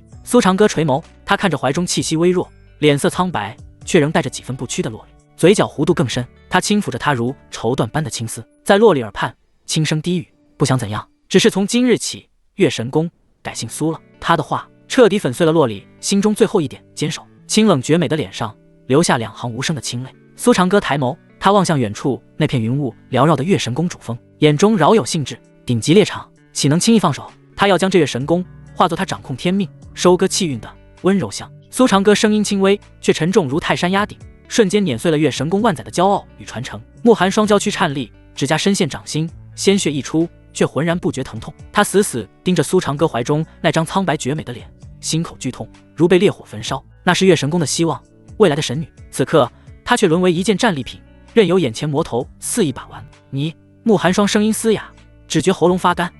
你究竟是何方神圣？神圣？苏长歌眼神里尽是嘲弄。他松开怀中的洛里，任凭他无力地软倒在地。他缓缓抬起右手，五指张开，对着虚空轻轻一握。轰隆隆，一股无法抗拒的伟力，如同神奇降临的意志，瞬间席卷月落山脉的每一个角落。月神宫上下，无论身居何处，正在进行何事，从必死关的太上长老到刚刚入门的外门弟子，都在这一刹那被一股无形的空间之力包裹，身不由己地从原地消失。下一刻，月神宫主峰广寒殿前巨大的白玉广场上，空间剧烈扭曲，消，一道道身影密集地从虚空坠落，踉跄落地。仅仅数息之间，广场上便密密麻麻地站满了上万名月神宫弟子，他们个个神情惊骇，面面相觑，全然不知发生了何事。怎么回事？我正在炼丹房，是敌袭，有大敌闯山。公主呢？长老们呢？嘈杂的议论声，恐慌的情绪迅速在人群中扩散蔓延。就在此时，一股源自灵魂深处的威压从天而降，那股威压霸道森冷，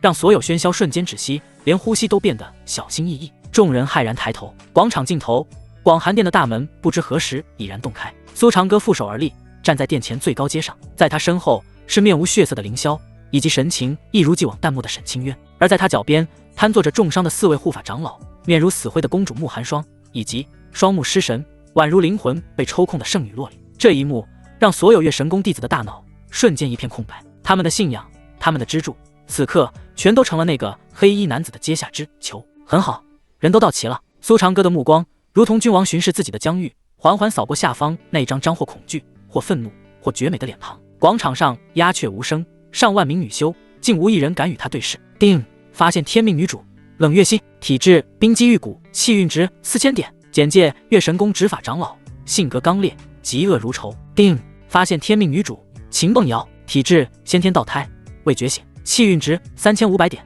简介：月神宫百年不遇的天才弟子，心性单纯，对洛里极为崇拜。定，发现天命女主沈之薇，体质百花药体，气运值3800点。简介：月神宫丹堂之主，温婉成熟，精通药理。系统提示音接连响起。苏长歌唇角的弧度愈发玩味，不愧是顶级猎场，天命女主的密度高得令人愉悦。他抬步缓缓走下台阶，步入那片由绝色女修组成的花丛之中。他走得很慢，每一步都像是踩在所有人的心口。他所过之处，人群惊恐地向两侧退散，生怕触碰到这位魔神。苏长歌停在了一位身着银色劲装、面容冷峻的女子面前。执法长老冷月心，你不错。他伸出手，无视对方目光中燃着的熊熊怒火，指尖轻佻地划过他的脸颊。冷月心浑身一僵，在心中对比了一下战力差距，愤怒瞬间变成屈辱的泪水在眼眶里打转，却连动一下的勇气都没有。苏长歌没有过多停留，继续向前。他走到一个看起来只有18、19岁、满脸惊恐的少女面前。秦梦瑶，小丫头，资质尚可。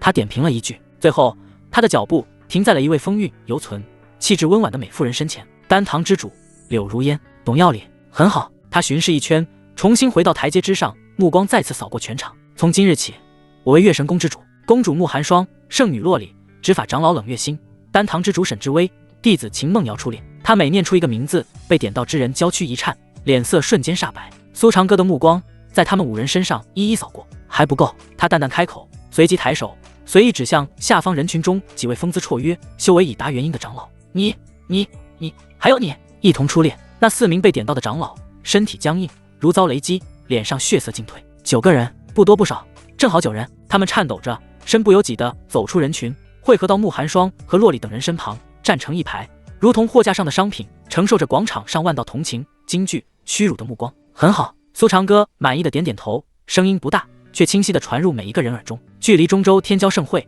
10日无多，本座素来不喜麻烦，便借月神宫宝地，为即将到来的盛会做些准备。他目光扫过眼前这9位堪称人间绝色的女子，唇角勾起一抹残忍的弧度。从今夜起，尔等9人入广寒殿，与本座一同双修，此乃本座赐你们的无上造化。轰！双修2个字如同天劫降世的轰鸣，在整个广场上空骤然炸响。所有月神宫弟子都感觉自己的世界观，连同三魂七魄都被这句话震得粉碎。双修还是九人同修？一时间，整个白玉广场上一片死寂，随即爆发出的是比先前更加剧烈的喧哗。什么？他要与圣女、公主、长老双修，连弟子都不放过？这简直是禽兽不如！无数惊呼、窃窃私语、愤怒的低吼激荡不已。然而，这些声音很快便被一股更加庞大、冰冷的气势镇压。苏长歌的眼神漠然的不带丝毫感情。敢有异议者，本座不介意让各位从此在修真界除名。轻描淡写的一句话，如一座冰山轰然坠落，瞬间将所有刚刚冒头的愤怒与不甘碾成齑粉。谁都清楚，他绝不是在开玩笑。萧家满门被抹杀的传闻已在中州悄然流传，眼前这个男人就是一尊行走世间的魔神。慕寒双娇躯躯颤，他挣扎着强撑起最后的尊严。你这是玷污月神宫的清誉，你休想！他试图调动体内残存的灵力，却发现丹田空空如也，连抬手都异常艰难。苏长歌眼神微抬，看向慕寒霜，如同审视一件失控的器物。清誉，他轻蔑一笑，那笑容里带着将世间一切规则踩在脚下的狂妄。你可知这世间所有规则，唯强者可立。清誉算什么东西？他缓步走到慕寒霜身前，居高临下的俯视着他，修长的指尖带着一丝若有若无的冰岩气息，轻轻托起他绝美的下巴。月神宫的清誉，从我踏入此地的那一刻起，便由我来定义。他的声音低沉而充满蛊惑，是成为世间修士艳羡的圣地，还是沦为人人唾弃的魔窟，全在你一念之间。选择臣服，你依然是月神宫的公主，执掌宗门一切事务，只不过你所有的都要归我所有。他的目光在慕寒霜玲珑起伏的娇躯上肆意逡巡，每道眼神都化作无形之刃，一点点剥开他所有的伪装与骄傲。慕寒霜脸色煞白，眼眸中充满了滔天的恨意与极致的屈辱。他活了数百年，身为月神宫之主，何曾受过如此对待？可眼前的男人却比任何恶魔都要恐怖。他不仅要他的身体，更要他的灵魂，要将他所有的尊严一点点撕碎。他背齿紧咬，舌尖几乎要咬出血来。公主，洛里此刻终于清醒了一些，他虚弱的抬起头，看到慕寒霜眼中的挣扎，以及苏长歌眼中的戏谑，心头骤然一紧。不要！他嘶哑地喊道：“公主，不要向他屈服，他只会毁掉你的一切。”然而，苏长歌的目光却已转向洛里。哦，圣女倒是好义气，还想着为他人着想。他轻蔑一笑，指尖轻轻勾起洛里的发丝。可惜，从你被种下魔印的那一刻起，你便再无资格指责他人。他猛地加重语气，带着一股令人心感剧烈的压迫感。现在该你选了，是乖乖入殿接受本座的造化，还是让本座将月神宫连同这月落山脉一同从修真界抹去？洛里娇躯一颤，他看到下方上万名月神宫弟子眼中流露出的惊恐与求助，他的骄傲，他的圣洁，在此刻变得一文不值。他闭上眼睛，两行清泪无声滑落。我去！他的声音细若文瑞，却字字诛心。苏长歌满意的笑了，这才对吗？他上前轻抚着洛里湿润的脸颊，动作里带着玩弄。其余几位可有异议？他的目光再次扫过那几位被点名的长老，那几位长老早已吓得魂不附体。洛里和慕寒霜都已屈服，他们又怎敢反抗？他们面面相觑，最终都绝望地垂下头，无力地说道：“我等愿听从苏公主吩咐。”秦梦瑶身为一个弟子，更是不敢反抗。很好，苏长歌收回目光，眼神中带着一种极致的漠然，仿佛刚才的一切都只是无关紧要的过场。他转身迈步走入广寒殿，既然都已同意，便随我入殿吧。他语气随意，却带着命令。洛里、慕寒霜以及其余7位被点名的人，娇躯皆是一颤，他们迈着沉重的步伐，一步步走向那如同深渊般的广寒殿。他们清楚，一旦踏入那扇门，他们曾经拥有的一切都将被彻底剥夺，再无回头之路。广场上的月神宫弟子眼睁睁地看着他们心目中的圣女、公主、长老、师姐，如同傀儡一般走向那象征着屈辱与沦陷的殿堂。他们想喊，想阻止，可喉咙却像是被什么堵住了一般，发不出半点声音，唯有绝望在空气中蔓延。凌霄站在苏长歌身后，看着眼前这地狱般的一幕，心底的麻木感又加重了一层。这就是他，这就是苏长歌。他要的不仅仅是征服，更是彻底的毁灭与重塑。他用最残忍的方式，让曾经高高在上、不可一世的他们，在他面前如同最卑微的蝼蚁。凌霄忽然觉得自己当初的选择是何其的明智，至少他还有选择的权利，至少他没有像此刻的洛里他们一样被当众宣告成为他的祭品。沈清渊始终静静地站在苏长歌身侧，他的目光清冷，平静的不起一丝涟漪，仿佛世间的一切都与他无关，他只是在忠实地执行着主人的命令，守护着他想要的一切。广寒殿的大门在9位绝色佳人踏入之后轰然关闭，那扇门隔绝了2个截然不同的世界。门外是上万名女修的绝望与麻木，门内则是烛影摇红，纱幔轻舞，空气中弥漫着压抑而暧昧的气息。一场名为造化，实为双修大典的征服即将拉开帷幕，而这一切只是为了让苏长歌以最快的速度去面对即将开启的中州天骄盛会。云海厚重如铅，死死压在天际，银月藏于愁云之后，光华都变得朦胧不清。清冷月光本该洒落一地寂静，此刻落在新月台上，却蒸腾出粘稠的燥热，空气被无形的烈火灼烧，每一丝呼吸都带着绝望的颤音。半空那张纯粹灵气凝成的云床，如烟似雾，淡金柔光笼罩，将一切轮廓都揉搓得柔软而暧昧。九道绝美身影早已环伺中央，月白宫一层叠，衣袂相触，洛里的冷梅香，慕寒霜的雪松溪，沈之薇的百花药香，这些平日里令人心静的芬芳，此刻交织成一张无形的情欲之网，密不透风，将空气染上迷离与堕落。风不敢惊扰，云不敢变幻，死寂的压抑下，是9颗即将被碾碎所有自尊的心脏，每一声心跳都是命运的丧钟。苏长歌安坐云床中央，青山垂落，衣带微漾，神念轰然爆发。这神念并非冲击，而是亿万缕无形的冰岩丝线，带着审视与玩味的恶意，穿透他们的识海，舔舐过他们因恐惧而紧绷的元神。他在品味每一缕颤抖与不甘，这种凌迟般的精神折磨，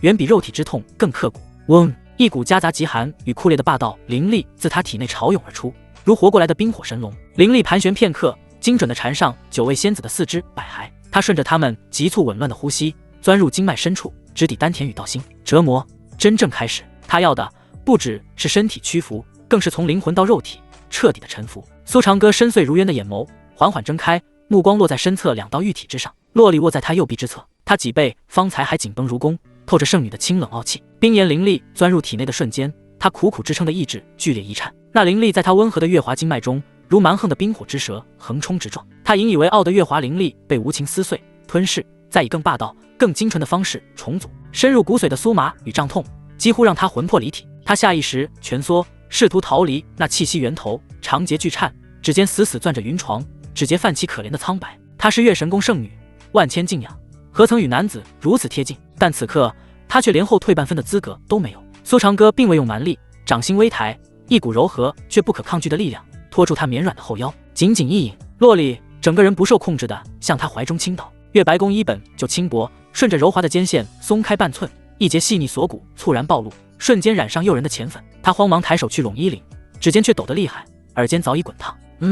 忽然的灵力冲撞让他呼吸节奏大乱，喉间溢出破碎无助的轻吟。别挡！苏长歌的声音很低，恰好响在他耳畔，如同情人呢喃。温热气息拂过耳廓，酥麻感让他浑身都起了细密的战栗。洛里的手猛地僵住，长睫凝起湿润水光，摇摇欲坠。他望着那双能吸人魂魄的深邃眼眸，心神彻底失守，所有防线瞬间土崩瓦解，紧攥的手指一根根松开，僵硬的手臂无力垂落。抗拒、骄傲、戒备、防线在这一刻尽数碎裂成尘。他不再遮掩，不再挣扎，甚至消散了躲避的念头，身体被温柔而又强硬的揉捏着，紧绷的肩线一点点放松，僵硬的腰肢轻轻软塌，修长的双腿自然而然的收拢，整个人温顺的贴着那股灵气的牵引，慢慢地无声地靠向他的身侧，柔软轻贴着他的胸膛，隔着薄衣，他温热的体温与清冽的男子气息将他温柔却又霸道的包裹。洛里闭上眼，长长的睫毛垂落，脸颊上晕开一片醉人的绯红，如同被晚霞染红的云朵。他开始任由那股冰炎灵力在体内肆虐重塑，呼吸变得轻软而凌乱，原本那纯粹的月华之力，此刻在冰炎淬炼下变得更加精纯凝实，每一寸经脉都在极致的痛苦中扩张，带来一种难以言喻的鼓掌与一丝沉沦的快感。苏长歌的每一次发力都让他的胸口随着动作轻轻起伏，随着力道上下轻颤，柔软却带着利落的弹性，动作越急，那抹起伏便越明显，像被风浮动的软云，带着自然的韵律。灵魂深处生出怪异的颤栗与愉悦，让他整个人软成一汪春水，彻底沉溺在这场无法挣脱的造化中，再也生不起一丝反抗。许久后，苏长歌转身，与洛里的温顺沉沦截然不同。慕寒霜僵硬地躺在苏长歌的另一侧，他背脊依旧绷得笔直，如崖边拧折不弯的寒竹，半点不肯弯折，双腿并拢，双臂也紧紧护在胸口，攥着衣料的指尖绷得发白，每一寸都透着拒人千里的僵硬。但这紧绷的护胸姿势，胸前本就挺翘的轮廓被轻轻压出柔润弧线，随着急促呼吸微微起伏轻颤，清冷禁欲之下，反倒生出几分惊心动魄的张力。眉峰冷峭如冰刃，长睫垂落却颤得厉害，素来清冷无波的眸底翻涌着惊怒与抗拒，玉容上附着一层薄薄的寒霜，连唇瓣都绷得泛白。体内太阴寒气疯狂运转，试图在体表凝出一层淡青色冰雾护罩，拼尽全力抵抗着那股侵入。然而苏长歌的灵气对他显然更为关照，冰炎之力带着戏谑，轻而易举便将他凝聚的薄冰护罩碾碎，随后疯狂冲击他的太阴寒气。他清冷绝美的容颜没有半分表情，依旧冰霜覆盖，可耳间那一抹藏不住的羞愤绯红，却将他心底的羞耻与慌乱暴露得一览无余。鼻尖是令人心神失守的暧昧气息，耳边是弟子们压抑的轻喘低吟，体内是正在被强行征服的灵力，每一秒都像在烈火上煎熬，将他的骄傲焚烧殆尽。苏长歌指尖轻挑，一股巧风拂过，打在慕寒霜颈间的宫衣丝带上，素白丝带悄然松脱，月白衣料顺着她光滑的肩头滑落大片，晶莹圆润的香肩与细腻肌肤在月光下刺目而诱人。慕寒霜心慌意乱，魂飞魄散，他猛地抬手拉着衣领，动作急促慌乱，清冷凤眸底第一次翻涌出破碎不堪的水光，屈辱与愤怒的火焰要将他焚烧殆尽。安分些。苏长歌清淡的声音再次落下，没有波澜，却重如千斤，冻结灵魂。身为公主，总要为你的弟子们做个好榜样，不是吗？慕寒霜抬起的手在听到这话的瞬间彻底僵住。宗门存亡，万千弟子的性命，这一句话比任何酷刑都更残忍，瞬间刺穿他所有铠甲，他连反抗的资格都已失去。指尖一点点松开，僵硬的手臂无力垂回身侧，再不敢有半分多余动作。他缓缓闭上眼，长睫剧烈颤抖，一滴晶莹的泪终于无法抑制地漫过眼尾，顺着他清冷的下颌滑落，无声地砸在月白衣料上，晕开一小片转瞬即逝的尸痕。那不只是泪，那是他万载道心崩裂的声音，是他一身傲骨被碾成粉末的悲鸣。他引以为傲的一切，正在冰炎的炙烤下一寸寸被碾碎。他曾经清冷绝艳的风姿，正在众目睽睽之下一层层被剥离。随着灵力冲入，云床上响起了噼啪之声，如火堆中的树木爆开，正是灵力汇聚时的冲击。他不敢动，不敢怔，不敢哭出声，只能僵如冰雕，任由那片极致羞耻泛起的浅红暴露在外，默默承受着蚀骨焚心的痛苦。更荒谬的是，体内那失去了抵抗的太阴寒气，在冰炎的强制融合下，竟让他困扰数十年的瓶颈出现了一丝微不可察的松动。这突如其来的造化，是魔鬼对他屈服的最残酷的奖赏。冷月心静卧在云床最外侧，如一尊没有温度的寒玉雕像，他强行压制着身体所有本能反应，不靠近，不躲避，不颤抖，他只睁着一双死寂冰冷的眼，被迫将中央所有暧昧画面尽收眼底。一场沉默的酷刑。他看着洛丽软道，看着慕寒霜垂泪，看着身边姐妹们的凌乱失态，而自己也躺在这张羞耻的云床之上，成为最屈辱的旁观者与参与者。到他时，他濒临崩溃，恨不得当场自绝，但此时连命都不属于他自己，只能在绝望中感受着身体被灵力疯狂冲击，体质被强行改造，精神被无情凌辱。秦梦瑶则始终紧贴着洛丽，毕竟那曾是他的偶像。他修为最浅，苏长歌的灵气涌入，随着一声痛呼，一股暖流瞬间填满丹田，那陌生又强大的力量让他浑身发软，紧张与不安瞬间消散。他温顺地环住洛里的腰，将发烫的脸颊埋进洛里柔软的发间，随着洛里的轻颤而轻颤，随着洛里的呼吸而呼吸。在修为不可思议的提升中，他懵懂迷失，甚至感到一丝依赖的幸福。沈之微侧卧在不远处，姿态舒展从容，他早已看透局势，反抗无用，便平静接纳。他细细感受着那股汹涌的灵力进入体内，秀眉因为疼痛微蹙，但在进程中竟发现其中蕴含着精纯深奥的药理道蕴，如天地间最玄妙的丹方。他轻轻闭眼，眉眼间凝着一层浅红，气息平稳舒缓，竟真的在这场被迫的双修中感悟起来。体内沉寂许久的百花药体被彻底激发，清甜馥郁的药草香自肌肤间缓缓弥漫开来，似蓝似麝，又裹着一丝沁人心脾的异香，在周身萦绕不散。冰炎灵力与那股温润药力疯狂交织，一冰一火，一寒一暖，在他经脉中流转相融，焕发着近乎妖异的勃勃生机。裸露在外的肌肤甚至都在药力浸染下泛起一层淡淡的莹润光泽，本就清冷绝美的容颜更添几分柔媚，连紧绷的轮廓都在药力催动下微微起伏着柔和的弧度。明明气息已乱，灵力翻涌，他眼底却依旧凝着几分平静。这份平静下的从容与周身翻涌的异香起伏的曲线交织在一起，显得尤为诡异动人。等到其余4位长老，他们一生端庄自持，德高望重，此刻毕生的修为与心境都在那股霸道灵力的冲刷下摇摇欲坠。他们被迫看着心爱的弟子沉沦失态垂泪，而自己一同陷羞耻云床，肢体相缠，气息相通，连一丝遮掩都做不到，只能强压着海啸般翻涌的羞愤与绝望，承受着毕生难遇的煎熬。道心剧烈摇晃，可体内积压多年的瓶颈竟在冰炎的刺激下隐隐松动。这种荒唐而真实的造化让他们欲哭无泪，心头满是挣扎与不甘。整座云床之上，9道身影交叠，月白宫衣缠绵，柔光朦胧如梦，燥热与清凉交织，矛盾而又和谐。有人软到依偎，沉沦无措；有人将身忍泪，傲骨尽碎；有人死寂旁观，屈辱蚀骨；有人依恋顺从，迷茫轻喘；有人温婉安然，竟悟道蕴；有人端庄崩碎，威仪无存。9位月神宫最高洁、最不可侵犯的仙子，此刻环绕着中央那道清冷如神之般的身影，在一场双修里尽数沦为砧板上的鱼肉。双修一轮后，苏长歌左手扶在洛里绵软的后腰，指尖轻触她因颤栗而绷紧的肌肤，感受着那份强压下的温顺，右手落在慕寒霜僵硬的肩头，掌心下是他压抑的颤抖与不甘。看着我，那语气不重，却如惊雷在九人心头炸响。洛里温顺地睁开眼，眸中雾气弥漫，朦胧如水，盈满了屈辱、绝望，还有那丝说不清的被驯服的颤栗的顺从。慕寒霜垂着眸，肩膀颤得更厉害，那双曾俯瞰众生的清冷凤眼，此刻连抬起的勇气都没有。冷月心挣扎片刻，痛苦地闭上了眼。他宁愿被挖去双眼，也不愿再看这污秽不堪的一幕。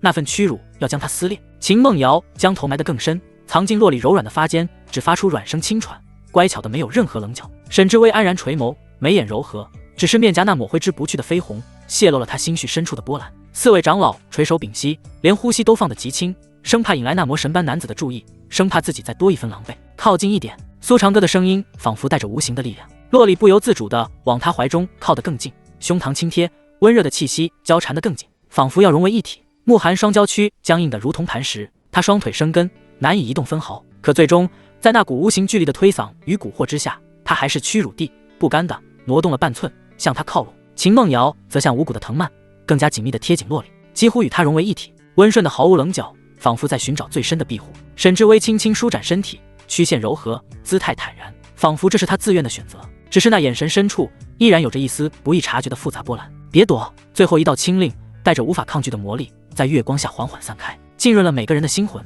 无人再躲，无人再抗，无人再逃。月白宫衣半落，肩线微露，系带松垮，十人呼吸交缠，肌肤相亲，体温相融，一切都在朦胧月光下自然发生。那份静默中的妥协，那份无声的沦陷，留白之处竟是让人面红耳赤，浮想联翩的暧昧画面。月神宫万载的清誉，此刻化为一片糜烂而诱惑的春色，彻底颠覆。不知过了多久，九人体内的月华之力被彻底提纯，苏长歌的冰炎灵力也达到圆融之境，他才缓缓收回灵力。半空中支撑一切的灵气云床骤然失去支撑，化作点点璀璨光尘，消散在云海之间，如同见证一切的梦幻泡影。那股强行灌注的灵力猛然抽离，取而代之的是九人体内一股被提纯后更加磅礴精纯的月华之力在他们经脉中奔涌。这场双修让他们修为都有了不小的精进，甚至有数人突破了长久以来的瓶颈，达到了新的境界。九道身影轻柔地落在新月台洁白的玉石地面之上，冰凉的玉石接触到滚烫的肌肤，激起一片细微的战栗。造化带来的后遗症却让他们的身体在这一刻瞬间失控，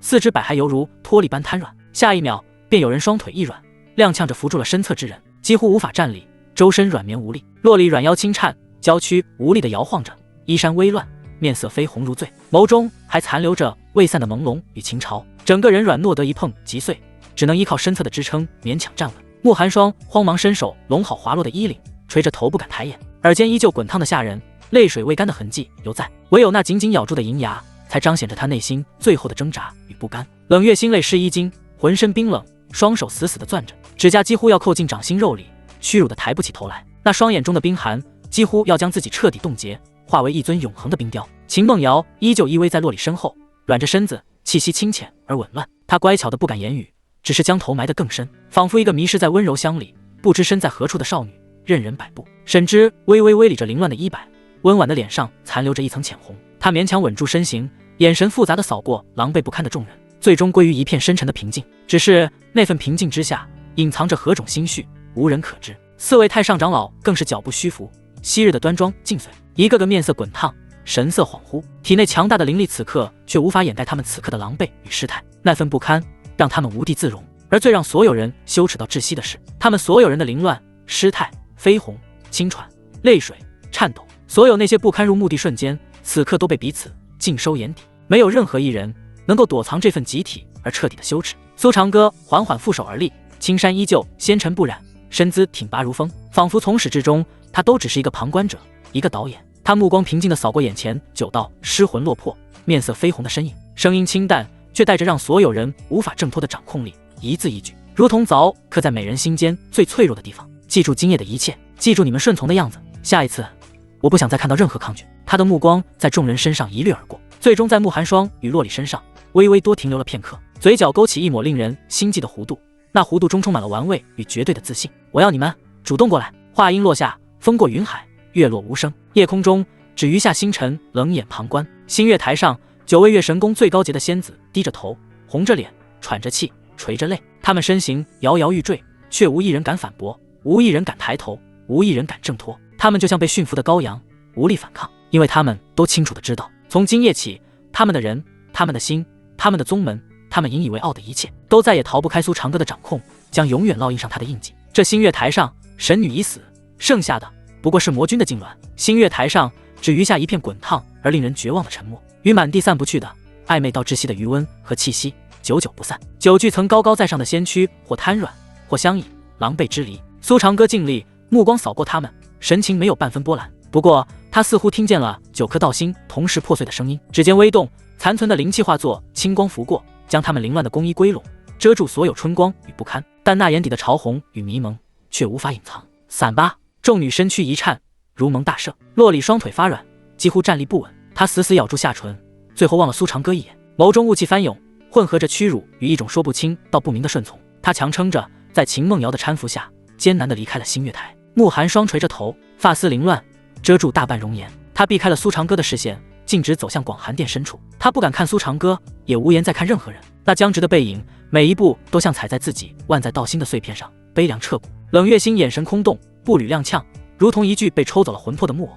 沈之微是唯一还维持着体面的人，但那微微颤抖的指尖也泄露了他远不如表面平静的内心。众长老亦是面色惨白，浑身脱力，躬身行礼时，声音嘶哑的不成样子，随即仓皇逃离。转瞬间，偌大的星月台只剩苏长歌一人。青山在夜风中微动，俯瞰着脚下沉浮的月神宫。叮！恭喜宿主完成成就月神宫收割。系统冰冷的提示音此刻听来悦耳至极。奖励正在结算，掠夺洛里气运9000点，奖励异火青莲地心火；掠夺慕寒霜气运7500点，奖励地阶上品灵气珠仙刃；掠夺沈之微气运5000点，奖励万年圣药紫极仙芝；掠夺冷月新气运4000点，奖励地阶防御灵宝玄冰仙甲；掠夺秦梦瑶气运1500点，奖励地阶中品丹药具仙丹10枚；掠夺4位长老气运共计4000点，奖励下品灵石10万；天阶辅助阵法月华聚灵阵；双修秘法阴阳合欢大道运转圆满，宿主修为突破至飞升中期。海量的信息流冲刷着识海，天命之女果然是最好的资粮。这次双修将她的肉身根基也淬炼到了一个骇人的地步，直接到了飞升初期。叮！检测到宿主拥有异火海星炎，青莲的星火符合焚诀净化条件，建议立刻融合。苏长歌眼神微动，没有丝毫犹豫，迈步进了广寒殿深处一处僻静的修炼室，盘膝坐定。苏长歌神念一动，2团火焰凭空悬浮，一团深蓝如海，狂暴的寒气几乎要冻结空间，正是海星炎；另一团清脆欲滴，如一朵盛开的莲花，散发着极致的生命与毁灭气息，正是青莲的星火。来！苏长歌一声低喝，焚诀功法在他体内疯狂咆哮，丹田深处那朵融合了古灵冷火与3000焰炎火的蓝白色冰炎，如恶兽出笼，瞬间扑向2朵新的异火。是！密室的空气被3种截然不同的火焰之力当场点燃，发出尖锐的嘶鸣。苏长歌的肉身瞬间沦为战场，骨骼在悲鸣，经脉在寸断，五脏六腑都在这冰与火的冲撞下濒临破碎。但他神色不变，如今强横的体魄死死守住了心脉与神魂的清明。他已经喜欢上了这种撕裂般的痛苦，在极致的毁灭中才能迎来极致的新生。苏长歌眸光狠厉，强行将3股异火的本源之力扯入自己的丹田气旋，这个过程无异于将3座爆发的火山强行塞进一个瓷瓶。时间在痛苦的煎熬中流逝，有过上次的经验，苏长歌有100%的把握，吞噬异火只是时间问题。不知过了多久，轰！一声源自苏长歌体内的沉闷巨响，震得整座密室嗡嗡作响，所有狂暴的冰寒与炽热在这一刻尽数消弭，取而代之的是一种幽暗深邃，宛若宇宙星空般浩瀚的能量波动。苏长歌的丹田内一朵全新的火焰静静燃烧，那火焰底色是深海般的幽蓝，焰星却闪烁着亿万颗细碎的白炽光点，如同将整片星河都融入其中。极致的冰寒与焚尽万物的炽烈，2种相悖的属性在此刻完美共存。冰炎、海星炎、青莲的星火，3火归一，其名为幽海星炎。新生的一火摇曳，一股磅礴无匹的力量如天河倒灌，在他四肢百骸中奔涌。他的修为和肉体的气息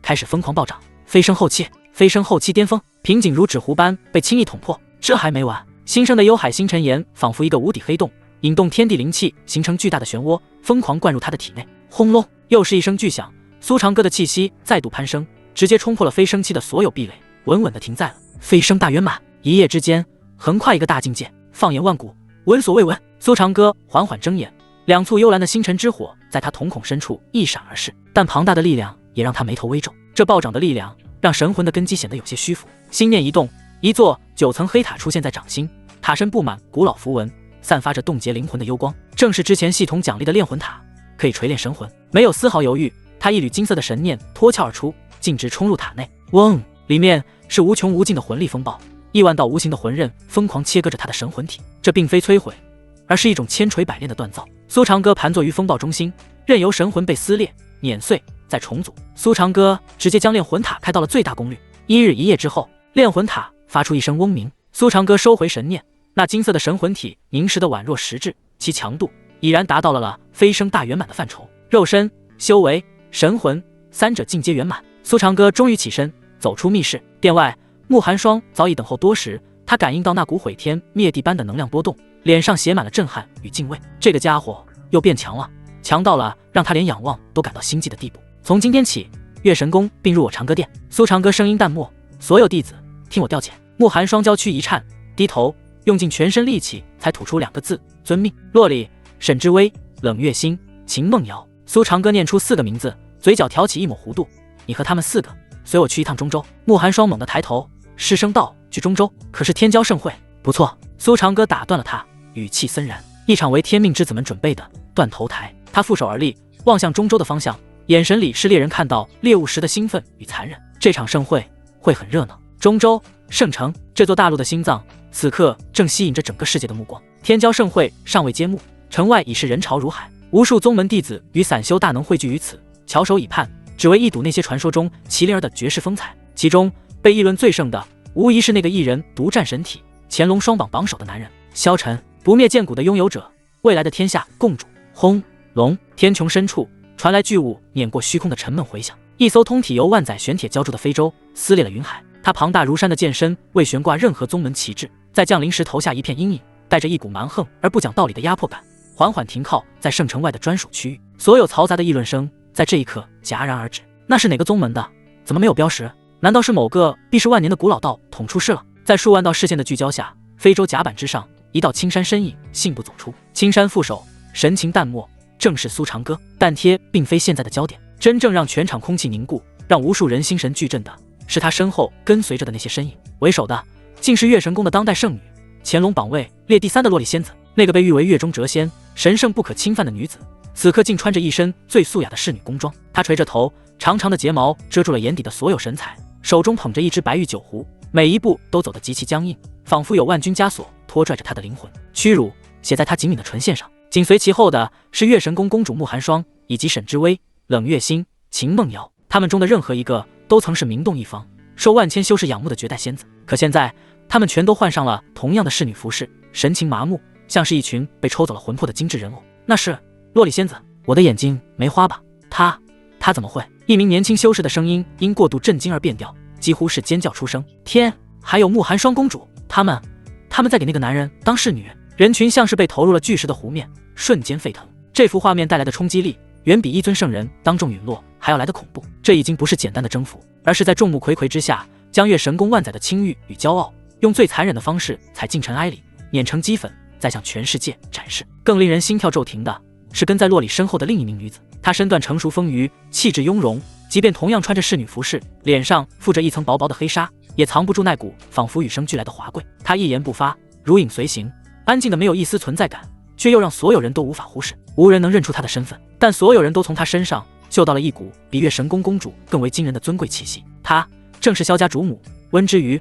来圣城的路上，苏长歌还专门去了一趟萧家，把她带了过来。那穿青衫的到底是谁？他怎么敢如此羞辱月神宫？榜上无名，闻所未闻。终于有人按捺不住了。神剑山庄的少主赵无极，一个在中州素有威名的天骄，背负重剑，排开人群走了出来。他眼神带着毫不掩饰的轻蔑，扫过苏长歌，冷笑一声：阁下排场不小，只是驱使一群女人算什么本事？一个连榜都上不去的鼠辈，也配踏足这天骄盛会？他身旁一名上古世家的华服公子摇着玉骨扇，语调更是阴阳怪气，说的是：洛里仙子可是萧晨公子的红颜知己，你这般作践他，难道不怕萧晨公子出关之后将你挫骨扬灰吗？这两人的开口立刻引来不少人的附和，他们或是想借机打压这个不知来路的狂人，或是单纯想象未来的大陆主宰萧晨阁空是好。苏长歌的脚步停了下来，他没有说话，甚至连眼皮都懒得抬一下，只是那么静静地站着。但一种无形无质却足以让神魂冻结的恐怖威压以他为中心骤然降临。嗡！整个世界瞬间失声，数万修士的呼吸被一只看不见的手扼住，心脏像是被冰冷的铁钳攥紧，骤然停跳。刚刚还在叫嚣的赵无极等人脸上的讥讽与不屑彻底凝固。赵无极的瞳孔在一瞬间缩成了最危险的针尖，他只感觉一座无法形容的太古神山从灵魂深处轰然压下，他体内的灵力甚至来不及运转，护体剑罡就发出了不堪重负的哀鸣，迸裂出蛛网般的裂痕，而后轰然解体。不，他想嘶吼，喉咙里却挤不出半点声音，只有绝望的呵呵声。咔嚓咔嚓，那是他全身骨骼被恐怖压力碾碎的悲鸣。在全场数万道视线中，在极致的死寂里，神剑山庄少主赵无极，那名上古世家的华服公子，以及周围7、8个跟着起哄的出头鸟，他们的双膝再也支撑不住自己的身体，扑通扑通扑通，一连串沉闷的令人心悸的跪地声像重锤般砸在每个人的神魂之上。坚硬的青石板地面被他们的膝盖砸得寸寸皲裂，蛛网般的裂痕蔓延开来，鲜血从他们的七窍中缓缓溢出，染红了地面。他们就那样跪在那里，身体抖如筛糠，眼中除了无尽的恐惧，再无他物。仅仅一道气息的泄露，就让数名声名在外的元婴境天骄连一丝反抗的念头都无法升起，当众跪地，卑贱如泥。这是什么力量？化神期？不，就算是化神大圆满的至强者，也绝不可能做到如此云淡风轻。全场落针可闻，那些方才还蠢蠢欲动的嘲讽者，此刻脸色惨白，冷汗浸透了后背，心中只剩下劫后余生的庆幸。苏长歌这才缓缓抬起眼眸，他淡漠的视线在那群跪地的天骄身上轻轻扫过，像是在看几只爱露的虫子。他薄唇微起，声音不大，却清晰地钻进每个人的灵魂深处。还有谁有意见？无人应答。这片天地只剩下他平淡的问话声在死寂中盘旋。苏长歌收回目光，再也懒得看那些贵妇的蝼蚁一眼。他领着身后那一群神情复杂、内心早已掀起滔天巨浪的绝色侍女，迈开脚步，径直走向圣城。人潮无声地向两侧分开，让出一条宽阔的道路。所有人都下意识地低下头，弓下身，连呼吸都刻意压制到最轻。直到那道青山身影彻底消失在巍峨的城门之后，那股压得万物失声的恐怖意志才悄然散去。噗！跪在地上的赵无极等人猛地喷出一大口鲜血，像一滩烂泥般瘫倒在地。他们神魂已然受创，道心蒙上了永恒的阴影。圣城之外，那数万修士在抬头望向城门方向时，眼神已经彻底变了。那是一种凡人仰望神魔的敬畏与恐惧。他们心中都有一个清晰无比的念头：这场本该属于萧沉的天骄盛会，从这个魔头降临的这一刻起，注定要化作一场席卷整个大陆的血雨腥风。圣城之内是另一番天地，琼楼玉宇悬浮于云海，仙雾缥缈，一座座白玉石台如星辰拱月，环绕着中央最高的神坛。此地便是天骄盛会的终点，圣灵台。大陆各方顶尖道统早已入席，每一道身影都气息渊深，代表着修真界的未来。苏长歌一行的到来并未掀起太大波澜，城外那场无声的碾压已足够让所有聪明人闭嘴。主办方为他们安排了一处偏僻石台，苏长歌毫不在意地在主位坐下。洛里、慕寒霜、温之羽等女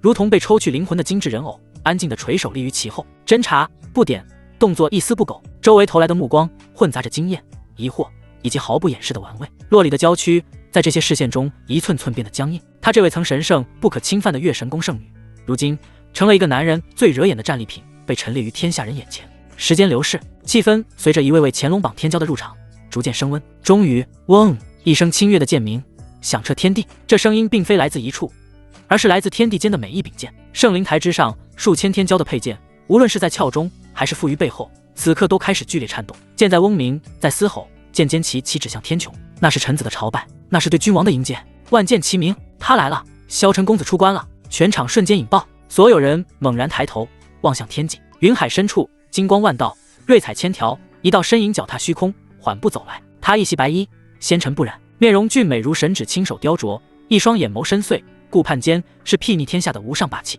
他只是站在那里，整个人就是一柄出鞘的绝世神剑，锋芒万丈，光耀万古。他就是萧晨，神体榜、乾隆榜双榜第一，不灭剑骨的拥有者。恭迎萧晨公子！山呼海啸般的尊崇之声响彻云霄，无数修士眼中燃烧着狂热，仿佛在仰望一尊行走于人间的神明。萧晨嘴角噙着淡笑，对着四方微微颔首，身形一晃，便落在了那最高最中央，宛如帝座的神坛主位之上，万众瞩目，理所当然。落座后，他的目光第一时间开始在人群中搜寻，他在找两个人：他的挚爱洛里，他最敬重的母亲温之瑜。他曾无数次想象今日他们会坐在最显眼的位置，用骄傲与欣喜的目光见证他君临天下的开端。然而扫视一圈，萧晨的眉头微微蹙起，没有，无论是月神宫的区域还是萧家所在之处，都没有那两道他最牵挂的身影。一丝不安在他心底悄然滋生。就在此时，一道淡漠的不带任何感情的声音毫无征兆的在他识海中响起：在找你的女人和母亲吗？轰！萧晨的脑海被神雷劈中，瞳孔在一瞬间收缩成针尖。这声音他猛地转头，视线如两道绝世剑光，撕裂空间，瞬间锁定在了那个偏僻角落的白玉石台。他看见那个一袭青衫的男人正端着酒杯对他摇摇一举，神情戏谑。而后那道传音再次响起，每个字都催着世间最恶毒的剧毒。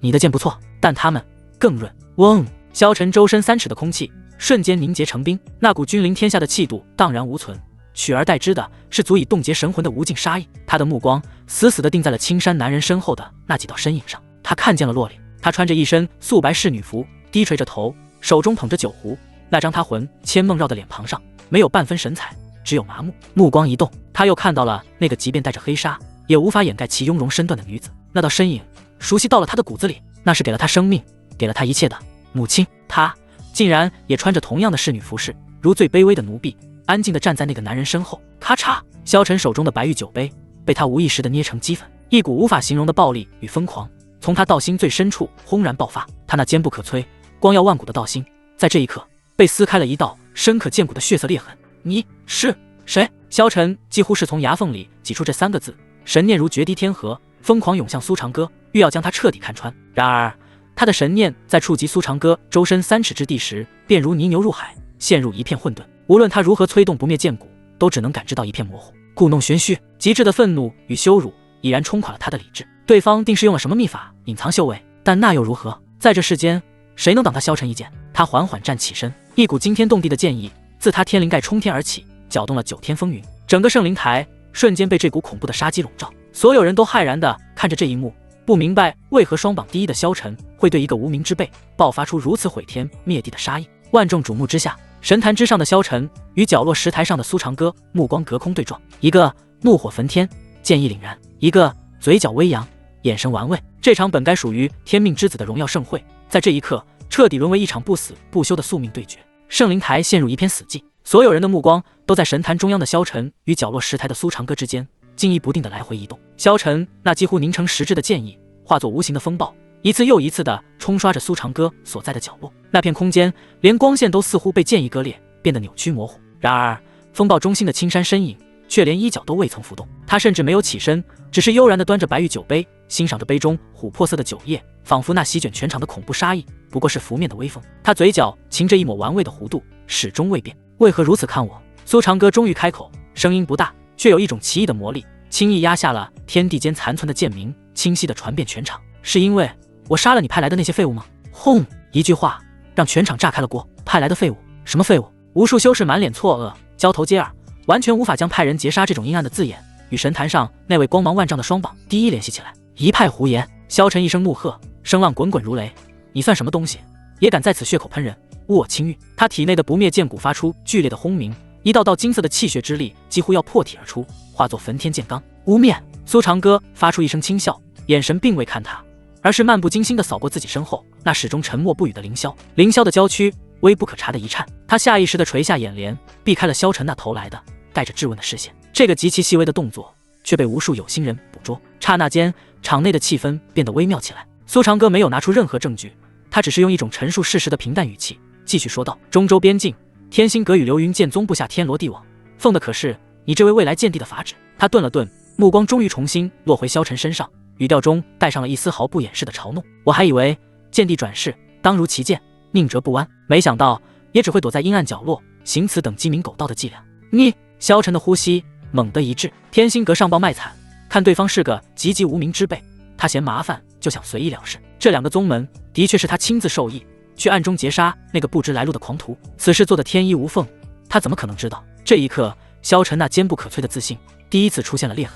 看着他脸上一闪而逝的惊疑，苏长歌嘴角的笑意更浓了。他根本不需要证据，诛心只需要一颗怀疑的种子就够了。他就是要当着全天下人的面，亲手撕开萧晨那张完美无瑕的伪光正面具，让他那璀璨夺目的天命光环蒙上第一层永远也洗不掉的污秽。看来你是不敢认了。苏长歌摇了摇头，一副兴味索然的样子。也罢，一只只会狂吠的缩头乌鸦而已，不值得我再多费唇舌。话锋一转，他不再看萧晨，目光柔和地落在了身侧的洛里身上，那眼神仿佛在欣赏一件完美而脆弱的艺术品。洛里！他轻声呼唤。洛里的身体瞬间绷紧，他能清晰地感受到神坛之上那道他曾无比熟悉无比仰慕的目光，此刻正化作2柄世间最锋利的剑，死死地定在自己身上。那目光里有震惊，有痛苦，有不解，更有焚天逐海的怒火。抬起头来，苏长歌的声音依旧平淡，却蕴含着不容置疑的意志。洛里的睫毛剧烈颤抖，贝齿将下唇咬得一片惨白。他不敢去看萧晨的眼睛。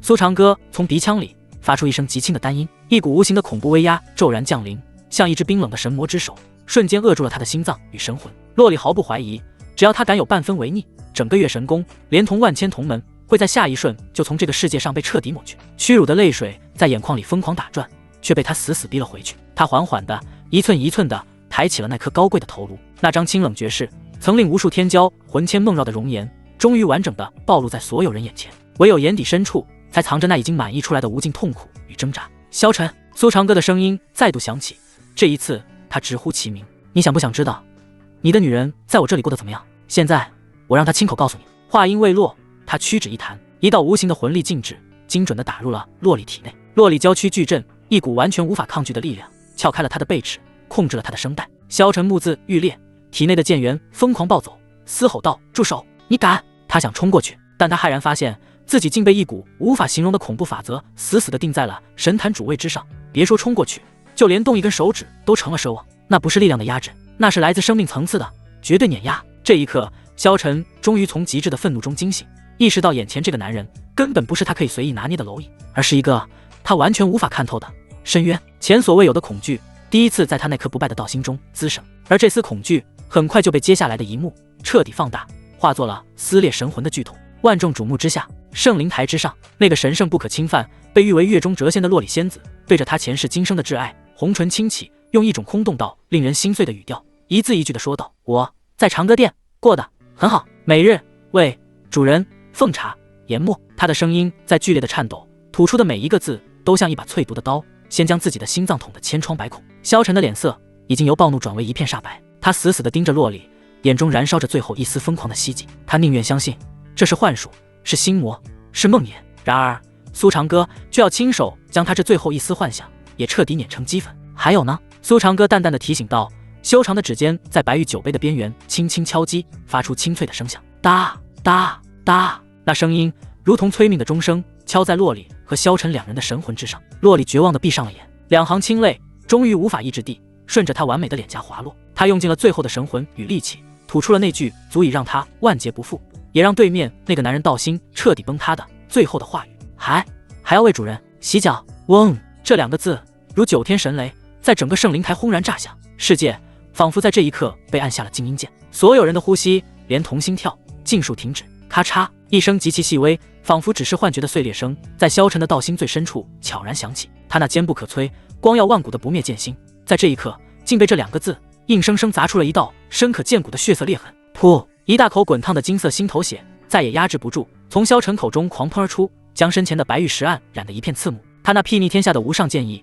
瞬间紊乱，气息以肉眼可见的速度疯狂衰败下去。双榜第一、万剑朝拜的天命之子，在这一刻竟被三言两语诛心志当众吐血。他抬起手，将杯中美酒一饮而尽。随后他看着神坛上那个摇摇欲坠、眼神涣散的身影，嘴角的弧度愈发残忍。萧晨，这场为你准备的盛宴现在才刚刚开始。一句才刚刚开始，便是一道无形的审判。他让这座荣耀万丈的圣灵台彻底化作了审判天命之子的刑场。萧晨身躯剧烈摇晃，死死咽下喉间翻涌的心血，用尽全部意志撑住那即将四分五裂的剑心。他败了，在剑尚未出鞘之前，就在这万众瞩目之下，他被三言两语诛心得当众喋血。这是他两世为人从未承受过的奇耻大辱。庶子竟敢折辱萧晨公子，魔头只会逞口舌之力，可敢一战？神坛之下，终于有人忍无可忍，两道剑光冲天而起，落在圣灵台中央，杀气腾腾。神剑山庄少主赵无极、流云剑宗剑子李玄风，他们是萧晨最狂热的追随者，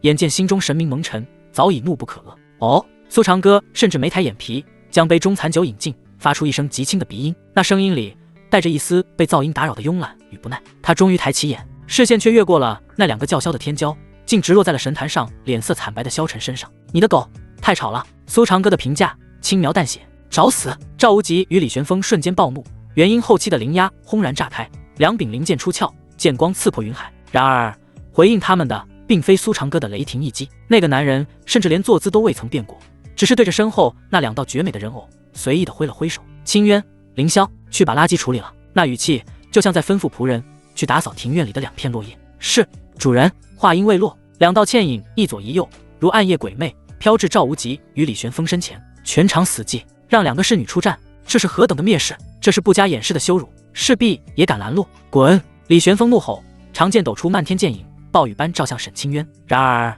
沈清渊那张木然的绝美脸庞上毫无波澜。面对那足以撕裂铜阶的剑雨，他只是抬起一只手，一只白皙如玉、不染尘埃的素手。下一瞬，一朵妖异的血色莲花在他掌心无声绽放，莲花旋转，竟将那漫天剑影尽数吞噬，顷刻间消弭于无形。什么？李玄风的眼底第一次浮现出惊恐。不等他做出任何反应，沈清渊的身影已在他眼前消失，在出现时已近在咫尺。他伸出一根玉指，动作轻柔，点向他的丹田。噗！一声轻响，李玄风坚不可摧的护体剑罡在那根手指下瞬间洞穿，他体内的金丹被一股霸道诡异的力量直接贯穿搅碎。啊！凄厉的惨嚎撕裂天际，李玄风像个破布娃娃般倒飞出去，经脉尽断，修为被瞬间抽空，重重砸在地上，化作一滩蠕动的烂泥。一指废天骄。另一边，凌霄的手段也是极为蛮横，面对赵无极狂霸的剑势，他看都未看，他只是素手轻抬，轰！方圆百丈的天地灵气仿佛听到了君王的敕令，瞬间凝成一只看不见的巨手，不讲任何道理的将赵无极连人带剑死死攥住。放！赵无极全身骨骼发出令人牙酸的碎裂声，元婴修为在绝对的天地伟力面前渺小的可笑。凌霄的眼神冰冷如霜，五指骤然收拢，不！咔嚓咔嚓咔嚓，一连串骨骼爆裂的脆响中，赵无极的四肢被拧成麻花，丹田被狂暴的灵力当场挤爆。做完这一切，凌霄随手一甩，如同丢弃一件真正的垃圾，将彻底沦为废人的赵无极丢到了李玄风身旁。整个过程干净利落，前后不足3息。两位名动中州的乾隆榜天骄，一个照面便被两个侍女用最残忍的手段剥夺了一切。圣灵台陷入了比先前更为窒息的死寂。如果说言语诛心是精神的凌迟，那此刻这血淋淋的现实就是2记最狠的耳光，抽在所有天骄，尤其是萧晨的脸上。他的追随者在他的神坛下被对方的侍女像捏死虫子一样废掉，而他只能看着啊呀呀呀！萧晨再也压抑不住道心的崩溃，仰天发出一声野兽般的嘶吼：“我要你死！”轰！一股洞穿天地的金色剑柱自他天灵盖冲霄而起，不灭剑骨被催动到了极致，整座圣灵台都在这股无上剑意下剧烈哀鸣，仿佛随时都会解体。他要出手，哪怕明知对方是深渊，他也必须出剑，这是他身为双榜第一，身为天命之子最后的尊严。然而就在那毁天灭地的一剑即将斩出之际，角落石台上那个始终端坐的男人终于有了动作。他没起身，甚至没看萧晨一眼，他只是将目光淡淡的投了过来。那双深邃的眼眸里没有杀意，没有剑意，只有一片包容万物又漠视万物的混沌。一道无形无质却仿佛驾驭着天地法则的恐怖意志，跨越了空间，穿透了那狂暴的剑柱，直接降临在萧晨的神魂之上。神魂秘术，魂诀。嗡！萧晨的脑海被一片无法形容的伟岸意志狠狠撞中，瞬间化作空白。他那搅动9天风云的无上剑意，如烈日下的初雪，顷刻间烟消云散。一股源自生命本源的绝对威压，死死扼住了他的神魂。别说出剑，他连维持战力都成了一种奢望。扑通！在全场数万修士惊骇到呆滞的目光中，神坛之上，那位光芒万丈、万剑朝拜的未来剑帝，双膝一软，竟不受控制的跪了下去。他双目圆瞪，血丝爬满眼球，里面充斥着无尽的恐惧与无法置信。他想挣扎，可那镇压在他神魂之上的意志，却如同一整片星空，沉重到让他连一丝反抗的念头都无法升起。苏长歌缓缓收回目光，重新为自己斟满一杯酒，仿佛只是碾死了一只吵闹的苍蝇，嘴角的弧度残忍而戏谑。圣灵台死寂无声，数万修士无论修为高低，此刻都像被掐住了脖子的鸡，一个个面色涨红，大脑空白，连呼吸都已忘记。神坛之上，那个本该接受万众朝拜、开启一个时代的未来剑帝，正以一种最屈辱的姿态跪在那里，跪在那个角落里自始至终连屁股都没挪一下的男人面前。这画面比任何神通法术都更具冲击力，它颠覆了认知，碾碎了常理，在每个人的道心深处都刻下了一道名为恐惧的烙印。看来这场戏还不够精彩。苏长歌终于放下了酒杯，缓缓站起身。他没有看地上那2个已经昏死过去的天骄，也没有看神坛上那个状若疯魔的萧晨，而是环视全场，目光所及之处，无数修士骇然后退，避如蛇蝎。他轻笑一声，笑声里带着一丝意犹未尽的玩味。也罢，就让本座为你们这些井底之蛙再添点彩头。他的目光终于重新落回了萧晨身上，那眼神带着猫戏老鼠般的怜悯与残忍。萧晨，你似乎一直在找人。萧晨猛地抬头，布满血丝的双眼死死锁定苏长歌，喉咙里发出野兽般的低吼。他当然在找人，找他此生最爱的女人洛里，找他此生最近的亲人母亲温之瑜。可现在洛里成了对方的洗脚婢，那母亲呢？一个让他不敢深想，却又无法遏制的恐怖念头，在他脑海中疯狂滋生。你是不是在想，你的母亲，那位高贵典雅、被誉为中州第一美妇的萧家主母，现在何处？苏长歌仿佛看穿了他的内心，嘴角的弧度愈发邪异。他的话像一把淬毒的钩子，狠狠刺入萧晨的神魂最深处。不可能！萧晨的嘴唇剧烈颤抖，他拼命摇头，想要否认那即将浮出水面的、足以将他彻底淹死的真相。苏长歌没有再说话，他只是转过身，缓步走向自己身后那几道始终静立不动的身影。全场的目光都不由自主地跟随着他的脚步移动，除了洛里、沈清渊、凌霄之外，还有一道身影，始终穿着侍女服，低着头，以黑纱遮面，让人看不清容貌。但那成熟丰腴、风韵犹存的身段，却无声地昭示着他的身份。哒！苏长道的脚步停在了那道身影面前，他伸出手，动作看似轻柔，却带着不容抗拒的意志，抬起了那女人的下颌，迫使她仰起头。隔着面纱，萧晨依然能感受到那道身影剧烈的颤抖，那是一种从灵魂深处散发出的无尽的屈辱与痛苦。那个轮廓，那股气息，是他熟悉到了骨子里的。不！萧晨发出一声撕心裂肺的嘶吼，他想冲过去，可那镇压在神魂上的无形山岳，却让他连站起来都做不到。他只能眼睁睁地看着苏长歌那修长的手指轻轻捻住那层薄薄的黑纱，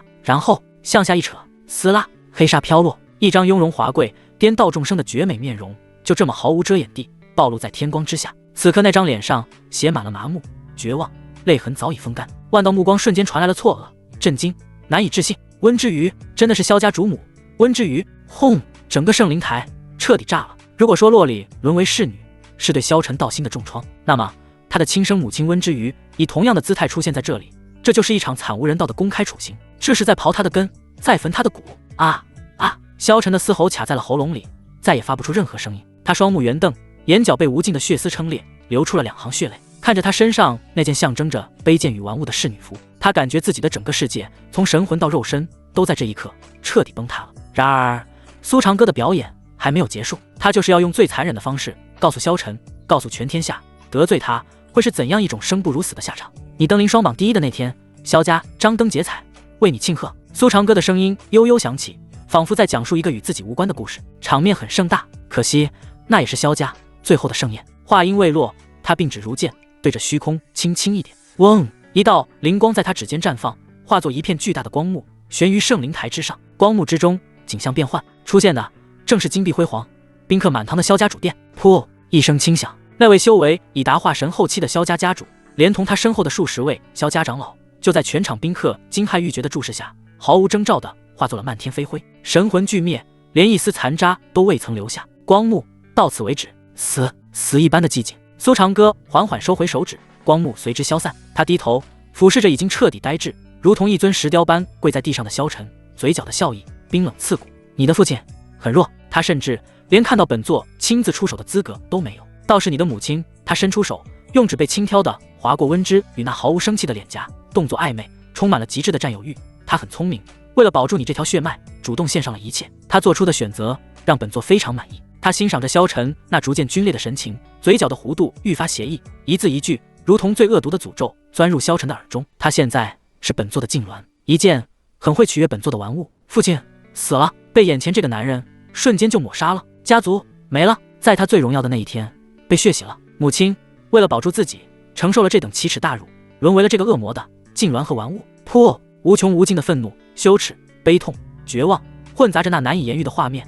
再也无法压制，化作一道逆血，冲破了他所有的防御。一大口滚烫的、闪烁着璀璨金芒的心头血狂喷而出，神魂深处也传来一声玻璃碎裂般的脆响。萧晨那颗号称不败的不灭剑心，蛛网般的裂痕疯狂蔓延，璀璨的金光正从裂痕中如决堤般倾泻而出。道心正在走向彻底的崩解，不灭剑骨，不败剑心，原来也不过如此。苏长歌终于站起身，俯瞰着脚下的萧晨，那眼神像是在审视一件有了瑕疵的艺术品。既然已经碎了，那本座就帮你一把，让它碎得更彻底些。他转身缓步走向已然沦为行尸走肉的温之瑜。一件完美的藏品总要打上主人的烙印才算完整。话音落，苏长歌掌心翻转，一枚漆黑如墨的种子凭空浮现。那枚种子仿佛一颗微缩的腐烂的心脏，正以不祥的韵律缓缓搏动。种魂魔印，被锁成印者，生死皆在一念之间，无法反抗，无法逃脱，永世为奴。你要做什么？萧晨目眦欲裂，喉咙里挤出野兽般的嘶吼。苏长歌置若罔闻，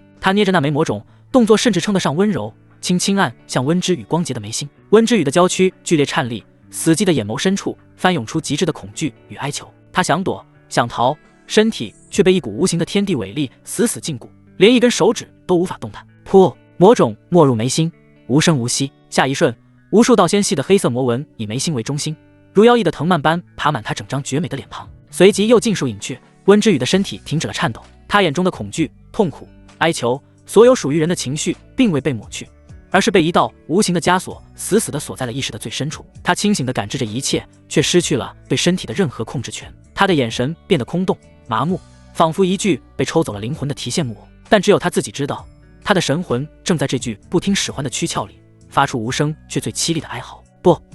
萧晨的嘶吼凄厉而绝望，几乎要撕裂苍穹。苏长歌转身重新看向他，嘴角勾起一抹残忍到极致的弧度。他对着温之羽随意地摆了摆手，去，让你儿子清醒清醒。是，主人。温之羽的嘴唇机械地开合，吐出这几个字，每一个字都像是用刀子在他的灵魂深处狠狠剜刻。他的意识在尖叫，在反抗，身体却忠实地执行着命令，迈开脚步，一步一步走向神坛中央那个曾是他一生骄傲的儿子。每一步都像踩在全场所有修士的心脏上，沉重窒息。一滴清泪突破了魔印的禁锢，不受控制地从他空洞的眼角滑落。这不是残存的本能，而是他被囚禁的神魂用尽全部力量挤出的一滴饱含着无尽痛苦与绝望的眼泪。他走到了萧晨面前，在儿子那双只剩下无尽血丝的眼眸注视下，他清醒地感受着自己的手臂如何违背自己的意愿，被一股邪恶的力量缓缓抬起。那只手在剧烈的颤抖，那是他的灵魂在与魔印做着最后也最徒劳的抗争。萧晨没有躲，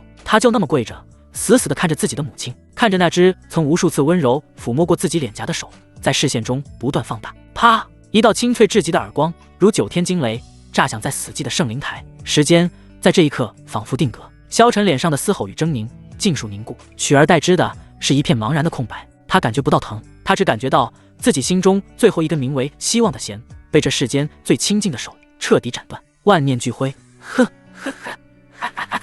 极致的死寂之后是癫狂入魔的大笑。萧晨笑了，笑着笑着，2行血泪从他空洞的眼眶中流淌而下。他缓缓抬头，不再看自己的母亲，而是死死地盯着角落里那个云淡风轻的男人。那眼神里第一次没有了愤怒，只剩下一种诡异的平静，一种玉石俱焚的死志。苏长歌，你赢了。他一字一顿，声音沙哑得如同2块朽木在摩擦。轰！话音落下的瞬间，一股无法形容的毁灭气息自他体内轰然引爆，不灭剑骨在不堪重负的哀鸣，璀璨的金光毫无保留地透体而出。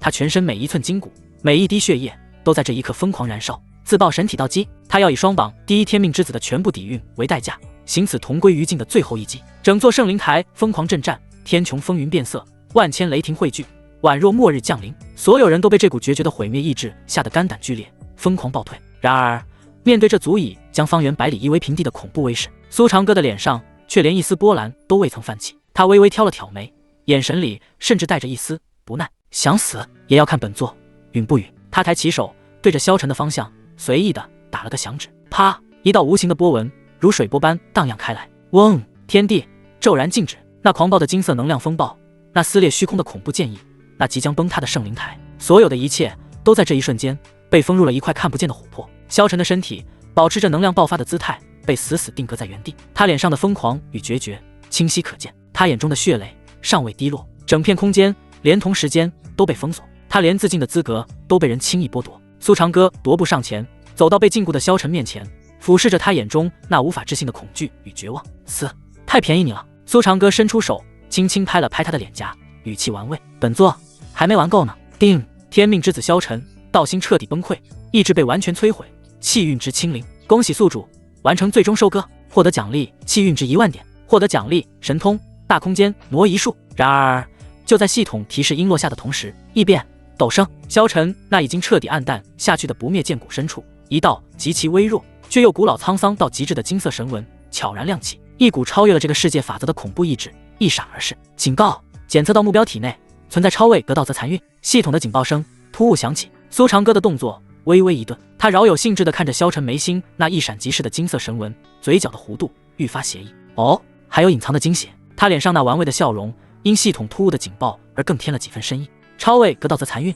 他心中轻念，视线精准地锁定在那枚于萧晨眉心一闪即逝的古老神纹上，似乎是他的注视成了唤醒太古存在的钥匙。嗡！那枚金色神纹骤然爆发出万丈光芒，它不再是转瞬即逝的微光，而是一轮灼烧神魂的煌煌大日。光芒瞬间穿透了萧晨的每一寸筋骨血肉，被空间之力禁锢的萧晨，身躯毫无征兆地剧烈一震。他那双本已死寂绝望的眼眸，被一片纯粹到不含任何杂质的金色彻底覆盖。属于萧晨的人性，正在被这股神光飞速抹去。一股不属于这个时代、不属于这片天地的古老意志，如沉睡了亿万载的太古神山，自萧晨识海的最深处轰然苏醒。轰隆隆，圣灵台之上，天穹色变。那不是灵力搅动，而是一种来自法则层面的绝对威压。在场数万修士，无论修为高低，神魂在此刻都猛地一沉。一尊无上神明睁开了双眼，冷漠地俯瞰着他们这些在时光中挣扎的尘埃。修为稍弱的修士根本承受不住这股意志的余波，他们双膝发软，口鼻一血，道心崩裂，骇然跪倒在地。这是什么力量？是地位，是传说中才能触及的地位。人群中有人发出恐惧到变调的尖叫，而身处意志风暴中心的萧晨，本该沦为废人的身躯，竟缓缓地不受控制地站了起来。他抬起头，脸还是萧晨的脸，可那双眼却已是另一片天地。那是一双怎样的眼睛？没有愤怒，没有悲伤，只有俯瞰万古兴衰，执掌天地轮回的绝对漠然。世间万物在他眼中皆是泡影。他活动了一下这具新的身体，眉头微不可察地皱了一下，似乎对这具躯壳的孱弱与损伤颇为不满。随即他的目光穿透虚空，精准地落在了苏长歌身上。就是你伤了本地看好的躯壳。一道声音在天地间响起，声音不大，却蕴含着大道轮音，直接在每个人的神魂深处炸开。没有质问，没有怒吼，只有理所当然的审判，如同天道在宣告一个凡人的罪孽。这是一种源自生命未接的绝对碾压。本地苏长歌终于收回了手，饶有兴致地打量着眼前这个被夺舍的萧晨，嘴角的弧度不减反增。果然，天命之子总有压箱底的保命手段。藏在骨头里的老爷爷吗？不，这股意志的强度可远不止寻常残魂那么简单。他心中轻笑，面上却是一片云淡风轻。你的看好的躯壳？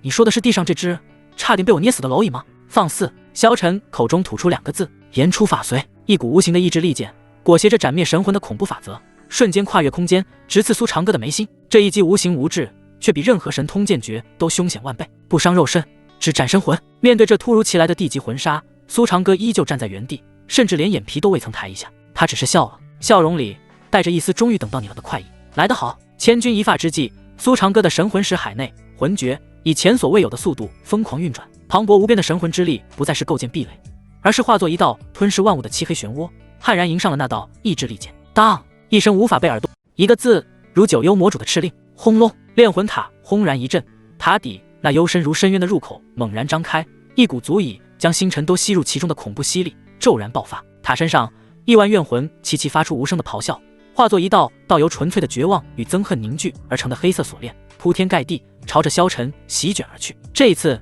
苏长歌不再是被动防御，他选择了主动出击。面对一位传说中的剑帝残魂，他不仅没有丝毫退却，反而以一种更为霸道、更为蛮横的姿态，悍然发动了镇压。圣灵台之上，万籁俱寂，所有人都已彻底失去了思考的能力，他们只是呆滞地看着那神坛之上被魔塔黑气笼罩的身影，和那个角落里神情戏谑，仿佛在执掌生死的家伙。这场本该属于天骄的盛会，早已彻底超出了所有人的理解范畴。神子跪地，地魂苏醒，而今魔宝当空，竟要弑帝。面对铺天盖地席卷而来的怨魂锁链，萧晨漠然的金色眼眸中终于燃起一簇真正的怒火。区区魂器也敢在本帝面前放肆！一声怒喝自他口中发出，声若九天神域。轰！一道无形的剑域以他为中心骤然扩散，这并非灵力所化，而是由纯粹地道法则凝聚而成。剑域之内，万法退避，时空凝滞，亿万怨魂锁链冲入其中，并未碰撞，而是被那无处不在的锋锐意志直接切割磨灭，在无声的凄厉尖笑中寸寸消减。炼魂塔的攻势被硬生生挡在了3尺之外。有点门道。苏长歌眼神微动，蝼蚁，见识到差距了吗？地魂的声音灌满了嘲弄。现在跪下，献上此塔，本帝可赐你一具全尸，是吗？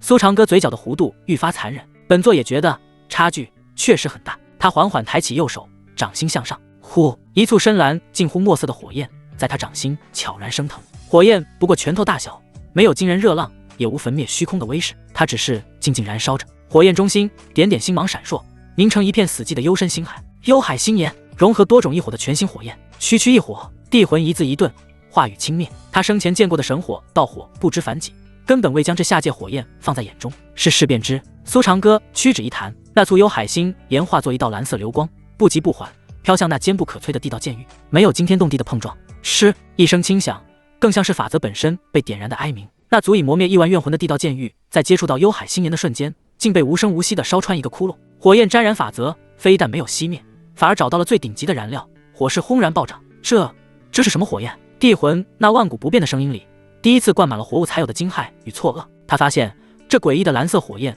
焚烧的根本不只是灵力和物质，还有它的本源，那高高在上的地道意志啊！一声凄厉到极致的惨叫自萧晨口中爆发，这不再是神明的怒吼，而是厉鬼的哀嚎。他那双金色眼眸剧烈闪烁，护体剑域如遇烈焰的宝纸被幽海星岩迅速吞噬点燃，蓝黑色的火焰顺着法则的联系，直接烧向了他藏于萧沉石海深处的残魂本体。不，住手！本帝乃是……求饶与威胁尚未说完，苏长歌已然失去耐心，聒噪。他冷哼一声，心念微动，悬于高天的炼魂塔猛然倒转，塔底黑洞对准下方被地炎焚烧的地魂，吸力暴涨10倍。轰隆！亿万怨魂锁链再度呼啸而出，再无阻碍，瞬间将萧沉的身体捆成漆黑的茧。不，你不能！地魂的嘶吼戛然而止，他连同萧沉的肉身一起被那股无可抗拒的巨力猛地扯起，化作一道流光，被硬生生拖入炼魂塔那深不见底的入口。塔门轰然闭合，天地间那股令人窒息的地威烟消云散，圣灵台重归死寂。苏长歌招了招手，百丈魔塔迅速缩小，化作黑光没入他的眉心。他能清晰感知到塔内那道不可一世的剑地残魂正被幽海星岩与亿万怨魂反复炙烤撕咬，其本源地则正被一丝丝剥离，化为炼魂塔的养料，一件不错的藏品。苏长歌心中评价，目光重新投向神坛中央。扑通，失去地魂支撑，萧沉的身体软倒在地，浑身经脉寸断，生机微弱的即将熄灭。他还没死，但那双眼睛已彻底失去所有神采，只剩下被抽干一切的死灰。结束了吗？台下有修士颤抖着嘴唇，喃喃自语：折辱天骄，镇压地魂。这场面已超出他们此生所能想象的极限。然而苏长歌接下来的动作告诉了所有人，噩梦才刚刚开始。他踱步上前，走到萧沉身前，居高临下的俯视着。双榜第一，不灭剑骨。苏长歌的声音很轻，却清晰地钻入在场每个人的耳中，倒是块不错的材料，本座就不客气地收下了。话音落，他并指如刀，没有丝毫犹豫，干脆利落地刺入萧沉的后心。扑哧，鲜血飞溅。苏长歌神情不变，他的手指在萧沉体内搅动，精准地寻找着目标。很快，他的指尖触碰到了一块坚硬且散发着淡淡金芒的骨骼。找到了！起！他一声轻喝，咔嚓一声令人牙酸的骨裂声响彻全场。萧沉的后背皮肤猛地高高鼓起，一截燃烧着璀璨金芒，铭刻着玄奥道纹的脊骨被苏长歌硬生生地从血肉中一点点抽离出来。全场数万修士眼睁睁看着这一幕，看着那位曾经光芒万丈的未来剑帝被人当众拆骨，恐惧已不足以形容他们的心情。那是一种源自灵魂深处的战栗，是直面世间最原始、最纯粹邪恶的体验。咔嚓，又是一声脆响，第二根，第三根。苏长歌的动作不疾不徐，带着一种庖丁解牛般的精准。当最后一根核心胸骨被咔的一声从萧沉体内拽出时，萧沉的惨叫终于停歇，他彻底瘫软在地，一具被抽掉了所有精华的皮囊。苏长歌缓缓收回沾满鲜血的手，24节晶莹剔透、流淌着不朽神性的金色剑骨静静悬浮在他面前，散发出让所有剑修都为之疯狂的本源气息。做完这一切，他看了一眼地上那滩烂肉，转身缓步走回自己的座位。整个过程平静的像是在处理一件微不足道的小事。圣灵台上鸦雀无声，只剩下那还在微微抽搐的残躯，无声诉说着一个天命的落幕。血腥气在圣灵台上空凝固，沉重的像一块铅压在数万修士的心头，令人无法呼吸。没人敢抬头，没人敢喘息，所有人的视线都在本能的躲闪角落里那道身影。仅仅是余光扫过，神魂便如坠万丈冰窟，洞彻骨髓。苏长歌回到了自己的宝座，他重新落座，姿态优雅，随手端起温热的灵茶，轻轻吹散了水面氤氲的雾气。这般闲庭信步的姿态，这般不沾染半分烟火气的动作，映在众人眼中，却比深渊万魔的嘶吼更加令人胆寒。清渊，苏长歌放下茶杯，声音轻描淡写。沈清渊立刻屈步上前，将头颅恭敬地垂下，那是一种早已融入骨髓的顺从。主人。苏长歌的目光并未落在他的身上，只是指尖在空中随意一划，嗡，24节不灭剑骨凭空浮现，悬停在沈清渊的面前，每一节都燃烧着不朽的金色神焰，流淌着足以让天地失色的无上剑域。此物赐你。他的声音平静无波，找个时间炼化了。什么？这句话没有任何情绪，却像一道混沌神雷，在圣灵台所有修士的脑海中轰然炸开。不灭剑骨，神体榜第一的生物，一个时代的气运凝聚，未来剑帝的成道根基。他就这样如同丢弃一件无用的垃圾般，随手丢给了一个侍女。疯了，这个世界彻底疯了。无数剑修的眼球瞬间被血丝爬满，喉咙深处发出野兽般压抑的呵呵声，那是嫉妒与贪婪的烈火在疯狂灼烧他们的理智。可没人敢动，一个字都不敢吐露，只能用那双血红的眼睛死死地看着，见证这颠覆认知的一幕。沈清渊自己则在那一瞬间，大脑陷入了彻底的空白和嗡鸣。他没有感到惶恐，而是感到一种源于灵魂深处的眩晕，就仿佛一只仰望星辰的蝼蚁，突然被那颗最璀璨的星辰砸入了怀中。它是什么？它是主人的丹奴，是他的工具，是他随时可以采撷的顶物。它存在的全部意义就是取悦主人。可现在，主人却将一片真正的星空随手抛给了他。这恩赐太过沉重，沉重到压垮了他的理智，让他连一丝接受的念头都不敢生出。而且，主人方才叫了他的名字，清渊。怎么？苏长歌的声音里终于带上了一丝淡淡的玩味。本座的东西不敢要。这一问如创世神音，瞬间击碎了他脑海中所有的混乱，极致的卑微与不敢置信，在主人这句理所当然的话语中，轰然升华为一种奉神般的狂热。是了，他的一切本就是主人的，他的命，他的魂，他的身体，自然也包括着神骨。这不是赏赐，这是神明在用他的泥土重塑他最忠诚的信徒。谢主人！沈清澈重重跪下，光洁的额头紧贴着冰冷的地面，声音颤抖。清渊此生此世皆为主人之剑，为主人之盾，万死不辞。起来！苏长歌屈指一弹，24节剑鼓发出一声高亢的龙吟，化作一道道璀璨流光，尽数没入沈清渊的体内。轰！一股比萧晨精纯100倍、霸道1000倍的无上剑意自他体内冲天而起，搅动风云。他的修为瓶颈在这股力量面前脆弱的如同薄纸，层层破碎。气息以一种完全不讲道理的方式疯狂暴涨。沈清渊紧闭双眸，感受着每一寸血肉，每一缕神魂都在经历着神迹般的蜕变。那张清丽绝伦的脸庞上涌现出一种如同面见神明般的狂热。这一幕再一次用最残忍、最直接的方式，向在场所有人宣告了一个事实：他们穷尽一生追逐的道与法，在这个男人手中，不过是可以随意揉捏、肆意赏玩的泥巴。做完这一切，苏长歌的视线才缓缓移开，落向了另一侧，那个从头到尾都像一尊没有灵魂的绝美玉雕般静立不动的妇人温之瑜。苏长歌没有说话，他只是用目光朝着神坛中央那滩模糊的血肉轻轻示意了一下。温之宇的身体猛地一僵，那双早已麻木空洞的眸子深处骤然掀起了山崩海啸般的恐惧与哀求。他读懂了，他读懂了那个眼神的含义。不要，求求你！他的灵魂在种魂魔印的囚笼里疯狂尖笑，气血哀嚎，可他的身体却在魔印那不容抗拒的意志下僵硬地迈出了第一步，一步又一步。曾经那位母仪中州、高贵绝伦的第一美妇，就在这数万道目光的注视下走向自己亲生儿子的残骸。他的步伐极慢，每一步都像在拖拽着一座看不见的山岳。那张曾颠倒众生的脸上此刻白得没有一丝血色。他停在了那滩血肉前，处理掉。苏长歌的声音从身后悠悠飘来，淡漠的不带一丝情感。让他干净点。温之宇的身体不受控制的缓缓蹲下，他的手在抖，抖得不成样子。这只手曾牵着他牙牙血语，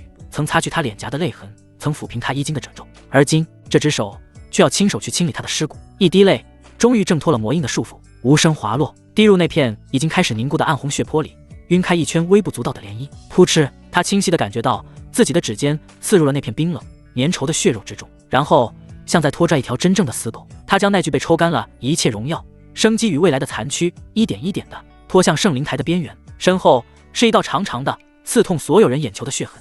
这一刻全场死寂，许多修士痛苦地闭上了眼，不忍再看，身体却因极度的恐惧而抑制不住地颤抖。这不是杀戮，这是用世间最恶毒的刑罚，将一个人的灵魂连同他身后的家族、血脉、亲情、荣耀，所有的一切都碾成泥，再踏上1万只脚。扑通一声闷响，温之宇将那具残躯丢下了圣灵台，如同丢弃一件真正的垃圾。他僵硬地转身走回苏长歌身后，重新站好，一切恢复了原样，只是那张绝美的脸上再也没有了任何属于生灵的光彩。定，天命之子萧晨存在痕迹被彻底抹除，最后残余气运之清零。恭喜宿主获得最终奖励，随机机缘定位，每隔7日可以定位一次，优先定位当前可以用到的机缘。系统冰冷的声音在苏长歌的脑海中响起，定位成功，机缘万年血菩提，位置长生谷境地深处，涅槃丹的最后一位主要找到了。苏长歌的嘴角勾起一抹满意的弧度，这一趟中州盛会收获颇丰，一个不错的舞台。苏长歌心中轻语，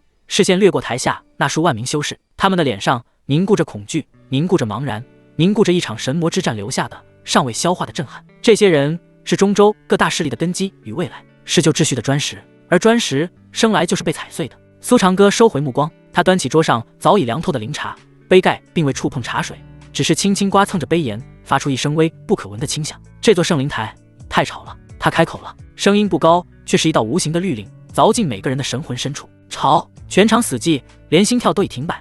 何来吵闹？无人敢问，无人能懂。在所有修士惊疑不定的注视下，苏长歌放下茶杯，口吻平淡的像在叙述一件与己无关的小事。从今日起，中州当立新廷。好，他指尖在桌面轻轻一点，声音也随之落下。长歌帝庭，长歌帝庭4个字没有重量，却压得在场所有人神魂崩裂，呼吸断绝。帝庭，何等狂妄的字眼！自上古大帝销声匿迹，这片大陆已有数十万载无人敢用帝字为号。他屠戮天骄，镇压帝魂，如今竟要在这片尸骨堆砌的废墟之上建立独属于他一人的无上神庭。死寂之后，人群中终于爆发出细碎的无法抑制的骚动，惊骇、荒谬以及一丝触及底线的愤怒在暗流中涌动。他想奴役整个中州，疯子，彻头彻尾的疯子！我等宗门传承万载，凭什么奉他一人为主？这些压抑到极致的声音依旧清晰地落入苏长歌耳中。他笑了，那笑容没有温度。看来有些人还没听懂。他伸出2根手指，给你们3天，中州百宗携各派镇宗功伐他本，宗门半数资源前来圣城朝拜，此为投名状。3日后不至者，视为本座之敌。话音落下，他端起茶杯，终于饮下那口凉茶。后果你们见过了。这句话像一桶九幽寒泉，浇灭了所有人心中最后一丝侥幸。投名状，他要的不是臣服，而是要他们亲手斩断传承根基，将一切都奉上。何等霸道，何等恶毒，欺人太甚！神剑山庄的阵营里，一名长老双目赤红，压着嗓子低吼。他身旁的庄主赵晴天却猛地扼住他的脖颈，眼中血丝密布，满是惊恐。闭嘴！你想让我们现在就死吗？人群中几位2流宗门的宗主交换了一个眼神，眼神里是绝望催生出的疯狂，现出一切是死，反抗也是死，左右都是一死。毒就在这一瞬间，消消消！3道血色流光从人群的不同角落以燃烧生命的决绝朝3个方向爆射而出。他们动用了秘法，祭出了遁符，逃出去，将此魔头之讯传遍全域，联合天下共诛之。这是他们最后的念头。然而宝座上的苏长歌连眼皮都未曾抬一下，他只是伸出1根手指，对着虚空轻轻一点。我说过，这里太吵了。嗡，一股无形的波动骤然扩散，空间在这一刻从流体化为晶石。那3名快到极致的宗主身形猛地在半空中凝固，像被封存于透明琥珀中的重置，永远定格在了前冲的姿态。他们脸上的狰狞与狂喜尚未褪去。不，其中一人眼球艰难地转动，无边的恐惧彻底吞噬了他的意识。苏长歌的手指凌空一握，安静点。咔嚓，空气中响起某种晶体碎裂的轻音。3名宗主周围的空间浮现出蛛网般的黑色裂痕。下一瞬，噗噗噗，3声轻响，3名化神境宗主连同他们的神魂、法宝与最后的希望，被那股力量瞬间搅成了3团血雾。风一吹就散了，形神俱灭。整个过程悄无声息，却比任何神通都更令人胆寒。这不是力量，这是规则。还有谁觉得本座的话不够清楚？苏长歌的声音再次响起。扑通，第一个跪下的是神剑山庄庄主赵晴天。这位中州巨擘彻底抛弃了所有尊严，重重叩首。神剑山庄愿奉地主为主，3日之内必献上投名状。他的声音在发抖，有了第一个便有第2个。玉清宗愿奉地主为主，万寿门愿奉地主为主，我等参见地主。山呼海啸般的臣服声此起彼伏，那些曾经高高在上的宗主长老，此刻如同被抽掉脊骨的野狗，争先恐后的跪伏在地，额头死死贴着冰冷的石板。圣灵台上数万修士尽数叩首，唯有那道身影安坐如山。他看着眼前万仙来朝的景象，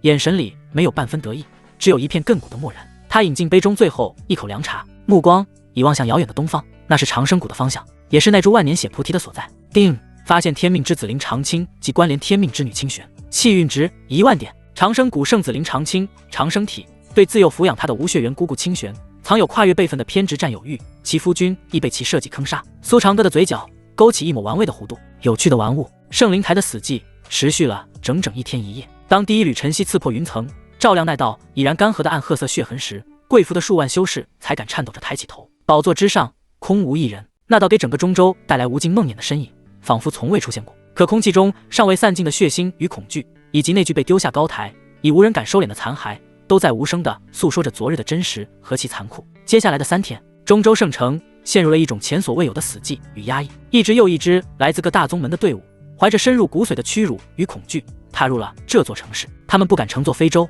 不敢张扬。所有曾经俯瞰一隅的宗主长老都换上了最朴素的衣袍，如同前来朝圣的苦修士，脸上写满了敬畏。神剑山庄、玉清宗、万寿门，昔日威震一方的霸主，如今皆低眉顺眼，将封装好的镇宗功伐踏本与储物界恭恭敬敬地呈递到长歌殿临时设立的据点，无人敢有半分折扣，无人敢有丝毫迟疑。苏长歌用一场血腥的公开处刑，为长歌帝庭4个字注入了最深刻、最不容置疑的含义。第4日清晨，长歌殿内，苏长歌端坐主位，沈清渊正小心地为他沏茶，凌霄与慕寒霜等人分立两侧，垂手肃立，神情恭谨至极。殿下，皇甫太正在汇报着各宗上贡的情况。地主，中州108宗已有100宗献上投名状。皇甫太的声音里有种难以抑制的激动与敬畏。唯有长生谷与其他几家至今未有任何回应。苏长歌眼皮都未抬一下，仅用杯盖轻轻拨弄着水面浮起的茶叶。本座派去的人回来了吗？话音刚落，殿外传来一阵急促到变形的脚步声。一名负责守卫的侍从脸色惨白，连滚带爬地冲了进来，声音因极度的恐惧而嘶哑变调。地主，外面！他一句话都未能说完。轰！一声震耳欲聋的巨响，大殿的门被一股磅礴巨力从外轰然撞碎。木屑纷飞间，一口漆黑的薄皮棺材裹挟着冲天的死气与血腥，呼啸着飞入殿内。砰！棺材重重砸在光洁如镜的地板上，发出一声令人心脏骤停的闷响。棺材上用淋漓的鲜血写着4个狰狞的大字：屠魔献礼。殿内，慕寒霜、洛离等人面色瞬变，娇躯微颤。皇甫太更是勃然大怒，一步踏出，气息爆发，放肆！苏长歌却抬了抬手，示意他安静。他的目光平静地落在棺材上，没有半分波澜，仿佛那不是一口棺材，只是一块挡路的石头。打开！2名侍卫强忍着神魂的战力，上前合力，猛地掀开棺盖。嘎吱！一副惨绝人寰的景象暴露在众人眼前。棺材里躺着的正是苏长歌3天前派去长生谷宣告谕令的使者。他被人斩断4肢，做成了人质，浑身上下布满了细密的剑痕，双目圆瞪，死不瞑目，脸上凝固着临死前的极致痛苦。而在他的心口直直插着一柄翠绿的长剑，剑柄上一张以凌厉写就的金色法纸，正散发着毫不掩饰的倨傲与凛冽杀意。念！苏长歌的声音依旧平淡，听不出喜怒。皇甫太强行压下心头翻涌的怒火，上前取下法纸，深吸一口气，沉声念道：告天下修士书，今有域外魔头苏长歌降临中州，屠戮天骄，手段残忍，实乃天地不容之祸胎。我长生谷圣子林长青身负天命，当行正道，为天下除此大害。3日之内，此魔若不自负双手，前来长生谷山门前叩首谢罪，我必亲率天下义士踏平圣城，斩其头颅，以正乾坤。特此宣告，天下共鉴之。法旨念完，整个大殿落针可闻，死寂到令人窒息。慕寒霜、洛离等一众月神宫的女子脸上血色尽退，他们亲眼见证过苏长歌的恐怖，镇压地魂，活剥剑骨，视万物如刍狗。而这长生谷，这林长青，竟敢用如此姿态向这尊盖世魔神宣战，这不是狂妄，这是彻头彻尾的愚蠢与无知。定！检测到天命之子林长青气运值剧烈波动，主动发起挑衅，宿主应对方式将影响气运掠夺效率。系统的提示音在脑海中响起。苏长歌的脸上终于浮现出一丝极淡的宛如冰雪初融的玩味笑意。他缓缓起身，踱步走到那口棺材前。他低头看了一眼使者那张死不瞑目的脸，眼神没有任何怜悯，只有一种看待有趣之物的漠然。不错的骨气，他轻声评价，像是在点评一件艺术品。可惜选错了对手。他转过身，重新走向主位。殿内所有人，包括沈清渊在内，都屏住了呼吸，等待着那足以让整个中州天翻地覆的雷霆之怒。然而苏长歌只是重新坐下，他端起了那杯已经微凉的茶。他看着杯中沉浮的茶叶，仿佛那封战书，那具尸体都不过是路边微不足道的尘埃。良久，他抬头也不抬的淡淡开口：清渊，主人。沈清渊立刻上前一步，恭敬垂手。苏长歌抿了一口茶，声音轻描淡写，像是在吩咐一件再寻常不过的家务事。传令下去，备粥。正好本座亲自去取一味药材，本座采药，尔等赴死。药材！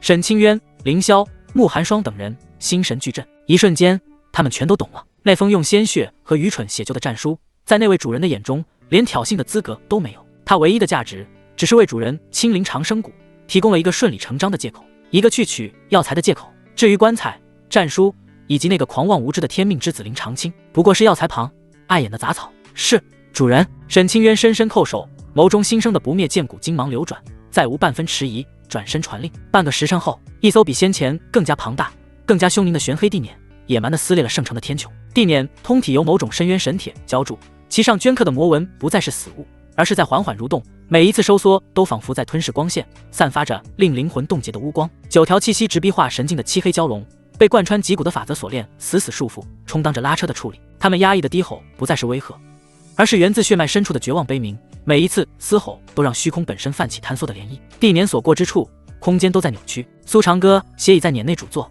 和睦养神。沈清渊与凌霄分立左右，气息内敛，宛如2尊没有情感的绝美神像。慕寒霜与洛离这些昔日仙子则卑微地跪坐在下方，素手纤纤为他剥开灵果，温着灵酒，连呼吸都小心翼翼。地碾之内是一片绝对的死寂，唯有蛟龙沉重的喘息与撕裂空间的闷响，谱写着通往毁灭的序曲。长生谷，中州东域的丹道圣地，此地灵气浓郁到凝为实质的雾霭，终年不散。山谷之内，奇花异草遍地，千年古药俯拾皆是。整座山谷被一座名为万木回春大阵的护宗神阵所庇护，此阵勾连谷内数千万灵植根系，汲取无尽生机，号称可抵御飞升境大圆满强者的月余猛攻而不破。此刻，长生谷内张灯结彩，气氛狂热，无数弟子昂首挺胸，脸上写满了盲目的骄傲。圣子威武，那封战书才是我被修士封谷。什么长歌地庭，藏头露尾的魔头罢了，待圣子出手，必将其挫骨扬灰。不错，我长生谷传承数十万载，底蕴岂是邪魔歪道能想象的？山门前，一名守山执事自得地捋着胡须，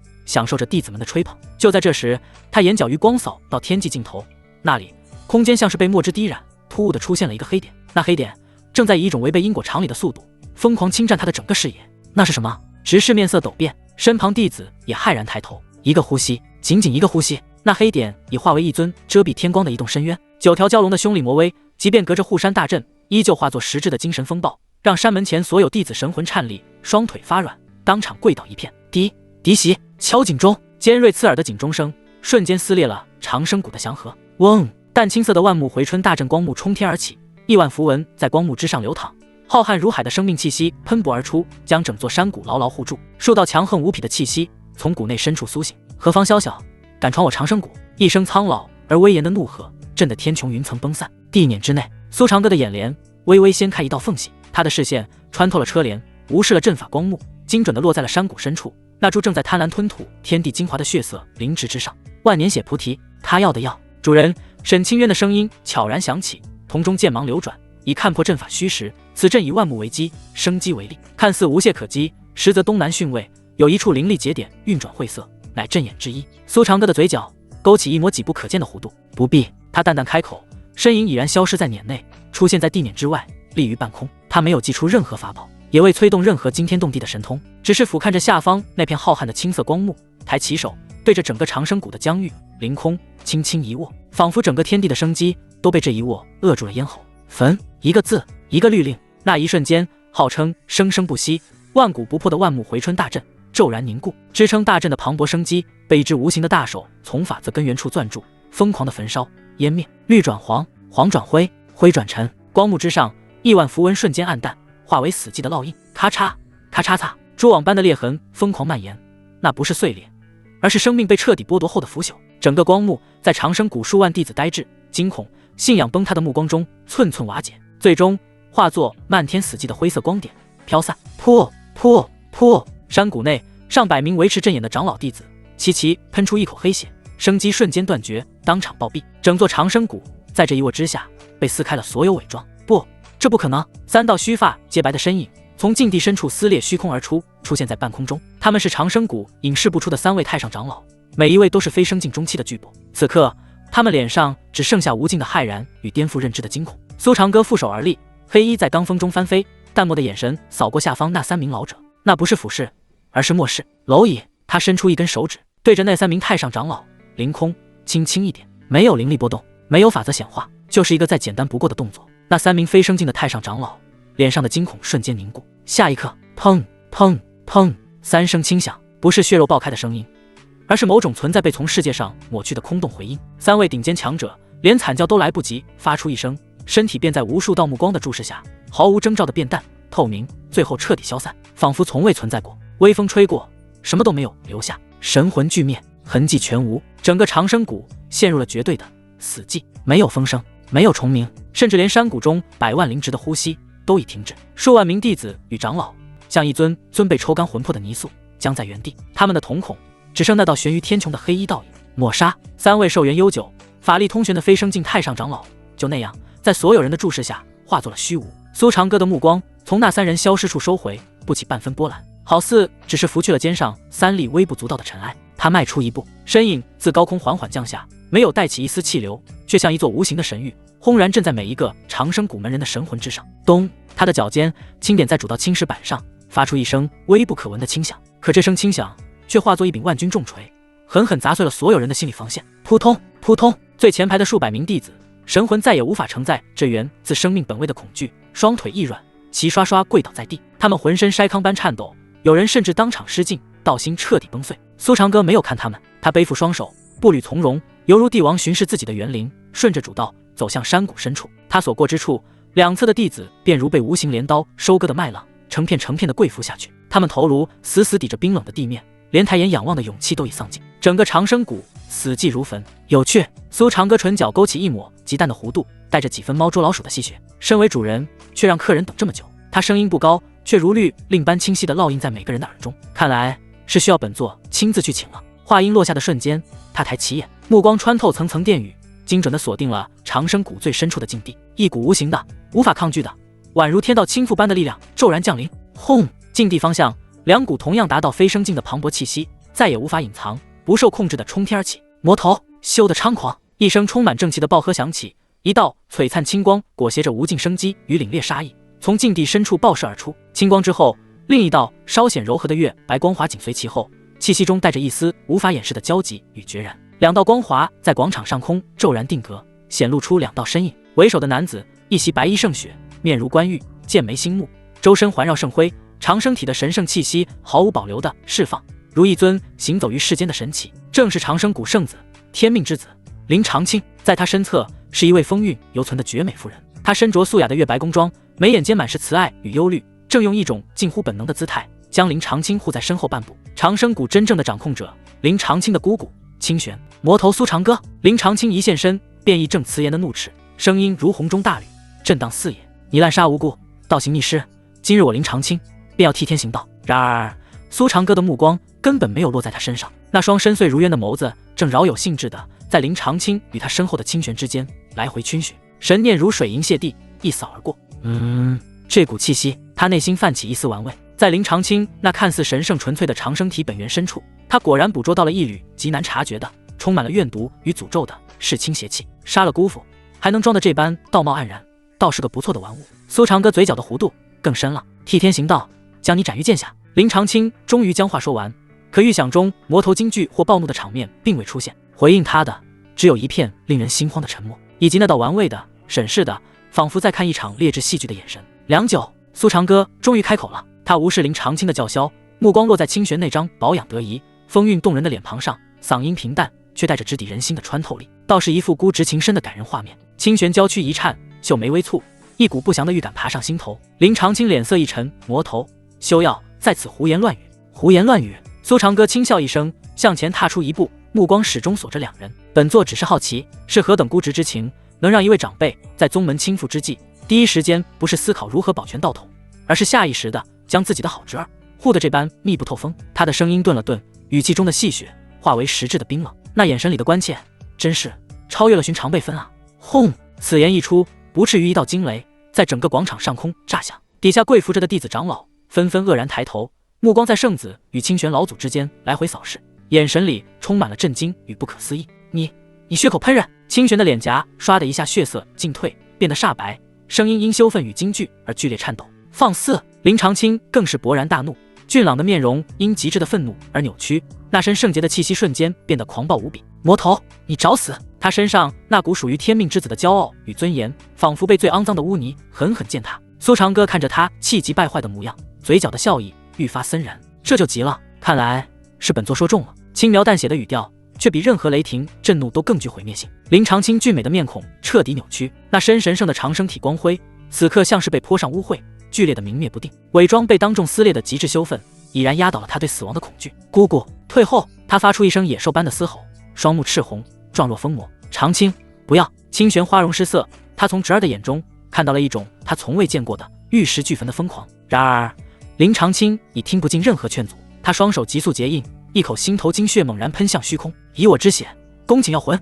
万要炼魂阵起！轰隆！整个长生谷在这一刻发出不堪重负的呻吟，山谷内数以百万计的灵植发出凄厉的哀鸣，他们的生命精气不再是祥和的青色，而被强行扭曲为一种充满了怨毒的惨绿。无数药草的虚影冲天，在空中交织，汇聚成一座笼罩天穹的邪异大阵。空气中既芬芳又致命的气味疯狂弥漫。啊！广场边缘几名弟子瞬间惨叫，七窍流出黑血，一丝神魂竟被大阵活活抽出。清玄的脸庞惨白如纸，万药炼魂阵以牺牲宗门万载灵植根基乃至门人神魂为代价，炼化一切敌。此阵一开，长生谷未来万年都将沦为废土。他为了掩盖那句诛心之言，竟不惜毁掉整个宗门的根基。魔头，给本圣子死！林长青面目狰狞，催动大阵，那混合了万千药魂的惨绿洪流，化作一道足以瞬间蒸发飞升境后期的死亡光束，朝着苏长歌轰然射去。面对这绝杀一击，苏长歌甚至没有掀动眼帘，他只是伸出一根手指，指尖之上一缕幽蓝与星白交织的火焰静静燃起。幽海新年，萤火之光。他吐出几个字，屈指一弹，那缕看似微不足道的火苗，轻飘飘的迎上了那道恐怖的惨绿光束。没有爆炸，没有轰鸣，那道惨绿光束在触碰到幽海新年的瞬间，如冰雪玉阳，被那小小的火苗无声吞噬。火焰非但没有熄灭，反而光芒更成一分。它像一个法则构筑的黑洞，去势不减，直接印在了万药炼魂阵的光幕上。滋滋滋，令人神魂颤栗的声音响起。那由磅礴生命精气构筑的大阵，竟在火焰的侵蚀下，从生机勃勃的惨绿迅速变为枯黄，再化为死寂的灰败。阵法的法则被从根源处焚灭，改写。不可能！林长青双目欲裂，他疯狂催动法力，可涌入阵法中的所有能量都成了那朵幽蓝火焰的新柴。噗！他狂喷一大口逆血，气息瞬间萎靡。他的底牌被以一种颠覆他认知的方式彻底碾碎。下一刻，苏长歌的身影已然站在他面前，他声音平淡，目光越过林长青，落在他身后那片被层层禁制守护的区域，交出万年血菩提。林长青浑身巨震，面如死灰。他竟是为了药皇星禁地里的那株神药而来。清玄娇躯颤抖，强撑着开口，声音里带着一丝哀求：前辈，血菩提在药皇星，此地与我长生谷历代谷主血脉相连，更有药皇禁制，若强行闯入，禁地会瞬间自毁，其中所有神药都将化为凡尘。我愿意奉上神药，望前辈放我们一条生路。这是长生谷最后的屏障，也是唯一的屏障。听到此话，原本已陷入绝望的林长青眼中骤然爆出一丝金光，那是溺水者抓住的唯一稻草。他猛地抬头，强行挺直被恐惧压弯的脊梁，脸上挤出一副属于天命之子的决绝。且慢，苏长歌！他高声嘶喊，试图用音量盖过自己内心的颤抖。你既为药而来，我长生谷便给你一个公平的机会，你若有胆，便与我赌一局。苏长歌终于将目光落回他身上，那眼神中的玩味让林长青的心脏狠狠一抽，但他别无选择。他咬牙道：与我一同进入药皇星，以一个时辰为限，看谁能采摘到更多的珍稀灵药。若你赢了，不止万年血菩提，我林长青乃至整个长生谷皆任你处置。他顿了顿，声音里带上了一丝强行注入的自负。但若你输了，你必须立下天道誓言，立刻离开，永世不得再踏入长生谷半步。药皇星是他林长青的主场，其中的法则与限制，唯有身负长生体与谷主血脉的他才能通行无阻，这是他唯一可能翻盘的机会。此言一出，满场死寂，所有人的目光都聚焦在了苏长歌身上。在绝对的力量面前，这所谓的公平赌约更像是一个卑微的祈求。苏长歌看着林长青那张写满孤注一掷的脸，又瞥了一眼旁边面色复杂，眼神中已生出疑虑与恐惧的清玄。他嘴角的弧度缓缓扩大，森然而冰冷。他最喜欢看的就是猎物在自己设计的陷阱里一步步走向深渊。好一个公平的机会！他看着林长青，那眼神就像在欣赏一只卖力表演的丑角。本座允了，本座允了。三个字落地无声，却让长生谷死寂的空气瞬间重新流动。跪伏在地的弟子们茫然抬头，眼中竟燃起一丝绝处逢生的火光。赌约，圣子竟真的凭三言两语为宗门争取到了一线生机。林长青体内的血液在奔涌轰鸣，狂喜，极致的狂喜几乎要撑爆他的天灵盖。他赌赢了，这个魔头终究逃不过强者的通病，绝对的傲慢，竟敢在自己经营了100年的主场玩一场所谓的公平游戏。蠢货！药皇星内万千禁制皆为我控，天地法则皆为我用，你修为通天又如何？踏入其中，便是踏入了本圣子的坟场。内心在疯狂嘶吼，林长青的脸上却已然恢复了神圣与谦卑。他对着苏长歌深深一揖，姿态低到了尘埃里。前辈胸襟，晚辈拜服，请。话音落，他猛然转过身，大步流星走向山谷深处那片静寂的云雾。一步踏出，气势重燃；再一步，长生体的圣洁光辉再次笼罩全身。他要让所有弟子都看到，他林长青依然是那个能够拯救宗门于水火的救世主。苏长歌唇角挂着一缕若有似无的笑意，不紧不慢地跟上。闲庭信步，不像赴一场生死赌局，更像是巡视自家的园林。清玄走在最后，只觉得手脚一片冰凉。赌约是成立了，可那股不祥的预感非但没有消散，反而更深地刺入他的神魂。他看着前方侄儿强行挺直的背影，又看了一眼身侧那个深不可测的男人。有什么地方不对？一路无人言语，三人最终停在一座古朴的石门前。石门上雕刻着3个古字：药皇星。浓郁道化不开的药香混合着令人心悸的法则威压，从门缝中渗出。到了。林长青站定，回身，属于主场的那份从容与自信已重新回到他脸上。此门有药皇血脉禁制，唯我谷主一脉方可开启。他刻意加重了“唯我”二字。入内个时辰，各凭本事。前辈，意下如何？苏长歌根本没看他，那双幽邃的眼瞳径直越过林长青的肩膀，落在他身后那张风韵动人却写满忧虑的脸上。他忽然笑了，赌曰：“本座自然会遵守。”这一声让清玄与林长青的心跳都漏掉一拍。不过，苏长歌话锋陡然一转，目光如针，死死定在清玄身上，语气里的戏谑结成了冰。开门之前，我们不妨先聊聊另一个秘密。林长青脸色巨变，前辈，莫非你想反悔？苏长歌置若罔闻，他看着清玄，一字一句，声音不大，却字字诛心。比如，关于你那位死得不明不白的夫君。轰！清玄的脑海一片空白，他的脸颊血色尽退，白得骇人。你胡说什么？苏长歌嘴角的弧度愈发森冷，他向前踏出一步，无形的气场将孤直二人彻底禁锢。当年你夫君被誉为长生谷最有希望触及飞升之上的天才，在他闭关冲击瓶颈的关键时刻，为何会突然走火入魔，神魂俱灭？苏长歌的语气很平淡，像在叙述一段与己无关的史书，但每个字都让清玄的呼吸困难一分。你们对外宣称是意外。他停顿一下，目光缓缓转向一旁，那个身体已在不自觉发抖的林长青。可本座听到的版本却是有人趁他闭关，暗中篡改护身大阵，引得脉煞气倒灌，才让他尸骨无存。苏长歌的视线如两柄审判之剑，重新刺回清玄的脸上。而那个动手的人，就是你视若己出，甚至不惜以身相护的好侄儿。你血口喷人！林长青发出困兽般的咆哮，圣洁光辉彻底崩碎，只剩歇斯底里的怨毒与恐慌。他想出手，苏长歌一个眼神扫过，就将他所有的法力与念头冻结成冰。清玄则彻底僵住了，尘封百年的记忆被一只血手强行撕开，无数被他刻意忽略的细节，此刻如溃堤洪水，冲垮了他所有的自我欺骗。夫君闭关前，长青那过分殷勤的关怀；惨案发生后，长青那超出常人的悲痛和对自己无微不至的安慰。还有，自那以后，两人之间那份逐渐扭曲、越界的孤执情深，一幕幕画面在他识海中倒放。那张他曾无比信赖、无比怜爱的脸，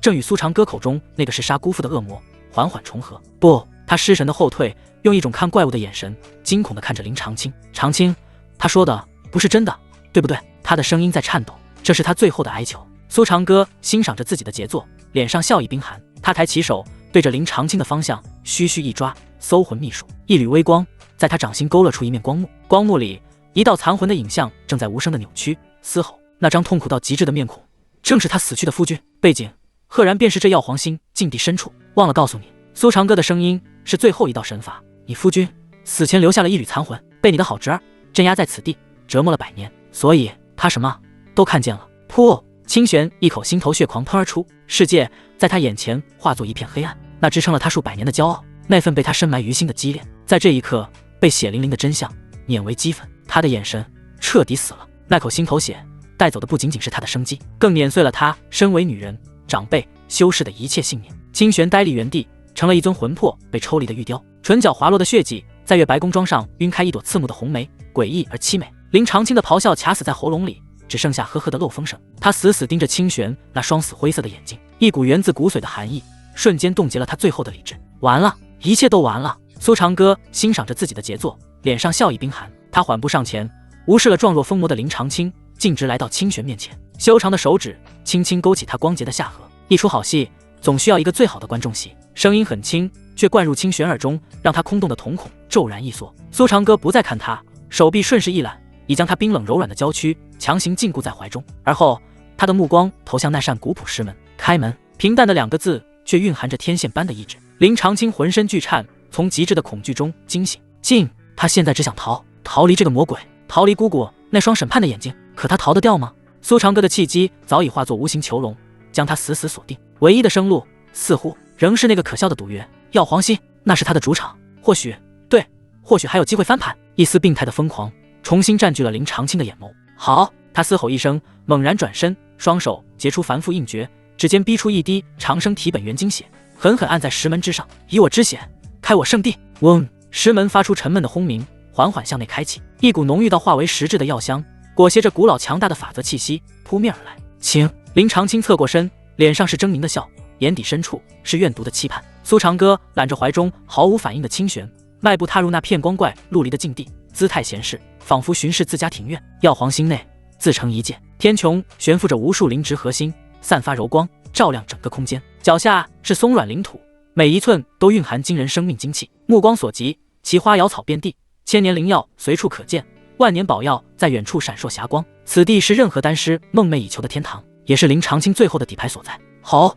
一声咆哮震彻神魂。前方药田深处，一头通体碧绿、由活体翡翠雕琢而成的麒麟巨兽缓缓起身，它周身萦绕磅礴的引木精气，每一次呼吸都引得四周灵芝疯狂生长。长生谷守护神兽木麒麟，修为已达飞升境大圆满。畜生，给本圣子杀了他！看到木麒麟的瞬间，林长青的信心与疯狂暴涨到了顶点。这是他的主场，这是他的神兽，在这里他就是主宰。木麒麟接收到指令，灯笼大的眼眸瞬间锁定苏长歌，杀意暴虐。他四蹄猛然踏地，大地轰鸣，庞大的身躯化作一道绿色毁灭闪电，裹挟着撞碎山岳的力量猛冲而来。面对这毁天灭地的一击，苏长歌眼皮都未曾抬一下，他只是看着那头扑来的巨兽，嘴角勾起一抹玩味。而后他伸出一根手指，指尖一缕幽蓝与星白交织的火焰静静燃起，没有滔天气势，没有法则波动，那缕火焰就那样轻飘飘的对着虚空一点。嗡！一股源自生命本源的最极致的恐惧瞬间攫住了木麒麟的神魂。那道狂暴冲锋的绿色闪电在距离苏长歌100丈之遥时，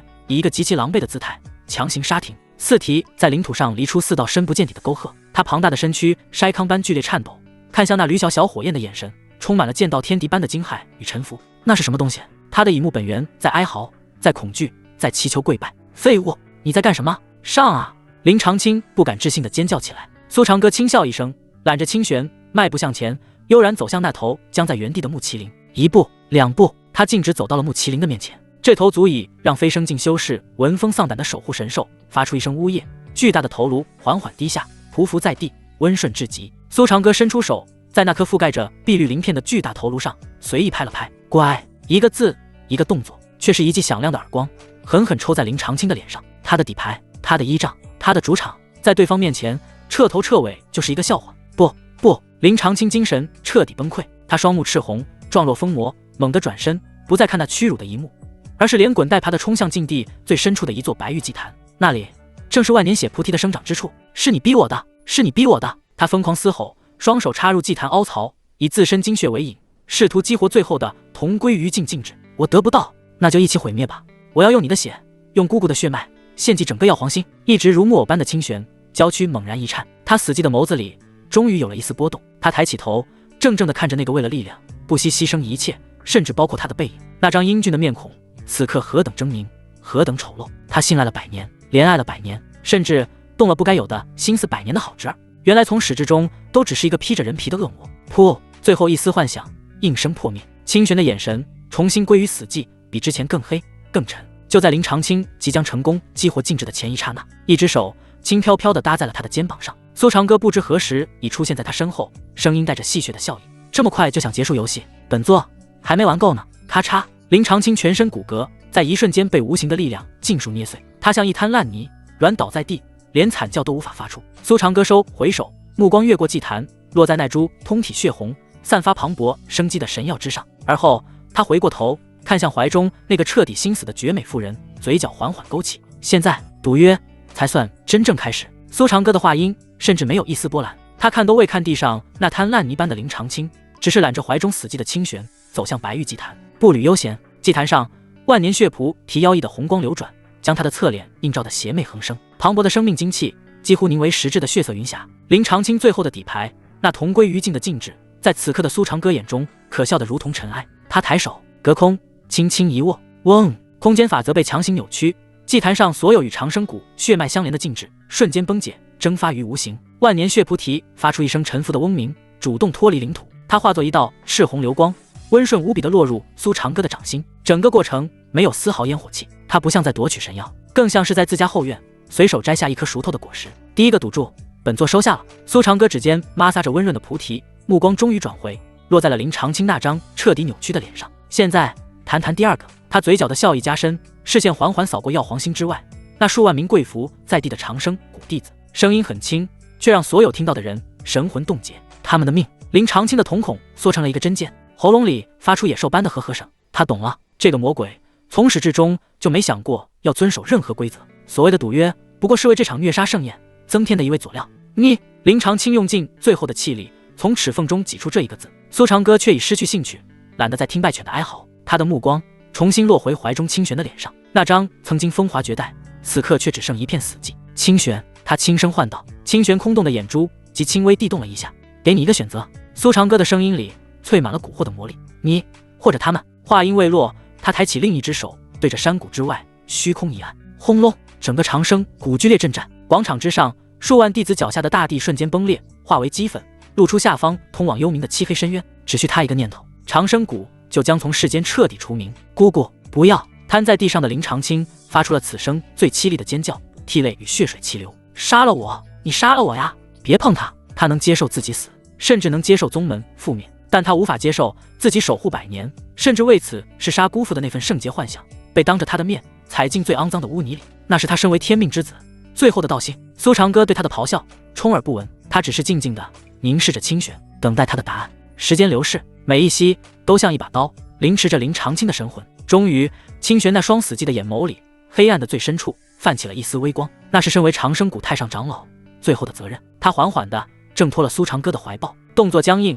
如同被人抽去所有筋骨的提线木偶。他没有看苏长歌，也没有看那些命悬一线的弟子，他的目光穿透了空间的阻隔，死死地定在林长青的脸上。那张他曾怜爱百年，此刻却只剩陌生的脸。扑通，他跪下了，对着苏长歌的方向。这一跪，仿佛抽干了天地间所有的声音，化作一柄万钧重锤，狠狠砸碎了林长青的天灵盖。不，他绝望地摇着头，眼中的光正在飞速熄灭。清玄抬起手，那双曾种植过无数神药的玉手，此刻却在剧烈的颤抖。他抚上了自己月白色的宫装领口，然后在林长青眼球即将爆裂的注视下，撕拉，布帛撕裂的声音清脆而残忍。他亲手撕开了那象征着圣洁与高贵的衣袍，露出大片凄霜赛雪的肌肤，以及那精致脆弱的锁骨。这一个动作撕裂的不是衣袍，是长生谷万载的清誉，是清玄数百年的骄傲，更是林长青心中那座用偏执与罪恶堆砌而成的唯一的圣殿。我长生谷清玄。他终于开口，声音沙哑空洞，没有任何情绪起伏。自今日起，愿为苏长歌主人之奴，奉上此身，奉上此魂，永世效忠。长生谷再无太上长老。他的声音顿了顿，每一个字都像淬毒的刀扎进林长青的识海。世间也无清玄，唯有主人的玩物啊！林长青再也承受不住，发出一声不似人类的惨嚎，心神防线于此刻彻底崩塌。他笑了，笑着笑着，血泪从七窍疯狂涌出，他哭了，哭着哭着又变成了癫狂的大笑。疯了！长生谷的天命之子，那个身负长生体，本该光耀万古的圣子，在亲眼目睹自己穷尽一生去守护、去占有的信仰，以最卑微的姿态向另一个男人跪地为奴后，彻底疯了。苏长歌欣赏着这幅完美的杰作，脸上露出满意的微笑。他缓步走到跪伏在地的清玄面前，无视了他身上那惊心动魄的春光，只伸出一根手指，指尖一缕微不可察的黑芒凝聚旋转，他轻轻点在了清玄光洁的眉心。种魂魔印，印记一闪而逝，霸道的侵入识海最深处。从这一刻起，这个女人的生死、荣辱，乃至每一个念头，都将由她绝对掌控。他收回手，低头俯视着这个彻底献出灵魂的绝美妇人，声音平淡的为这场游戏画上句点。一件完美的艺术品，总需要一个合适的落款。从现在起，你属于我了。种魂魔印沉入识海，清玄的身躯及轻微的一颤，他死灰色的眼瞳深处，那最后一丝属于自我的火星彻底熄灭。玉雕般的身躯依旧跪着，撕裂的宫装下，血迹在静地的幽光里泛着冰冷的色泽，羞耻、寒冷都已与他无关。另一头瘫软在地的林长青，那癫狂的笑声像是被一只无形的大手掐住，骤然断绝。他死死盯着清玄眉心一闪而逝的魔印，喉咙里发出困兽濒死般的呵呵声。他知道那是什么，那是比死亡恐怖亿万倍的奴役烙印，是他穷尽一生守护，不惜弑杀姑父也要独占的圣洁月光。从灵魂到肉体，被永远的刻上了另一个男人的名字。杀了我，杀了我！他开始梦一般的哀求，血泪早已凝固在脸上，仅存的理智只剩下求死这一个念头。苏长歌居高临下的瞥了他一眼，那眼神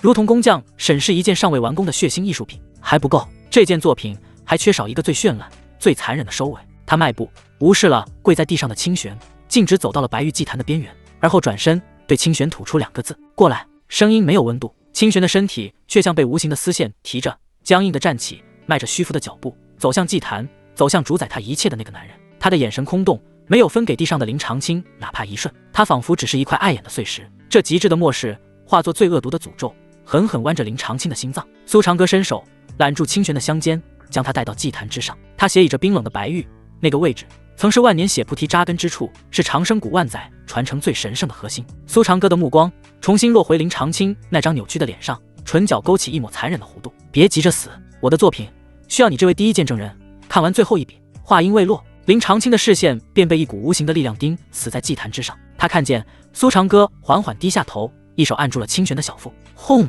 一股霸道绝伦的星炎之力如决堤的魔潮，毫无征兆地从苏长歌那边爆发，野蛮地灌入清玄体内。这不是传功，更不是救赎，这是一场最粗暴、最残酷的殖民与改造。一声被强行压抑的破碎闷哼从清玄咬的青子的唇间溢出，他死寂的脸庞因钻心剜骨的剧痛而扭曲，长长的睫毛筛糠般颤抖。那股冰炎灵力太过狂暴，太过蛮横，冲进他体内后没有丝毫温顺，反倒像一群失控的凶兽，在他的四肢、百骸、经络、丹田里疯狂地冲刷、撕扯、重组。经脉被撑得快要断裂，每一寸肌肤都像是被烈火灼烧，又像是被寒冰冻结，两种极致的痛感交织在一起，顺着血脉蔓延到全身的每一个角落，让他浑身的肌肉都不受控制的绷紧、僵硬。经脉在寸寸崩裂，丹田在剧烈翻搅，每一寸血肉都在哀嚎。林长青看得真切，这从来都不是什么温情脉脉的双修，这是一场最粗暴、最残酷的殖民与改造，是强者对弱者最彻底的碾压与掠夺。他能清晰看到姑姑体内那温润圣洁、属于长生古一脉的乙木本源，正在被那霸道的星炎之力疯狂吞噬、污染、同化。那就像一汪清澈的圣湖被灌入了来自九幽的岩浆。苏长歌俯下身，温热的气息拂过清玄的耳畔，声音低沉而清晰，像恶魔的低语，同时灌入两人耳中。从今往后，你的体内再无半分长生骨的痕迹，你的根骨、你的本源、你的每一滴血都必须染上我的颜色，这是恩赐，你不得不受。他力量再增，那股冰炎之力长驱直入，精准地锁定了清玄的最深处。丹田内最后一丝长生功法的本源烙印开始一寸寸的碾压抹除。清玄的身体爆发出最后的本能抗拒，他浑身剧烈地颤抖着，脊背绷得笔直，双手死死攥成拳头，指甲深深嵌进掌心，渗出细密的血珠，指节泛白，连指尖都在微微蜷缩。可他的反抗在苏长歌绝对的力量面前显得如此苍白无力，不过片刻就从剧烈的抗拒变成了无力的痉挛，浑身的肌肉都在不受控制的抽搐，原本紧绷的脊背缓缓弯下，像被抽走了所有的力气，最终彻底软化下来，瘫倒在冰冷的祭坛上，只有胸口还在微弱的起伏着。林长青绝望地感受着清玄体内那股他熟悉了一辈子的圣洁气息正在飞速消散，取而代之的是一种冰与火交织的霸道而邪异的全新道运。那是苏长歌的道运。在残酷的改造中，清玄的修为瓶颈寸寸崩裂，气息竟在疯狂暴涨，可他的眼神却一分一分变得更加空洞，更加麻木。灵魂被抽离，只留下一具被强行改造、刻上仇人烙印的完美躯壳。两行清泪从他紧闭的眼角无声滑落，不是因为痛苦，而是这具身体对过往的自己最后的告别。这一切都清晰地倒映在林长青那双血泪交织的瞳孔里。他看着自己爱了一生、敬了一生的姑姑，那个月光般圣洁的女子，躺在宗门最神圣的祭坛上，被仇人以最羞辱的方式恩赐，被抹去本真，变成一件玩物。啊呵呵呵！林长青再也发不出完整的咆哮，只剩下破风箱般的嘶鸣。他的道心、他的神魂、他的一切，都在这场极致残忍的献祭仪式中被碾成了齑粉。他眼中的神光在最后的疯狂闪烁之后，终于如风中残烛，噗的一声彻底熄灭。定！天命之子林长青道心彻底泯灭，神魂本源崩碎，气运之已清零。冰冷的系统提示音在苏长歌脑海中适时响起，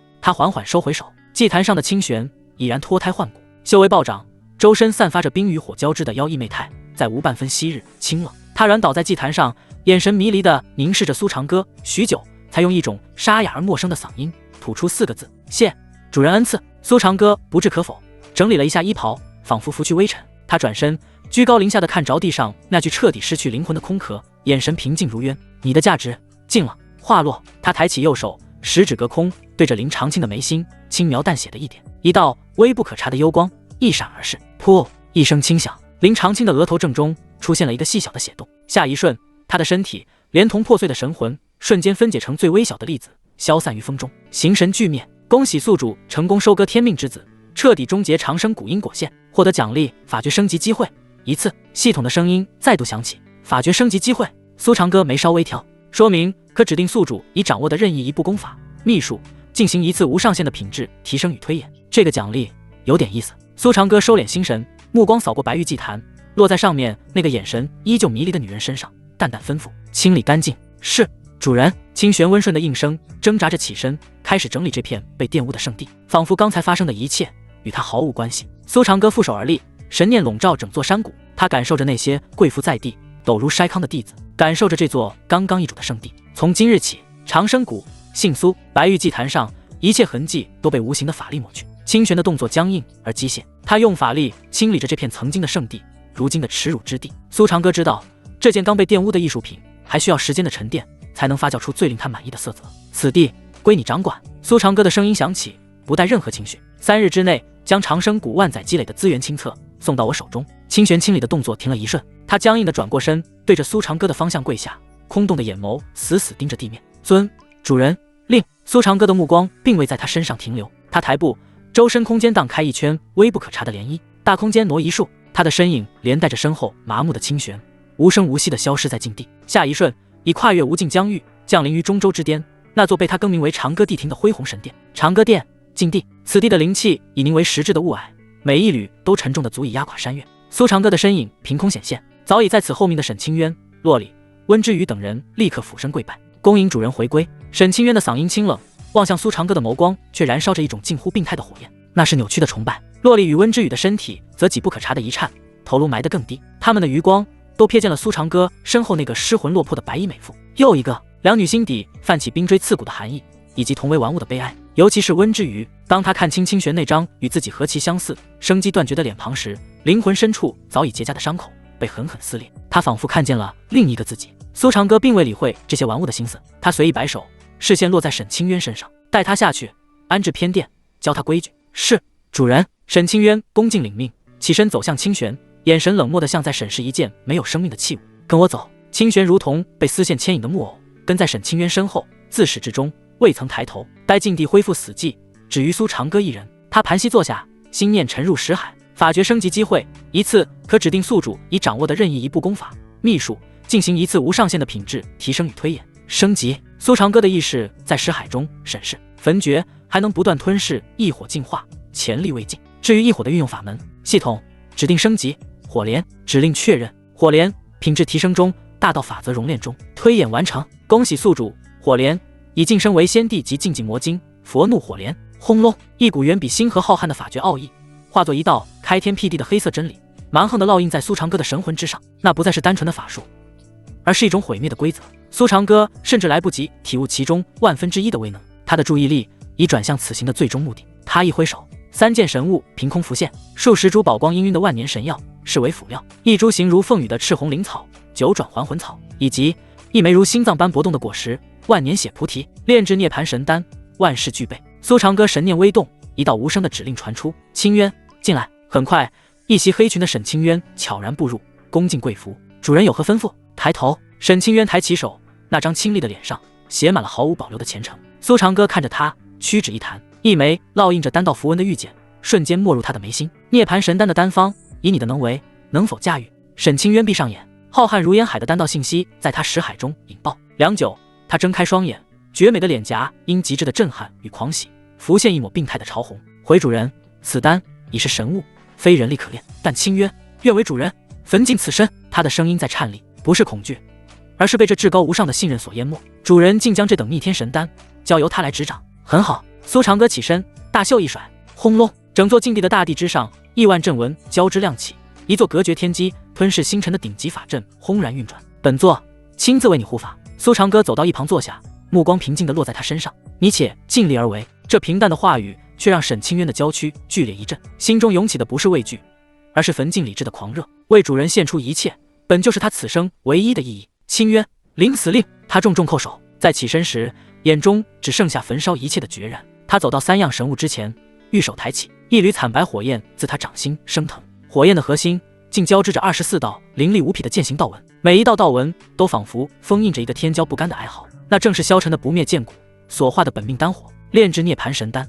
此刻开始，丹结碎，地足灵，你的上界问过我没？禁地之内，时间的流逝失去了意义。沈清渊盘坐于法阵中央，面无血色，生命的气息正顺着他与丹火的连接被疯狂的抽离。那双清丽的眼眸里，理智早已烧尽，只剩下一种病态的献祭般的炽热。他掌心悬浮的那缕惨白火焰核心处，24道剑形道纹正发出不甘的悲鸣，那是属于消沉的道，如今却成了炼化神丹的柴薪。9转还魂草与数十种万年神药的精粹，已化作一片粘稠的灵液星河。星河中央，那枚心脏般的万年血菩提，在剑骨丹火的炙烤下，每一次搏动都释放出汪洋般的生命本源。这个过程已超越了炼丹，更像是一场血腥的献祭。沈清渊的神魂早已撕裂，娇躯如风中残叶般剧烈颤抖，鲜血从唇角不断溢出，又被炙热的震纹瞬间蒸干。他已是油尽灯枯，但他的精神却亢奋到了极点，脑海中只回荡着苏长歌那句毫无波澜的命令，那是主人的意志，是他存在的唯一价值。焚我残躯，为主尽忠。沈清渊发出一声灵魂深处的呢喃，最后的道基轰然碎裂，化作最绚烂的血色焰火，尽数灌入了剑骨丹火之中。轰！火焰冲天，惨白之中渲染开一层决绝的猩红。灵液星河的融合在这一刻抵达了终点。始终闭目盘坐的苏长歌睫毛微动，一切尽在掌控。不知过去了多久，当所有药力与生命本源坍缩为一点，化作一枚龙眼大小、通体赤金、神纹流转的丹药雏形时，天地色变。轰隆隆！长歌地庭之上，中州万里晴空，毫无征兆地被一片死寂的混沌灰色所取代。一股足以压塌万古，令仙神颤栗的至高天威自9天之上轰然降临。天塌了！这是什么？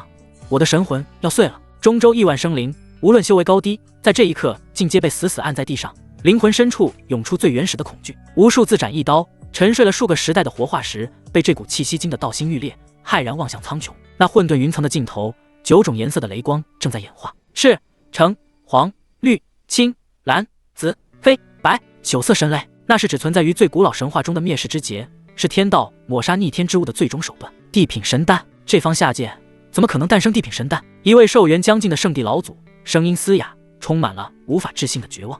长歌地庭上空，结云的核心，9色雷光已演化为一片无垠的雷霆汪洋，每一滴海水都足以将飞升境大圆满的存在抹除得干干净净。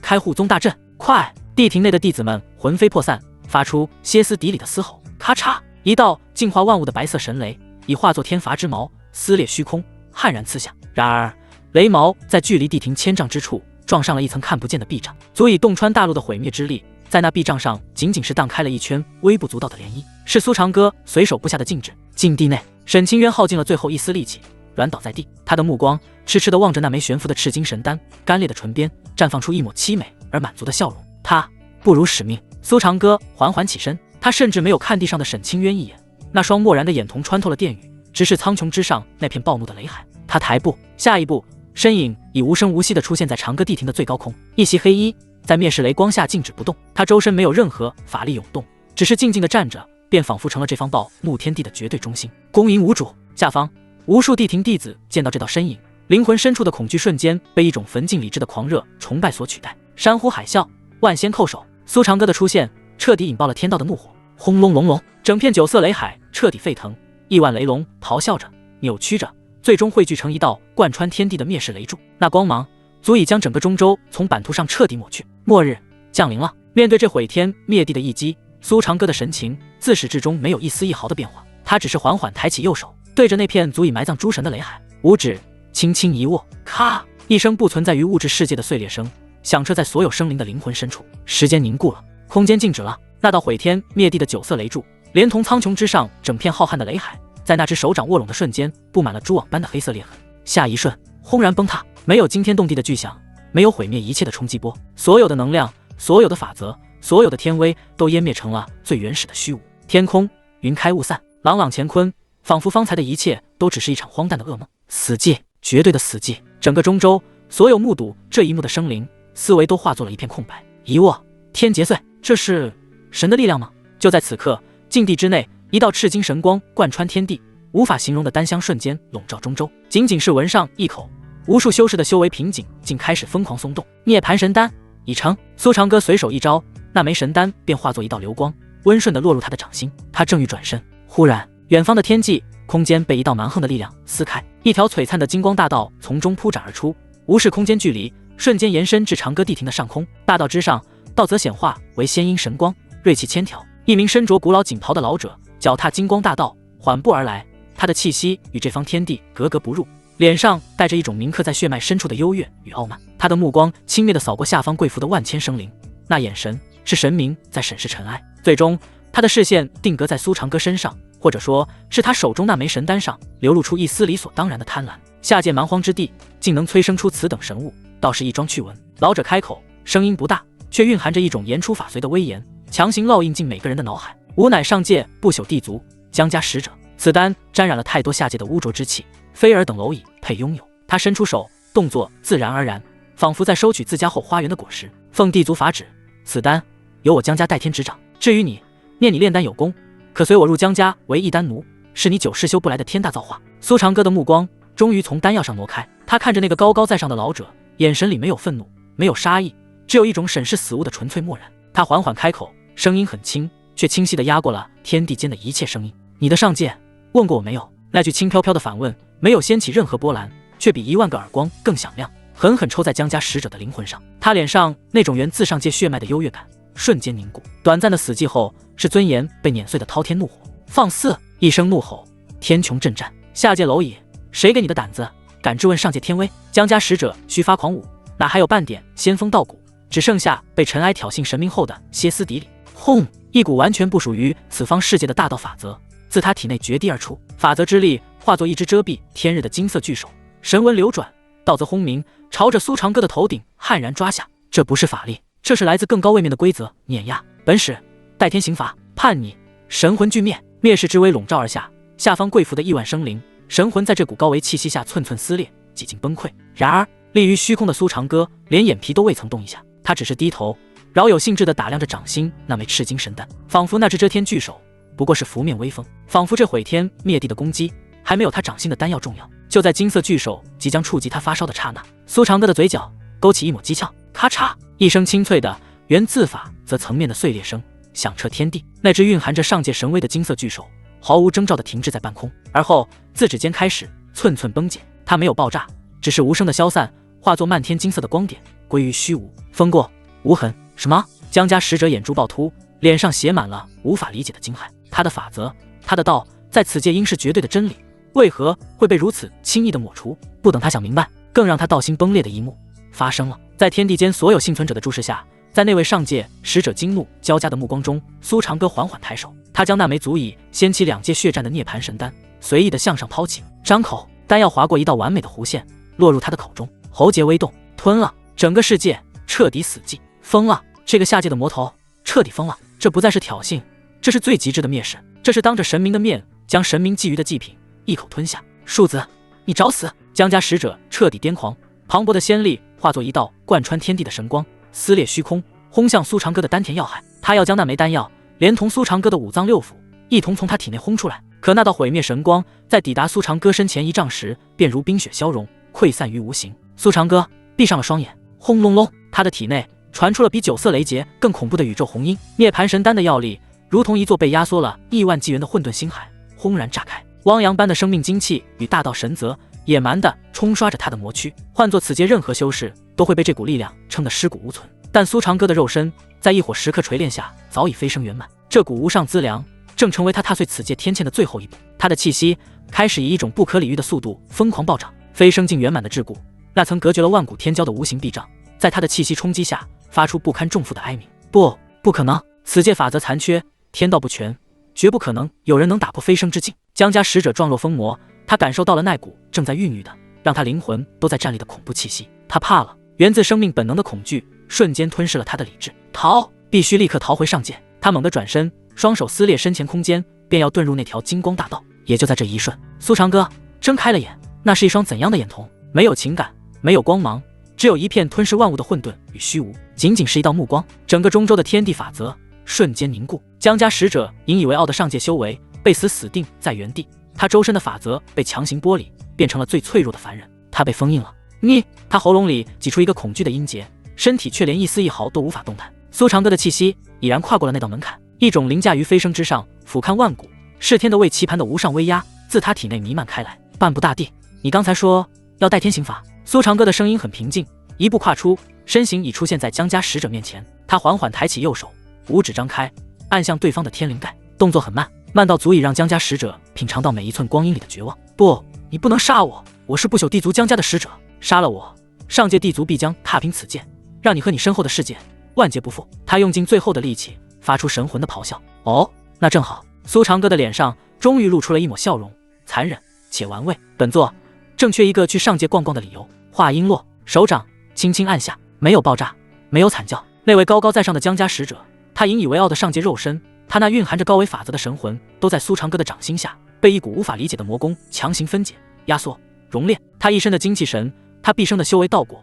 连同其灵魂深处关于上界的记忆坐标，在短短数息之内被硬生生炼化成了一枚拳头大小、通体血红、散发着不祥气息的丹丸。一枚血丹，定，搜魂完毕，已获得上界荒天仙域部分地图，并成功锁定不朽地族江家族的坐标。苏长歌随手收起血丹，仿佛只是碾死了一只虫子。他转身，目光扫过下方地庭内那些早已被吓得神魂失守的侍女们，最终他的视线落在了温之羽那张麻木而凄美的脸上。屈指一弹，那枚由上界使者炼化而成的血丹化作一道血光，精准的悬停在温之羽的面前。温之羽的娇躯猛地一颤，死寂的眼瞳里终于泛起一丝剧烈的波动。他看着那枚血丹，仿佛能感受到一个上界强者死前所有的不甘与怨毒。吞了他。苏长歌的声音淡漠响起，不容任何质疑。温之羽的嘴唇开始哆嗦，脸色煞白如纸。吞下一个活生生的人，这个念头比杀了他还要让他感到恐惧和恶心。可当他迎上苏长歌那双毫无波澜的眼眸时，所有的反抗念头瞬间化为冰屑。他没有选择，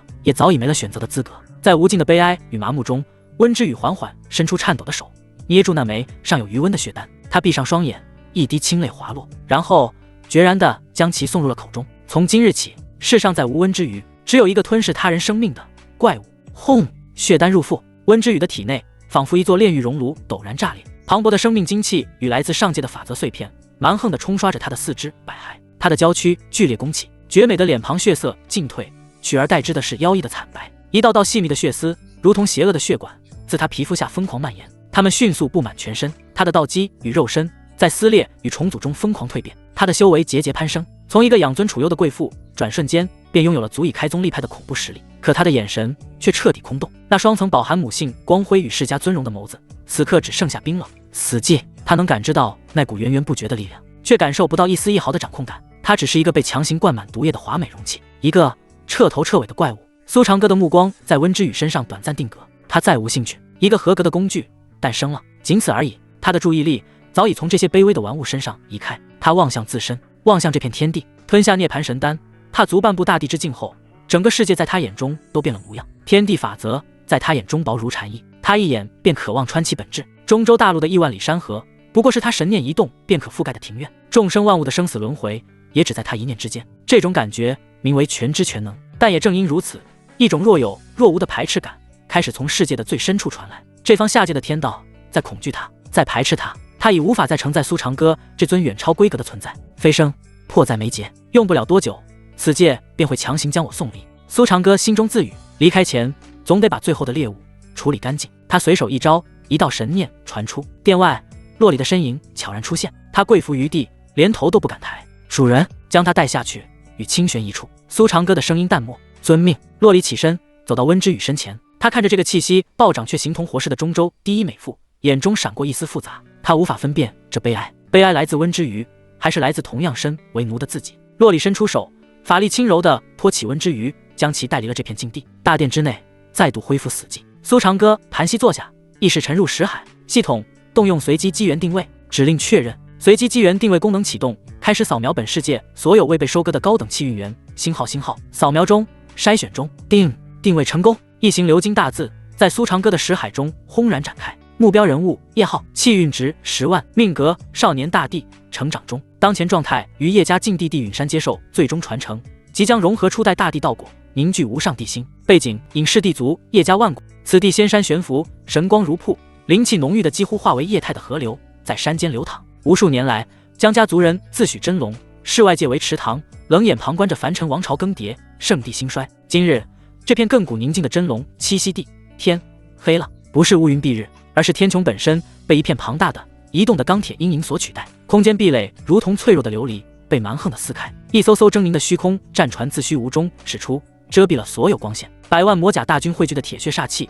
无声无息，却化作一座太古魔山，轰然震下，嗡嗡作响。整片江家祖地的护族仙光在这股煞气冲击下剧烈明灭，发出不堪重负的哀鸣。嫡媳放肆，何方宵小，胆冒犯江家天威！尖锐的警报声划破了万古的宁静，一道道强横气息自各处仙山洞府中冲天而起。为首的是江家当代家主江道玄，一名须发皆白、身着金色地袍的老者。他抬头望向天穹之上那支沉默的死亡舰队，视线最终定格在舰队中央那由9条巨大古龙拉拽的地碾上。他的道心在那一刻出现了一丝裂痕。长歌地庭，苏长歌。江道玄的声音干涩嘶哑，挤出的每个字都带着他自己都无法理解的恐惧。那个斩了他江家上界使者的下界魔头，他非但没有畏惧逃遁，竟敢主动打上门来。所有族人听令，开启地道守护大阵。他发出一声怒吼，声音里却带着无法抑制的颤栗。嗡！一声令下，江家族的之下，一道道沉睡了万古的地纹骤然复苏，光芒冲霄，法则交织，瞬间于天地间形成一道横贯万里的金色光幕。光幕之上，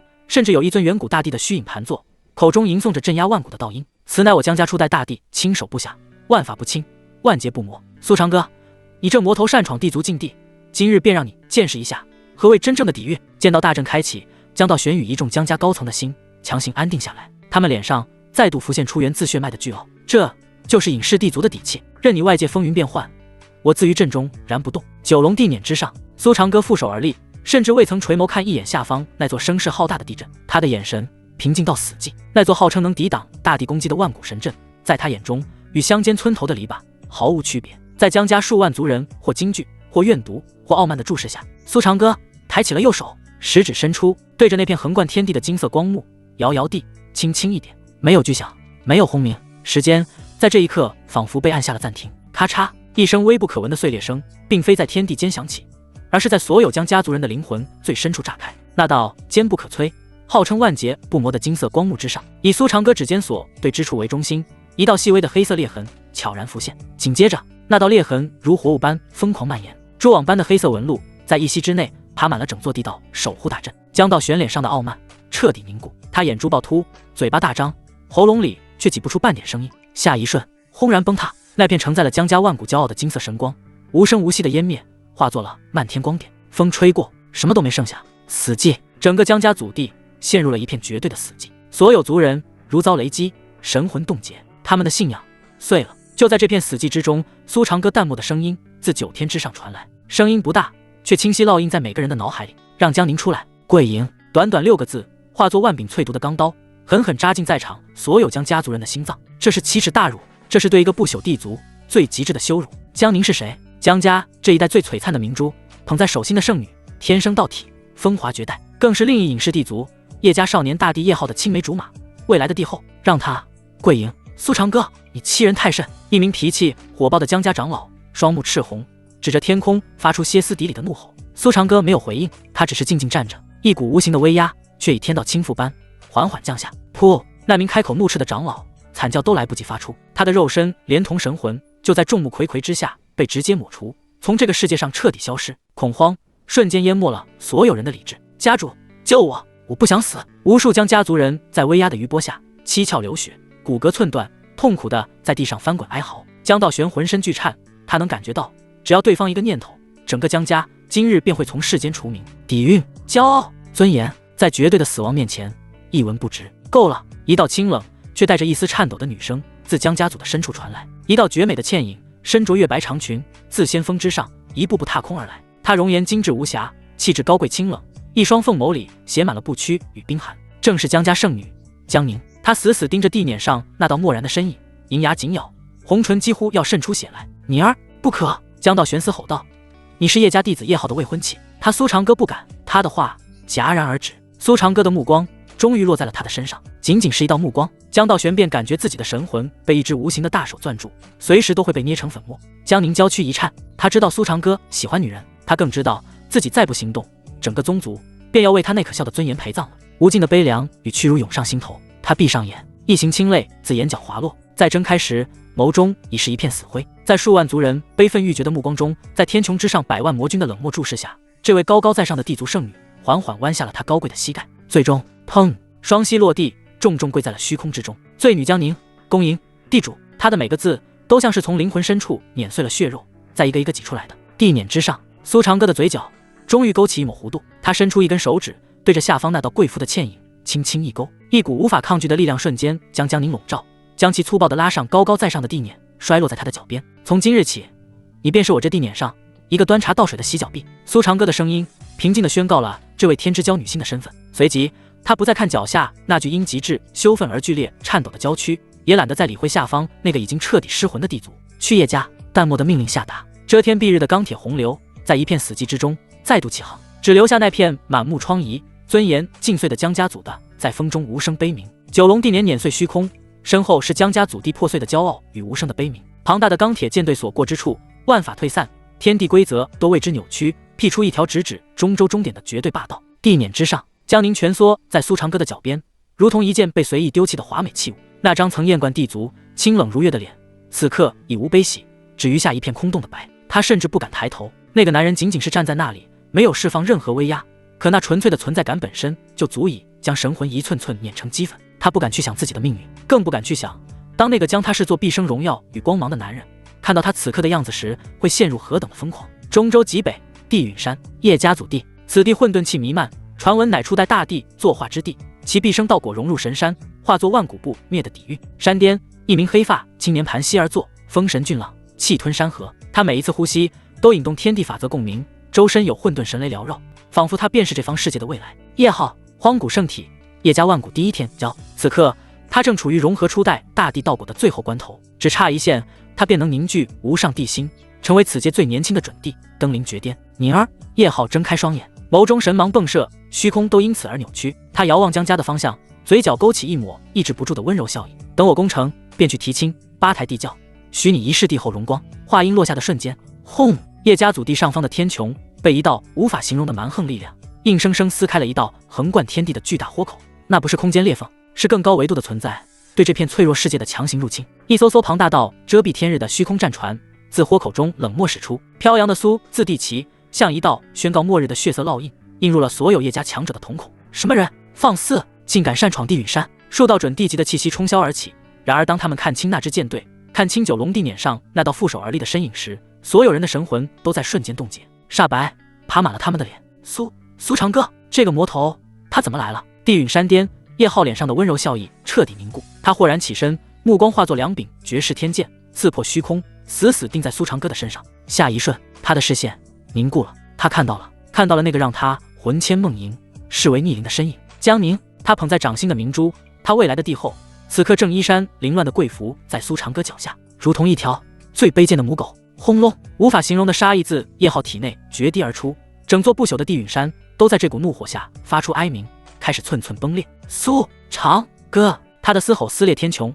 每个字都淬着血与火。放了他，然后自裁谢罪。叶浩的声音带着与生俱来的高傲，带着天命之子的不容置疑。他是未来的大帝，这下界的魔头理应在他面前颤抖跪服，献上一切。然而九龙地辇之上，苏长歌甚至连眼皮都未曾抬一下，他的目光只是低垂，落在了脚下那具因听到叶浩声音而剧烈颤抖的娇躯上。看来你的情郎很激动。苏长歌的嘴角勾起一抹残忍的弧度，他抬起手，掌心之上一道跳动着妖异黑芒的印记缓缓凝聚成型。种魂魔印，不要！江宁的眼中终于浮现出一抹神采，那是被绝望与恐惧所点燃的最后光亮。他疯狂摇头，泪水汹涌而出。他知道这是什么，此印一入，永世为奴，神魂都将被彻底抹去，沦为一具最听话的傀儡。住手！山巅的叶浩发出惊天动地的咆哮，双目欲裂。他再也顾不上未曾圆满的传承，全身地血轰然引燃，整个人化作一道贯穿天地的金色神虹，裹挟着初代大帝的道韵，朝苏长歌悍然杀来。但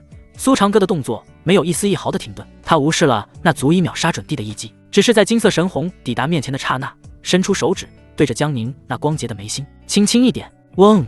种魂魔印没入。江宁的娇躯骤然僵直，所有的挣扎、哀求、恐惧都在这一刻被彻底抹除。他眼中最后的光熄灭了，取而代之的是死寂，是绝对的空洞与顺从。他缓缓起身，动作略显僵硬地整理好自己的衣裙，而后朝着苏长歌盈盈下拜。主人，那声音清冷如初，却再无半点灵魂。噗！那道急冲而来的金色神虹在半空中轰然爆散。叶浩一口心头血喷出3丈远，他死死盯着地面上那副让他道心崩裂的画面，整个人的气息瞬间癫狂错乱。啊呀呀呀呀！叶浩仰天发出不似人声的悲吼：“我要你死！”轰！他体内的荒古圣体被催发到极致，初代大帝的道果本源被他不计后果的彻底点燃，一股远超半部大帝的毁灭气息自他体内席卷开来。这是他献祭了成帝之路换来的最强一击。面对这毁天灭地的一击，苏长歌终于抬起了眼。他看着那个状若疯魔的少年大帝，脸上依旧没有任何情绪，只是平静的与那双被血丝与疯狂充斥的眼眸对视了一眼，仅仅一眼。咔嚓咔嚓咔嚓，一阵流离碎裂的密集声响从叶浩的体内传出，他那燃烧着地血催动到极致的荒古圣体之上，毫无征兆地浮现出一道道漆黑的裂痕。那不是力量的碰撞，是法则的覆盖，是更高位格的生命对低等存在的绝对抹除。他那足以崩碎一个世界的一击还未发出，便已在体内先行瓦解。他引以为傲、万古无一的无上神体，在对方的一道目光之下直接崩碎。叶浩喉咙里挤出一声痛苦的悲鸣，身体如同断线的血色口袋，从空中无力坠落，重重砸在地陨山的山脚，尘埃落定。那位即将登临地境的天命之子，此刻浑身是血，如一滩烂泥般躺在碎石中，气息微弱如烛火。他的眼神只剩下茫然，他不明白为什么会这样。神魂被撕开的剧痛将叶浩的意识从崩塌的深渊里拽了出来，他奋力掀开眼皮，血与尘模糊了视界，尽头处是那座悬空的九龙地面，如同一口亘古玄关。他的噩梦苏长歌就站在那里，而噩梦的身旁站着他生命中唯一的光，他曾发誓要用一生守护的女人。此刻他正以一种灵魂被彻底掏空的姿态温顺地侍立着，像个木偶，一个再精致不过却再无神采的木偶。叶浩想不明白，他真的想不明白，身为荒古圣体，身负初代大帝的道果传承，他的人生剧本该是横推此界万古，主宰一个纪元的兴衰沉浮，为何在一个来历不明的魔头面前，他连蝼蚁的挣扎都算不上，只是一道目光，那一道目光就将他的圣体，他的道果，他身为天命之子的所有骄傲与未来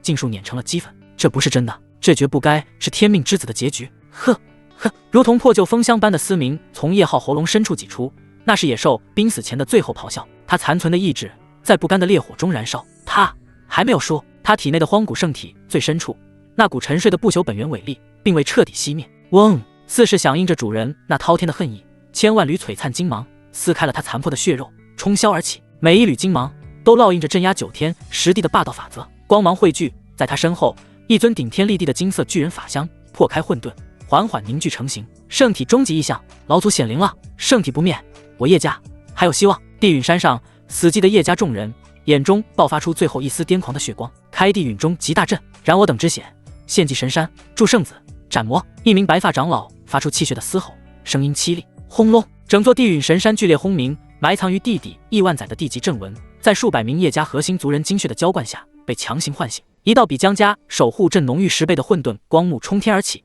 笼罩万物。光幕之上，大道符文如星河轮转，一尊真正的远古大帝虚影在光幕中缓缓睁开了那双睥睨万古的眼瞳。地躯为阵，地骨为基，这是叶家最后的尊严，是他们最后的底牌。一时间，下有地震阵势，上有圣体擎天，残存的叶家族人脸上浮现出一种献祭一切的病态自信。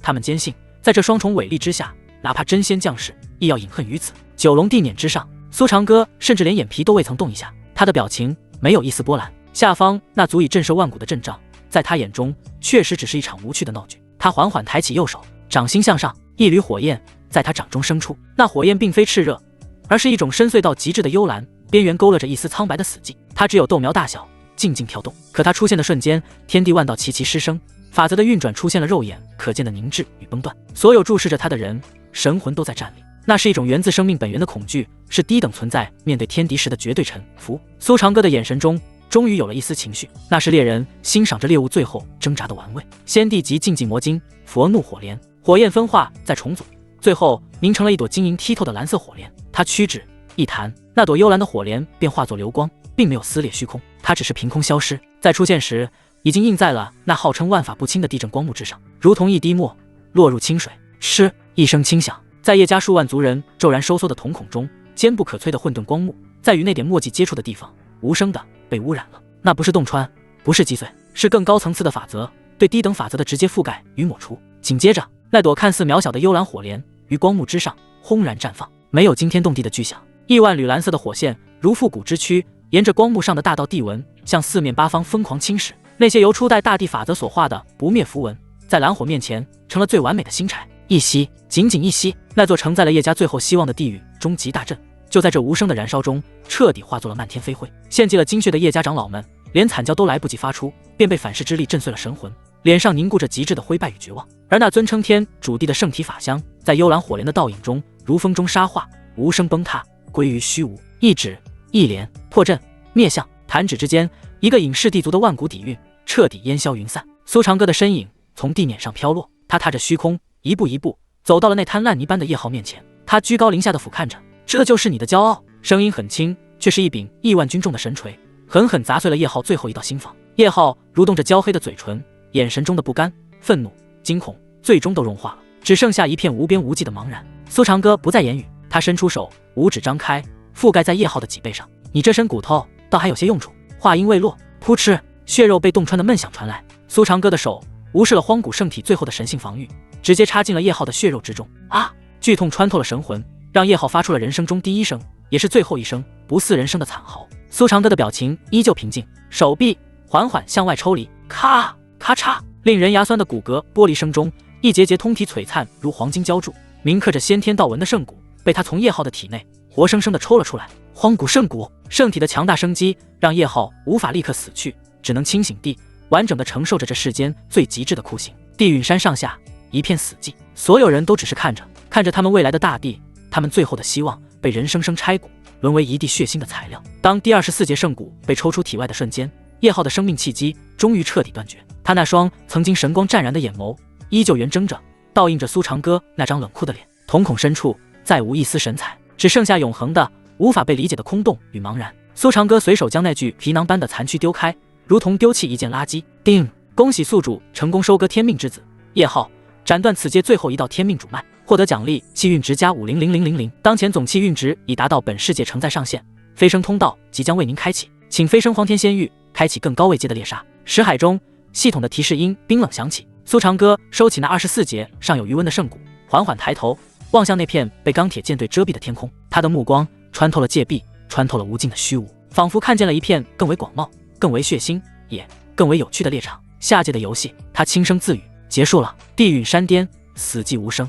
苏长歌转身，他的视线掠过那只遮蔽苍穹的钢铁舰队，掠过地面上那几具灵魂被抽空的美丽躯壳，最后定格在叶家祖地那片焦土之上。千万年不朽的地族底蕴已成脚下一捧飞灰。回庭，他吐出2个字，声音落下，苏长歌的身影已融入虚空，空间法则在他意志下彻底扭曲，乾坤倒转。悬停于极北冻土的百万魔军与九龙地面，连同那撕裂的天幕，于一念之间消失无踪。下一瞬，这只末日之狮以君临中州天穹回到那座悬浮神殿，整个过程没有法则波动，没有能量逸散，这方天地的距离对他而言再无任何意义。地殿之内，苏长歌落座于至高王座，视线垂落。清渊，一道身影凭空显现于殿中，单膝跪地，头颅深埋，姿态谦卑到极致。主人，此物也一并赐你。苏长歌屈指轻弹，那24节刚刚从叶浩体内剥离的荒古圣骨，裹挟着一道尚未散尽的温热与道韵，化作金光悬停在沈清渊眼前。圣骨之上，神息自生，先天道纹明灭不定，其中蕴藏的本源伟力，足以让此界任何生灵彻底疯狂。沈清渊的呼吸停滞了一瞬，神体榜第一的不灭剑骨已归他所有。现在，这传说中万古唯一的荒古圣体本源，主人竟也赐给了他。清渊，谢主人再造之恩。他双手都在发抖，捧过那节承载着一个时代气运的圣骨，向着王座重重叩首，额头与冰冷的黑曜石地面碰撞，发出沉闷的巨响。苏长歌俯瞰着他，眼神中没有丝毫波澜。将他与你的不灭剑骨一同炼化，我要你成为此界唯一的神。沈清渊的身躯巨震，猛然抬头，狂喜与不解充斥着他那双美丽的眼眸。苏长歌并未让他猜测太久，我要飞升了，今日起，此方下界归你管辖。轰！短短2句话，胜过亿万道混沌神雷，在沈清渊的识海深处轰然引爆。监国，不是监界，代行神权，这是何等恐怖的信任，何等滔天的权柄。他无比清楚，苏长歌口中的管辖，意味着他将这整个世界的生杀予夺都交到了他的手上。短暂的失神之后，是足以焚灭理智的狂热与忠诚。清渊必不负主人所托，此界若有一人忤逆，清渊当涂尽其血脉，以正主人神威。他的声音无比决绝，带着毫不掩饰的嗜血。苏长歌微微颔首，对此他从未怀疑。他起身走下王座，立于神殿尽头，目光穿透云海，俯瞰着被他征服的五域山河。既要监界，当立永恒之法。他的声音并不洪亮，却引动了整个世界的大道随之颤栗。嗡！东荒、西漠、南疆、北原、中州，下界5大域在同一时刻开始剧烈震荡。亿万万生灵惊恐抬头，他们看见天穹之上的法则锁链正在崩断重组，一只无形之手正在用一种无比粗暴的方式重塑这个世界最底层的规则。无名为戒律，无庭为信仰。苏长歌的声音化作了至高无上的天道法旨，烙印进每一个生灵的灵魂最深处。轰轰轰轰轰，5声贯穿天地的巨响自5域中心同时爆发，在无数生灵撕裂的视野中，5座通体漆黑不知其高的巨大神碑撕裂大地，拔地而起，直入云霄。碑身上没有任何文字，只有一道道深不见底的魔纹，仅仅是遥遥望上一眼，就足以让神魂境的强者道心崩碎。那是苏长歌的道，他的意志。长歌永恒碑，从今日起，这5座神碑便是此界唯一的天条。任何违逆长歌谛听者，神碑自会降下神法，令其形神俱灭。但这并非结束。苏长歌抬起右手，对着脚下这片广袤大地虚空一握，以万灵血脉为引，布天罗地网，吃，亿万道肉眼不可见的血色丝线自五座神碑的基座疯狂蔓延而出，丝线无视山川河流，无视洞天福地，无视护宗大阵，如一张无边蛛网，在呼吸之间覆盖了世界的每一个角落，而后无声无息地钻入此界所有生灵的体内。无论是谁，这一刻万灵的性命，万灵的血脉都被这张无形之网牢牢掌控。苏长歌一念可令众生俯首，一念可令世界凋零，这才是绝对的统治。做完这一切，他收回目光，神色平淡，好似只是碾死了一只脚边的蝼蚁。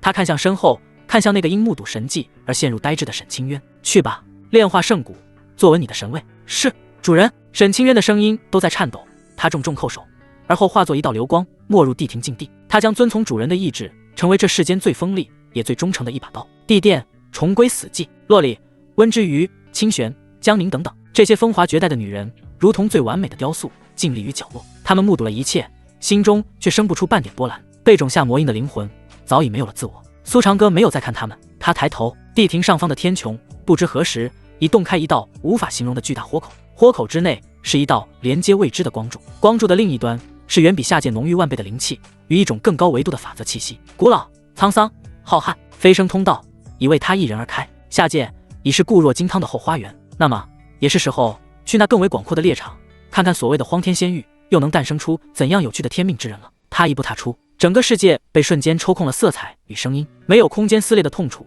亦无时间流逝的错位感。这一步像是从一滴水中走进了另一片汪洋。苏长歌能清晰感知到，规则变了，空气里浮动的不再是下界温顺的灵气，而是一种充满蛮横生命力的高等能量。每一次吐纳都像在吞咽一颗颗滚烫的微缩星辰。法则之链变得粗壮坚韧，将这片天地的根基锁得死死的。在这里，想杀死一个神魂境修士，比在下界碾死一只蝼蚁还要费力。荒天仙域吗？苏长歌立于一片死寂的褐色山脉之巅，眼底的玩味愈发深邃。与此同时，荒天仙域中州，一片悬于9天之上的不朽神土，紫气浩荡3万里，仙鹤绕梁，神泉汩汩。每一座浮空神岛都代表着一脉万古不灭的道统。这里便是执掌亿万里山河的不朽地族江家。江家祖地魂殿，殿内无梁无柱，穹顶是星河轮转，地面是死寂魂海，成千上万盏魂灯竞悬其上，每一盏都对应着一位江家嫡系族人。灯在，人在。噗！一声极轻的碎裂声在死寂中响起。看守魂殿的老仆豁然睁眼，浑浊的目光扫过整片魂海，一切如常。他皱了皱眉，以为是错觉，正欲重新闭目。噗噗噗！这一次声音变得密集，老仆的视线死死定在了魂殿中央的区域，那里代表着家族中流砥柱与核心天骄的10几盏魂灯，竟在同一时刻齐齐熄灭。冰冷的死寂吞噬了原本跳动的魂火。长老，还有执法队，全灭了。老仆的声音因恐惧而彻底变调，然而他的惊骇还未达到顶点。熄灭的魂灯旁，一盏被众星拱卫、璀璨如月中神宫的琉璃宝灯，光芒竟在急速暗淡。灯芯之上，一缕漆黑的魔气凭空滋生，如毒蛇缠骨，疯狂侵蚀着那纯净无瑕的魂火。那是江宁的本命魂灯，江家万古以来血脉最纯的天之娇女，被内定为未来帝后的存在。宁小姐的魂灯被污了，这一声不再是惊呼，而是一声尖利到扭曲的嘶吼，刺破了祖地的万古沉寂。来人，出大事了！轰！嘶吼的余音未散，魂殿上方的空间被一股无上伟力粗暴的撕开。一名身着紫金地袍的中年男子从中踏出，面容威严，不怒自威。他只是站在那，魂殿的法则便为之凝固，魂海再也掀不起一丝涟。江家当代家主江太虚，何事？他的声音不高，却带着让大帝都要心惊的恐怖威压。家主！老仆连滚带爬的跪下，手指因为颤抖而无法并拢，直直地指向那片熄灭的灯火与被污染的宝灯。道然长老，宁小姐，他们在下界出事了。江太虚的目光缓缓移了过去，当他的视线触及那片死寂，尤其是看到江宁那盏被魔气缠绕的魂灯时，他那双俯瞰纪元沉浮的眼眸瞬间化作了涌动的虚无，无形的寒意自他体内弥漫。魂殿的法则都在哀鸣冻结，整个江家神土的生灵都在这一刻感受到了源自血脉深处的刺骨冰寒。家主怒了！下界！江太虚的口中挤出2个字，声音极轻，却蕴含着一个世界崩塌的重量。他没有再问，传我法旨，召集所有闭关的太上长老，开启祖祠诛天境。话音落下，几名被惊动的江家长老脸色狂变。家主三思，动用诛天境需燃烧我江家万年气运，更要3位太上长老献祭本源精血，代价太大了。区区一个下界蝼蚁，何至于此？诛天境，江家始祖留下的先帝气，拥有洞穿万界、逆溯因果的无上神能，每一次动用都是对家族底蕴的一次血腥刨剐。江太虚缓缓转身，冰冷的视线扫过众人。我江家的长老死在下界，我江家的帝女魂灯被一个下界蝼蚁玷污，此事若不用雷霆血洗，我江家有何颜面立于这仙域之巅？开境，地令如山，不容置喙。很快，在数位太上长老肉痛的目光中，一座布满裂痕的古老石镜被请出祖祠。3名寿元将镜的长老走出，逼出心头精血，洒于镜面。姜太虚面无表情，大手朝神土伸出一抓，一条代表着家族气运的磅礴金龙发出一声哀鸣，被他硬生生抽出，灌入石镜之内。嗡！古镜轰鸣，镜面尘埃剥落，一道混沌的光照亮了整个祖祠。以道然之死为果，素其因。镜中光影万千，时空倒流，最终画面定格。姜道然在无尽惊恐中被一只手掌碾成血雾，炼成丹丸。画面再转，是江宁，他们江家最高傲的明珠，正卑微地跪在一个男人的脚下。最后，画面凝固了，那是一个黑衣青年的脸，冷漠淡然，他的嘴角甚至还挂着一分俯瞰蝼蚁时的嘲弄。轰！祖祠内的杀意彻底沸腾。庶子，他怎敢如此？姜太虚死死盯着镜中的苏长歌，周身地威失控，将身侧的准地长老都震得气血翻涌。以宁儿的神魂为引，锁定此寮，无论他在诸天何处，我都要他神魂俱灭，永世不得超生。他咆哮着，将一道属于江宁的本源魂光狠狠打入诸天镜。嗡嗡嗡！诸天镜光芒暴涨，一道超越因果的毁灭之光瞬间洞穿了镜面，撕裂仙域界壁，跨越无尽虚无，射向一个刚刚诞生的新坐标——荒芜山脉之巅。刚刚适应了仙域法则的苏长歌忽然挑了挑眉，他抬起头，冥冥之中，一道满是杀意与毁灭气息的视线跨越了无法计量的时空，精准地落在了他的神魂之上，像一个猎人用准心套住了他的头颅。苏长歌嘴角的弧度在无人可见的虚空中一点点拉开，残忍且充满了食欲。哦，这么快就送上门了？他没有半分被锁定的惊怒，反而伸出舌尖轻轻舔过嘴唇，那双漠然的眼瞳深处终于燃起了一丝猎食者发现新玩具的兴奋。正好还缺一个带路的。话音落下的瞬间，杀机并非沸腾，而是湮灭。嗡！没有能量波动，没有法则神光，一种绝对的意志跨越了无尽时空，直接在苏长歌的存在概念上降临。他无视了苏长歌半步大地的肉身，无视了他体内奔腾如星海的法力，他如同一道来自根源的删除指令，直刺他的神魂本源。这是超越了物理与能量的抹杀，是因果的截断，是命数的斩绝。一旦命中，世间万物不会有任何改变，只是苏长歌这个人会像从未诞生过一般，被彻底抹去所有痕迹。面对这足以让仙域巨头都神魂冻结的必杀一击，苏长歌的脸上甚至连一丝凝重都未曾浮现。他甚至懒得去抵挡，因为他很清楚，这种攻击应挡是最低级的应对。他只是抬起眼皮，嘴角那抹玩味的弧度愈发残忍，带着一丝猫捉老鼠般的戏谑。用我的东西来杀我！他轻笑一声，神念微动，一座通体漆黑、缭绕着亿万怨魂哀嚎的9层小塔自他眉心缓缓浮现。炼魂塔。此塔一出，周遭蛮横坚固的仙域法则竟发出不堪重负的哀鸣，像是臣子遇见了他们的君王。那道无形的因果杀伐神光在接触到炼魂塔的刹那，仿佛嗅到了世间最可口的血食，竟加速扑了过去。然而下一刻，预想中神魂被洞穿的场景并未发生。那足以抹杀大地的毁灭之力撞上炼魂塔的瞬间，竟连一丝涟漪都未曾溅起。塔身之上，一道道古老魔纹骤然亮起，形成一个深不见底的黑色漩涡。是鲸吞，是碾磨，是炼化。那道攻击中蕴含的磅礴神魂伟力与因果法则碎片，被炼魂塔以一种无比粗暴的方式强行撕碎、提纯，化作最精纯的养料，悉数反哺回苏长歌的神魂之海。轰！苏长歌的神魂像吞下了一轮太阳，原本因飞升而略显虚浮的境界瞬间凝实，甚至暴涨一截。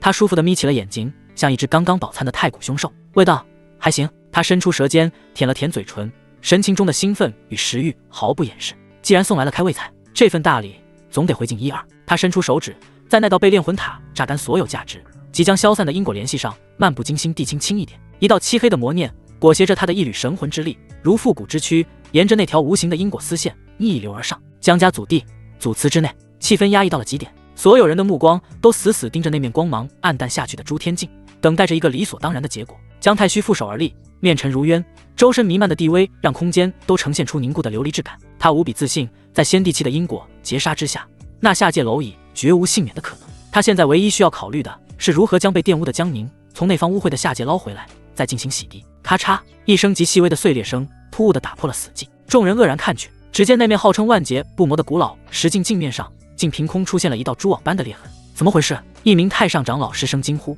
诸天镜受损了，代价太大了。这是所有人心头滴血的共同想法。为了一只下界蝼蚁，不但燃烧万年气运，献祭3位长老本源，如今连家族的镇族先帝气都出现了损伤。姜太虚的脸色也瞬间变得无比阴沉。然而不等他开口，嗡！一道极致邪意充满了无尽嘲弄与蔑视的魔音，毫无征兆地顺着那道因果联系在这方小小的祖祠之内轰然炸响。这声音并未通过空气传播，它直接在每一个江家核心成员的灵魂最深处阴冷的响起。江家圣女确实不错，就是只能当我的洗脚奴。轰隆，短短2句话，却如2座太古魔乐，狠狠砸进了所有人的神魂。尤其是洗脚奴3个字，带着令人神魂刺痛的魔性力量，反复回荡，鞭挞着他们身为不朽地族的无上骄傲、侮辱。这是赤裸裸的当着整个江家高层的面，对他们最神圣的血脉进行的终极侮辱。噗！一名心境稍差的长老道心当场被这句话震裂，喷出一口逆血，眼神瞬间涣散。所有人的目光都下意识地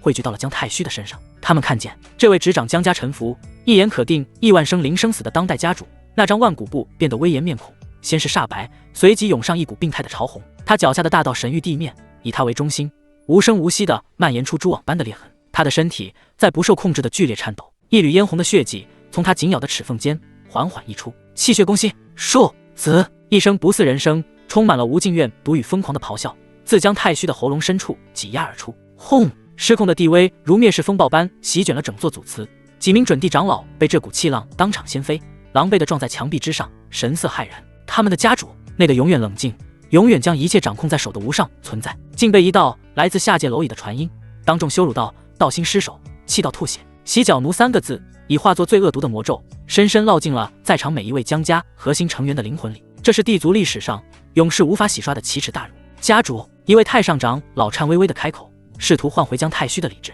滚！江太虚猛然回头，双瞳烧成一片血色，其中翻滚的是要将诸天万界都焚为灰烬的毁灭意志。他周身的地威如挣脱了亿万年枷锁的灭世狂龙，再无一丝一毫的压制。轰！那股狂暴到足以崩碎一片星域的力量，尽数轰入身前那面裂痕遍布的诸天境之内。咔嚓！砰！一声尖锐到令人心胆俱裂的悲鸣。这件陪伴了江家无尽岁月，承载了家族无上荣耀的镇族先帝器，在承受了远超负荷的地威后轰然爆碎。无数裹挟着时空与因果法则的碎片，化作一场绚烂却致命的流星雨，向四面八方溅射。不！几名太上长老目眦欲裂，发出绝望的痛呼：先帝器毁了！然而灾难才刚刚开始。先帝器自毁引发的能量狂潮，其恐怖程度远超他们的想象。一股扭曲时空的毁灭涟漪，以江家祖祠为原点，如冲垮堤坝的混沌天河，粗暴地撕开了仙域坚固的金碧系，朝着四面八方疯狂扩散。涟漪扫过江家神土，无数仙山琼楼在这股波动下无声无息地化为宇宙尘埃。涟漪冲出江家界域，将附近守护的几颗太古星辰瞬间震成齑粉。最终，这股毁灭性的波动跨越了无法计量的虚空，抵达了仙域一处偏僻荒芜的褐色山脉。山巅之上，苏长歌负手而立，黑衣在法则乱流中猎猎作响。那股足以撕裂星域的毁灭风暴，在触及他衣角前，却自动分流，化作最温顺的清风，绕身而过。他抬眼望向遥远的星空深处，嘴角的弧度愈发森然。看来是真的气坏了。他能清晰感知到，那股能量风暴的源头，正是刚才与他有过一面之缘的坐标。不朽地族的家主，心性竟脆弱至此，真是让人提不起兴致。不过，这场盛大的烟花，倒也不是毫无价值。他神念一扫，已捕捉到数道被此地能量异动吸引而来的气息，正从不同方向高速靠近。还有鱼儿咬钩。片刻后，一道流光撕裂长空，悬停在山脉上空，光芒敛去，是一艘青玉飞舟。舟上几名身着统一青色道袍的年轻男女，神情倨傲，正好奇地俯瞰着下方。奇怪，刚才那股波动明源自此地，怎会什么都没有？一名少女蹙眉，为首的青年男子气息最是浑厚，他目光如电，扫过下方死寂的山脉，最终定格在山巅那道截然独立的黑衣身影上。师兄，看那个人！身旁有人低语。青年男子神念探出，眉头拧得更紧。下界人？不可能，下界人在这等法则恶劣之地，瞬间就会被压成血雾。那就是用了什么藏头露尾的脸系秘术。喂，下面的人！青年男子开了口，声音里带着一种天然的优越感和命令的口吻。刚才此地的空间异动，可是你搞出来的？苏长歌这才缓缓抬起头，他的目光平静幽深，像是在注视一颗不会说话的顽石。这种被当成空气的无视感，让青年男子心头火起。他可是太乙剑宗的真传弟子陈剑，无论走到何处，不是人人敬畏。本座陈剑，太乙剑宗门下。他自报家门，语气加重了几分。回答我的问题，否则就跟我回宗门，到地牢里慢慢想。他身后的师弟师妹们都露出了玩味的笑容，等着看好戏。然而苏长歌依旧没说话，他只是抬起了右手，然后对着那艘悬浮于空中的青玉飞舟隔空轻轻一握。嗡！一瞬间，时间仿佛被按下了暂停。风停了，云过了，空间法则凝固成了一块透明的琥珀。非洲上，包括陈建在内的所有人，脸上的表情都僵在了那一刻，惊骇、不解以及即将爆发的怒火悉数冻结。他们体内的仙元、识海中的神念，乃至心中刚刚升起的念头，都被一只无形大手死死按住，动弹不得。陈健的眼珠还能艰涩地转动，他用尽全部力气，眼睁睁地看着那个黑衣男人一步迈出，身影便鬼魅般出现在非洲之上，站在了他的面前，然后一只手就这么轻飘飘地按在了他的头顶。下一瞬，啊呀呀呀！陈健的神魂中爆发出无声却无比凄厉的惨嚎，那是亿万根烧红的魂针刺入骨髓的剧痛，那是整个灵魂被强行撕开、翻越、咀嚼的恐怖。苏长歌的眼瞳中，无数画面光影般飞速掠过，荒天仙域、九天十地、浩瀚无垠，修行境界前面和他的修炼体系没有区别。大地、天地、地尊、地祖、太乙剑宗位于玄冥天二流宗门，记忆的洪流被粗暴的筛选、过滤。不朽地族江家立于9天之一的紫薇天域，足有地尊坐镇。找到了！苏长歌的神念继续深入，在那些驳杂的记忆碎片中，精准搜寻着下一个猎物的气息。很快，一段让陈健印象深刻的坊间传闻被他揪了出来。那个从下界飞升的晴天，听说了吗？在天断山脉得了天地传承，身识逆天好运。此子崛起于微末，100年入金仙，号称紫薇天域年轻辈第一人，逢凶化吉，奇遇不断。何止瑶池圣地的圣女都对他另眼相看，甚至为了他和李家的帝女都起了冲突。晴天崛起于微末，奇遇连连，圣女倾心。苏长歌的嘴角终于勾起一抹残忍而愉悦的弧度。熟悉的配方，熟悉的芬芳，信息到手了。他五指微一用力，砰！陈健的头颅如一枚被捏爆的熟透浆果，红白之物溅满甲板。他身后的几名同门依旧被死死禁锢在原地，连眼皮都无法眨动，只能用被无尽恐惧填满的瞳孔倒映着这血腥的一幕。苏长歌松开手，任由那具无头尸体软倒。他再没有看那些早已被吓到神魂崩溃的杂鱼，转身，他的目光仿佛穿透了无尽时空，望向了某个遥远至极的方向。在那里，他似乎已经看见了一颗正在茁壮成长、汁水饱满、等待收割的完美韭菜。紫薇天域，晴天。话音未落，他的身影已然消失在原地，只留下一船的死寂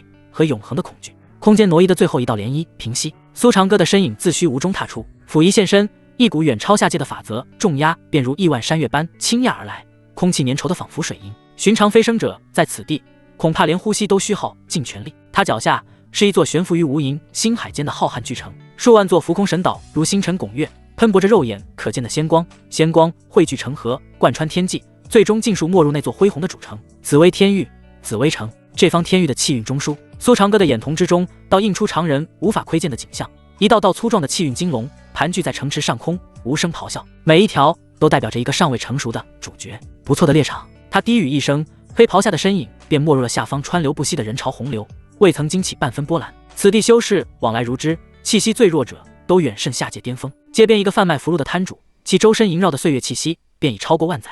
苏长歌目标明确，他径直走向城中心那座最是巍峨华丽的琼楼——摘星楼。根据他搜魂得来的记忆，此楼是紫薇城消息的汇聚之地，也是各路天骄最热衷的舞台。他寻了个靠窗的位置，指尖轻弹，一枚灵石落在桌上，一壶最烈的酒。很快，仙酿奉上。苏长歌的神念则如一张无形的蛛网，悄然铺开，瞬间笼罩了整座酒楼。无数嘈杂的议论声被他的神念捕捉、过滤、提炼，化作最核心的情报。听说了吗？3日后的紫薇天骄会，瑶池圣女也会亲临。何止？我听闻圣女此行就是冲着晴天来的。晴天2字一出，楼内气氛陡然一热。那可是晴天，100年飞升，300年入大地。前不久更在天断山脉得了陨落天地的传承，战力直逼大地中期。出身微末，却一路高歌猛进，气运浓厚的匪夷所思。瑶池圣女为他倾心，连不朽李家的帝女都曾为他与圣女当众对峙。哼，李家帝女那是嫉妒，当年嫌贫爱富撕毁婚约，如今看晴天一飞冲天，又想攀附，可笑至极。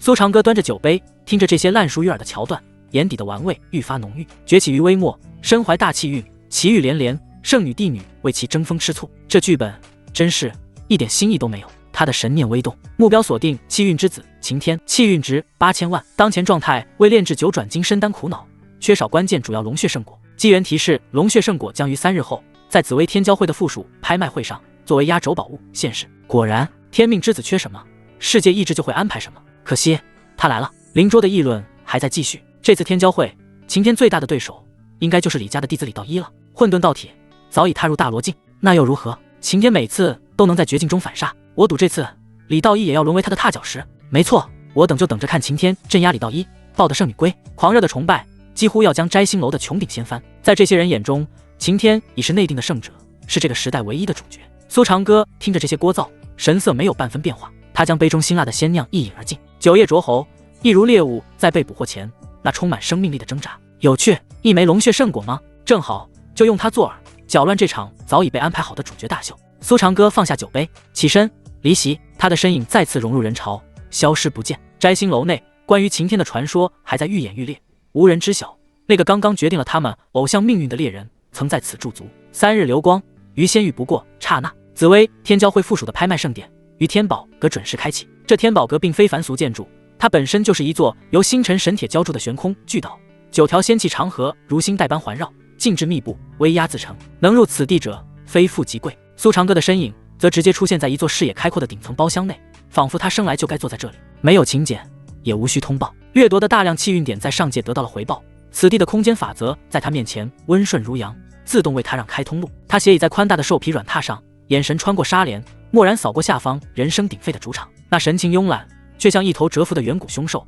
在审视自己的领地。拍卖在有条不紊地进行，30万灵石，上古水麒麟之角，成交；120万灵石，准地功法，焚天剑诀，残篇，成交。一件件宝物被呈上，引发阵阵骚动，又被各方势力拍走。场内热火朝天，唯独苏长歌所在的包厢静得像一片独立的时空。他甚至没有抬一下眼皮，这些所谓的重宝在他眼中与路边顽石无异。他从下界搜刮的地庭宝库随便取出一件，都足以让整座天宝阁的光芒黯然失色。时间推移，当拍卖师捧着一个霞光流转的玉盒，以近乎朝圣的姿态走上台时，全场骤然一静。诸位，拍卖师的声音因过度激动而发颤。接下来便是本次盛典的压轴重宝之一——龙血圣果。玉盒开启，一枚通体赤红如血，表面龙纹游走的果实显露真容，磅礴的生命精气混杂着真龙威压，轰然散开。在场修士无不感到血脉奔张，心神摇曳。此果乃炼制地品神丹9转金身丹的绝对主药。轰！一眼点燃全场，无数道滚烫的视线死死定在那枚果实之上。会场角落，一名青衣青年双拳不自觉地握紧，指节泛白，他的眼神里燃烧着渴望，一种名为志在必得的火焰几乎要化为实质。晴天为了此物，他押上了自己的一切。这枚圣果是他突破瓶颈、镇压宿敌、赢得圣女芳心的唯一跳板，他必须得到。龙血圣果起拍价300万仙金，310万，我出350万。价格疯狂跳动，很快便冲破了500万大关。晴天深吸一口气，声音沉稳有力：600万。这个数字让场内嘈杂的声音瞬间低了下去。李家的包厢内传出一声轻笑，却没有跟价的意思。晴天紧绷的心弦微微一松，600万仙金一次，600万仙金2次。拍卖师的木锤高高扬起，晴天的眼中迸发出前所未有的光芒。他几乎已经看见自己金身大成，将李道一踩在脚下，与瑶池圣女并肩俯瞰众生的画面。然而就在那木锤即将敲响终局的瞬间，一道平淡到近乎冷漠的声音从那座死寂的顶层包厢里传出，清晰地落入每个人耳中：1000万！嗡！天宝阁内时间仿佛凝固，所有人的表情连同思维都在这一刻被冻结。1000万，从600万直接跳到1000万，这是谁家的疯子在用灵石砸人？拍卖师的木锤僵在半空，嘴巴大张。晴天脸上的狂喜则被这3个字砸得粉碎，面色瞬间煞白。他猛然扭头，视线如刀，死死刺向那座包厢。1000万灵石一次，拍卖师的声音都在打颤。晴天额角青筋暴突，每一个字都像是从骨头缝里挤出来的。1100万，这是他的全部，是他用命换来的所有。可惜这挣扎太过无力。那道平淡的声音再度响起，不带丝毫烟火气，仿佛只是在决定碾死一只蚂蚁。2000万！噗！晴天喉咙一甜，一口逆血直冲上颚，被他死死咽下。2000万！这2个字是2座无法逾越的太古神山，将他的希望、骄傲、挣扎，连同他身为天命之子的所有气宇，一同碾成了齑粉。这是羞辱，用财富堆砌而成的最残忍、最赤裸的羞辱。四面八方投来的目光混杂着同情、怜悯、幸灾乐祸，如万千钢针将他的自尊刺得千疮百孔。2000万灵石成交！拍卖师的木锤重重落下，这一锤敲碎了宝物的归属，也敲碎了晴天的道心。阁下何人？他双目赤红，压抑不住心头的滔天怒火，一步踏出，直面那座高高在上的包厢，声如炸雷：为何要与我晴天过不去？此物与我有救命之用，若能割爱，我晴天必有厚报。他的声音里满是不甘心。包厢内，苏长歌甚至都懒得调整坐姿，他仅是透过纱帘投下一道目光，如同神明俯瞰尘埃。与你过不去。一声轻笑，裹挟着极致的玩味与轻蔑。你也配？至于你的厚报，一只井底之蛙的承诺，值几块灵石。轰！字字诛心。晴天如遭雷噬，僵在原地，脸色由红转紫，大脑一片空白。井底之蛙，这4个字化作最恶毒的魔咒，在他识海中疯狂肆虐，将他一路逆袭建立的无敌信念冲击得摇摇欲坠。苏长歌似乎觉得这还不够，他指尖一弹，一枚极品灵石在空中划过一道羞辱的弧线，叮当一声，清脆的落在了晴天的脚边。赏你的，拿去买糖吃，别在这碍眼。死寂，绝对的死寂。所有人看向晴天的眼神，都像在看一个死人。杀人，不过如此。这黑衣人是要把他的神魂都碾碎。晴天的身体剧烈的颤抖，不是因为恐惧，而是因为被碾碎的尊严和滔天的恨意。他死死盯着脚边那枚仙晶，那微弱的光芒，此刻比世间任何神火都要刺眼，无情的灼烧着他的一切。你欺人太甚！一声压抑到极致的咆哮从他喉咙深处迸发，但仅此而已。苏长歌已经起身，在一众侍女的簇拥下取走了龙血圣果，全程再未投来哪怕半个眼神，仿佛晴天真的只是一块不小心挡路的石头。定，天命之子晴天因机缘被夺，当众受辱，道心受损。系统提示音在脑海中响起，苏长歌的嘴角勾起一抹冰冷的弧度，他缓步离开，身影很快消失，只留下那青衣青年如一尊被羞辱定在原地的石像，双拳紧握，鲜血顺着指缝一滴一滴砸在冰冷的地面上。他的眼中燃起了焚尽9天的仇恨之火。而在另一间包厢内，一名华服老者看着苏长歌离去的方向，眼神凝重，对身旁的护卫低语：茶，把他的根底给我挖出来。紫薇天域何时出了这么一号人物？